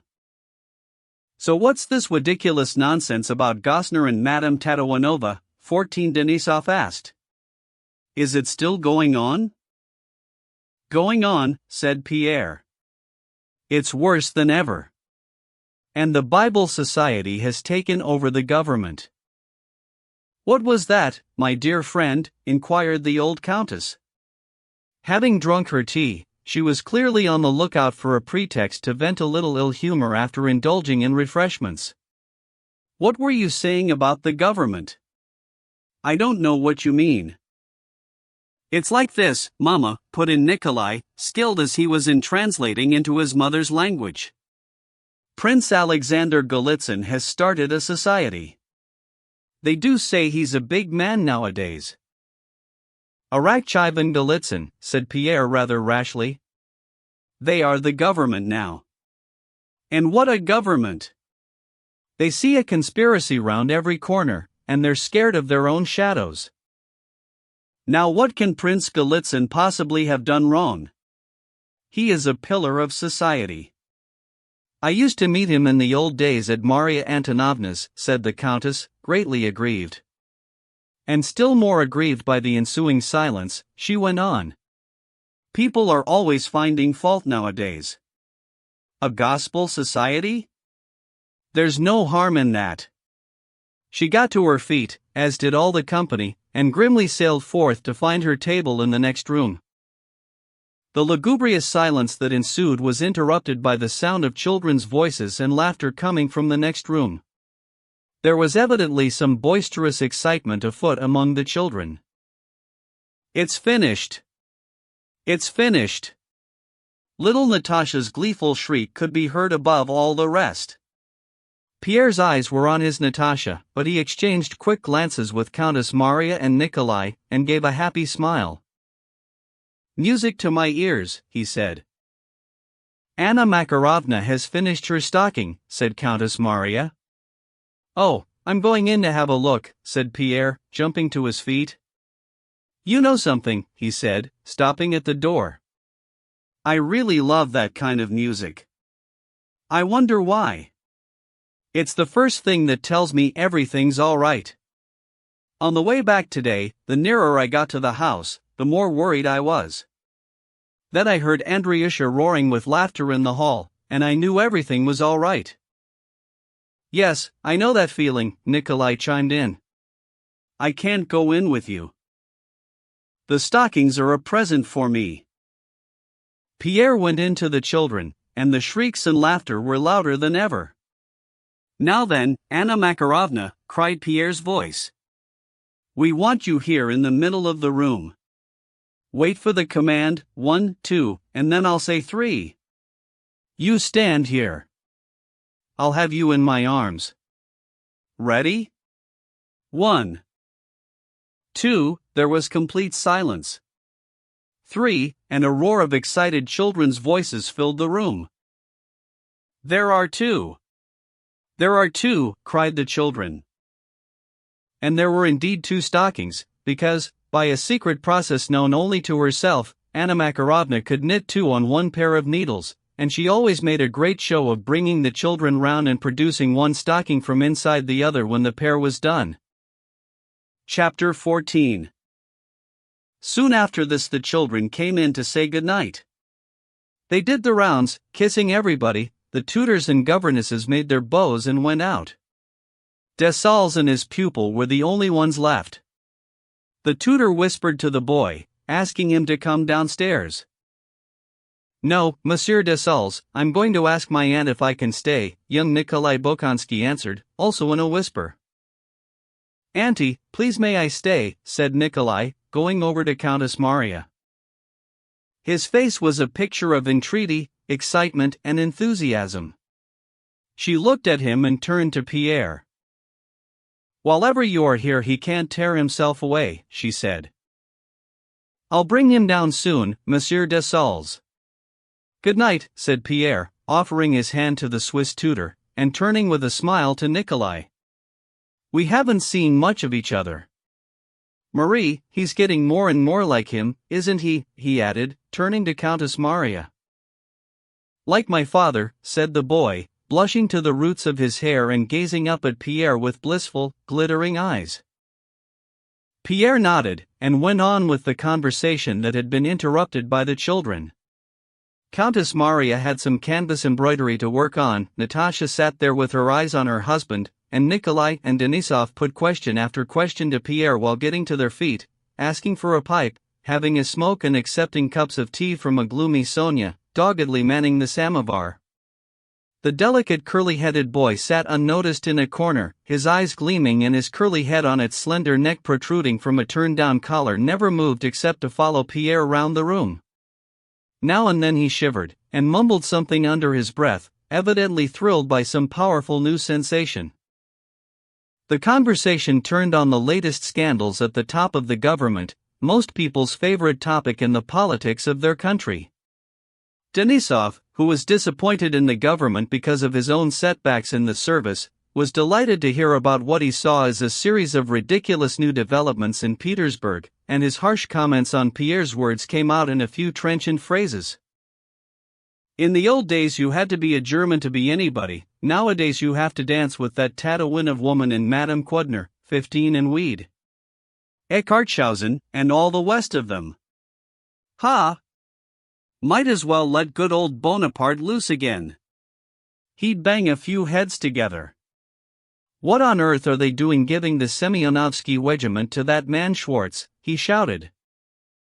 Nikolai did not have Denisov's predisposition to find fault with everything, but he did think it was right and proper to criticize the government, and he believed that the latest developments, being appointed minister of this department, and be governor of that province, the Tsar saying one thing, and the minister saying another, were all very important. And he thought it behoved him to show an interest and ask questions. With contributors like Nikolai and Denisov interrogating Pierre, the conversation never looked like straying from the usual lines of gossip about the top government people. But Natasha was familiar with her husband's every idea and mannerism, and she could see that Pierre had long been wanting to steer the conversation in another direction and speak out passionately on his own subject, the subject that had taken him to Petersburg for consultations with his new friend, Prince Fyodor, but so far he had been unable to do so. She helped him out by asking how things had gone with Prince Fyodor. "What was that?" asked Nikolai. "It's the same thing again and again," said Pierre, looking round the room. "Everybody can see that things have come to such a pass, something has to be done. All honest men have a duty to resist as far as they can." "Yes, but what can honest men do?" said Nikolai with a slight frown. "What can they actually do?" "I'll tell you what. Let's go into the study," said Nikolai. Natasha, who had long been expecting a call to go and feed the baby, now heard the nurse and went off to the nursery. Countess Maria went with her. The men went to the study, and little Nikolai crept in unnoticed and sat down at a desk in the shadows near the window. "Come on, then. What are you going to do?" said Denisov. "Castles in the air again," said Nikolai. "I'll tell you," Pierre began. Instead of sitting down, he paced the room, stopping now and then, lisping as he spoke and making wild gestures. "I'll tell you. Do you know how things stand in Petersburg? The Tsar has lost his grip. He's so absorbed in his mysticism. For the new Pierre, mysticism was unforgivable. All he asks is to be left in peace, and he can only get peace through men with no faith or conscience, people who are strangling and destroying everything, Magnitsky, 16 Arakcheyev, and Tutti Quanti. You must admit, if you didn't look after your own property because all you wanted was peace and quiet, your bailiff would get the quickest results by being as vicious as he could," he said, turning to Nikolai. "Yes, but what are you getting at?" asked Nikolai. "Well, everything's going downhill. Thieving in the law courts. Brutality, round-the-clock drill, and forced labor in the army. People are being tortured, and ideas are being suppressed. Anything youthful and honorable has had it. Everybody knows it can't go on like this. The strain is too great." "Something's got to give," exclaimed Pierre, speaking about the government as men have spoken about governments from time immemorial. "I did tell them one thing in Petersburg." "Who?" asked Denisov. Oh, you know who, said Pierre, with a shifty, meaningful look, Prince Fyodor and the rest of them. It's all right pushing education and charitable work. Of course it is. It's all very well intentioned, but as things stand we need more than that. Suddenly Nikolai became aware of his nephew's presence. His face darkened, and he went over to him. What are you doing in here? Oh, leave him alone. Why not, said Pierre, taking Nikolai by the arm. He had more to say. I told them it won't do. We need something else. While you're standing there waiting for something to give, while everybody's waiting for the coup that is bound to come, as many people as possible ought to get together, close ranks and join hands against the disaster that's coming to us all. All our youth and strength is being enticed away and corrupted. Some are seduced by women, some by honors, others by ambition or money, they're all going over to the other side. When it comes to independent, honest men like you and me, there's nobody left. I'll tell you what to do, broaden the scope of our society. Let the watchword be not just loyalty, but independence and action. Nikolai had walked away from his nephew, and now he moved an armchair up, and irritably sat down in it. As he listened to Pierre he kept clearing his throat to show he wasn't happy, and his scowl grew darker and darker. Yes, action, but what for? He shouted. And how will you stand in relation to the government? I'll tell you how. We'll be on the government's side. Maybe the society doesn't have to be a secret one, as long as the government will allow it. We're not hostile to the government, we're a society of real conservatives. A society of gentlemen, in the fullest sense of the word.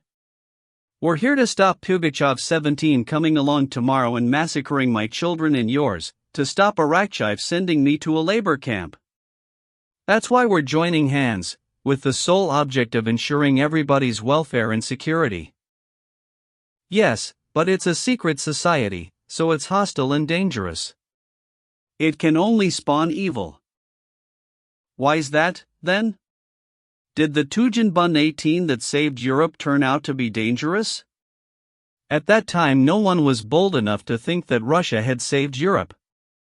That's what it is, a league of virtue. It's love and mutual help. It's what Christ preached on the cross. Natasha came in at this point, in mid-conversation, and looked at her husband with great delight. It was not what he was saying that made her happy. That didn't seem particularly interesting, because she saw it all as very straightforward, something she had known for a very long time. She saw it this way because she knew where it all came from, the depths of Pierre's soul. What pleased her was his eager, enthusiastic presence. Pierre was being watched with even more solemn rapture by the forgotten boy with the slender neck protruding from its turned-down collar. Every word Pierre uttered set his heart on fire, and his fingers moved nervously as he picked up sticks of sealing wax and quill pens that came to hand on his uncle's desk and snapped them in pieces without realizing what he was doing. It's not what you're thinking. What I'm proposing is a society just like the German Tugendbund. Well, my friend, it may be all white for the quats, this Tugendbund, but I can't understand it. I can't even pronounce it properly, came the loud, authoritative voice of Denisov. Everything's rotten and corrupt, I give you that. But I can't understand all this Tugendbund wigmawole. Now give me a good old Wuschenbund 19 and I'm your man. Pierre smiled and Natasha laughed, but Nikolai scowled more darkly than ever, and began arguing with Pierre that no coup was in the offing, and the danger he was on about didn't exist outside his imagination. Pierre took the opposite line, and since his intellectual capacity was sharper and more versatile, Nikolai was soon at a loss for words. This made him angrier than ever, because deep down he felt convinced, not by reason but by something stronger than reason, that his point of view was the right one. Well, let me tell you this, he said, getting to his feet, trying nervously to stand his pipe up in the corner, and then flinging it down. I can't prove what I'm saying. You say everything's rotten, and there's going to be a coup. I can't see it.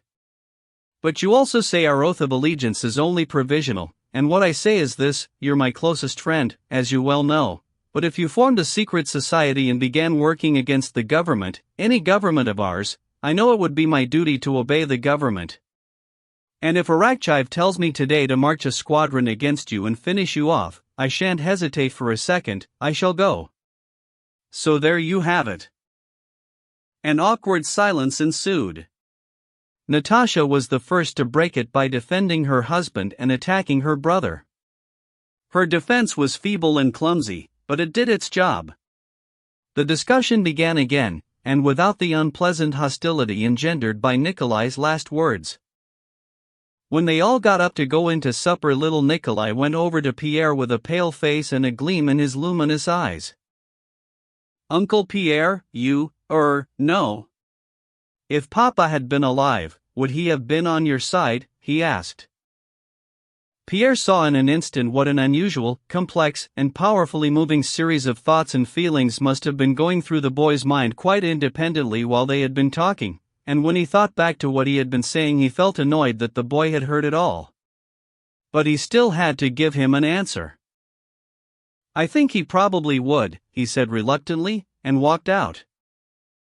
The boy looked down and saw, apparently for the first time, what a mess he had made on the desk. He went beetroot red and walked over to Nikolai. I'm very sorry, Uncle. It was an accident, he said, pointing to the broken bits of sealing wax and pens. Nikolai reacted with a face like thunder. All right. All right, he said, throwing the broken pens and sealing wax down under the table. And he turned away, all too obviously fighting down his mounting fury.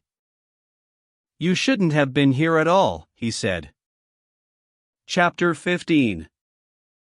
Over supper no more was said about politics or societies. The conversation turned to Nikolai's favorite subject, memories of 1812. Denisov led off, and Pierre was at his genial and amusing best. The family broke up on the friendliest of terms. Nikolai got undressed in his study, gave some instructions to his steward, who had been waiting for him, went into the bedroom in his dressing gown and found his wife still at her desk, writing. What are you writing, Marie? Asked Nikolai. Countess Maria colored up. She was afraid that what she was writing would not be understood or approved of by her husband. She would have liked to hide what she was writing, but at the same time she was glad she had been caught, and had to tell him. It's my diary, Nikolai, she said, handing him a blue notebook, filled with her bold, meticulous handwriting. A diary, said Nikolai with a touch of mockery, taking the notebook. It was in French. December 4th.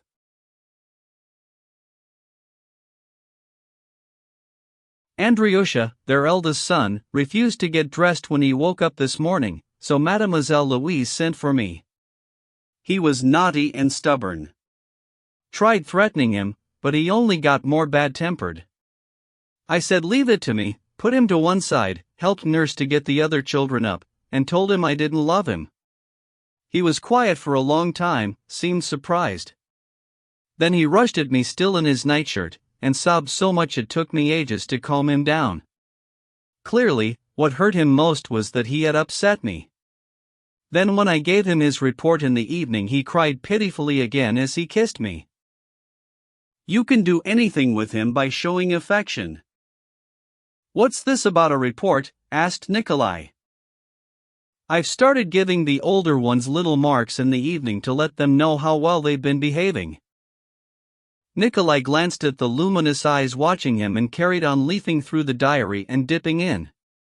The children's lives were documented with every detail that their mother deemed to be significant in showing the character of the children, or leading to general ideas about bringing them up. It was mostly a mass of trivial detail, but it didn't seem like that to the mother or the father, as he now read through this record of his children's lives for the very first time. An entry for the 5th of December read as follows. Mitya was naughty at table. Papa said no pudding. He had none, but he looked so miserable and positively greedy while the others were eating. My belief, punishing them by not letting them have any sweet things only encourages greediness. Must tell Nikolai. Nikolai put the book down and looked at his wife. The luminous eyes were staring at him in some doubt. Would he, or would he not, approve? There was no doubt about it. Nikolai not only approved, he was delighted with his wife. Perhaps it was all a bit too pedantic, perhaps it didn't need to be done at all, thought Nikolai, but he was delighted by this constant, unflagging spiritual application, aimed only at improving the children's moral well-being.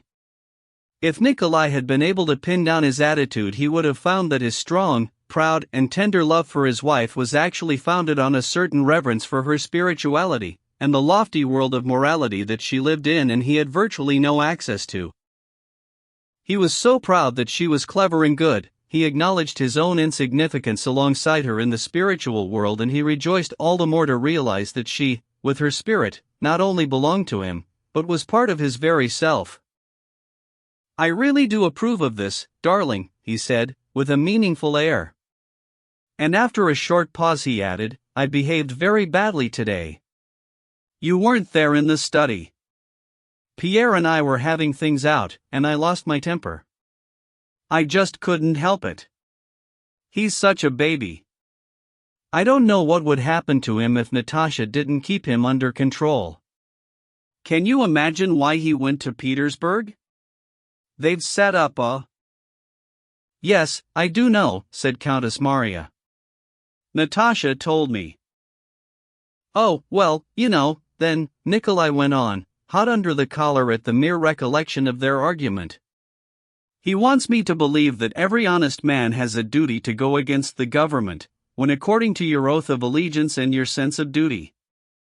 I'm sorry you weren't there. As it was, they all came down on me, Denisov, and Natasha, too. Natasha is just ridiculous.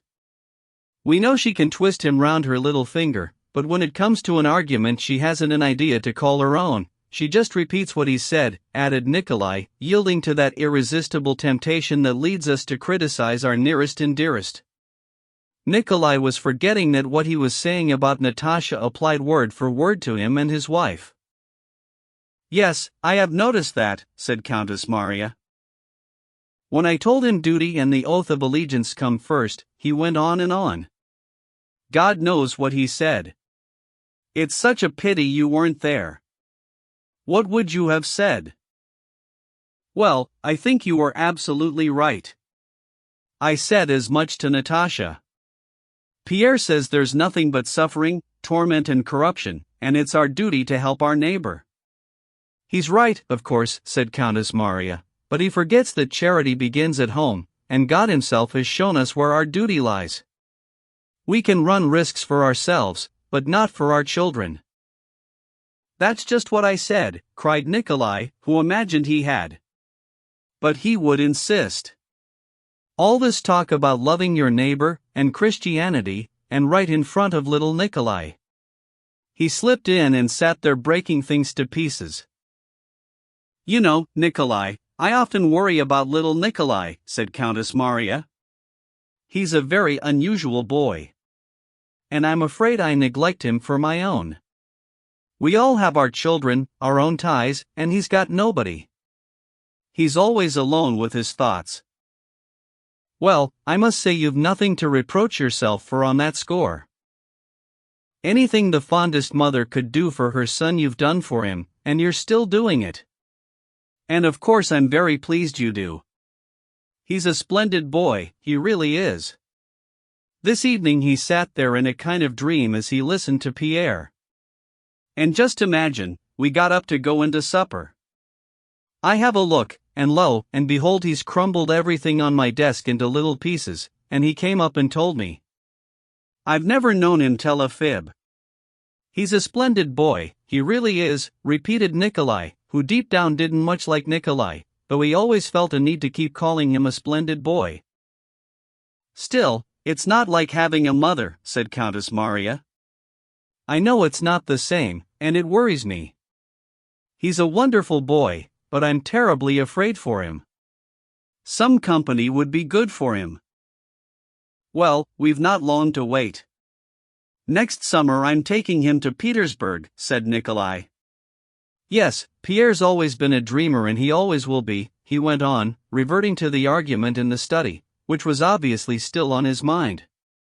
Why should I bother what's going on up there, Arakchev the villain, and all that stuff? Why should I have bothered about that when we got married and I was up to my ears in debt and they were going to put me in prison, and my mother couldn't see it or understand what was going on? After that I had you, and the children, and my work. I'm at it from morning to night either in the office or out at work, and I'm not doing it for fun. No, I know I've got to work to keep mother happy, pay you back and make sure my children are not left in poverty as I was.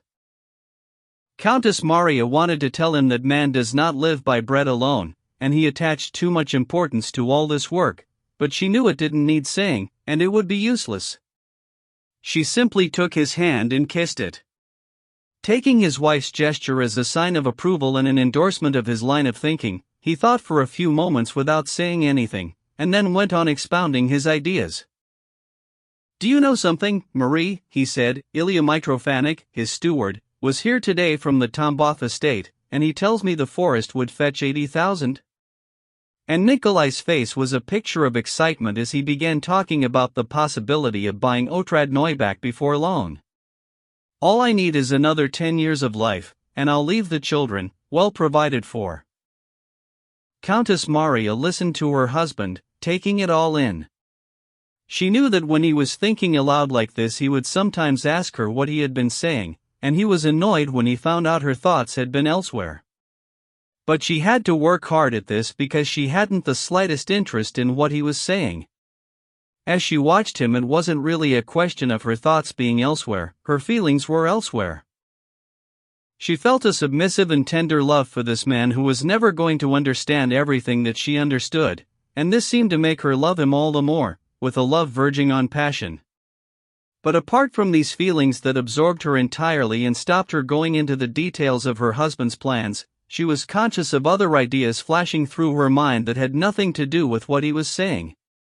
She kept thinking of her nephew. What her husband had told her about his excitement listening to Pierre had made its mark on her, and recalling various aspects of his tender, sensitive personality, and when she was thinking about her nephew she thought about her own children too.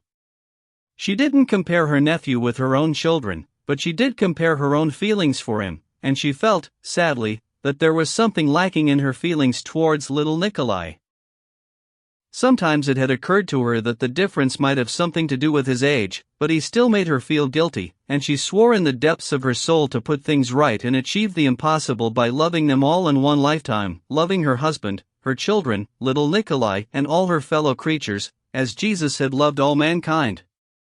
Countess Maria's spirit was always striving towards the infinite, the eternal, absolute perfection, which meant she was never at peace. Her face froze in a grim expression that came from the hidden, lofty suffering of a spirit weighed down by the flesh.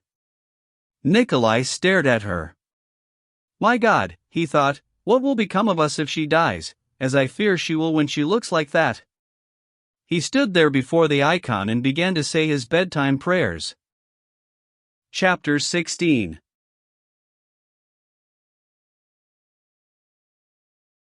The moment they were alone together, Natasha too began to converse with her husband in that manner peculiar to husbands and wives, one of those in which ideas are perceived and exchanged with extraordinary clarity and speed by some means that transcends all the rules of logic and develops its own way without any spoken assertions, deductions, or conclusions. Natasha was so used to talking to her husband like this that she took any process of logical thinking on Pierre's part as an unmistakable sign that something was wrong between them. Whenever he started to lay out an argument, speaking calmly and reasonably, and she followed his example by doing the same thing, she knew they were definitely in for a quarrel. When they were alone together and Natasha, wide-eyed and blissfully happy, crept over to him and grabbed him by the head, suddenly, swiftly, pressing it to her bosom and saying, "Now you're all mine, mine. I'm not letting you go," this moment marked the beginning of the conversation, and it transcended all the rules of logic, not least because they talked about several different things at once. This simultaneous discussion of all sorts of everything, far from marring any clarity of perception, was the surest guarantee of their mutual understanding. In a dream, everything is uncertain, senseless, and contradictory except the overall feeling that directs the dream. Similarly, in this form of communication, which offends against every law of reason, it is not the flow of words that is clear and coherent, but the feeling behind them. Natasha had much to tell, the details of her brother's lifestyle, how much she had suffered without him. It was no kind of life, all about her ever-growing fondness for Marie, and the fact Marie was better than her in every way. Even as she said this, Natasha was perfectly sincere in acknowledging Marie's superiority, but at the same time she expected Pierre to prefer her to Marie and all other women, and now, especially after seeing so many women in Petersburg, to remind her of that. In response to Natasha's words, Pierre told her that the soirees and dinners with all those ladies in Petersburg had been absolutely intolerable. "I can't talk to ladies anymore," he said. "It's just boring. All the more so because I was so busy." Natasha gave him a close scrutiny, and went on. "Marie is so wonderful," she said. "She's so good with children. She seems to see right down into their souls. Take yesterday. Mitenka was being naughty. Just like his father, isn't he?" Pierre put in. Natasha knew why he had made a comment about the similarity between Mitenka and Nikolai. The argument with his brother-in-law was still rankling, and he was dying to hear what she thought about it. It's one of Nikolai's failings that he won't agree to anything unless everybody accepts it. "Whereas what you like, as I well know, are fresh fields and pastures new," she said, repeating one of Pierre's old phrases. "No, the thing about Nikolai," said Pierre, "is that for him thoughts and ideas are a diversion, just a way of passing the time. There he is, building up a library, and he's made it a rule not to buy a new book until he's read the last one he bought, Sismonti, then Rousseau, then Montesquieu," Pierre added with a smile. "Of course you know how much he was beginning to soften his criticism, but Natasha interrupted him, making it clear that he didn't need to do that. "So you say he treats ideas like a diversion?" "Yes, but with me it's the other way round. All the time I was in Petersburg it was like seeing people in a dream. When I've got an idea in my head, everything else seems a frivolous waste of time." "Oh, I'm sorry I missed your meeting with the children," said Natasha. "Who was most pleased to see you?" "I bet it was Liza." "Yes, it was," said Pierre, and he went on talking about what interested him. "Nikolai tells us not to think. But I can't help thinking. Not to mention the fact, I can say this to you, that in Petersburg I felt the whole thing was falling apart without me. They were all pulling in different directions. I did manage to bring them together, but then my way of thinking is so clear and straightforward. I don't say we ought to oppose X and Y. We might get things wrong. But I do say this: let those who believe in goodness come together hand in hand, and let us march under the banner of virtue in action. Prince Sergei is a splendid man, and so clever." Natasha would never have doubted that Pierre's idea was a great idea, except for one thing that bothered her. He was her husband. Surely such an important man, a man of such value to society, couldn't also be my husband? How could it have happened? She wanted to share this doubt with him. What men could decide whether he really is so much cleverer than everybody else, she wondered, and in her imagination she ran through the people Pierre admired. To judge by all the stories he had told, there was no one he admired more than Platon Karateev. "Do you know what's just crossed my mind?" she said. Platon Karateev. How would he have reacted? Would he have approved of what you're doing? Pierre was not at all surprised by this question. He could see his wife's train of thought. Platon Karateev. He said, and thought for a while, evidently making a genuine attempt to imagine what Karateev's verdict would have been on this subject. He wouldn't have understood it, and yet, maybe he would. Oh, I do love you, said Natasha all at once. I love you. I love you so much. No, he wouldn't have approved, said Pierre, when he had thought about it. But I'll tell you what he would have approved of, our family life. He looked for decency, happiness, and peace in everything he saw, and I'd have been proud to show him all of us. You talk about what it's like when we're apart, but you wouldn't believe what I feel for you when we're back together again. And anyway, began Natasha. No, listen. I never stop loving you. And I couldn't love you more than I do, it's very special. I think his voice tailed off when their eyes met, there was nothing more to be said. You know it's stupid, said Natasha suddenly, all this business about honeymoons, and happiness being right at the beginning. It's not right. Now is the best time. Oh, if only you wouldn't go away. Do you remember how we used to quarrel? And it was always my fault. It was, you know. What did we quarrel about? I can't even remember. Always the same thing, said Pierre smiling, jaloux. Don't say that word. I can't stand it, cried Natasha, with a sudden chilly glint of nastiness in her eyes. Did you see her? She added after a pause. No, and if I had, I wouldn't have recognized her. For a while neither of them spoke. Oh, I've got something to tell you. When you were talking in the study I was watching you, said Natasha in a rather obvious attempt to scatter the dark cloud that was threatening them. And do you know, you're like two peas in a pod, you and the boy. That was what she called her baby son. Oh dear, I suppose I ought to go to him. My milk. It's a pity I have to go now. They were both silent for a few seconds. Then suddenly, at exactly the same moment, they turned to each other and started to speak. Pierre's tone was complacent and passionate. Natasha began with a gentle, happy smile. They clashed, stopped, and each waited for the other to go on. No, what were you going to say? Go on. No, you tell me. Mine was only a bit of nonsense, said Natasha. Pierre said what he had been going to say. It was a continuation of his rather smug reflections on his success in Petersburg. At that moment he felt he was destined to give a new direction to Russian society as a whole, and the world in general. I was just going to say that all ideas that have a huge impact are always simple ones. And my idea comes down to this: if all the bad people can get together and show strength and unity, honest men must do the same. You see, it's as simple as that. Yes. What were you going to say? Oh, nothing, just a bit of nonsense. No, tell me.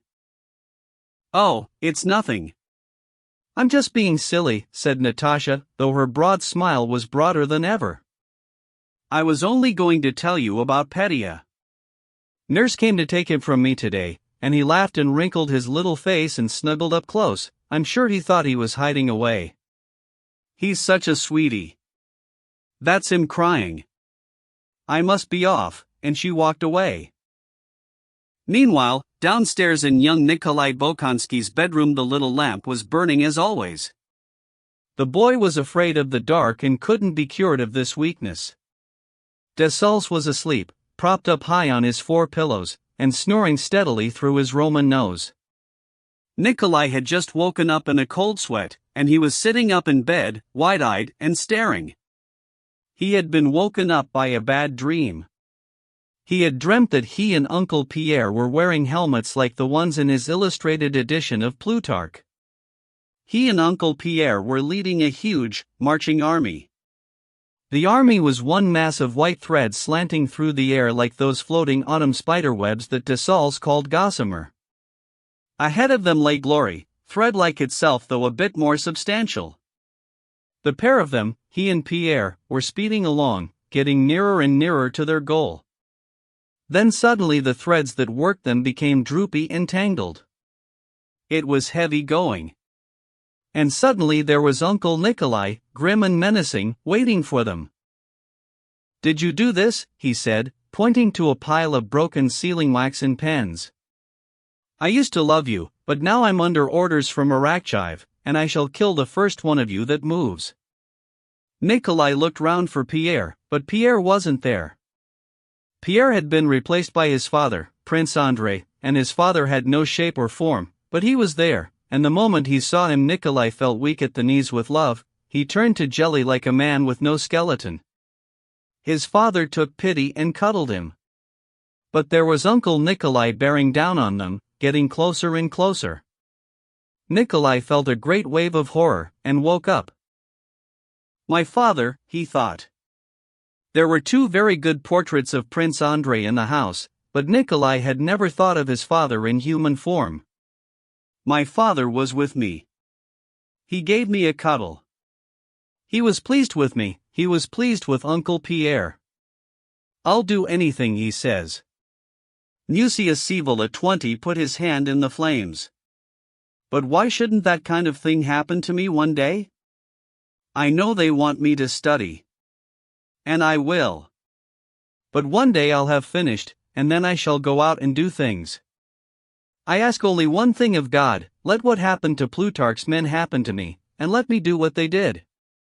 No, I'll do more. Everybody will know me and love me and admire me." And suddenly Nikolai's chest was choked with sobs, and he burst into tears. "Are you feeling ill?" came the voice of Dessalles. "No," answered Nikolai, and he sank back down on his pillow. "He's such a nice, kind man. I do love him." He was thinking of Dessalles. "But Uncle Pierre. Oh, what a wonderful man he is. And then there's my father. Father. Father. Yes, I'm going to do something even he would have been pleased with." Part 2. Chapter 1. The subject matter of history is the life of peoples and humanity. To catch hold of and express in words, to describe directly, the life of a single people, let alone the whole of humanity, is beyond possibility. Ancient historians all employed the same technique for catching the apparently uncatchable, describing the life of a people. They would describe the activities of individual rulers and accept these activities as an expression of the activity of an entire people. Questions arose. How did these individuals compel whole nations to act in accordance with their will? And what was it that directed the actual will of these individuals? The answer to the first question was that the will of a deity subjected a people to the will of one chosen person, and the answer to the second question was that the same deity directed the will of the chosen person to a predetermined end. For the ancients, these questions were resolved by a belief in the direct intervention of the deity in human affairs. Both propositions are now unacceptable to modern historical theory. You might have thought that modern history, having rejected the ancients' belief in man's subjection to a deity, and the direction of peoples towards predetermined ends, would have turned away from the outward manifestations of power to look for the causes that lie behind it. But modern history has not done that. It has rejected the views of the ancients in theory, while continuing to follow them in practice. In place of men imbued with divine authority and directly controlled by the will of God, modern history has created either heroes endowed with extraordinary, superhuman powers, or simply men of widely differing qualities, from monarchs to journalists, who have become leaders of the masses. Modern history has replaced the divinely ordained aims of various peoples, the Jews, the Greeks, the Romans, which ancient historians saw as the progressive aims of humanity as a whole, by new aims of its own, the well-being of the French people, the German or the English, or, in the most abstract terms, the single, noble aim of civilizing all of humanity, by which is usually meant the inhabitants of a small northwestern corner of a large continent. Modern history has rejected the ancient creeds without putting any new ideas in their place, and the logic of their position has forced the very historians who claim to have rejected the old beliefs in a divine right of kings or fate to come back by a devious route to the point where they started, and to two basic premises: 1. That nations are directed by individuals, and 2. That there is such a thing as a goal towards which nations and humanity in general are proceeding. In everything written by modern historians from Gibbon to Buckle, one for all the ostensible differences between them and their ostensibly original approaches, everything is underpinned by these two ancient and inescapable premises. In relation to the first of these, the historian describes the activities of certain individuals who in his opinion are leaders of humanity. One of them will limit this accolade to monarchs, military generals and ministers of state, the next will bestow it on monarchs and orators, but also on cultivated reformers, philosophers and poets. In relation to the second one, historians always know the goals towards which humanity is being conducted. For one of them this goal is the aggrandizement of Rome, Spain or France, for the next it will be freedom, equality, or the imposition of some sort of civilization on that little corner of the world known as Europe. It is 1789 and Paris is in ferment. The ferment grows, spreads and manifests itself in a movement of people from west to east. This eastward movement repeats itself several times, clashing with a counter-movement coming from east to west. In the year 1812 it reaches its furthest point, Moscow, and then, with incredible symmetry, the east to west counter-movement gets underway, drawing along behind it all the people in the middle, just as its predecessor had done in the other direction. The counter-movement returns to the starting point of the first movement, Paris, and then subsides. Throughout this 20-year period a vast number of fields go unploughed, houses are burnt down, trade flows in different directions, millions of men grow poor, get rich or migrate, and millions of good Christian folk who claim to love their neighbor go about murdering each other. What does it all mean? Why did it happen? What can have induced these people to burn houses down and murder their fellow creatures? What were the causes of these events? What force impelled men to act in this fashion? These are the simple and honest questions that leap to mind when humanity comes across memorials and traditions stemming from that bygone age of turmoil. Commonsensical humanity turns for answers to the science of history, the object of which is the bringing of nations and of humanity to self-knowledge. If history had clung on to the ancient creeds it would have said that the deity, wishing to reward or punish his people, gave power to Napoleon and directed his will for the attainment of his own divine ends. A clear and complete answer. You could believe in Napoleon's divine significance or not, but for a believer the entire history of that period would have been comprehensible and beyond contradiction. But modern history can no longer respond like that. Science now repudiates the old idea of a deity intervening in human affairs, so other answers must be found. In answer to these questions modern history says, do you really want to know the meaning of this movement, where it came from, and what force produced these events? Listen to this. Louis XIV was a very proud and arrogant man, he had such and such mistresses, and such ministers, and he ruled France badly. Louis's successors were weak men as well, and they ruled France badly. And they had such and such favorites, and such mistresses. But at that time a few men started scribbling in books. At the end of the 18th century a couple of dozen men in Paris began to hold forth about men being equal and free. This led to murder and mayhem all over France. These men killed the king and a lot of other people. But at that time there lived in France a genius by the name of Napoleon. He conquered everybody everywhere, or at least he killed a lot of people because he was a great genius. And for reasons best known to himself he went off to Africa to kill people there, and he killed them so effectively, and he was so bright and clever, that when he got back to France he ordered everyone to obey him, and everyone did. Setting himself up as emperor, he marched off with the intention of killing a lot more people in Italy, Austria, and Prussia. And this he did. Meanwhile in Russia there was an emperor called Alexander who declared war on Napoleon with a view to getting some order back into Europe. In 07 he made friends with him quite suddenly, but they fell out again in 1811 and started killing lots of people. Whereupon Napoleon brought 600,000 men into Russia and conquered Moscow, but suddenly he ran away again, and Emperor Alexander, advised by Heinrich Stein et al., united all of Europe against the disturber of her peace. Every one of Napoleon's allies suddenly became his enemy, and the new force marched against fresh troops raised by Napoleon. The Allies defeated Napoleon, entered Paris, forced Napoleon to abdicate and exiled him to the Isle of Elba, though without stripping him of the title of emperor and continuing to show him the greatest respect, despite the fact that 5 years earlier and 1 year later he was universally regarded as a villain and outlaw. At which point Louis XVIII came to the throne, even though he had been until then a laughingstock to France and all her allies.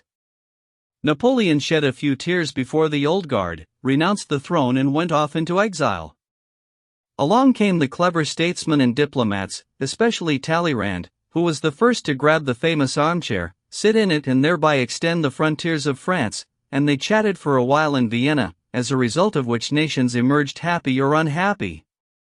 Suddenly the diplomats and monarchs all but fell out again, and they were on the point of telling their armies to go off and kill each other again when Napoleon raised another battalion and invaded France, and the French, who had only just begun to hate him, gave in. But this infuriated the Allied monarchs, and they set off yet again to fight the French. And Napoleon, the genius, was defeated, proclaimed a villain at long last, and shipped off to the island of St. Helena.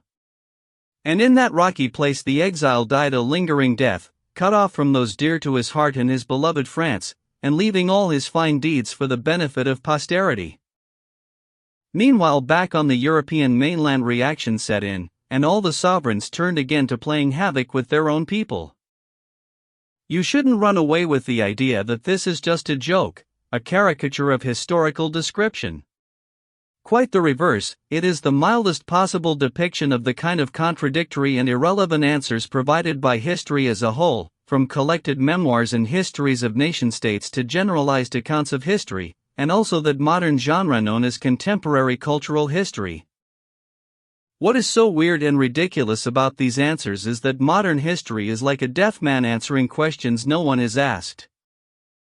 If the aim of history is to describe the movement of humanity and nations, the first question that needs an answer for anything else to become intelligible is this: what kind of force is it that moves nations? Modern history will respond by patiently relating that Napoleon was a great genius, that Louis XIV was too arrogant, or maybe that certain writers wrote certain books. All of this may well be true, and humanity stands ready to acknowledge it, except that humanity is actually asking a different question. It would all be very fascinating if we still recognized a divine power, self-sustaining and immutable, guiding nations through the agency of your Napoleons, Louis, and writers, but we no longer acknowledge any such power, and so, before we can start talking about Napoleons, Louis, and great writers, we have to demonstrate some kind of connection between those persons and the movements of nations. If some other power is substituted for divine will, we have to explain what it consists of, since this power is the very focus of all historical interest. History seems to assume that such power is universally acknowledged and can be taken for granted. But any reader, however willing to accept this power as universally acknowledged, once he has plowed through the many historical works available, is bound to have doubts and wonder whether this power, which is interpreted in so many different ways by the historians themselves, really does enjoy universal acknowledgement. Chapter 2.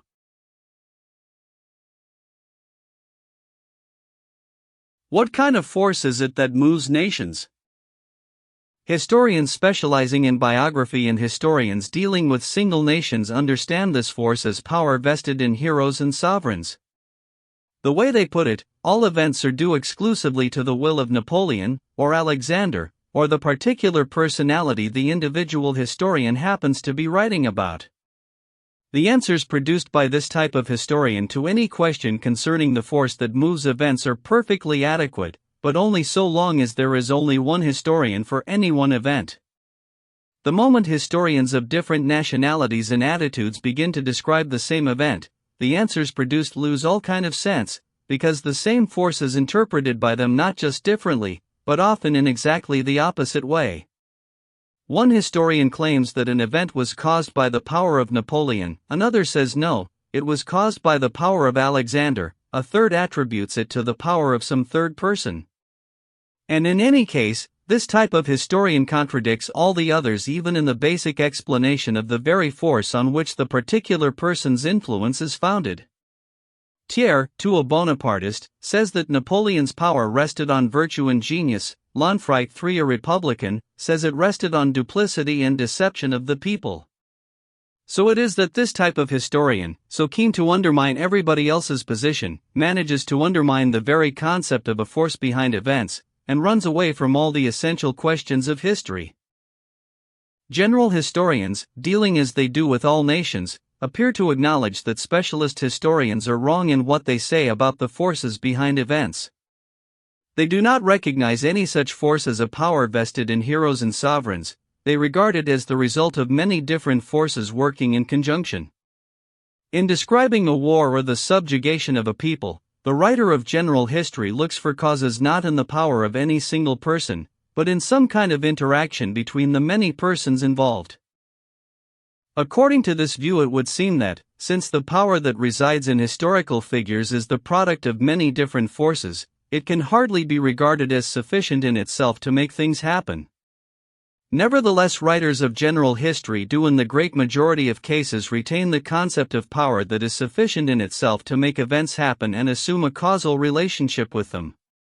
The way these historians write, at one moment a historical figure is the product of his time, and his power is nothing but the product of various forces, but at the next, his power is a special force which makes things happen. Take Gervinus and Schlosser for instance, though there are others like them. At one point they argue that Napoleon is a product of the French Revolution and the ideas of 1789, and so on, but elsewhere they state plainly that the campaign of 1812 and other events not to their liking are simply products of Napoleon's misdirected will, and the actual ideas of 1789 were stopped in their tracks by Napoleon's eccentric behavior. So ideas associated with the revolution and the spirit of the age, these were what produced Napoleon's power. But at the same time it was Napoleon's power that snuffed out ideas associated with the revolution and the spirit of the age. This curious inconsistency is no chance event. We come across the like of it at every end and turn. In fact, everything written by these general historians consists of an inevitable stream of inconsistencies like this one. And it is all due to the fact that the historians have only gone halfway down the road of analysis. For component forces to equate with a composite or resultant force, the sum of the components must equal the resultant. This condition is never observed by general writers, and this is why they can explain resultant forces only by making allowances for some deficiency in the contributory forces and also an extra, unexplained force affecting the resultant. The specialist historian describing the campaign of 1813, or the restoration of the Bourbons, states categorically that these events were produced by the will of Alexander. But the general historian Gervinus stands this view on its head when he seeks to prove that the campaign of 1813 and the restoration of the Bourbons were not caused by Alexander on his own. They were caused also by Stein, Metternich, Madame de Staël, Talleyrand, Fichte, Chateaubriand, and others.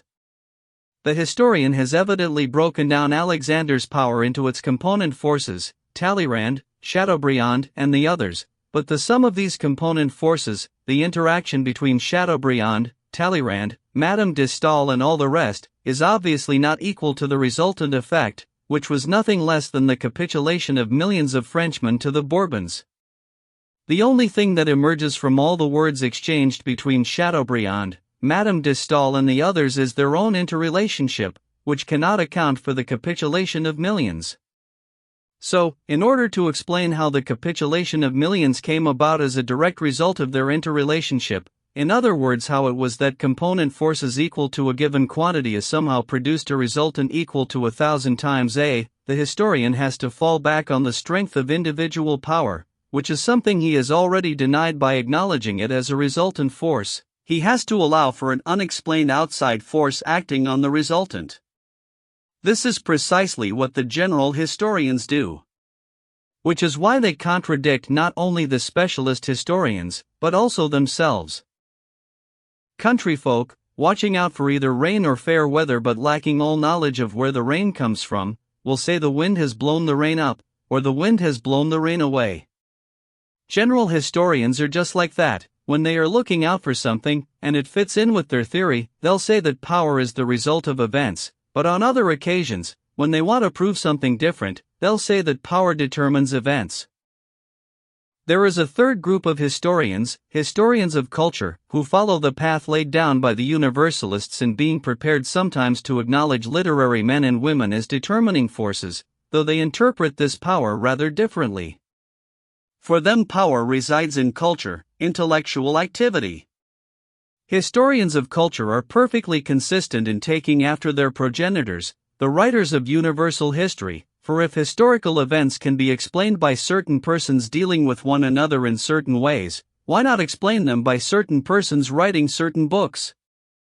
From the vast array of connotations associated with every aspect of life, these historians select the single connotation of intellectual activity and call this connotation a cause. But despite their best efforts to demonstrate that the cause of events lies in intellectual activity, only by a great stretch of the imagination can one agree that there is anything in common between intellectual activity and the movements of peoples, and in no way can we allow intellectual activity to have determined the actions of men. For any idea that the savage butchery of the French Revolution stemmed from the doctrine of the equality of man, or that the bloodiest of wars and executions arose from the doctrine of love, falls short of confirming such a proposition. But let us say for the purposes of argument that all the clever sophistries that fill these histories are right. Let us accept that nations are directed by mysterious forces called ideas. Even so, the essential question of history remains unanswered, either that, or we have to add another force to the power of monarchs and the influence of counselors and other persons introduced by the universal historians, and this new force is the idea, and how the idea relates to the masses calls for some explanation. We can understand that Napoleon possessed power, and because of that an event came to pass. With a little latitude we can even imagine that Napoleon, along with some other influences, might have been the actual cause of an event. But precisely how Rousseau's book The Social Contract could have made the French people go out and slaughter each other must be beyond comprehension unless some causal connection can be established between this new force and the event. There clearly is a connection between all living things at any one time, and so it must be possible to establish some sort of connection between the intellectual activity of men and their historical movements, just as a connection can be established between the movements of humanity and commerce, handicrafts, horticulture, and anything else you care to name. But why intellectual activity should be singled out by cultural historians as the cause or the expression of an entire historical movement is not easy to understand.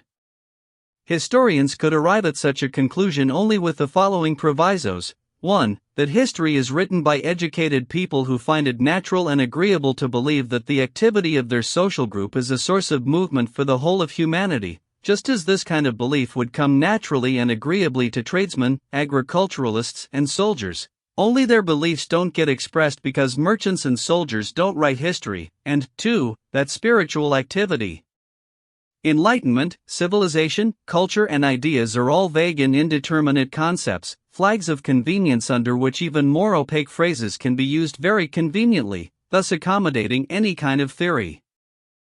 But even allowing histories of this kind a certain intrinsic value, maybe they are of use to somebody or something. Histories of culture, and all general histories now show tendencies in that direction, are notorious for presenting a serious and detailed analysis of various religious, philosophical, and political doctrines as causes of events, and every time they are called upon to describe an actual historical event like the campaign of 1812, they automatically describe it as resulting from the exercise of power, boldly stating that this campaign came about by Napoleon's will.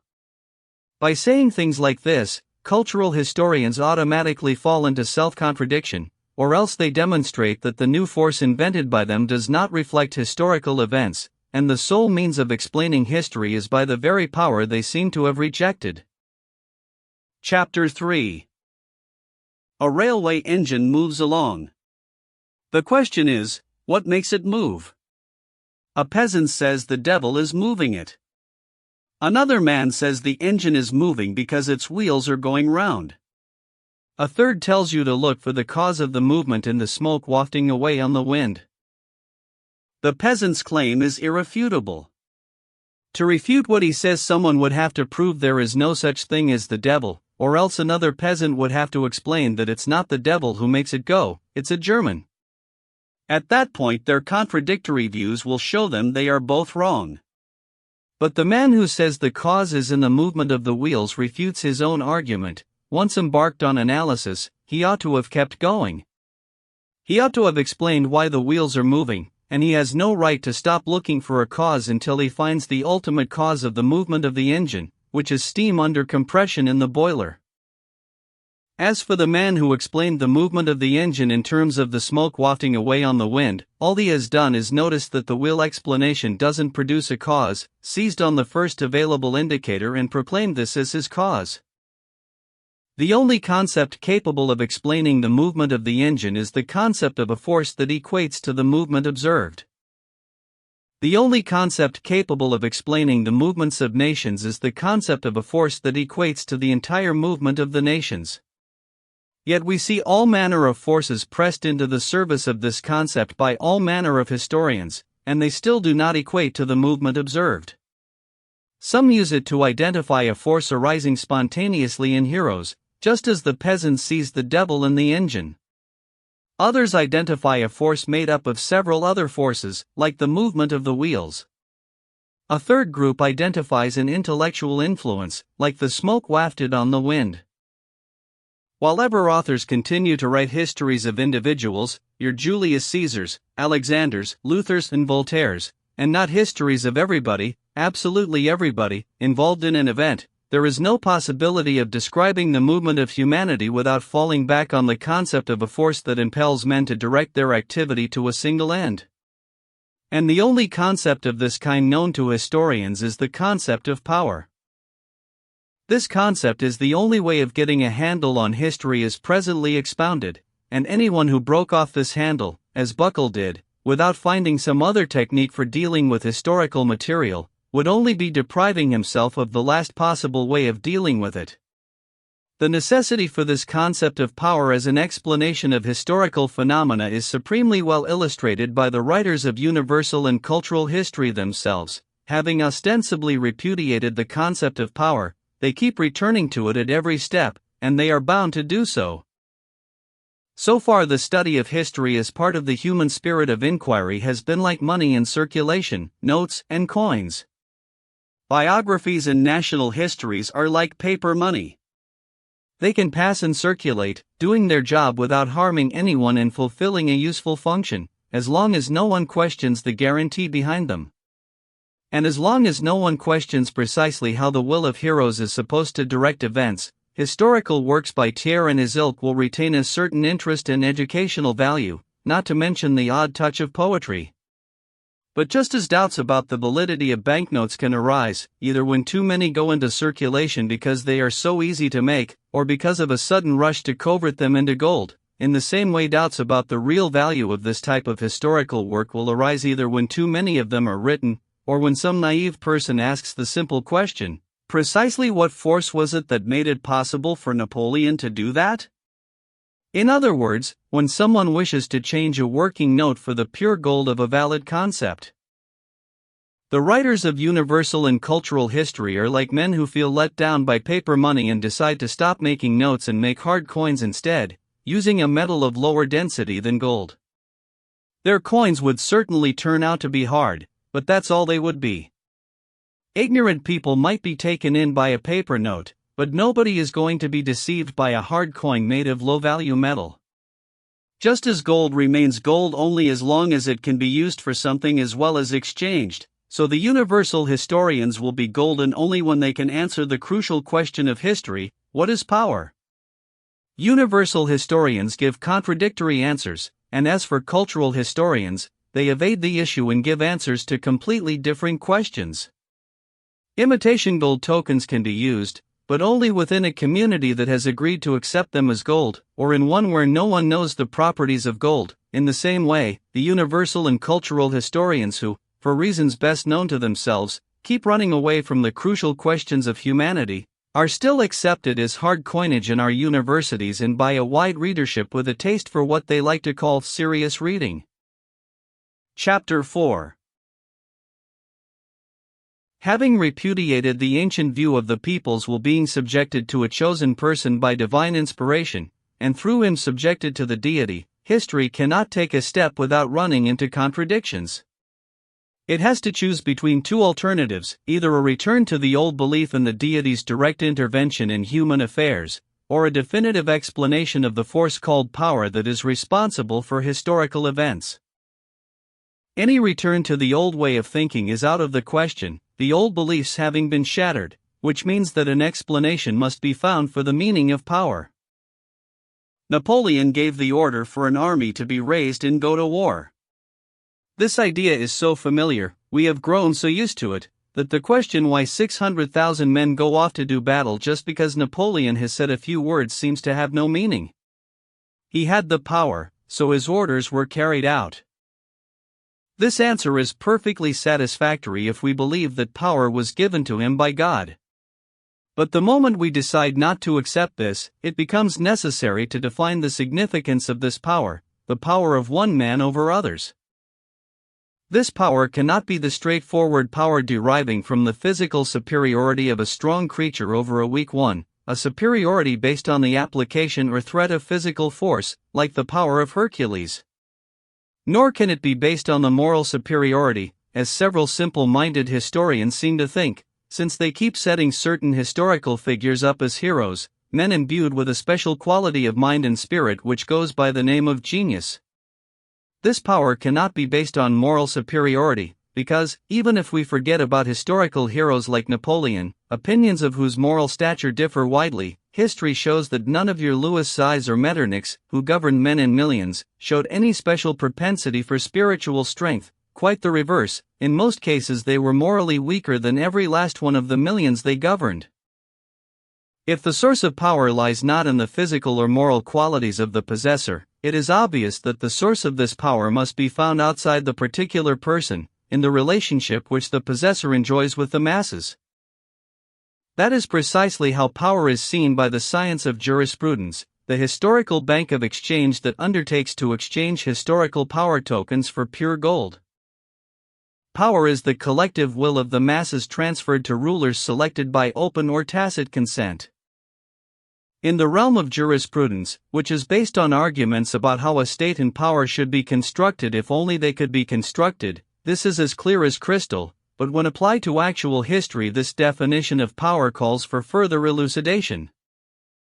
Jurisprudence treats the state and power as the ancients treated fire, seeing them as absolute entities, whereas for history the state and power are merely phenomena, just as for modern physics fire is a phenomenon rather than an element. Because of this fundamental difference in attitude between history and jurisprudence, the latter can hold forth in great detail about power, how in the lawyer's opinion it should be organized, and even what it is, this absolute entity with its timeless existence, but jurisprudence has no answers to historical questions about power as it exists and develops over time itself.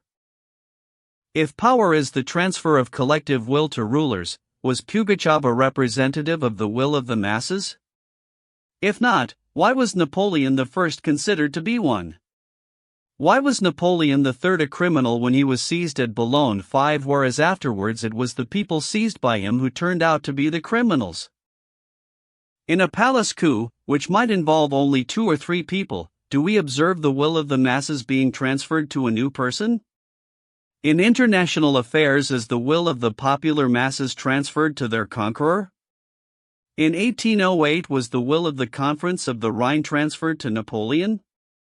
Was the will of the mass of the Russian people transferred to Napoleon in 1809 when our army allied itself with the French and went to war with Austria?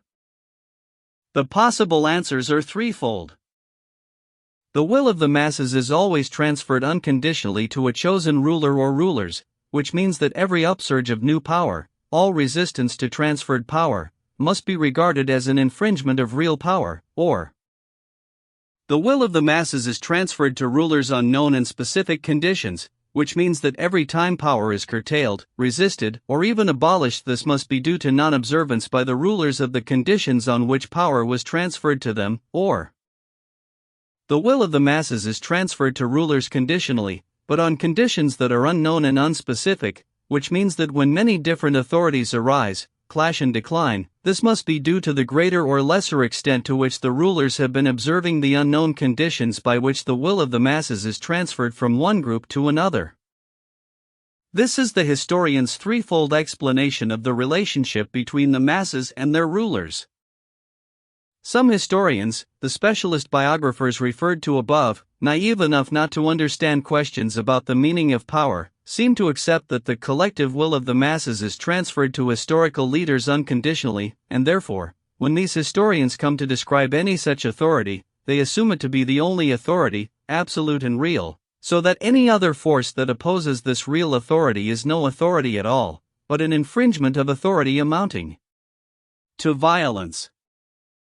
The theory works well enough for primitive people in peacetime, but when applied to complex and turbulent periods in national life, with different authorities arising simultaneously and fighting each other, it runs into trouble. Legitimist historians will argue that the National Convention, the Directory, and Bonaparte amounted to nothing more than infringements of real authority, whereas Republicans and Bonapartists will argue that the Republic or perhaps the Empire was the real authority, and everything else an infringement. It soon becomes clear that the explanations offered by these historians, which cancel each other out, are good for children of tender years but nobody else. Another type of historian, seeing the error of this view of history, will tell us that authority rests on the conditional transfer of collective will from the masses to their rulers, and that historical leaders possess power only on condition that they fulfill a certain program which by tacit consent the will of the people has set for them. But these historians fail to tell us what this program consists of, or if they do they constantly contradict one another. Every historian will have his own view of what constitutes the goal of a people and movement, and will therefore imagine the conditions to be greatness, wealth, freedom or enlightenment for the citizens of France or some other country. But if we overlook the contradictions between historians concerning the nature of these conditions, and even allow for the possibility of one overall set of conditions applicable to everybody, the facts of history almost always contradict this theory. If the conditions determining any transfer of power amount to wealth, freedom and enlightenment for the people, how is it that monarchs like Louis XIV and Ivan the Terrible lived out their reigns in peace and quiet, while monarchs like Louis XVI and Charles I were executed by their people? To this question these historians reply that the effects of things done by Louis XIV in violation of his program were visited upon Louis XVI. But why not Louis XIV and Louis XV? Why did they have to be visited specifically on Louis XVI? And is there any time limit on this kind of visitation? To questions like these there are no answers, and there never can be. Equally inexplicable in terms of this view of history is the reason why collective popular will can remain century after century in the hands of rulers and their heirs, and then all at once during a 50-year period transfer itself to a convention, a directory, a Napoleon, an Alexander, a Louis XVIII, back to another Napoleon, a Charles X, a Louis Philippe, a republican government and then to a Napoleon III. To explain these rapid transferences of popular will from one individual to another, especially in the broader context of international affairs, conquests, and alliances, these historians are forced to admit that at least some of these developments do not amount to a proper transfer of popular will, they are chance events dependent on cleverness, error, double-dealing, or weakness on the part of some diplomat, monarch or party leader. So, most historical phenomena, civil wars, revolutions, conquests, are, according to these historians, not the results of popular will freely transferred but the results of misdirected will on the part of one or more persons, which means, once again, infringements of authority. So it is that even this type of historian comes to regard historical events as exceptions to his theory. These historians are like a botanist who observes that some plants develop with a double seed leaf and therefore insists that every growing thing grows only by dividing into two leaves, with the result that palm trees and mushrooms and even fully grown oak trees with a canopy of foliage nothing like the original double seed leaf have to be regarded as exceptions to his theory. There is a third type of historian who agrees that the will of the masses is transferred to historical leaders conditionally, but without us knowing what the conditions are. He will claim that historical leaders retain power only because they are carrying out the transferred will of the masses. But in that case, if the force that moves nations lies not in their historical leaders but in the people themselves, what is the role of the leaders? Historical leaders are, according to these historians, living embodiments of popular will, and the activity of historical leaders represents the activity of the masses. But that gives rise to another question: does all the activity of historical leaders represent the will of the masses, or only one particular aspect of it? If all the activities of historical leaders amount to an expression of the popular will, as some believe, then the entire biographies of people like Napoleon and Catherine the Great, with all the bits and pieces of court scandal, amount to expressions of the people's lives, which is obviously nonsensical. But if only one aspect of a historical leader's activity amounts to an expression of the people's lives, as other self-styled philosophical historians believe, then in order to determine which aspect of a leader's activity is the one that expresses the life of a people, we need to know at the outset what constitutes the life of the people. Confronted by this difficulty, this type of historian will invent the most obscure, insubstantial, and generalized abstraction that can be found to cover the greatest possible number of events, and tell us that this abstraction represents the aim of humanity in movement. The most commonly encountered abstractions, accepted by virtually all historians, are freedom, equality, enlightenment, progress, civilization, culture. Presenting any old abstraction as the goal of human movements, the historians go on to study those people who have left behind the greatest number of memorials: kings, ministers, generals, authors, reformers, popes, and journalists, arranging them in order, according to the effect these people have had, in the historian's opinion, in advancing or retarding the abstraction in question. But since there is no proof whatsoever that the goal of humanity really is freedom, equality, enlightenment, or civilization, and since the connection between the masses and their rulers or educators rests on the arbitrary assumption that the collective will of the masses is always transferred to figures who attract our attention, it so happens that the activities of the millions who uproot themselves, burn their houses down, abandon the fields and go off to butcher each other never find expression in the descriptions of activities limited to a dozen personalities who don't happen to burn houses down, work the soil, or kill their fellow creatures. History shows this at every end in turn. Take the ferment among Western people towards the end of the last century, and the way they went rampaging eastward. Is all of this explained by the actions of Louis XIV, Louis XV, and Louis XVI, or their mistresses and ministers, or by the lives of Napoleon, Rousseau, Diderot, Beaumarchais VI, and others? The eastward movement of the Russians to Kazan and Siberia, is that expressed in the details of the morbid character of Ivan the Terrible and his correspondence with Kurbsky? 7. The movement of peoples at the time of the Crusades, is that explained by studying any number of Godfreys and Louis VIII and their ladies?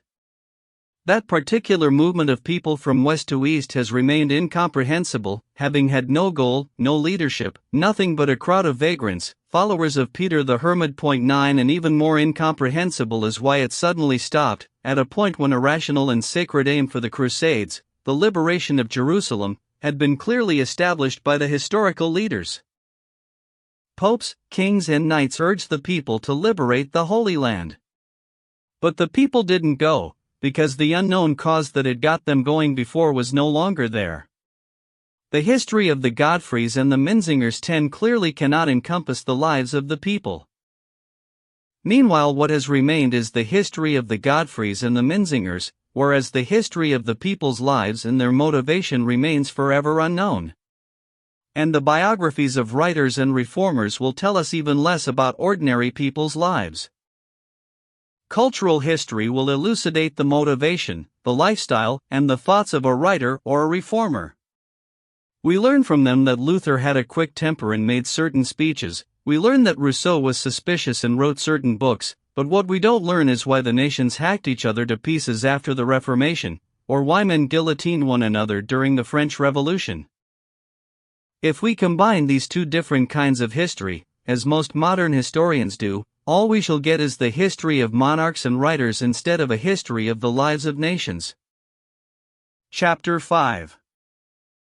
The lives of nations cannot be contained within the lives of a few men, since the connection between those few men and the nations has never been discovered.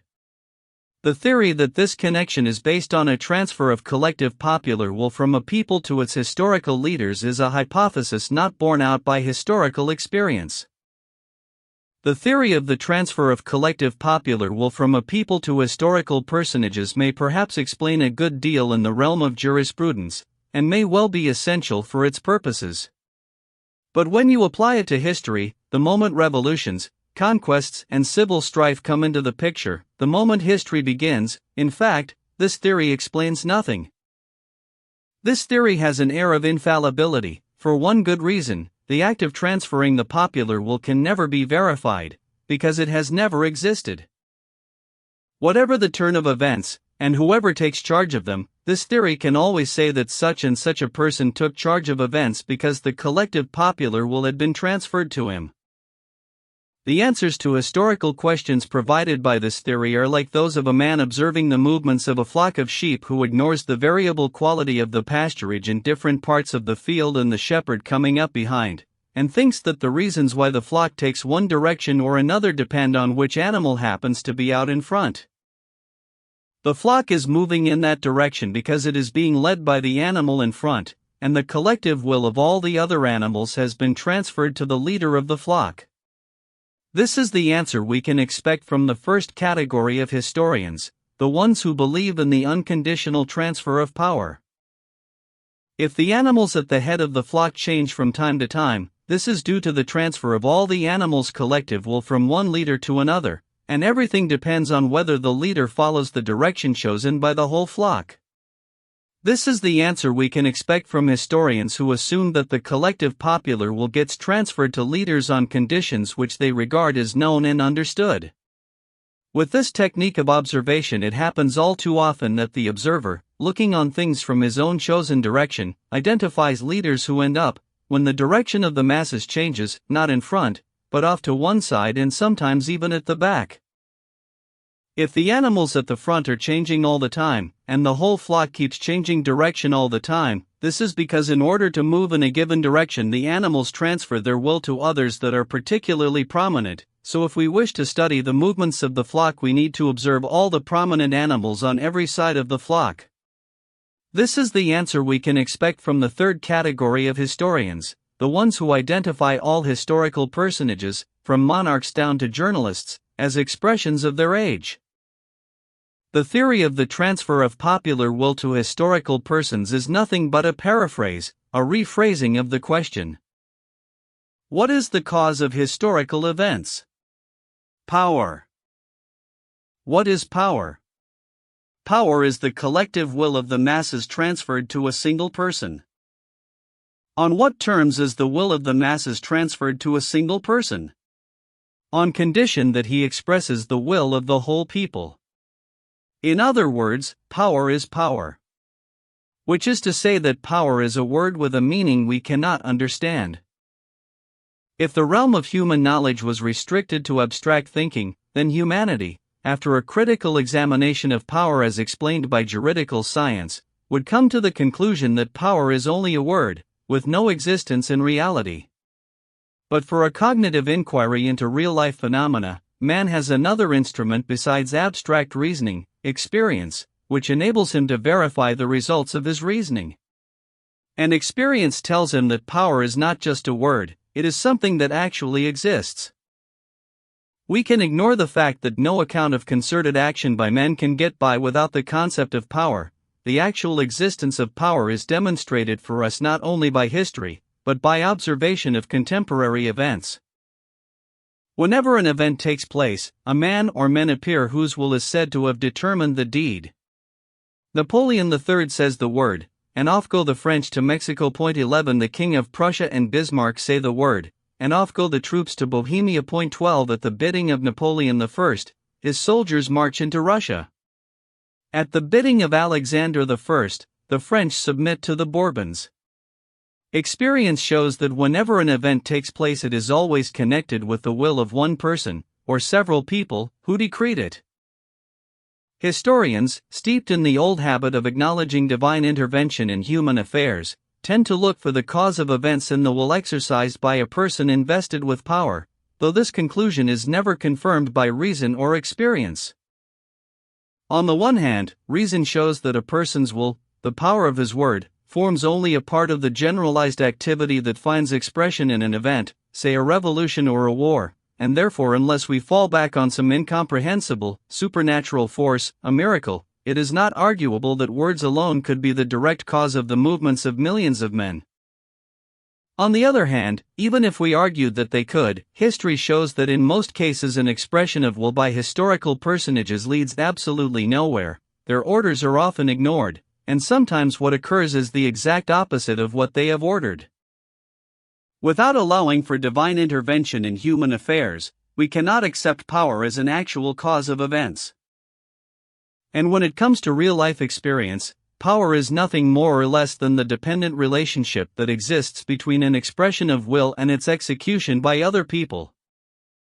If we are to explain the conditions of that dependency, we must first of all reinstate the concept of the expression of will, but with reference to man rather than the deity. If we think of the deity giving a command, expressing his will, the expression of that will, as ancient history relates, is timeless and uncaused, since the deity has no connection with the event. But when we speak of commands as the expression of men's will, men existing in time and interacting, we must recreate two conditions if we are to clarify for ourselves the connection between command and event. 1. That of the occurrence in its entirety, the dynamic time-bound wholeness of the event itself and the person commanding it, and 2. That of the indispensable bond which links the person issuing the command with those who carry it out.